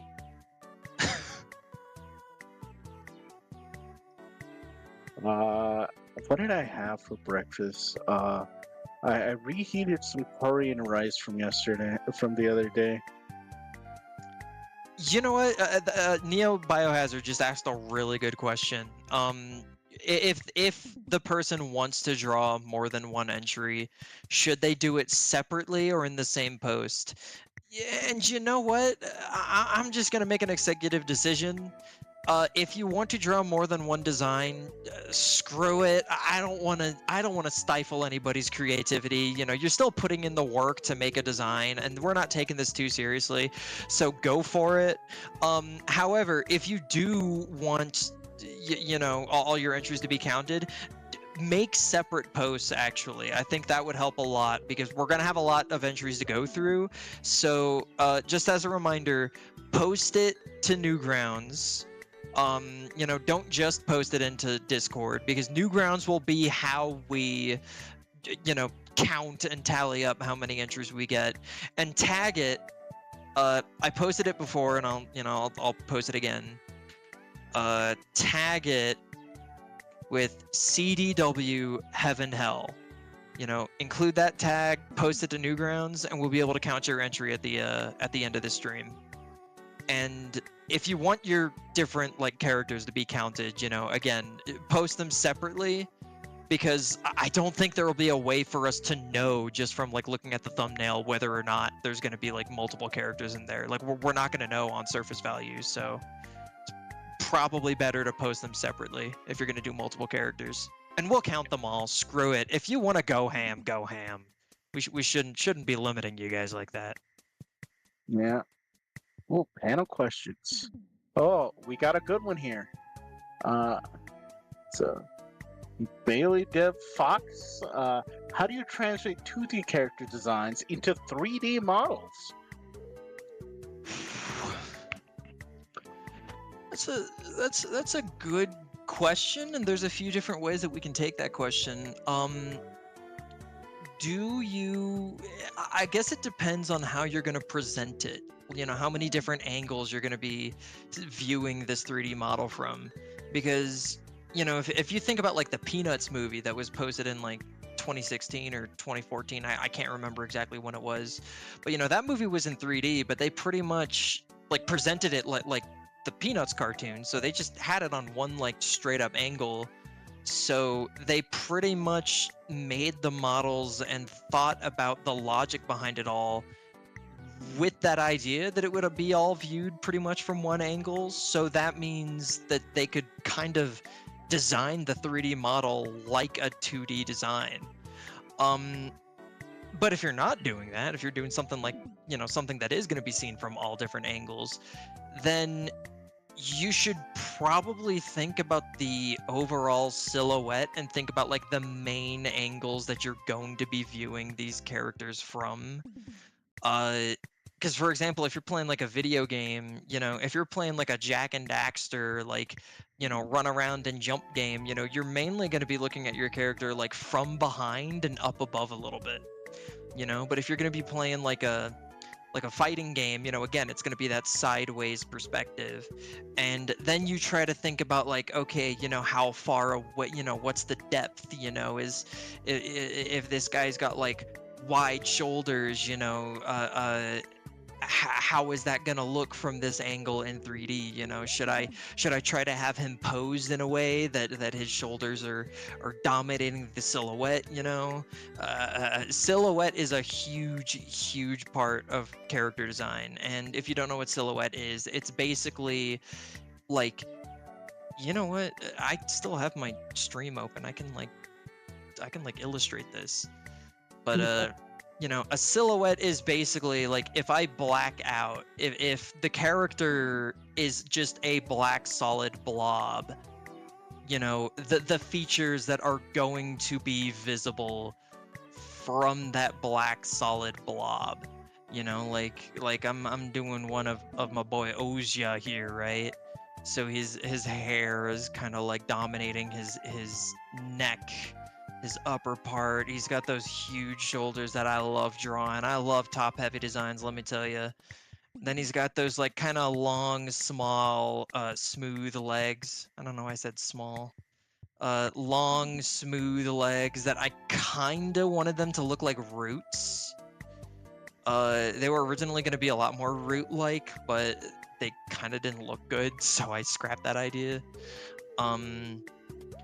But yeah, you know, that's what silhouette is the idea of, you know, if you just turn your character, the entire inside of the character into a black blob. I'm kind of breaking the rules a little bit by using white for the wings. But basically, like it's the same thing where, you know, this is the silhouette. And in 3D, I feel like silhouette is probably going to matter a lot. It's probably going to matter a lot. Yeah. Somebody's going cooking. Alright. Also, I believe we already have a design here. Let's take a look at what Bacon's got. Mamma mia. Oh, the fucking exhaust pipe thing. Oh, that's so cool. Ooh, and that's for the Hell Army, right? Yeah.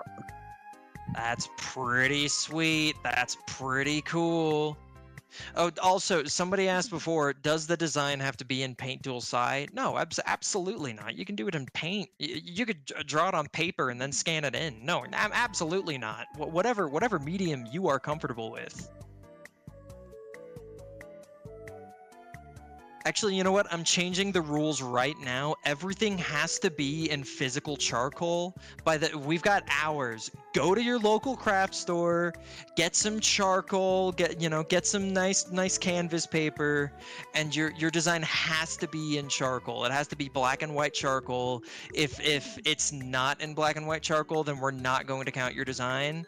That doesn't apply to us though. We can break the rules because we're cool and you guys are not. So Yeah, go to your store. No. Oh yeah, the store's probably closed by now. Did I mention I had to go to fucking Staples to get just a Logitech microphone just to make sure? Like, my other one turned off right before the last panel, and I was like, fuck, I gotta go. But I got it, and here we are. You see, the thing is that you didn't notice that your we got another one. God, we've got speed demons over here. Well, literal speed demons. I get two for three for guys. Don't you guys believe in God? Come on, man. The God tree needs some troops. We need some soldiers, man. We're getting all these demons. Don't worry, Farmer Jack is stubborn. All right. We got somebody. You know what? This guy's a one-man army. I'm already knowing. I can already see how this war is gonna end. This guy, he's gonna be the true crusader. Ooh, hold on. This guy, Ironic Razor, they just drew. They went with your like composite animal idea, or half lobster, half mantis, half salamander. That's awesome. Ooh, 3, getting advanced. 3 halves, dude. How is Heaven gonna compete? This guy is 150% of one dude. How are we gonna beat him? Oh.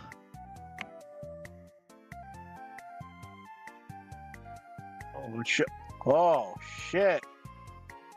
Look at this. I know, dude.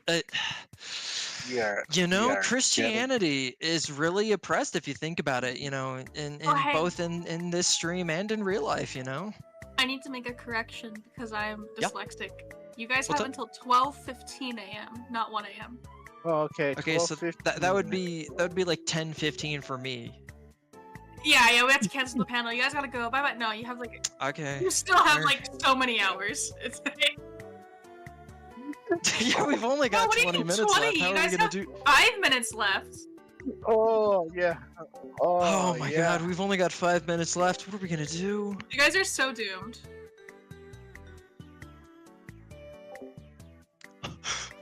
Wait, what? Sorry, that for a second, it took me a second to register what you even said, and then like I had an actual primal instinct. Like, dude, people are getting canceled left and right. I was like, oh no, am I next? Oh no, what did I do? We only had 20 minutes, and I'm taking 25. Let's see. Okay. Farmer Jenkins is almost done. To be real, like jokes aside, we have like 2.5 hours, right? We have like time, right? You have okay, a sweet. lot of time.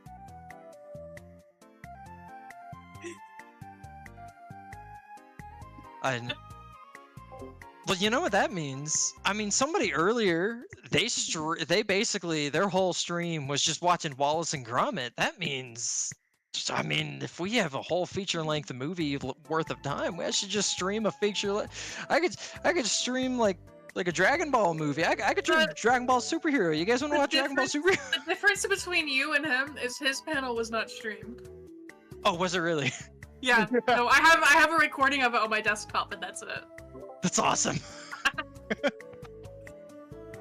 Yeah. I was about to say that would get you guys in trouble with YouTube, wouldn't it?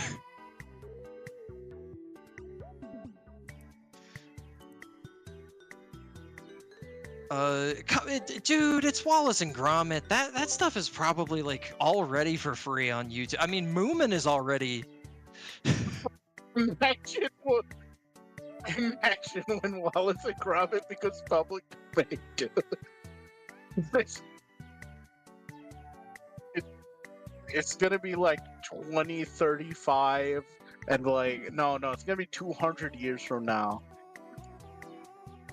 I just found out the guy that created Purple and Brown. I just found out that guy is on Twitter, and his Twitter is like my favorite thing ever now.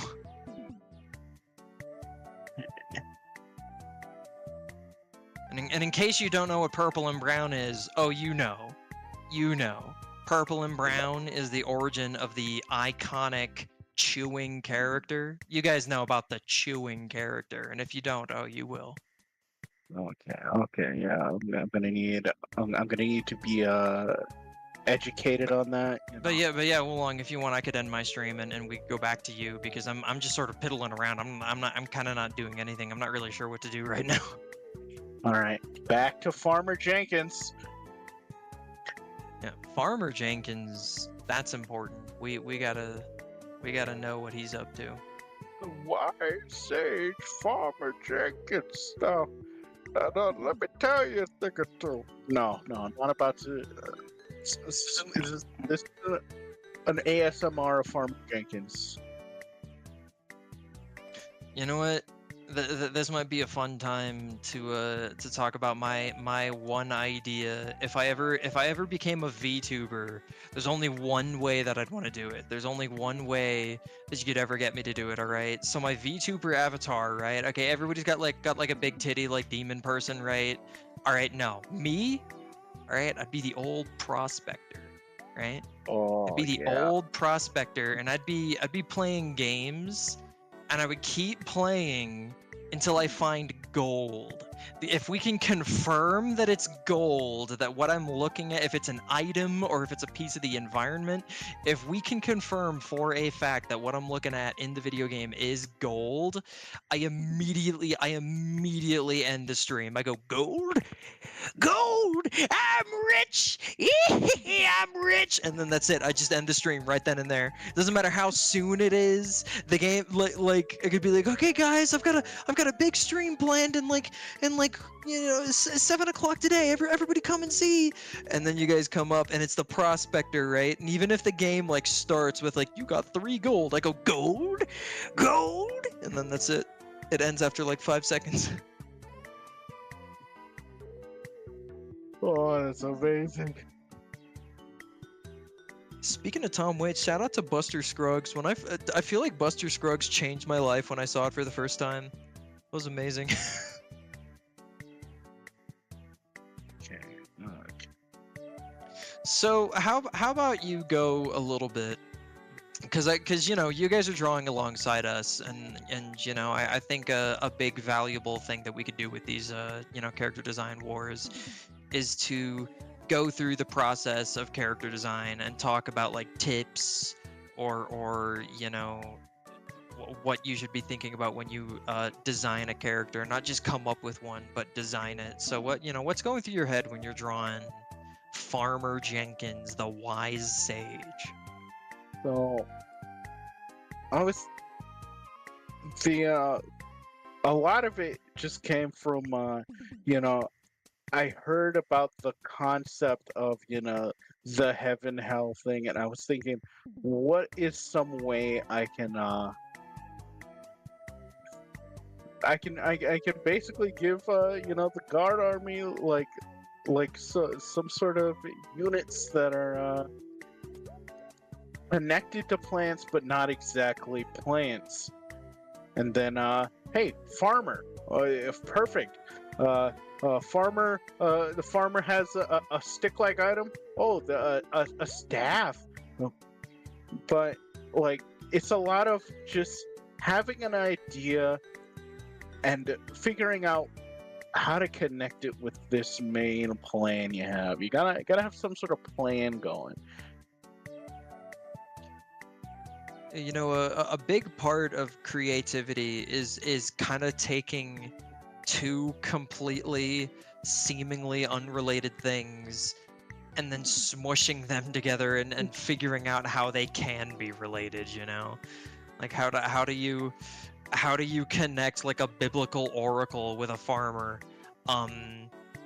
Might be kind of easy, because I think like most of these types of people in the Bible were farmers. It's like Job saw a vision from God, He was probably a farmer. There were like 2 occupations you could have in those times. You could either be a farmer or you could be a soldier, I guess. But another thing I want you to kind of talk about is, what were you? I explained earlier what silhouette was. What were you thinking with the silhouette here? Because I'm already immediately seeing, the cape dominates the silhouette a lot, but then you like go up, and there's this like big collar that sort of brings attention to the top of the hat, which looks like a sprout. Yeah, which is a motif that I've sort of included in the angel designs already. So you're connecting, you're having unity with the angel designs that I've already done. Yeah, even in just that small little sprout, that's the connection there. Okay. Oh, we got some fellas in the chat. How you Are we getting doing? more submissions? Oh yeah. Okay. Oh, also I'm serious when I'm going in an angle to get something right. Dude, heaven is screwed. Heaven is so screwed. We're getting so many demons. I thought I was maybe I was still limiting you guys, cause I was like, oh yeah, you can eat the fruit of the god tree and be ascended to be a holy warrior. You can still be like kind of anything. Oh, I don't want to limit you guys. You don't have to be a plant person, but that wasn't enough. Dude, it's been close the last 2 times we've done this. It ain't close today. It ain't close today. Well, we got an important question from YouTube. Do we play Roblox? I kind of don't know what Roblox is. Like I thought Roblox was like a Minecraft clone, but then it turned out to be a game engine, and then I don't know what it is. I'm confused. So I just stay out of The only thing I know about Roblox is that somebody stole my art and put it on there for money. Now, I've been watching some fucking Roblox dance battles, and those like that, my third eye got opened. All right. Okay. Farmer Jenkins, the lines for Farmer Jenkins are done. Oh wait, no, I gotta do the sprout. Oh, candy tastes better? Okay, well, how about this? Okay, where does sugar come from, huh? Comes from a plant? Comes from sugar cane? Huh? An angel warrior who looks like sugar cane? Huh? Come on, guys. Come on, fellas. No, the demons are based off of bugs, really. Because bugs eat trees, and the god tree is a god tree. Yeah. Okay, let's get this. Also, hello there. I see ya. This is honestly. I actually think it would rule if I didn't get a single submission. That would actually rock. Alright, no, it's not gonna be. There's going to be more because. Do you know what? Maybe that's it. Maybe that is it. Newgrounds, is a pretty independent, rebellious place, free thinking, they're not into the god tree, bringing order and peace. I guess you guys don't like justice, you guys don't like goodness, the beauty of righteousness and love. I get it. Huh. Okay, we got 2. Oh shit. We got an angel. We got. Here we go. Yeah, we got G-Set. Oh, here we. Is his weapon like a bouquet? The one that was drawn on Well, notebook sure, we got paper. Big Is his Red. weapon a bouquet? Because that kind of rules. We got Big Red. Big Red. Oh yeah. Is it like a living tomato? That's awesome. Oh, that's an okay. You know what? I see You know it. what? I see it. This actually is a good segue into something. Here's something interesting. Originally, the angels and the demons were both going to be insect themed because, like, months ago, when Kekiro contacted me and was like, "Hey, do you want to, do the character design war again? I think that would be fun for the next Summerfest." I was like, "Sure, sure. Let me talk it over with Oolong and we'll get back to you." And I actually drew this guy Ozia, this Archangel Ozia. I actually had him drawn like the day before. And I was like, all right, what are we gonna do? What are we gonna do? What's gonna be the theme for this character design war? And then I looked at this guy that I was already drawing, and I was like, oh, how about Heaven and Hell? How about we just use this guy? And because I just drew Ozia like randomly, like for fun. I was just doing it. And originally, I had the idea that he was gonna be like a moth-like thing. That because I like the idea of like non-human things that like very closely mimic the human shape. A good example is a Perfect Cell from Dragon Ball Z. Is that he's very humanoid in silhouette and features, but there's just slight, depending on what game or medium you're the show or the movie or movies or whatever, there's slight like things that are off with his proportions. Like his torso in some things is a little too short to be perfectly humanoid. So I like things that like aren't human, but they're doing their damnedest to look human, and they're pretty close, but there's just something a little bit off. And that's the original idea I had with Ozia and like this angel faction, is that he was like a moth-like character that was looking humanoid, but there's just things about it that are off. For example, in the general chat, I'll put, this is the original like sketch, or not sketch, but the original design that I had for this angel from like months ago. I did this, I can't remember when Kekiro first messaged me, but this was like months ago, and is a little different. Possibly the insect motif is a little more clear. I tried to have the silhouette of the wings, especially like the long parts at the end, kind of look like insect wings, but also, it was more of like a biological thing contorting its form to look like something else. Like if you see, I had his left hand, shaped into like a Zweihander, like a great sword looking shape, and I tried to make it look a little bit more fleshy and biological. So that was actually the original idea we had, and originally they were both going to be insect themed, but then I was like, you know what, maybe we can push the rivalry, the opposition a little bit more.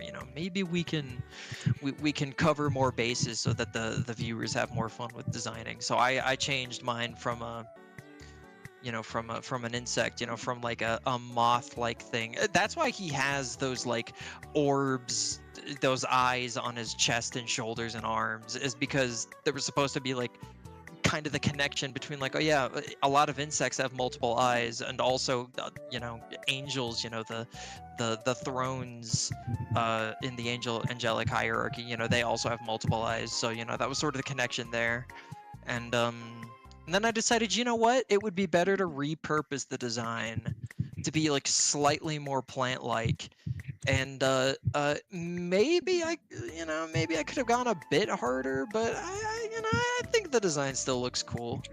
One thing I did to make him look a bit more plant-like or tree-like is I had the wings like gravitate more towards like the upper part of his body to sort of look like tree branches, trees, the branches are at the top. So I tried to like sort of have that be reflected to invoke the idea of like plants a little bit more. So gonna be a lot of switching colors around, just to get something interesting here. Kekiro, am I correct in remembering? Have you participated in every character design war so far? There was only 2 others besides this one, but I feel like you've been here since the start, if I'm not mistaken.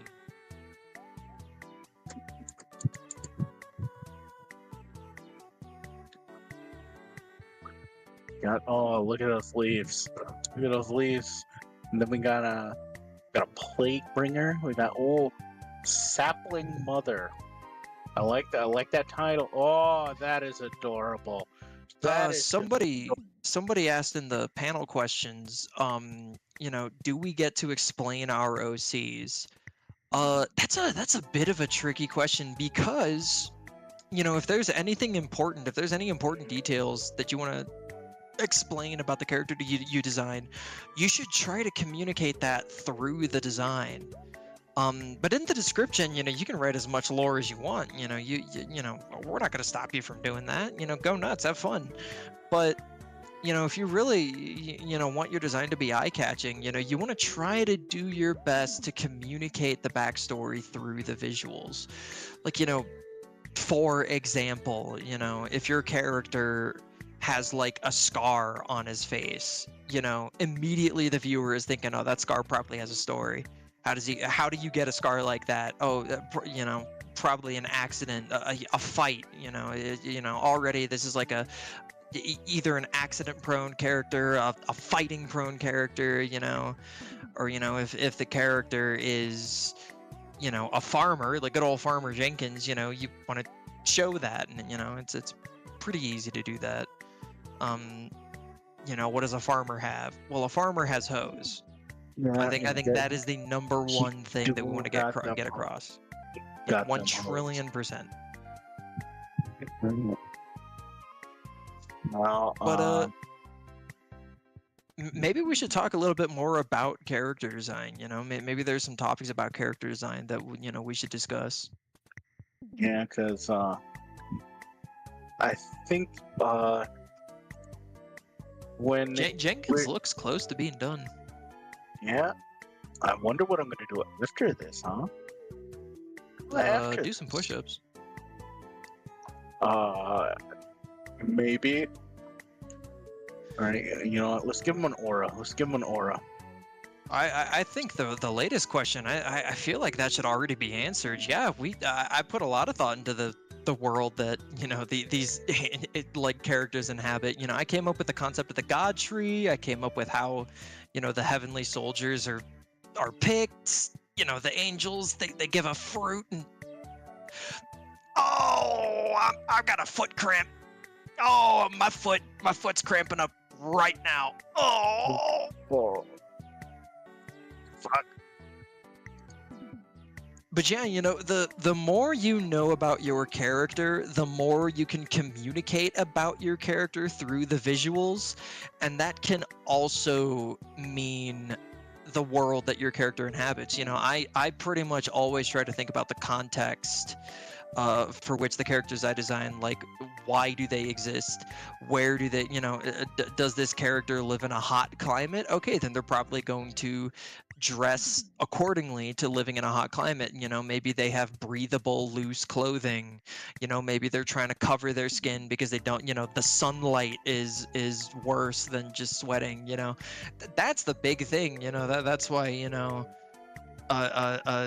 you want to like keep your skin covered in the desert is because the sun, those UV rays are poisonous. Do they have magic powers? What is magic like in this world? Do you cast magic by singing a song? Okay, well maybe he doesn't keep his mouth covered. Maybe his, there's a lot of different things that you can do with character design. And of course, the world that your character lives in, that's part of knowing your character. So I almost always try to think about like the context of, where this character exists, within the I don't want to say context a third time, but I might just have to. Within this, The within confines of the world. confines. There we go. Confines. All right. Farmer Jenkins. All right. There's Farmer Jenkins. Oh, you know what? I like that the sprout coming out. I like that that's a part of the aura and not actually coming out of him. I like that that's like non-physical, like it's a representation of him being blessed. He took a bite of the fruit. Yeah. But now, do you guys want to see the other design I have? The other design for the God Warriors. I have two! Oh. Now, fellas, the God Warriors have plenty of power. So what would a powerful being for the God Warriors look like? Bam! Giant pot. That's awesome. That rules. Is a potted plant golem. That is so awesome. Oh yeah. It's a cactus. Now, this design has already got some interesting things going about it, because like it's a giant potted plant creature. What are the details on it gonna look like? What are the shapes on the pots? What are the shapes on the pot gonna be like? I would love if you could put like some like engravings in the like terracotta. I would love some cool like ancient golem-esque looking carvings. That would be really sick. Yeah. Looking at some I'm looking at some pottery now, so give me some ideas. Oh, you know what? I also want to say right quick, Discord user, it's a blue banana. They were like, oh, this design's pretty out of left field for an angel, but first of all, I think that rocks. I think that is a really cool design. I think that's awesome. And also, like, don't feel like you need to be confined by what's traditionally known as what you know what? There's a reason why we picked heaven and hell as the theme. We keep using the words angels, but like, the concept of heaven and hell exists in every culture around the freaking world. It doesn't have to be just like a Christian-looking angel. You can do whatever you want. You can make like a Buddha-looking guy if you want. You can make like somebody in like Japanese garb. Like somebody who looks like Amaterasu or something. I love variety, and I love stretching and getting creative with an idea as much as you can. And having like a tentacled eldritch looking like a beast as a warrior of heaven, that's awesome. I think that rules. If I was giving out grades, I'd give this an A+. Good job, blue banana. Let me just that's my reaction to that last one. Oh, it begins bacon. You know what, Oolong? You think you're hot shit with your praying mantis? Look at this. Angelic medic. Huh? What do you think of that? I think How do you like them apples? Hey! Yeah, I was hoping you. I was. But let me see. I was wondering who was gonna bring up, more farmer tools, and taking care of plants. You need water. That's another. Oh god. Now I think it's a good time to start thinking about themes to throw into these designs, because when you get the right sort of idea for your design, and it's sort of bam, that's what I want to hard focus on. When you have that idea, that'll just that might be just what kicks your brain up to 11. So I was thinking about the angel army, and I was thinking,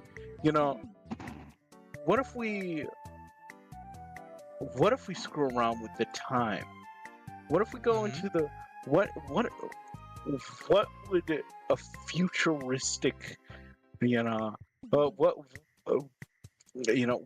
how would science come into this? Clean energy. I just want to say, there's some people that are, sharing their thought processes. Oh my god. But the metal just said that they came up with like a moth with lamps because plants are weak to fire. And buddy, that is exactly what I'm talking about, man. That's good. I already love that. I don't even know what the design looks like, and I'm giving you an A+. I love that. Yeah, that's what we're looking for here. How are you gonna take our themes and work with it? Yeah, That's what we wanna creativity. see. If you in your head, if you have justification and reasoning behind your design and you communicate that visually, like that's just a good design. That's just a good design. Being able to just say, "Holy fuck! Holy shit!" Oh. Ooh, listen, Stratomir. I'm sorry, I don't know how to say it. Please don't kill me. I fight for God. Don't kill me. Anyway, Strad, he's like one of the best artists ever. Like genuinely, like you're in the Hall of Fame of all artists who's ever lived. I love Strad's work so much. You know what? Speaking of which, hey, let's do a plug. I'm sure literally everyone here already knows about it, but hey, check out Dead Estate. That like has all of Strad's art, and Dead Estate rocks. Yeah. Yes, it fucking does. Yep. Salute to the homies. Let's see. I'm not gonna go too crazy with this flower. Holy shit! That's awesome. That rocks. You know what I really like? I really like that it looks like the moth is like doing a pose to summon those like beams and the beams are coming from the wing. Oh, that's you know what, dude? It is a shit. We as a society failed when anime characters stopped doing wacky poses before they do attacks. Whatever happened to doing a cool pose? Whatever happened to Gallic Gun? Vegeta would raise his leg up and swing his arms back. Whatever happened to Solar Flare when you get all bow-legged and you flare your fingers out? We need some cool poses. That's what I say. Oh, a torch flame. I was thinking of this just a little bit, a while ago, and now I'm going off on a tangent because wait, no, something's taking me back. Oh, whoa! He's going to another realm. What's going on, man? Right. Oh, okay. We got another Beelzebub. Oh yeah, you know what? Speaking of Beelzebub, like the Fenrir Beelzebub, should we switch over to my screen or stream so that I can like finish that? Oh yeah. Tossing you the baton. I hope I can finish this line art fairly quickly. I'm stupid though, so we'll see.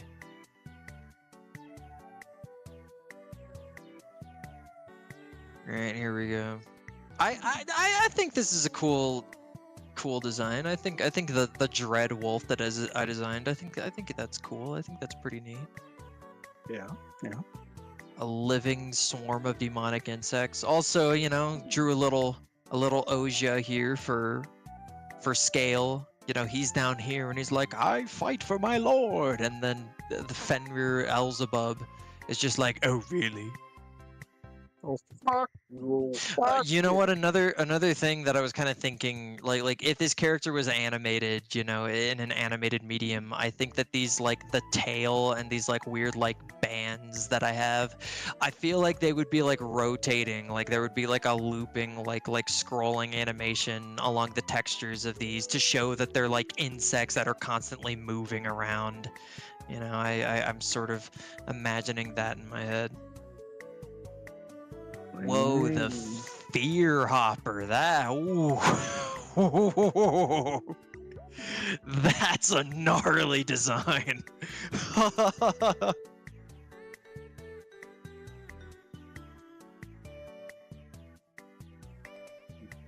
Now let us. Yeah, let's let's take a look at it. All right. I gotta focus. Funny brain syndrome be damned. Let's focus. Gentlemen, we must stay focused. We must stay focused. Oh. Sorry. I am getting a little lightheaded. Ooh. But I'm fine. I can stick it out. I'm doing it for Newgrounds. There's no nobler creed. I did it for Newgrounds. Hell yes, sir. Salute emoji. Do you know what? As long as I'm, you know, streaming the character design I'm doing, might as well talk more about character design. And another big thing with character design is shapes. You know, it might seem simple, but yeah, like shapes is a big thing in character design because shapes communicate different things, or you can interpret them to communicate different things. You know, interpretation is a huge part of art, and you know, a lot of people will tell you, especially if you take like a Western character design course, a lot of them will tell you that like, oh, circles are friendly and welcoming. Oh, squares are sturdy and strong, dependable. Triangles, they can mean danger, unpredictability, activeness, and you know, those are all well and good and true even, but you know, that's just a single interpretation of those shapes. I think round shapes and a lot of circles can be unsettling. You know, I think back to a lot of like in a lot of JRPGs that I played when I was a kid. You know, when I think to all of the most memorable monsters that I fought in those games, a lot of them are overly round, and they're supposed to be weird. They're supposed to be unsettling. I mean, you know what? Freaking clowns is a good example of that. Whoa, we got like. Oh, what do we got here? We've got even more. Ooh. Dude, we've only been up for like an hour and we've already got like dozens. Listen, you guys are fucking. You guys are going ham. I think that recent design that was posted by FroBG, Frobg, I think that's awesome. I think that's super cool. Wait a minute. I was just talking about overly round designs being unsettling or weird or off in a way. And dude, perfect. He just popped up with that. He freaking knew. He's ready. He's ready. He knew the assignment. Yeah, but with this design, you know, this big puppy dog, this big pooch, this pooch on the hooch, I've put a lot of pointy shapes, a lot of points to communicate that, you know, this is a dangerous character, you know, a pretty standard usage of this kind of shape. But something that I've been doing a lot, and I don't know if it's a good thing or not, because I don't want to like depend on this too much, but I don't know, maybe I can just own it as a part of my style. But I've been using a lot of like concave curves to make like, for example, like I'll do this and then I'll do this, you know, and I've been doing this a lot, and I don't know if like I use it too much if it becomes like a gimmick or something, because it's really heavily seen in this design that we're looking at right now, that I'm using a lot of curves to then create points. You know, almost kind of like I feel like Panty and Stocking does that a lot. You know, if you look at a lot of the designs in Panty and Stocking, they utilize like concave curves to form into points a lot. You know, sometimes, you know, their limbs will just be that. It'll just be like 3 lines that are just concave curves, and that implies like an elbow there. And I feel like I've been doing that a lot recently. So, Chromacy, Strana, we got another pooch. We got another pooch. Puppy dog? Yeah. It's just above the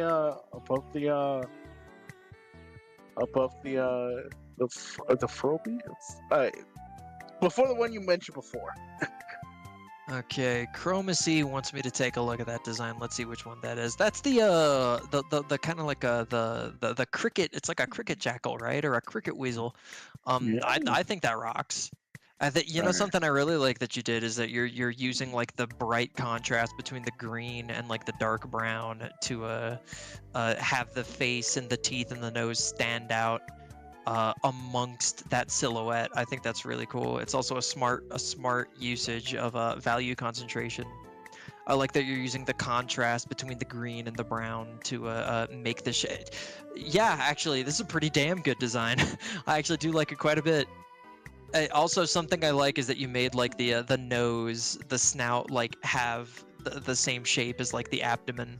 That's, you know what that is? That's unity. That's consistency. You're having a consistent pattern being shown through the design, and I really like that. Good God, Rose, that is a stunning. That is a very oh, the cycles of the moon on the inside of the wings. We're getting a lot of moth designs. You guys really like moths. That's pretty damn good. All right, I'll send it the generals again. Ozia and Don Diablo.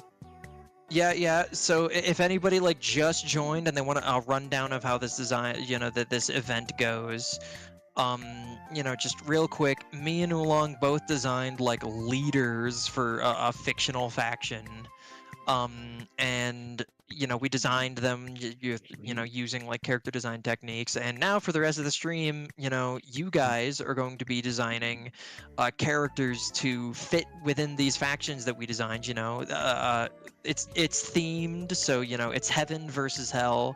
I designed the archangel leader of heaven, and then Oolong designed the leader of hell's forces. And you know, you guys either draw a character that fits in either heaven or hell, and at the end of the stream, whichever faction has the most members, the most character designs, wins. And the way that you submit the designs, you know, this is important to go over. We should probably say this multiple times just so that it's not like lost or forgotten.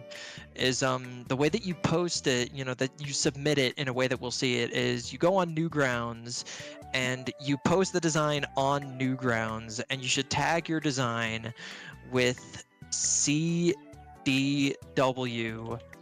Heaven Hell. I just put it in the chat again.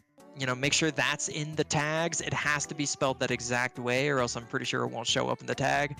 Or maybe it will. I don't know how the search engine works, but you know, just play it safe, put that exact tag in it. And also, if you're making multiple designs, submit the designs that you want to be counted for this little war. Submit them separately, because just through the thumbnails on Newgrounds, I don't think there's like any way for us on surface value to tell that there's multiple characters in there. Yeah. Okay. We are. All right. This. Let's go back to this line art. Yeah, we're in line art mode right now, both of us. Yeah. So, by the way, you know, sorry, you know, I haven't been super active in the art community for a while, because I'm you know, I work full time on a game, But you know, I've still been trying to draw when I can, and you know, I've maybe you know, before the stream ends, I can show a little bit of some stuff that I've been doing. Because I haven't really been posting it. I don't know, posting stuff online stresses me out nowadays. I don't know. Well, Especially with how Twitter's been, you know, things are getting crazy. Yeah, they're getting a little loopy. But, you know, we gotta prevail. Because, you know, somebody's gotta post this shit somewhere. Somebody's gotta make the batter for the bread, know what I mean? Yeah. That makes no sense, but I said it anyway. He said it in a way that makes sense because of the confidence. Yeah, you know what? Confidence can get you a long ways in real life. A little bit of advice for you. You know, but you know, one thing that I drew recently is you know, me just like everyone else in the world. I'm playing Baldur's Gate. Oh, we're getting into the D&D designs. Yeah. me and Oolong, we got into D&D literally at the same time. So our journey with D&D.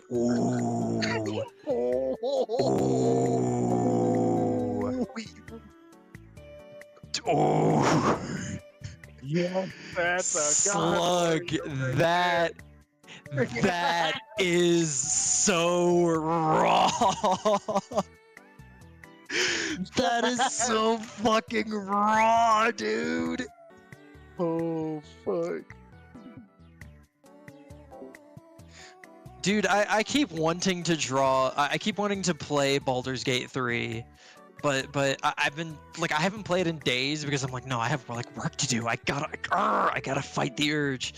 But Baldur's Gate 3 is a damn good game, and I did draw my character that I'm playing in that, and it's actually like I like the drawing. It's just a sketch. It doesn't have like line art. It's not like finished or anything, but I'm proud of it. I like out of how I drew him. And you know, staying true to my heavenly roots, I'm playing a devotion paladin because truth and justice is the only way. Oh shit, we got another. Oh, oh yeah, dude. I don't want to stay on Baldur's Gate for too long, but you are so right because that game is built for edgy anti-heroes, and that is not what I am. The game keeps trying to be like, come on, you want to be a little bit of a dickhead, right? You want to be a little mean, don't you? And it's like, yeah. This game is very smartly built for the current player base, which is fine because the game itself is also just fun and good. So you know that works. Yeah. Oh no. Oh, I've been doing some evil. You can see that. You know what? To bring it, you know, Oolong, he doesn't have the game yet. Yeah, I don't have the game yet because I'm also trying to save up for PC. Oh yeah, dude. I thought I had a good PC, but even on the lowest settings, my computer is struggling to run Baldur's Gate. I thought my computer was good, but I'm finding out that in 2023, not anymore. Not anymore. Yeah. But you know, to bring this back into character design, though, you know, me and Oolong, you know, we actually met through D&D. This is kind of a really funny like story, where my current girlfriend, she was a fan of me and Oolong's art, and she one day just messaged us and went, "Hey, you want to play D&D?" And me and Oolong had never, like, we didn't even know each other at this point, and we've never played the game before, and we both just went, yeah, sure, all right. And we you know, we had another friend, DM, who we met through that. We had my best friend Will, he was part of that, and we met through D&D, and later, you know, the random girl who invited us to play, she is now currently 3 feet away from me. I'm living with her now. And literally she just came up and went, hey, want to play D&D? And, you know, and now I'm giving her smooches every day. But, you know, D&D, there's a lot of character design involved with D&D, because if you're an artist and you play D&D or any tabletop game, you're thinking about how you want your character to look. Yeah. I have well, both I feel like most of the designs that you do nowadays is for because you also run like 50 games a week. Yeah, I've been running a lot. I've been it's just because like I just keep getting ideas. I keep wanting to just run something like I could. Oh, I could be running this for somebody. Somebody could be rolling the dice.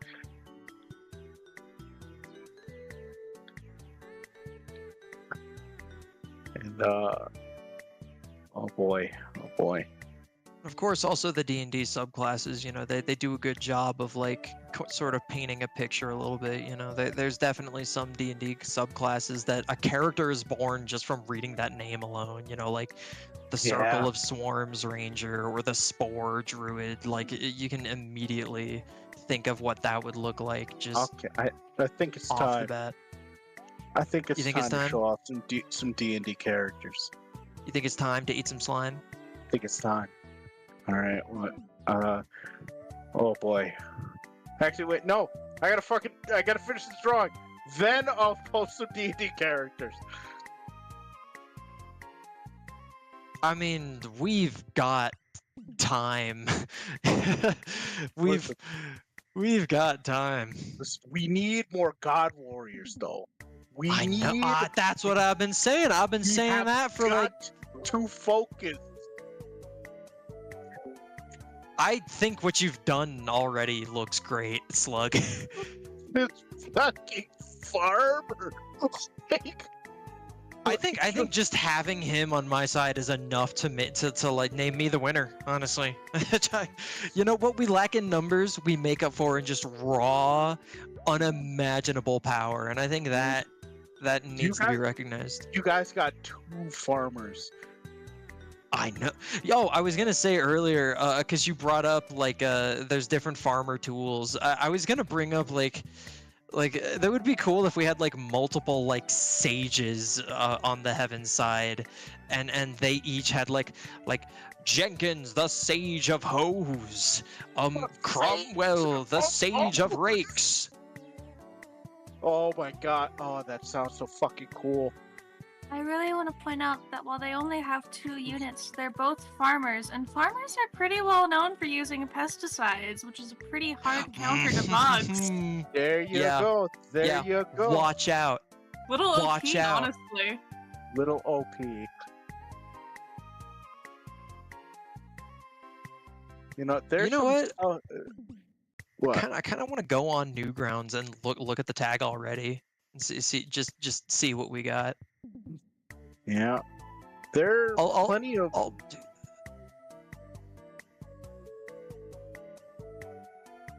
boy, gotta get this fucking line. Fucking line. Oh man, I'm a little lightheaded again. Need to get some water or something. You know what? I haven't even drank my coffee yet. Take a sip. Take a sip. It's fine. We got hours. Dude, I love taking sips. You know what? Here's something that I can sort of you know, a topic with character design that I can bring up that might be, you know, something interesting that the fellas in the chat here can learn from is you know, I brought up the term earlier, value concentration. And I hope to God up in heaven I'm using that term correctly, because if I'm not, I'm gonna look real foolish, and I don't want to look foolish. But from what I understand, because I try to be conscious of it as much as I can, value concentration is basically organizing your your colors on the design, on the character design, intelligently and in a way to draw the eye and to, because you can have multiple characters with the exact same character design, but the way, or sorry, not character design, color scheme, you can have characters with the exact same color scheme, but if they're arranged in different ways where the colors have different amounts of presence on the character design, then they're still distinguishable and they still stand out. The easiest and most perfect example I can think of in that regard is Team Fortress 2. Those characters all have the exact same colors. They are the same colors all across the board, but they are organized in different amounts on different body parts on the characters, and because of the way that they're organized and plotted out and the way that they stand out, you know, coupled with just good shape design and good silhouettes, you know, all those characters, despite sharing the exact same colors, they stand out, and none of them overlap with each other. And you could probably, you know, that meme that's going around so much where it's just like rectangles with different colored rectangles on the inside, and it's like, oh, look at these iconic characters, and it's like Piccolo or Rick and Morty or something. Like, you can do that with Team Fortress 2, and I bet you $10, even with the exact same colors spread across those designs, you'd still be able to tell who's who. You'd still, just with them being organized horizontally, I bet you could still figure out who it is. Yeah. Also, Stratemeyer mentioned sprites. Oh god, sprites just, they're...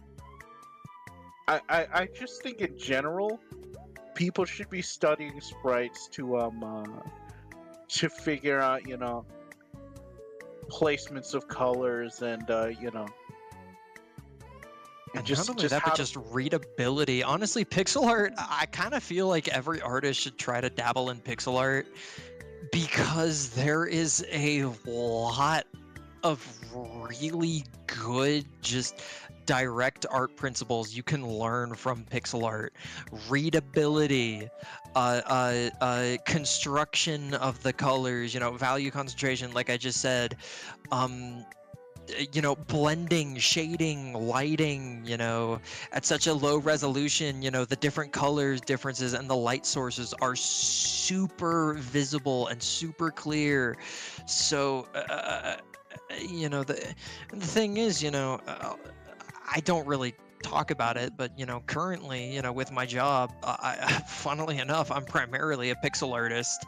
Most of what I do every day right now is pixel art, and I was all right when I first started out, but let me tell you, I think the longer I do pixel art, I think the better I'm getting as an artist. Yeah, it's just useful things you're learning.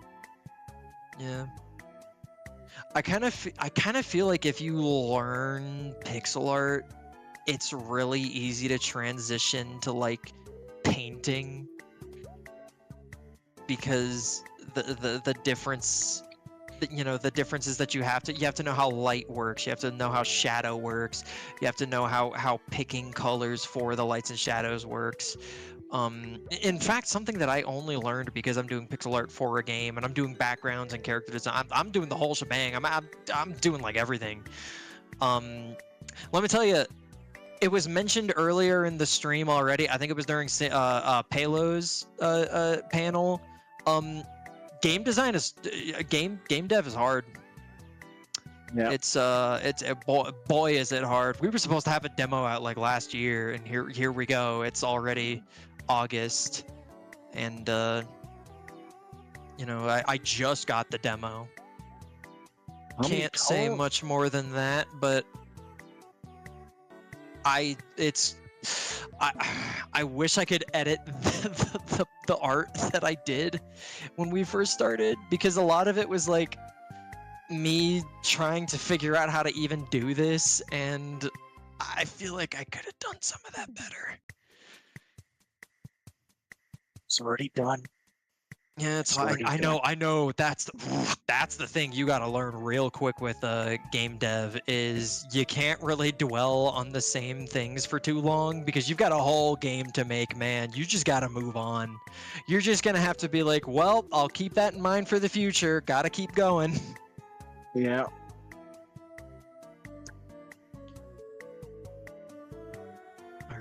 I think I'm kinda. I'm going with a real minimalistic color scheme for this Beelzebub Fenrir here.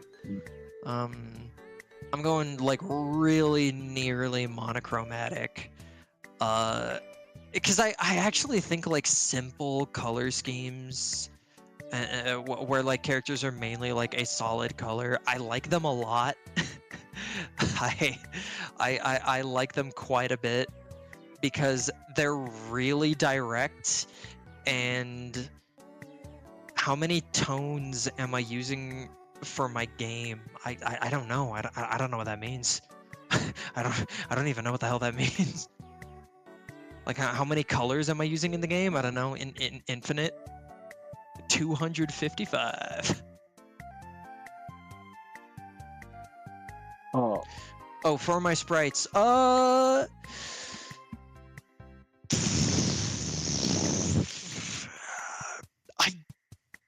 If I answered that question, would I be breaking NDA? I don't know. Is that like important information to know how many colors are on? Because I signed an NDA. I don't know if that's like. Oh, thank you. Thank you. Shit. Yeah, on NDA. He said. You know what? It's cool because I can show you something else that I made. Here's some other pixel art that I've done. Here's an example of the pixel art that I've done. You know, I can look at this already. I'm still learning. You know, I'm not like an expert or anything, even though I'm doing the art for a game. So I probably should have waited until I'm an expert to start doing that. But you know, here's an example of pixel art that I've done, and this is, I think it's sub 32 colors. I don't know if it's just 24, but it's like sub 32, I believe. But you know, honestly, I feel like I could have pushed some of the. I probably could have made the ankles like pointier here. I probably could have made his arms skinnier to make the. But you know, that's pixel art. Not reflective of what the game's gonna look like, but you know, if you want to. You know, if you're curious about how I do pixel art, you know, that's an example. I'm still learning a lot about it. I'm still learning a lot. But the thing that's real screwed up, that's real screwy about pixel art is you know, I thought I knew how to draw a lot of things. And then like once you try to put it into pixels, it's like, oh, never mind. I don't know how to do this at all. Yeah, it's like you fuck around, you find out. Yeah, because it's like, you know how to do it at high res, but then at low res, like, how is it going to stay readable? How is it going to be communicated? Like, for example, ice. Like, I feel like drawing ice at a high resolution versus, like, you know, pixeling it is pretty different. I feel like it's pretty different. Well, I think now is the time to a shout out a certain game a certain game I've watched you play that's very low res but very good at showing you know being readable. Psycho. Ah, good old Yuppie Psycho. Shout outs to Yuppie Psycho. I love that game. I really do love that game. And that game it's a horror game, but the art style is very low res pixels. But it still manages to be scary through other means. Oh yeah, like sound design. Brian Yeah, oh. Pasternak is a good protagonist. Yes, he is. I love that game. I love that game so much. And you know what? The in-game graphics is really low res pixels. You know, some would say like, ooh, generic indie game. Oh, but there's a lot of really good art. Like all the cutscenes. You know, they're like super well animated cutscenes that are just like straight up just animated. It looks like a professional anime, just in like a slightly lower res pixels. It looks great. You know, I love that game. The music's really good too. Yeah. I think that game where you're a bartender, I think it's called like Valhalla or something. The person who did the music for that game did the music for Yuppie Psycho, and it's very, very good. I love Yuppie Psycho. I freaking love that game. Alright, so I think I'm about done with this scary puppy. I think I'm pretty close to being done. Oh, we got another question from in panel questions. Have you thought about making Pixar in physical form using mosaic tiles? To tell you the truth, nah. Nope. I've never thought of that. But I don't know what would I do with that? I guess it would be a good way to like clutter up my apartment, because honestly we don't have like I've already been thinking of ways to like just make my apartment feel more home. So you know what, if I already do pixel art, maybe translating that to like beads. I know people like doing that where you make a sprite using beads. Maybe I should just do that. Those beads are cheap. You can get like 1 million of them for like 2 cents. So I guess when we would probably be would we be counting it by the end of the panel? Counting what? What do you mean? Entries to the. We'll definitely we'll like call it. You know, we'll say, all right, no more entries, and we're exclusively counting entries through Newgrounds, and we still have, I believe, like an hour and a half, a little less than an hour and a half. So you still have time, you know, but I think like 15-20 minutes, so virtually you only have like an hour left, but like 15-20 minutes before our time slot ends is when we will you know, count how many members we got, you know, count all the points. And you know, I don't know who's gonna win, you know. I mean, with these two farmers, I'm thinking, you know, it might just be a landslide, know what I mean? Yeah, a landslide. I'm so witty today. I'm so cute. What can I say? Easy.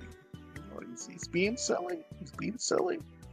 We're just I just took a sip of coffee. I'm rambunctious. I'm full of adrenaline and testosterone right now. What can I say? When I look at this wolf, the wolf within me awakens. Yeah, it's that fucking image of the wolf guy ripping off his shirt. I love that. I love that kind of art. You know what? I kind of so powerful. Kind of have an idea. Have an idea? I kind of have an idea. I kind of have a silly idea. I'm wondering if I should like try to like put some patterns in the black like lighter gray parts to sort of look like a trail, like a stream, you know, like insects moving along the body. Wondering if I should do that. So nice. Wondering how I could do that. You know, now's a good time to throw some concepts to to the chat. Maybe some ideas we were thinking about to like in the process of making these designs, like. Oh, you know what? Funnily enough, sure. I've actually for this what the hell name did I come up with? Ozia. Yeah, there we go. I actually do have some like other sketches that I did of Ozia that I could show you guys, because I actually like you know, a good large amount of this page has like more concepts of him, because I've tried out a bunch of different looks. So you know, this was a drawing, like the second drawing that I did of him. And originally, like the weapon that was coming out of his arm, I wanted it to be like a blade that had like teeth at the end, like a rake. I was thinking of like a rake blade, but I didn't. I felt like that was too similar to like the serrated edges of like a chainsaw, and I didn't want to like overlap. You know, I wanted it to be more unique. You know, I wanted them to be designs that could stand out. Oh God! Look at all these designs. Oh, you guys are Alright, we're getting some stuff. Dude, sketched out. Loving the proportions on that one. Loving the proportions on your big dude sketched out. That's awesome. Giant lava crustacean. What count crustacean as a bug? Yeah, sure. Dude, we've already said we support as much creativity and stretching the concepts, stretching it as far as you can, but it's still being recognizable as what it is. Totally support that. That's just good. Am I familiar with voxels? That's another question that was asked. I am familiar with voxels. I think I've never seen anybody make like really high res voxels before. I'd like to see that. I'd like to see some like larger scale voxels that are like big enough to still tell that it's voxels, but still low res or higher res enough that you can like fit some details in there. That would be cool. I like voxels. I think they're cool. You know, 3D dot hero. You know, I know about voxels. I tried to learn Blender a while ago, but I kind of had like a weird like wall that I hit where I was like, oh, there we go. I was like, I can already draw. I can already make art by drawing. You know, why am I learning Blender? You know, what am I going to use these 3D models for? I can't like make games out of it. You know, I can't. You know, if I'm going to make 3D models, I want to see them move, and I don't even know how to do that. I can't put them in a game. I don't know any engines. But I have a friend who's been learning Godot or Godot. Not sure how it's pronounced, but you know, he told me like, dude, Godot is like super easy to learn. It's super easy to learn. And I was like, oh man, if it's that easy to learn, maybe I should go back into Blender, and maybe I should like try to see if I can make a character move in Blender. Maybe that would be cool. But yeah, I think voxels are cool. If I got back into Blender, I would probably eventually try to learn how to make like higher res voxel art. I'd probably try that. Here's another drawing of Ozia that I did. A bit simpler, you know, and this is without his like arm blade. I was thinking maybe, you know, since we both have weapons that are attached to our arms, maybe I should take it away to be a little bit more unique. I'm not sure, but you know, here's another picture of Ozia that's a little more simpler. This was another idea I had for like the hierarchy of these like sap angels. Is I kind of made this guy like this thing shaped like a strawberry. You know, this would be like the next step where they're almost like living missiles, and they just sort of fly towards people and poke them.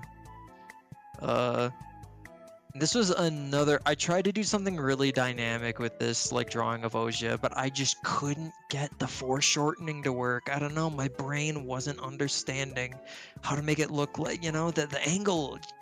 You know, there's a lot of diagonal lines in this art, but you know, it's the perspective and the foreshortening. You know, I'm not selling it, and I got really frustrated with this sketch. But you know, I eventually abandoned it, and I decided to just do sort of a more straightforward picture and not try to go as crazy with the perspective. Oh, we got another somebody with a chainsaw weapon. That's pretty fucking cool.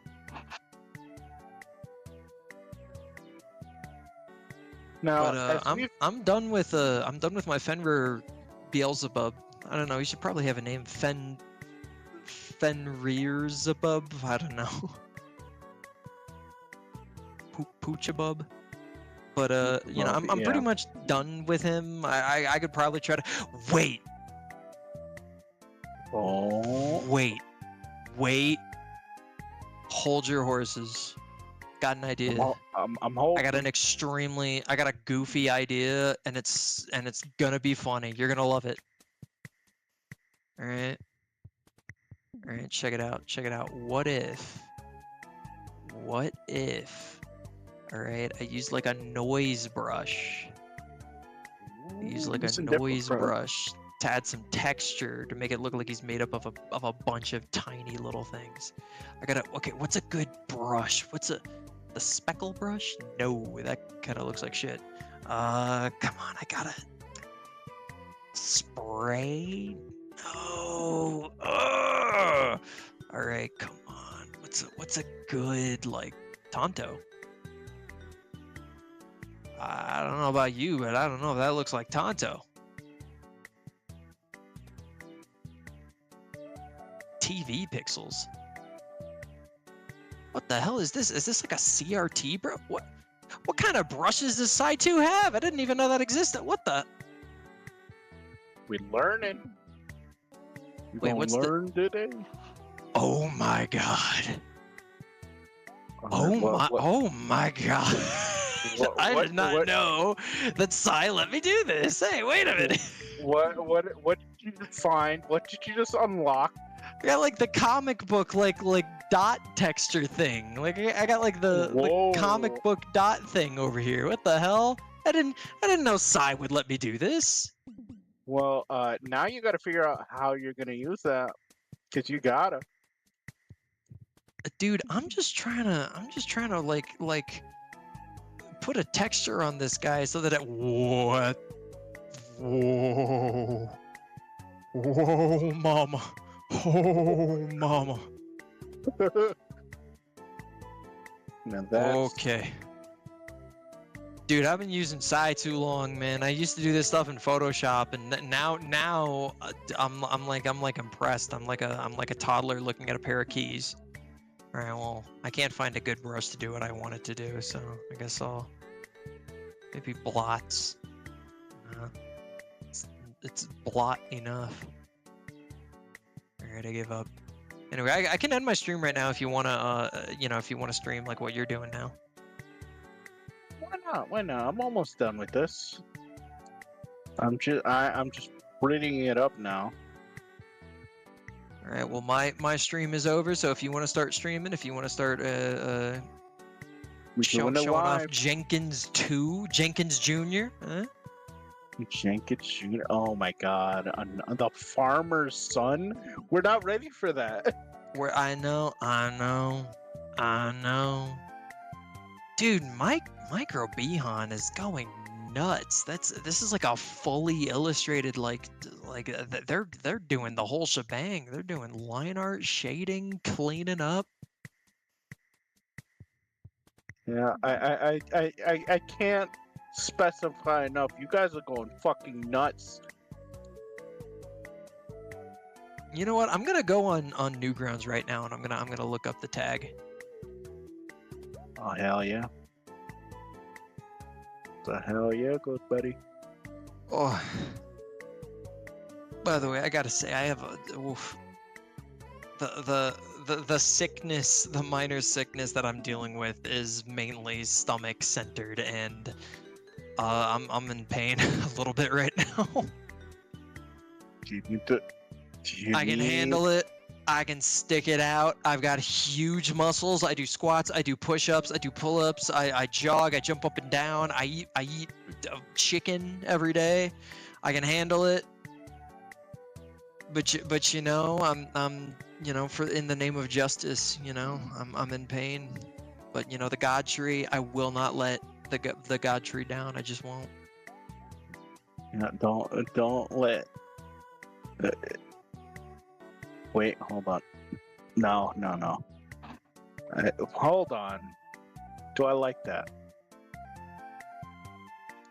Do I like that? That's the question. It's always the question you gotta ask yourself. It's like sampling, the food you're making.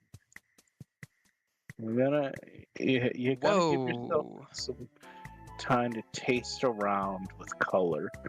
I typed in CDW Heaven and Hell because I saw that was another tag on Newgrounds, and I'm getting some things that make me glad I'm not streaming my browser. That is not safe. That's not safe for children. It's a good thing that nobody submitted as Heaven and Hell. They submitted it as Heaven Hell, one word, huh? CDW space Heaven Hell. Do I wanna try this? Cause I'm looking at the posts on Newgrounds, and there's only like a dozen and a half. There's only like it's only a baker's dozen, just 13. So, remember, if you want your members to be counted, you got to submit it to Newgrounds, and you need to tag it with CDW Heaven Hell. Don't want anybody to be, missed out. I don't want anybody to be left out of this. Oh, that's just a little silly. That's just a little goofy. You know what I like? I like the little thing on his head. It looks like a snork. Snork. You guys like the snorks? You know what? That should be a character design war theme. The next time we do this, it should be Snorks versus Smurfs. Huh? That would be. Oh, that's a. Oh, we got a bar. Ooh, that trumpet. Oh, I'm loving that trumpet. What do you mean he doesn't know? What don't I know?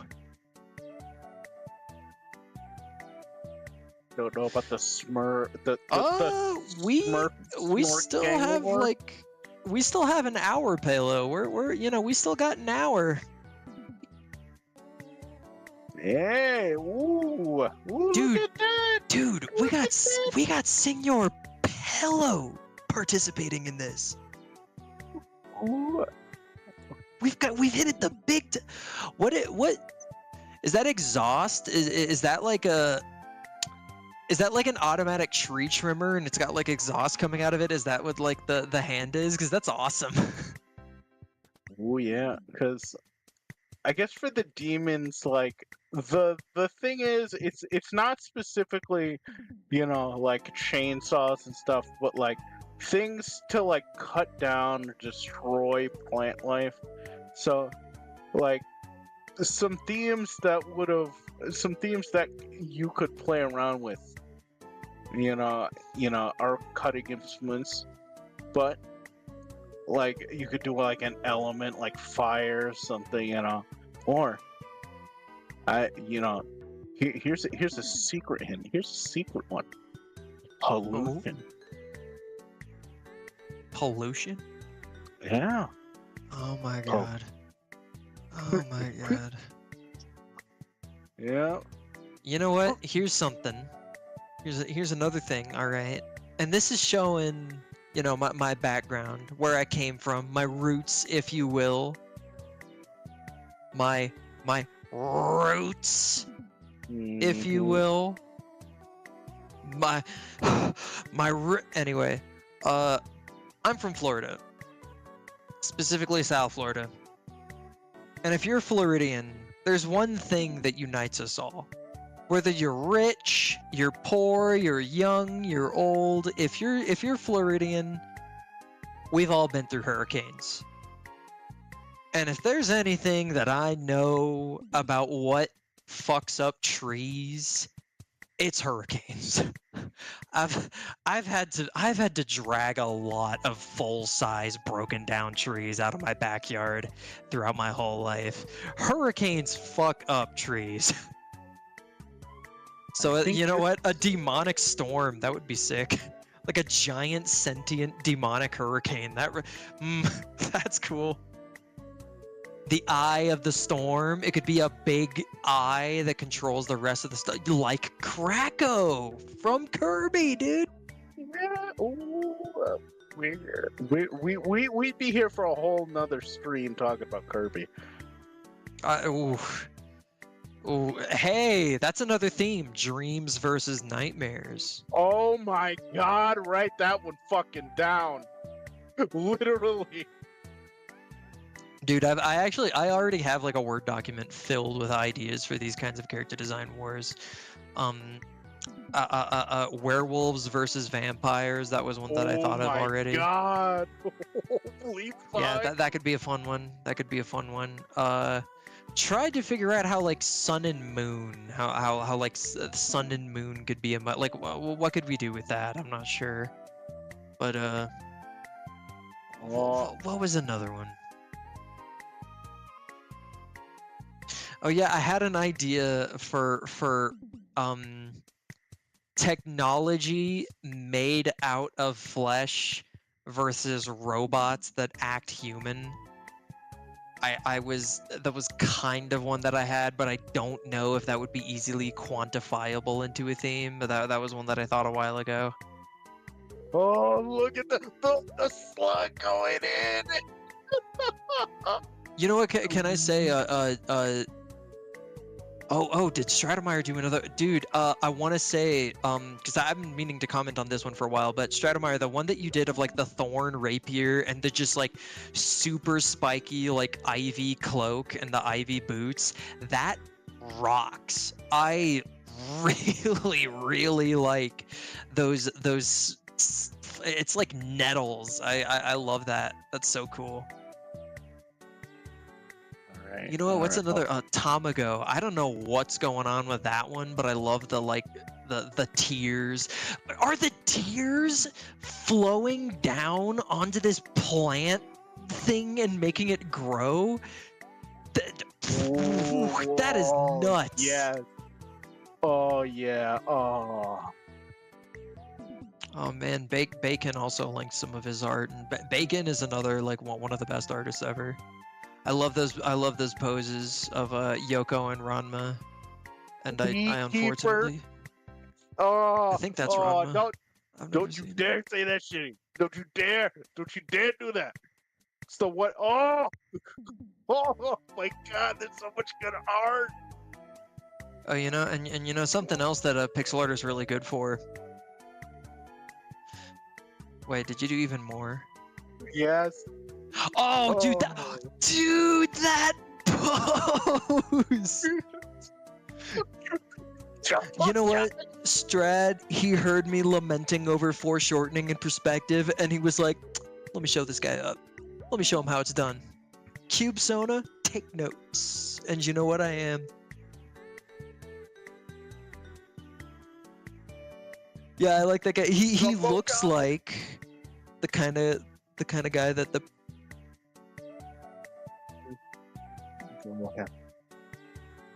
Yes.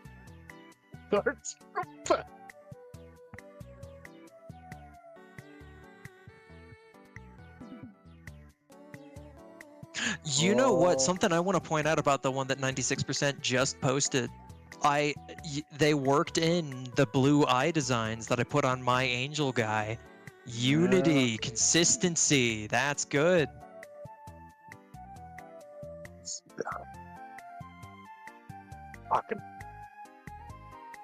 Yeah, this is a pretty damn good. This is a good war we're having. You know, there's some real bloodshed here. I'm loving it. Let me get. I'm gonna give this guy the keeper. the dude, I give up. You have the keeper on your side. I give up, man. Christianity's over. We're fucked. We're so fucked. It's so over. What the? Oh my God! That is nuts. Are you kidding me? That is so unbelievably nuts. Who did that? Who did that? Minyami. Yeah, I'm turning this That back on is- so people on YouTube can hear me. This is awesome. This is so cool. Oh, I fucking love art, you guys. I love art. I love Yeah, art's cool. We should. It's fucking epic. We should do like a thing where like we have like everyone draw art and then maybe pick 2 sides. I think everyone get a kick out of that. That dude, that is such a good idea. Yeah, I think everyone get a huge kick What out the of hell? that. Yeah. Yeah, Maybe that we could one. do it during like a summer festival of some kind. I don't And know. this I don't guy. know. I don't know. Yeah. A summer Yeah, panel? shop That's a for dumb sure. idea. Who would hang out in the summer? Yeah, you know what? I shouldn't have brought it up. Yeah, That is, you know maybe what? maybe we should. Nobody Hey, likes you to know what? hang out in Actually, the I think you did have 20 minutes left. That's I think you're right. I think we do only have 20 minutes left. Oh no. Wanna? Okay, there we go. There we go. Okay, this cactus golem. He's done. He's done. It's I finished. love It's it. over. I love it. You know what? I should probably try to like. Yeah. Oh. You don't want us. You do not want to get us talking about Kingdom Hearts because we will. Talk Dude, about this. you know what? Oh my God! We'll speaking talk about of this, peak yeah. character design, Yeah. the Heartless. Like, Yeah, so I love the Heartless. people on YouTube that didn't hear me just say, I said that this looks like something you would smash up on the Coliseum level in Kingdom Hearts 1. Yeah. And yeah, so like how we feel about the Heartless. Heartless are cool, right? Yeah. They're fucking great. Yeah, they're sick. How'd you guys feel about 3? Did you guys play 3? I did. Yeah, I got it day one because Yeah. I'm a huge Kingdom Hearts fan. I like it for a lot of the goofy reasons because it is a goofy series, but also like I will not lie and say that Xemnas' boss fight doesn't make me shoot my freaking eyes out of my skull like a Looney Tunes cartoon every time I do it. I do just really like Kingdom Hearts. Kingdom Hearts 3. Yeah, I hear you. That's all you needed to say. I agree. Alright. Yeah, I agree. Alright, sweet. Everyone else Sweet. here agrees too. Don't worry. This is a pretty common. Yeah. That's Yeah, actually a there's surprisingly absolutely cold no- take. Yeah. Yeah. It's pretty cold. Yeah. Normal Xemnas or Data Xemnas? He's asking. Data Xemnas. The Data Xemnas is freaking. I assume that's the one you were talking about. 2 is the best one. 2, Kingdom Hearts 2 is by far the best Kingdom Hearts. Yeah. 2's so good. Not that I still love 1, and the other games like they have cool things about them. Mhm. Like Chain of Memories. I think the card battle system is So actually cool. fun. Yeah, I think it's very yeah, cool. I actually think it's really fun. If you guys can, go emulate that. If you like Kingdom Hearts but haven't played it before, go on ROM archives and grab that. It's a fun game, like Chain of Memories. No, don't go on ROM. Oh, Archives. right, sorry. Your friend, your friend Cube Sona lent you a physical disc. Dick. Oh my God! I lent you my physical disc. No, my physical disc, and then I let you rip the game off my physical disc. My So it's experience with Cube Sona, it's what long. We're just making it worse. That call out post is really gonna hurt when it Yeah. happens. I'm fucking white knuckling the keyboard right now, going, I wish I didn't have to make this. I wish I didn't have to make this sigh. All right. Also, we're not making fun of people that open up about their, Yeah, their no, of traumatic course not. experiences. We're making fun of me because I fucking suck. You know who sucks? Victims. If you're a victim, get the hell out of here. Yeah, you know Get what? the Maybe heck just outta try not being here. a victim. Are you a victim? Again, jokes. Please, dear God, dude, that call out post, that twit long is gonna suck. Listen, I'm writing it as we Yeah. speak right now, Yeah. and I'm gonna include this little snippet, and I'm gonna cut it all out of context. And then I'm gonna You're get you're gonna props. splice it. It's gonna be like a YouTube poop. You are so over. I'm gonna respond to it though, and I'm gonna be like, I was peer pressured by their power over me. I know I was the host, but I was trying to be professional. make my guests feel comfortable. I do not support anything Cubesona has said today. I know I invited them on and was like, you know, saying that I supported this stuff, but I really don't. Yeah, I actually didn't mean that. That was This was all like a my sting. cat walked It on was- my keyboard. I My was bad. being framed to look as bad as possible. I only have 20 minutes left, guys. Come on. Yeah, please. We only have 20 minutes. Don't cancel us the last 20 minutes. What do you mean 20 minutes? You have 5 minutes Yeah, left. you have 5 minutes. It is so over for you. You know what? The 20 minutes, that's not about the stream. That's about my Here, career. Let's all be real here. Let's all be adults and let's just cancel Slimy. Slimy's not here to defend himself. Oh no! You know what? That's Oh no! Why? What did I do? I've been sitting here patiently and painting my little painting. Your little my painting? picture. For who? Heaven or Just hell? going La la la, doing nothing. For heaven or hell? Did nothing, you people. What? For heaven or hell, though. Heaven. Oh, let's go! Let's go, baby! Yeah. Gosh. We're like teammates. God Warriors. Actually, that's Keki. Who are you drawing for? Yeah. Oh, that's a hell if I've ever heard one. Yeah. You son of a bitch. I really like moths. Oh yeah, I think you really like Satan. I said You harlot. bugs. You're I said Scarlet. I Yeah, more like photos fartlet. of bugs More like every other fartlet. day. More like Of course I'm fartlet. choosing the bug one. More like fartlet. Come on. More like fartlet. We get a lot of moths. I think we did sea versus sky for one moths are so cool. theme for the war, and we got a lot of moths for the sky one too. I'm doing one for both of them. Good. I'm too tired to do one for both. I'm sorry. I'm committing to heaven. Yeah, I committed to heaven. Slimy, the line art and the form that you did on yours is really, really good. I can like Oh, hell yeah, feel Slimy, the that's depth sick. between like the hard shadows and the highlights. Really good job. I'm very glad you like it. I'm very happy. Oh, you like it. Sachiko Fox. That's very cool. I like that. His name is Cebus. It's the Latin word for food. Foob. Ooh.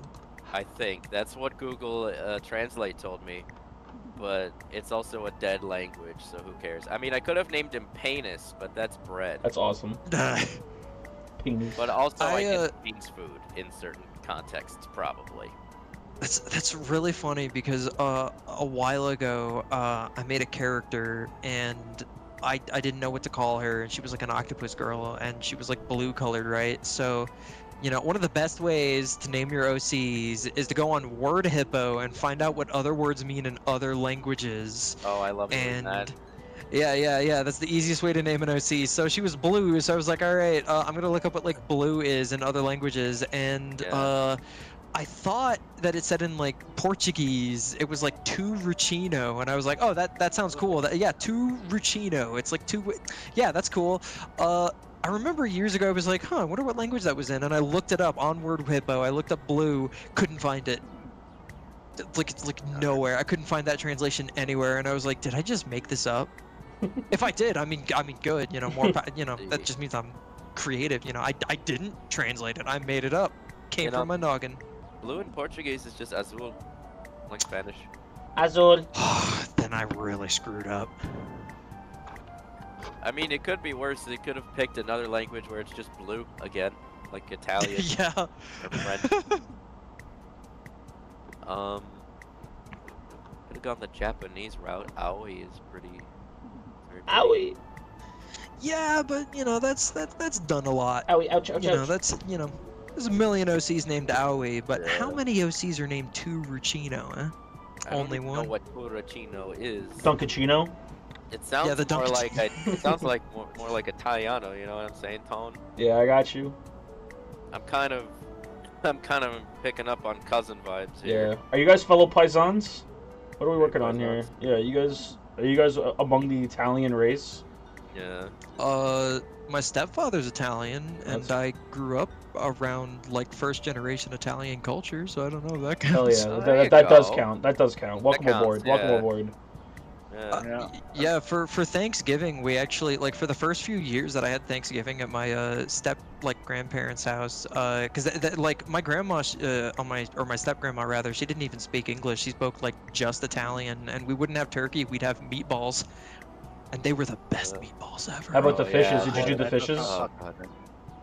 Did you ever do the Yeah, fishes? No, because I was a little boy. Oh. I was too young, and you know I was like 5 years old, so the adults would just do it. Also, I think they had dishwashers, which was a big deal back in like 2003. Yeah. That is a big deal. It's as simple as that. Ooh, shrimple as that. All right, now. So how's the stamina? How's everybody looking? We've got like a little bit less than an hour left on the stream. How much more steam do we guys have? I'm hanging in there. And now, I'm doing something a little different. I'm drawing a neutral individual. Somebody that has power that isn't quite plant-like, isn't quite insectoid, but affects both. Centrist alert. A fence sitter. Centrist alert. Funguses. Gross. Oh, that's actually a super cool idea. That's a great idea. I was about to say the eye or the hat looks like a mushroom cloud, Yeah, and it no turns meme, out that's great. I was spot on. Yeah. So all in all, so far, I think the stream is going good. How are you guys feeling? You guys having fun? Oh hell yeah! Hell yeah! This is my favorite part of Summerfest. I love character design battle. Oh, don't say that. I That's mean gonna it. Make me cry. I mean it. I love character design battle. This is fun every year. Oh, dude, Oolong, we might have to do this more often. Yeah, this is fun. Yeah, everybody's having a good time. Yeah. This is as like uniquely of a Newgrounds event as we could do. I would think like everyone drawing together, right? I feel like I'm being genuine. Yeah, it's pretty awesome. It's fun. goddamn fun. Everyone in the chat, say how much they love it. Do it. Gun to your head. Yeah, stroke our egos. Yeah. Talk about how cool Newgrounds is, how cool Oolong is, how cool Cube Sona is, how cool my theme song was at the beginning of the stream was. And everybody was was putting up a dance emoji or something, or dance gif. Whoa, Forge Frog, that is such a cool design. Wow, Forge Frog, that is so cool. I love those big honking bro. heaving tits. Wow. Frog, that's actually great. That's awesome. Yeah. That should get front page. That should get front page. Yeah, I love how. Yeah, that should get front. Dude, let's. We should post that to Newgrounds, and then we'll front page it. Alex would love that. He'd think that's so cool. He'd be so happy. This actually get this man like yeeted off the site. Yeah, that's a really original. You little that's a really fucking original bitch. design. Bacon, why are you rocking the boat, dude? This is the cool design. Dude, Bacon, chill out. Oh, you're Bacon being hates his entitled, fans. man. You should not be gatekeeping drawing plant people, dude. That's not cool. Yeah, bro. Yeah. That looks nothing like yours anyway. Yeah, come on. Pose is completely different. The colors, nothing to do with what you had. Like, Anyway, let's stop bullying Bacon though.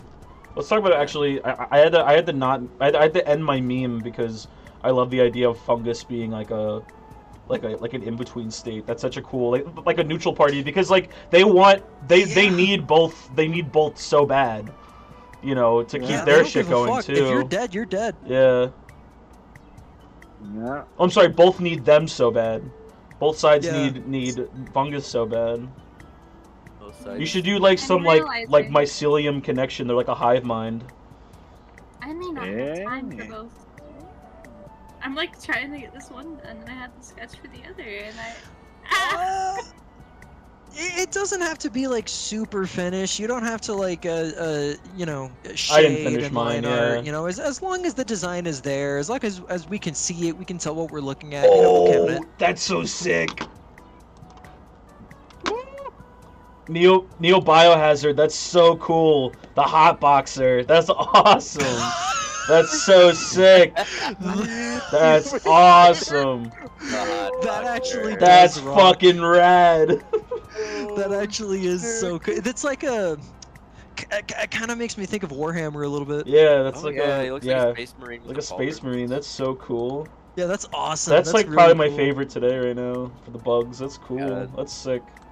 I'm surprised no one else I thought don't of know if I can pick a marijuana. favorite. There's so Yeah, no, many.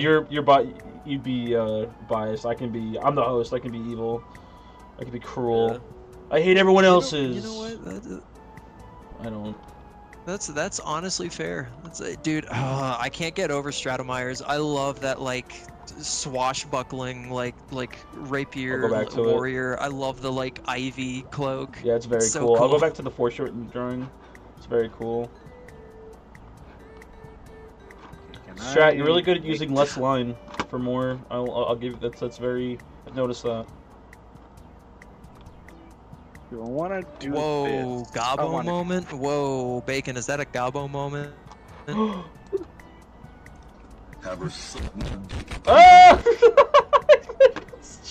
All right, let's refresh the tag on Newgrounds and see how many more designs got submitted. Oh, a good deal more. Oh my god. That was so funny. Played that on stream. Oops. All right, now me and Keki have both did it now. Now Slimy has to put something bad on stream. They have to be on Slimy. I could I just feel like I was get a gonna. picture of you. Oh. I feel like I was gonna talk about character design, but I can't remember what I was gonna say. We're on the Because same part of these things that I want with these wars, these wars that we wage, is that I want them to be fun, and have participation, but also like be educational. I want to be able to like, share some knowledge and help everybody grow if I can. Yeah. And everybody seems to be enjoying it. Do I wanna? No.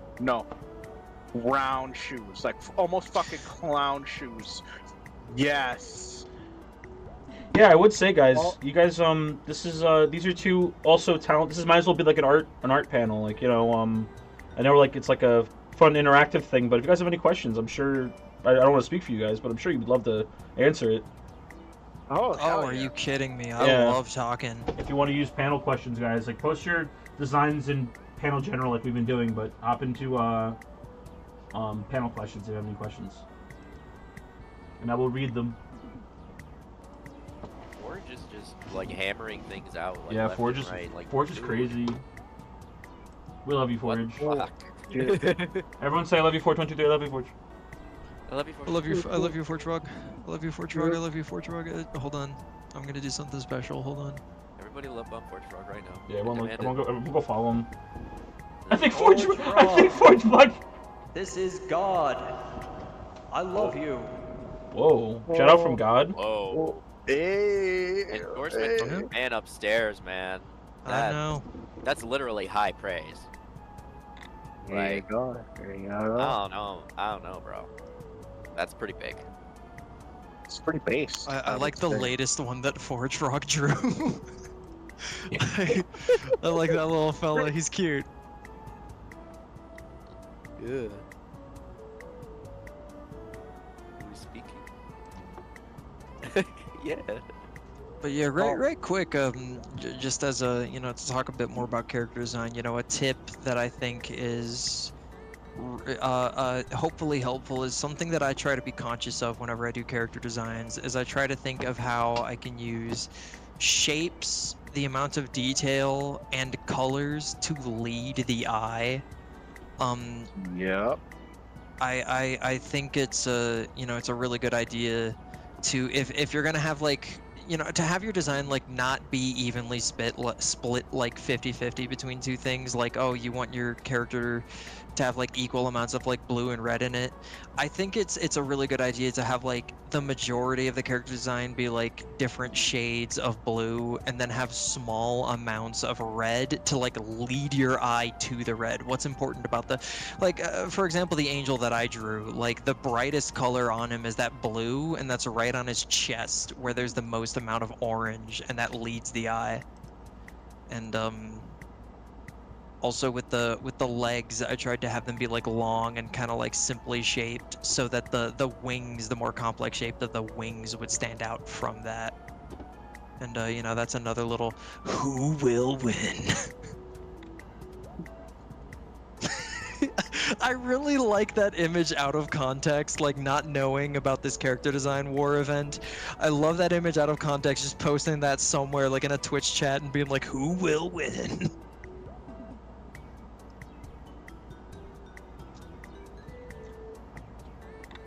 Alright. Oh my god, I'm cooking with this fungus fella.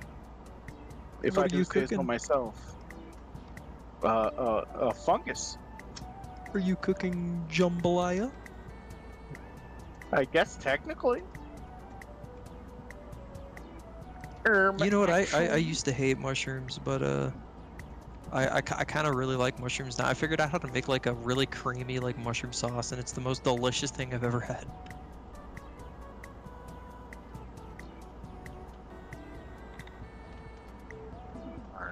Alright. So,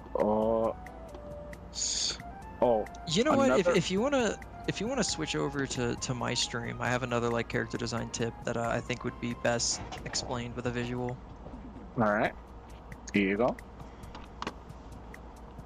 I've got one, and also I want to give credit to Steven Silver, character designer for Kim Possible and Danny Phantom, and he wrote a book called The Silver Way, which is a really valuable resource that teaches you about character design and walks you through a lot of like industry techniques.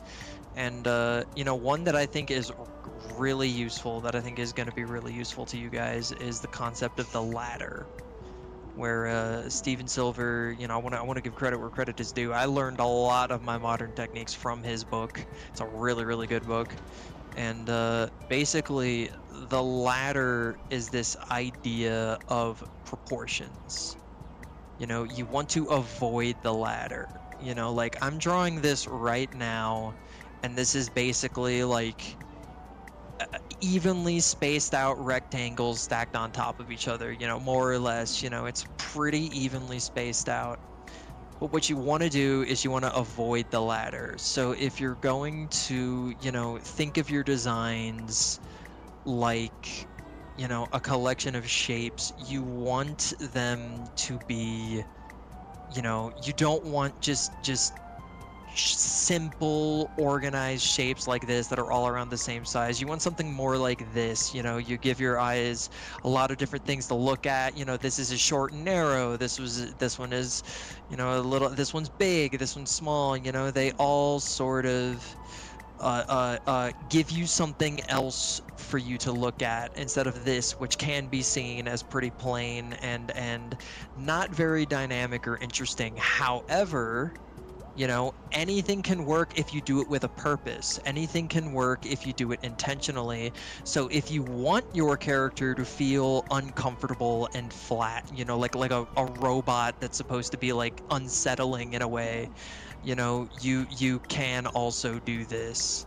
You know, like for example, you know, something like that, you know, just this guy that's like standing around. If I was being chased like this in Garten of Banban, I'd be scared. Yeah.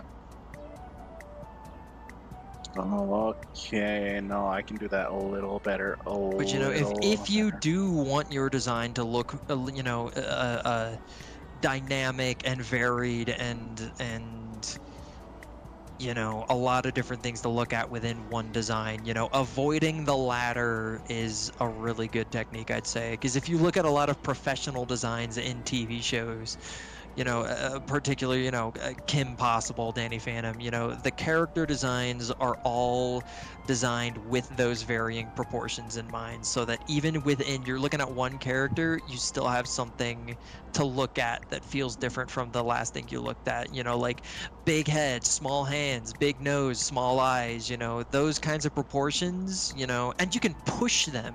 Because if you're thinking in terms of the ladder, then you can push what's big. You can make the big stuff bigger, the small stuff smaller, and that will help with exaggeration if you think about it like that. Oh, look at this vegetable.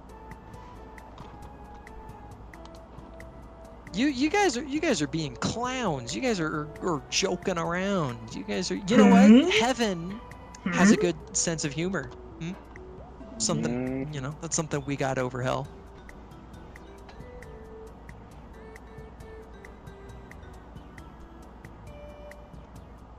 the orange gun? That terrifies me. Oh, don't be posting those French fries. I'm hungry. I haven't eaten. I have not had like an appetite because I've been kind of sick. I have not really been eating a lot. I'm real hungry. Yeah, dude, we've been streaming for almost 3 hours. We're just fucking going. We had a big window. I hope it's like dense with content. I hope this has been an interesting stream because I just. I want you guys to have fun. I want you guys to come out of this, feeling, fulfilled. You're either entertained or you got to participate in a group event or you learned something about character design. That's all I want.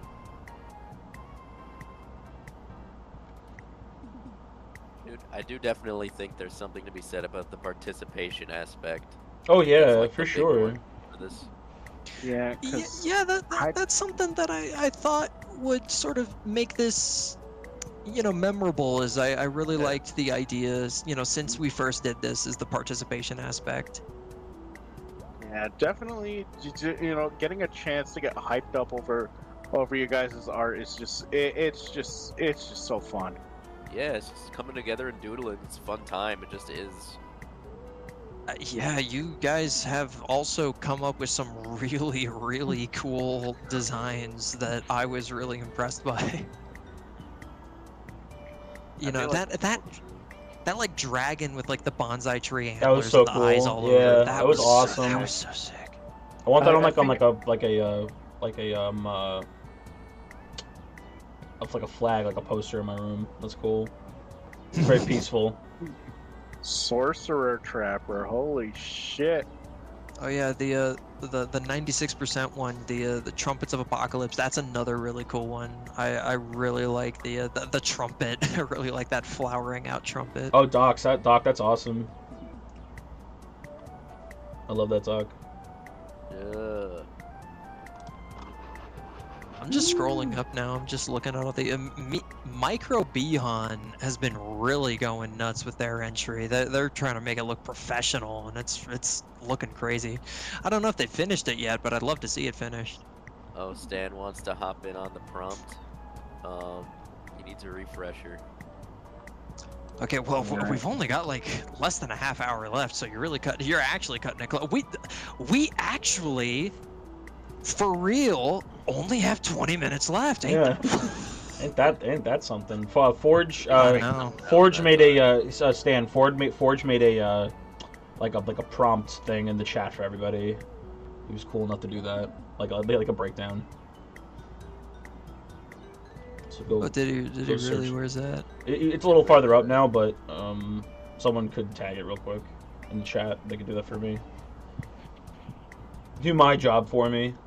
Yeah. Well, I don't know. I'm a host. I can do this. If I can Yeah. find it. Go and fetch it, Slimy. Uh-huh. I'm sneezing. I'm sneezing, a little sneezy boy. Sneezy. Is it in general chat? Like panel general? Panel channel, yeah.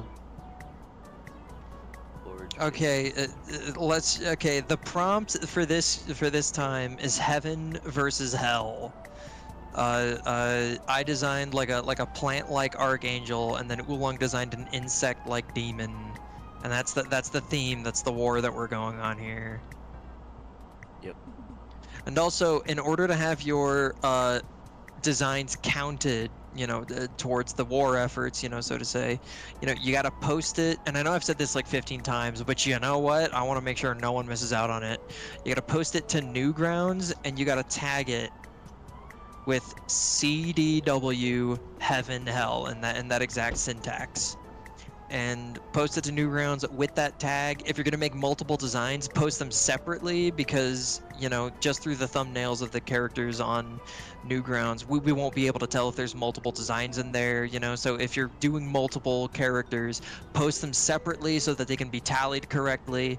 And by the end of this stream, which is not long now, just another 20 minutes, we'll tally up how many members each faction has, and whoever has more members, more character designs made for those factions, is the winner. And you know, the winner doesn't really mean anything. You know, it's just a game. You know, just a little bit of light competitive aspect means just everything. to It means motivate everything. you guys a little bit. Unless you got some side action. Yeah, in which I have case- like $100 on Heaven right now. If I Yeah. lose, I'm gonna lose my house, dude. I'm fucked. Me and I guess you me could do and, some bets. Me and Keki actually went into a death pact on this one. Like, this is actually like. Yeah, the Kool-Aid's being mixed right a real now. tie. Yeah. I am, in fact, mixing the Kool-Aid right now. Yeah. Yep. What flavor Kool-Aid is it? Red. Diesel. Diesel. Diesel. Yeah, but it's got ginger beer in it, so it kind of balances out, you know. So not only is there poison in it, but it also tastes like shit. It also will make you gag to force it down. It's not even Kool-Aid. It's just Diesel. Sweet. It's so cool. Well, it looks like Kool-Aid. It's bright red and. But it tastes like Diesel. Because it is Diesel. I don't know if you were listening. Yeah. It is Diesel. I'm just giving you Diesel. Yeah, why don't you... Wait, you don't drink Diesel? No, Oh, I only drink pure gasoline. Pure. You know, You only drink wanna that taste. that like E38 stuff, that EV38 stuff. I want to taste the dinosaurs. Yeah. You know. Ace the dinosaurs. Oh, we got a mushroom that looks like a tank man. Oh, ooh, that's Yeah, good. the mushroom, the fungal. He's just having fun. The fungal faction is not canon. It's not canon, everybody. But Oh, that's sick though. yeah, I mean that is cool. I wonder if I'm hoping I'll have time to finish this. If you want, we could go back to your stream. I'm gonna try and make this wolf zabub. I'm gonna try and make it more interesting. I'm gonna try and like shade it. Yeah. But yeah, I'll go ahead and end my stream so that we can get back to you. Yeah. It's been another aspect of this thing. It's just been the tandem streaming back to back flawlessly. Flawlessly. We're We professionals have here. been keeping it up. We've been, you know, it's like a ping pong game. You know, it's like tennis. Table tennis. I almost said Tetris, but it's not at all what this is like. The actual reason why we had like the streamers duel like ping pong back and forth this year was we wanted to see who would accidentally show something inappropriate on stream. The downside It's is only been that us. has been every single one of the hosts. It's only been the So- host. Wait, has it actually? Did we act? Wait, Not wait, slimy, not slimy. I Just me and Kaki. Slimy hasn't done it yet. But I've done it twice. Granted, I only showed a meme. I only showed a meme with a swear word. Keki showed prongography.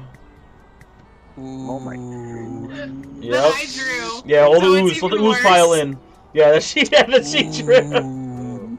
You might want to send that to me privately as evidence. I don't. so Yeah, can take I don't it up with believe you. GOD, but Someone like sent me a screenshot of the stream like shortly after it happened. Oh no. That's awesome. That's awesome. Was it like all immortalized. Oh, it's all It's, like, there. all It's there. all there. It's Oh, that's awesome. great. You're not allowed to live that down. Okay. I screenshotted it as well. It's on my computer. It's For like later even use. worse like given like the context of what it is. So Oh no. Yeah. What's wrong, John? What's wrong, John? Yeah, what's wrong? What's wrong, John? It's a good What was it question. like, Garfield? Yeah. Yeah. Oh. It was Catgirl Garfield. I like now you really gotta send that to me. Like the God Tree would like to know And, about that. I'll send it to you. I drew it like a couple of years ago, so it's super old. I remember when you made Ooh, that. I mean, ooh, drawing cat girls on Maine, that is might need to send that to the Pentagon. It's like it's some deep keki lore. It Oh, is. hey, It, you know it, what? it That's is a deep good theme Keki for lore. another. That's a good theme for another war. Capitalism versus communism. Huh? Yeah, everyone would love that. That would go totally well. Totally. No one It would mad at get a that at lot all. of activity. I think it would get people riled up. Oh yeah, no, we get views. Yeah. Oh yeah. Be a Oh yeah, war, we get that's for views. sure. Bacon, I am in love with. Is that like a toga? Is he is he like a Greek warrior? Yeah. Yeah. Ooh, Garfield. That is not a. Ooh. Can I just say, I don't know if I'm impressed or scared that all they said was John, but you were able to suss out that it was Garfield. Yeah. Who else would we be talking about? Who else would we be talking about? That was the first thing that I thought of. I didn't. I also didn't expect it to be right. You absolute fool. I am There unfortunately you go. like. There you go, Oolong. I was like, you're there. You got it. You got it. Just trust yourself. It's like, you gotta trust yourself. I sent it to you, by the way. Smile. So, leap of faith. There we go. Wait. No, that was it. That was it. Fuck. There we go. There we go. Okay, I'm almost done with this. Yeah, but by the time you're done, I think that's a good place to call the stream because you know, we can have some discussion over the designs, you know, do some reviews, you know, Actually, we can do that now because the mushroom is he's his own man. He's non-canon. Well, let's get, you know, the two designs that we made. You know, the members, you know, my wolf swarm and your plant golem and farmer Jenkins. Dude, oh my god. You know what? More people probably submitted for the hell side, but the host Oolong, he did two designs for heaven. So, you know. Yeah. But I think that we're getting close to a good like place to call it. I think because you know, the post-event discussion will, you know, take a bit some time, and I gotta go soon. Like I have to like hard leave at 10 o'clock for my time. Because you know that's when my girlfriend has to go to bed, and I can't. I don't want to keep her up. So all right, then let's do it. Let's call it. All right, guys, we are done. We are going to be taking a look at Newgrounds pretty soon. Yeah, there's a little bit of a grace period. Halo at the clutch. Halo clutched it, yeah. Nice. You can always count on Palo. Big biblical accurate tree. Oh, fuck. Oh, whoa, man. what the hell did Palo? Holy That's sick. Shit. That's so awesome. That is one of the coolest things that I've seen because you managed to incorporate like the different seasons, the passage of time into this. That's really awesome. Yeah, that's sick, Palo. You should make stuff on Newgrounds. I think people really dig it. Yeah, you know what, dude? I think you would be really good if you were an animator. If you like made like a series, like I think you have a lot to show. I think you have a lot to say. It's always fun finding new talent, right, guys? Yeah. You know, absolute nobodies I've never seen or heard of before. Yeah. Shit, man, you need a scout. Yeah, shit, you want a scout? You need to get scouted. You scout? Also, here's the archangel that I, you know, designed at the beginning of this. But yeah, so those are my designs. All right, I'm gonna get all of mine in one go. 3 and 4. Bam.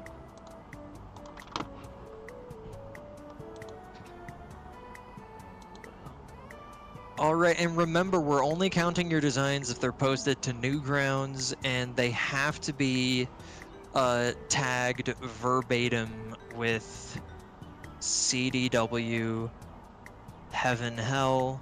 I notice that a bunch of people haven't posted their submissions yet, so you know we'll wait. You know, let people get on Newgrounds and submit them, because that's the official way that we're doing this tally. So make sure you post it to Newgrounds. But I kinda gotta do that myself. Well, we're the leaders. We don't have to do that. Come on. I don't think our members ever counted. I don't think we ever counted our own members for the tally. Okay, but like, if you don't, then like, Slimy's gonna have to drink the diesel. Well, no, the loser drinks the diesel. Well, Yeah, well, here's the problem: is that you guys both signed the contract on the same side. So, did you finish like, the back of the worksheet though? Yeah, the back. There was a crossword on the back. Yeah, did you finish the back of the quiz? I didn't know there was a crossword. Oh, you didn't read the back. Welcome back to middle school, high school. You didn't read the back. You just rushed and finished. Didn't read the back. Oh, love this story. You sound just like the geometry teacher. I love being a teacher. This is why I like being a teacher. So I love being evil. You are so evil and fucked up. I know, that's me. You You're so love evil just and fucked up. just pointlessly inspiring, just pure stress. Yeah, no, I want my students to walk away traumatized. I have to just use one word. Traumatized, yeah. Especially since I'm an art teacher, like that's even better. Like I want them to like hate their love for art, you know. All right. Anybody else? Anybody else? Alright, I'm just gonna put placeholder text for all of these, so... Are you counting the tallies along? I'm posting mine. Oh, you're posting yours. Metal, okay. your moth is so cool. That's so sick. Boing. You know what, maybe I... Boing. You know what, if Oolong's doing it, maybe I should do it. Oh, no. That was a beautiful noise that you just made. Wow, Micro. Bro, that's crazy. You're insane. You're so quick. That looks so good. Good job, Bihan. Good job. Oh, shit. Oh, shit. Show that on stream. That's awesome. Oh, baby. Great job. Alright, I'm trying All to... of my friends are so talented. It makes me so You know happy. I'm lightheaded and dizzy. I don't have the brain power to think of a description for this submission. Screw it. I'm just gonna put placeholder text for all of them. Alright, we're gonna wait a little bit longer to let everybody post their their submissions. But it's time to chop to it. We're almost done with the stream. We've got I only have like 10 minutes left. I gotta go in 10 minutes, but that'll be enough time to tally them all up and announce a winner. Honestly, you guys only have like 2 minutes left. Is that real? No. No. Okay, fuck. Alright. Well, as this event is coming to a close, I would like to thank Kekiro and the rest of the hosts for the Summerfest for inviting us. None of this would happen if it wasn't for the passionate people that are behind Newgrounds and that Newgrounds is giving a platform to. Newgrounds only cares about art and the artists, and it really does show with events like this. So I just want to, thank you guys for having me and Oolong on. Thank you guys for joining. Of course, homie. Yeah. This is sick. Yeah, it's always a good time. Alright. Oh, look at all these posts.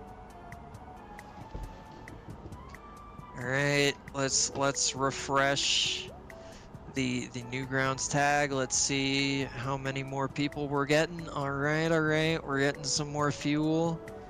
Not gonna count your post too long because we're the leaders here, we're the hosts, so that'd probably be unfair. Or maybe I will, I don't know. Do you guys think I should? Should we count our leaders and our designs? Yeah, why not? Only if your favorite side isn't winning. Yeah. Okay, well, you know what, that's a good point.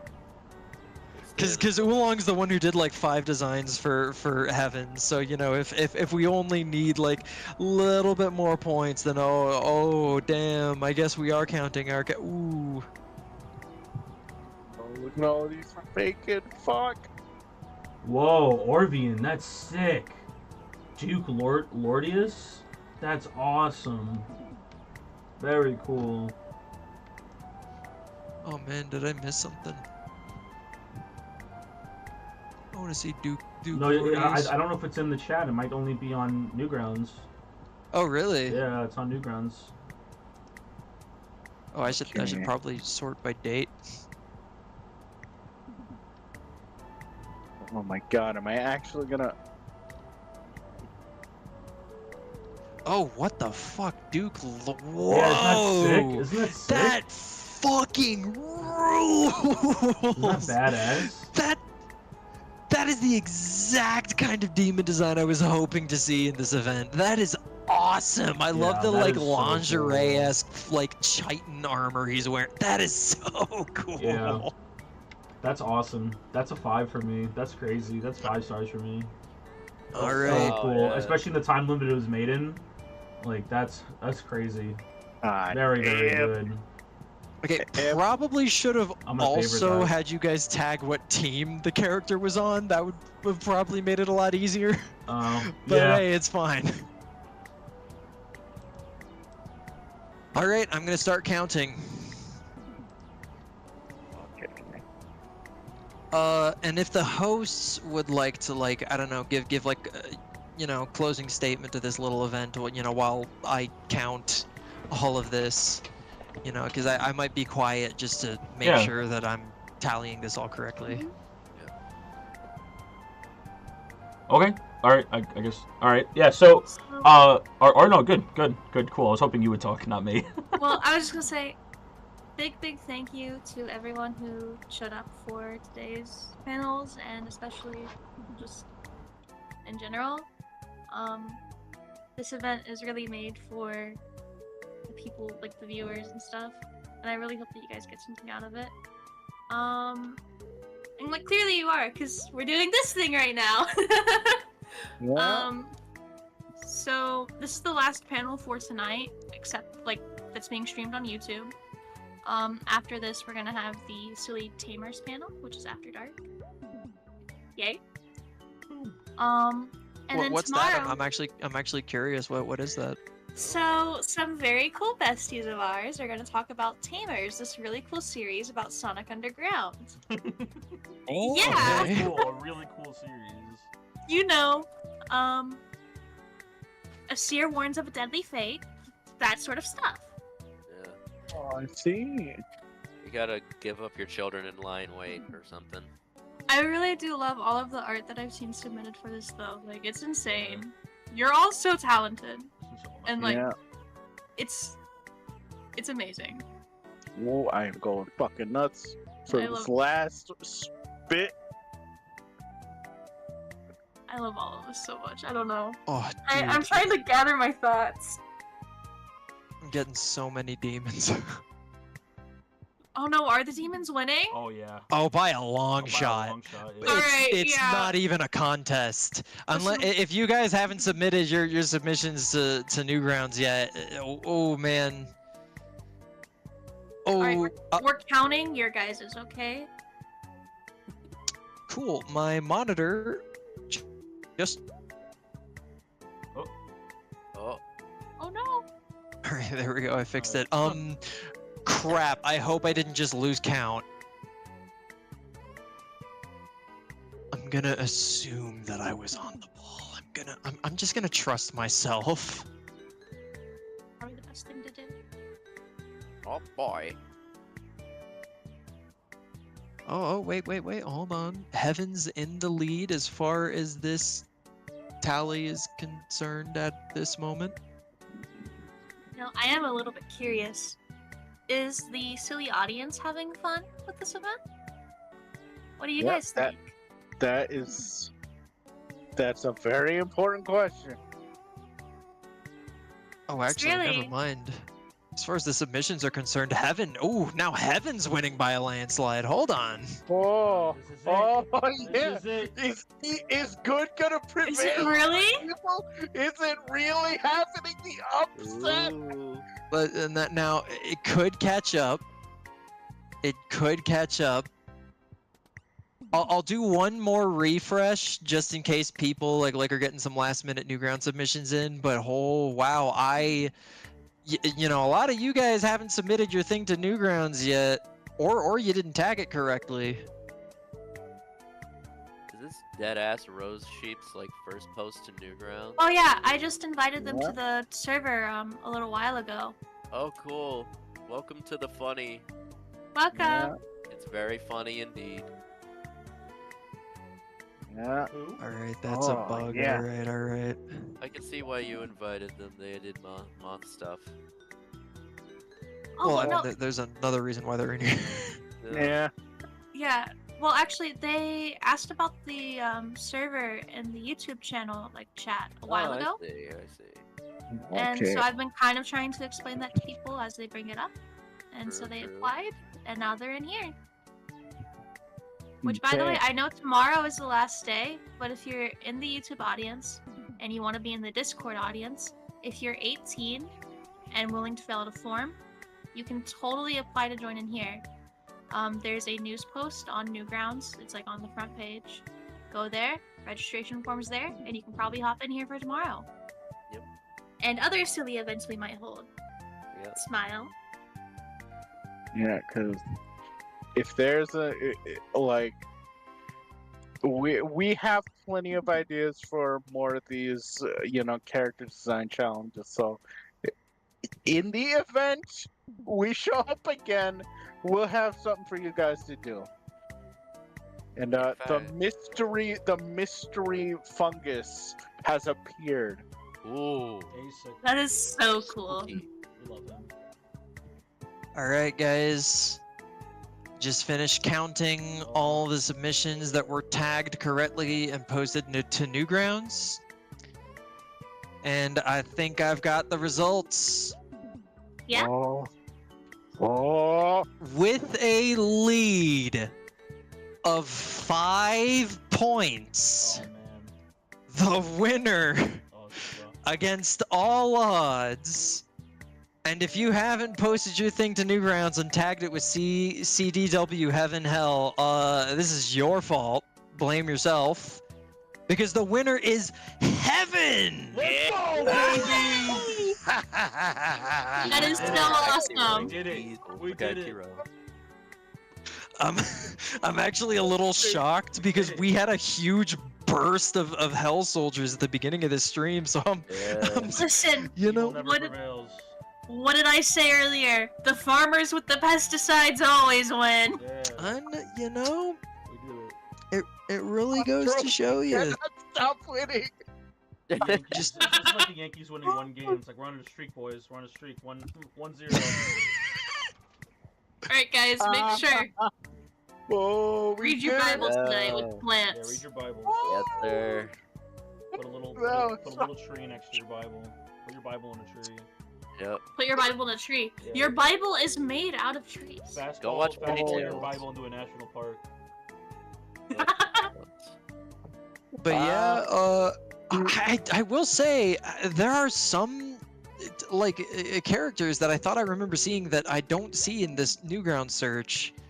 So I've made abundantly clear that you have to post it to Newgrounds and you have to tag. I posted the tag like 3,000 times, so maybe I might try to make that more ubiquitous throughout the whole stream. But through this search, Heaven, 5 points, 5-point lead. Amazing. Good job, everybody. You turned this into just such a fun experience. Just the audience pat yourself in the back. It's just, I actually do want to say I think it is the audience that makes these events so cool. I love to see all the participation. Yeah. Whew. Talking to ourselves. But yeah, I'm glad I stuck it out to the end of this stream because I'm starting to feel the sickness. I'm definitely gonna be laying down and going to sleep after this. I'm not feeling great, but I'm so glad that this went as well as it did. And again, thank you so much for having us. I really appreciate being given this opportunity to inspire other people and encourage creativity like this. Mm-hmm. Thank you so much for joining us. So much fun. Yes. I hope you feel better. Okay. Yeah, definitely. Get some fucking rest. Yep, I we'll be waiting for the next festival. I'll definitely let you know. We're on call. Yeah. All right. Fellas. Bro. I'm closing the stream. All right. Yep. Good night, everyone, and I hope you look forward to Sonic, the Heg. That sounds cool. That sounds interesting. There's something about a prophecy, and I'm sure that's gonna be better than this stream. Honestly, I think Tamers is probably gonna be cooler. Allegedly. Hello. Allegedly, yeah. Hello, everybody. But yeah. Good night, everybody. I'm gonna be out of your hair now. And again, you know, shout out to Newgrounds. Thank you for this whole event. Of course. Thank you so much for being here. Everyone on YouTube, thank you so much for watching. Day 2 has been phenomenal. I can't be happier. I can't be more ecstatic with how today went. Talking with Palo and hanging out with Stan again, and just everything we did today was great. Learning about character writing and character design and ink work.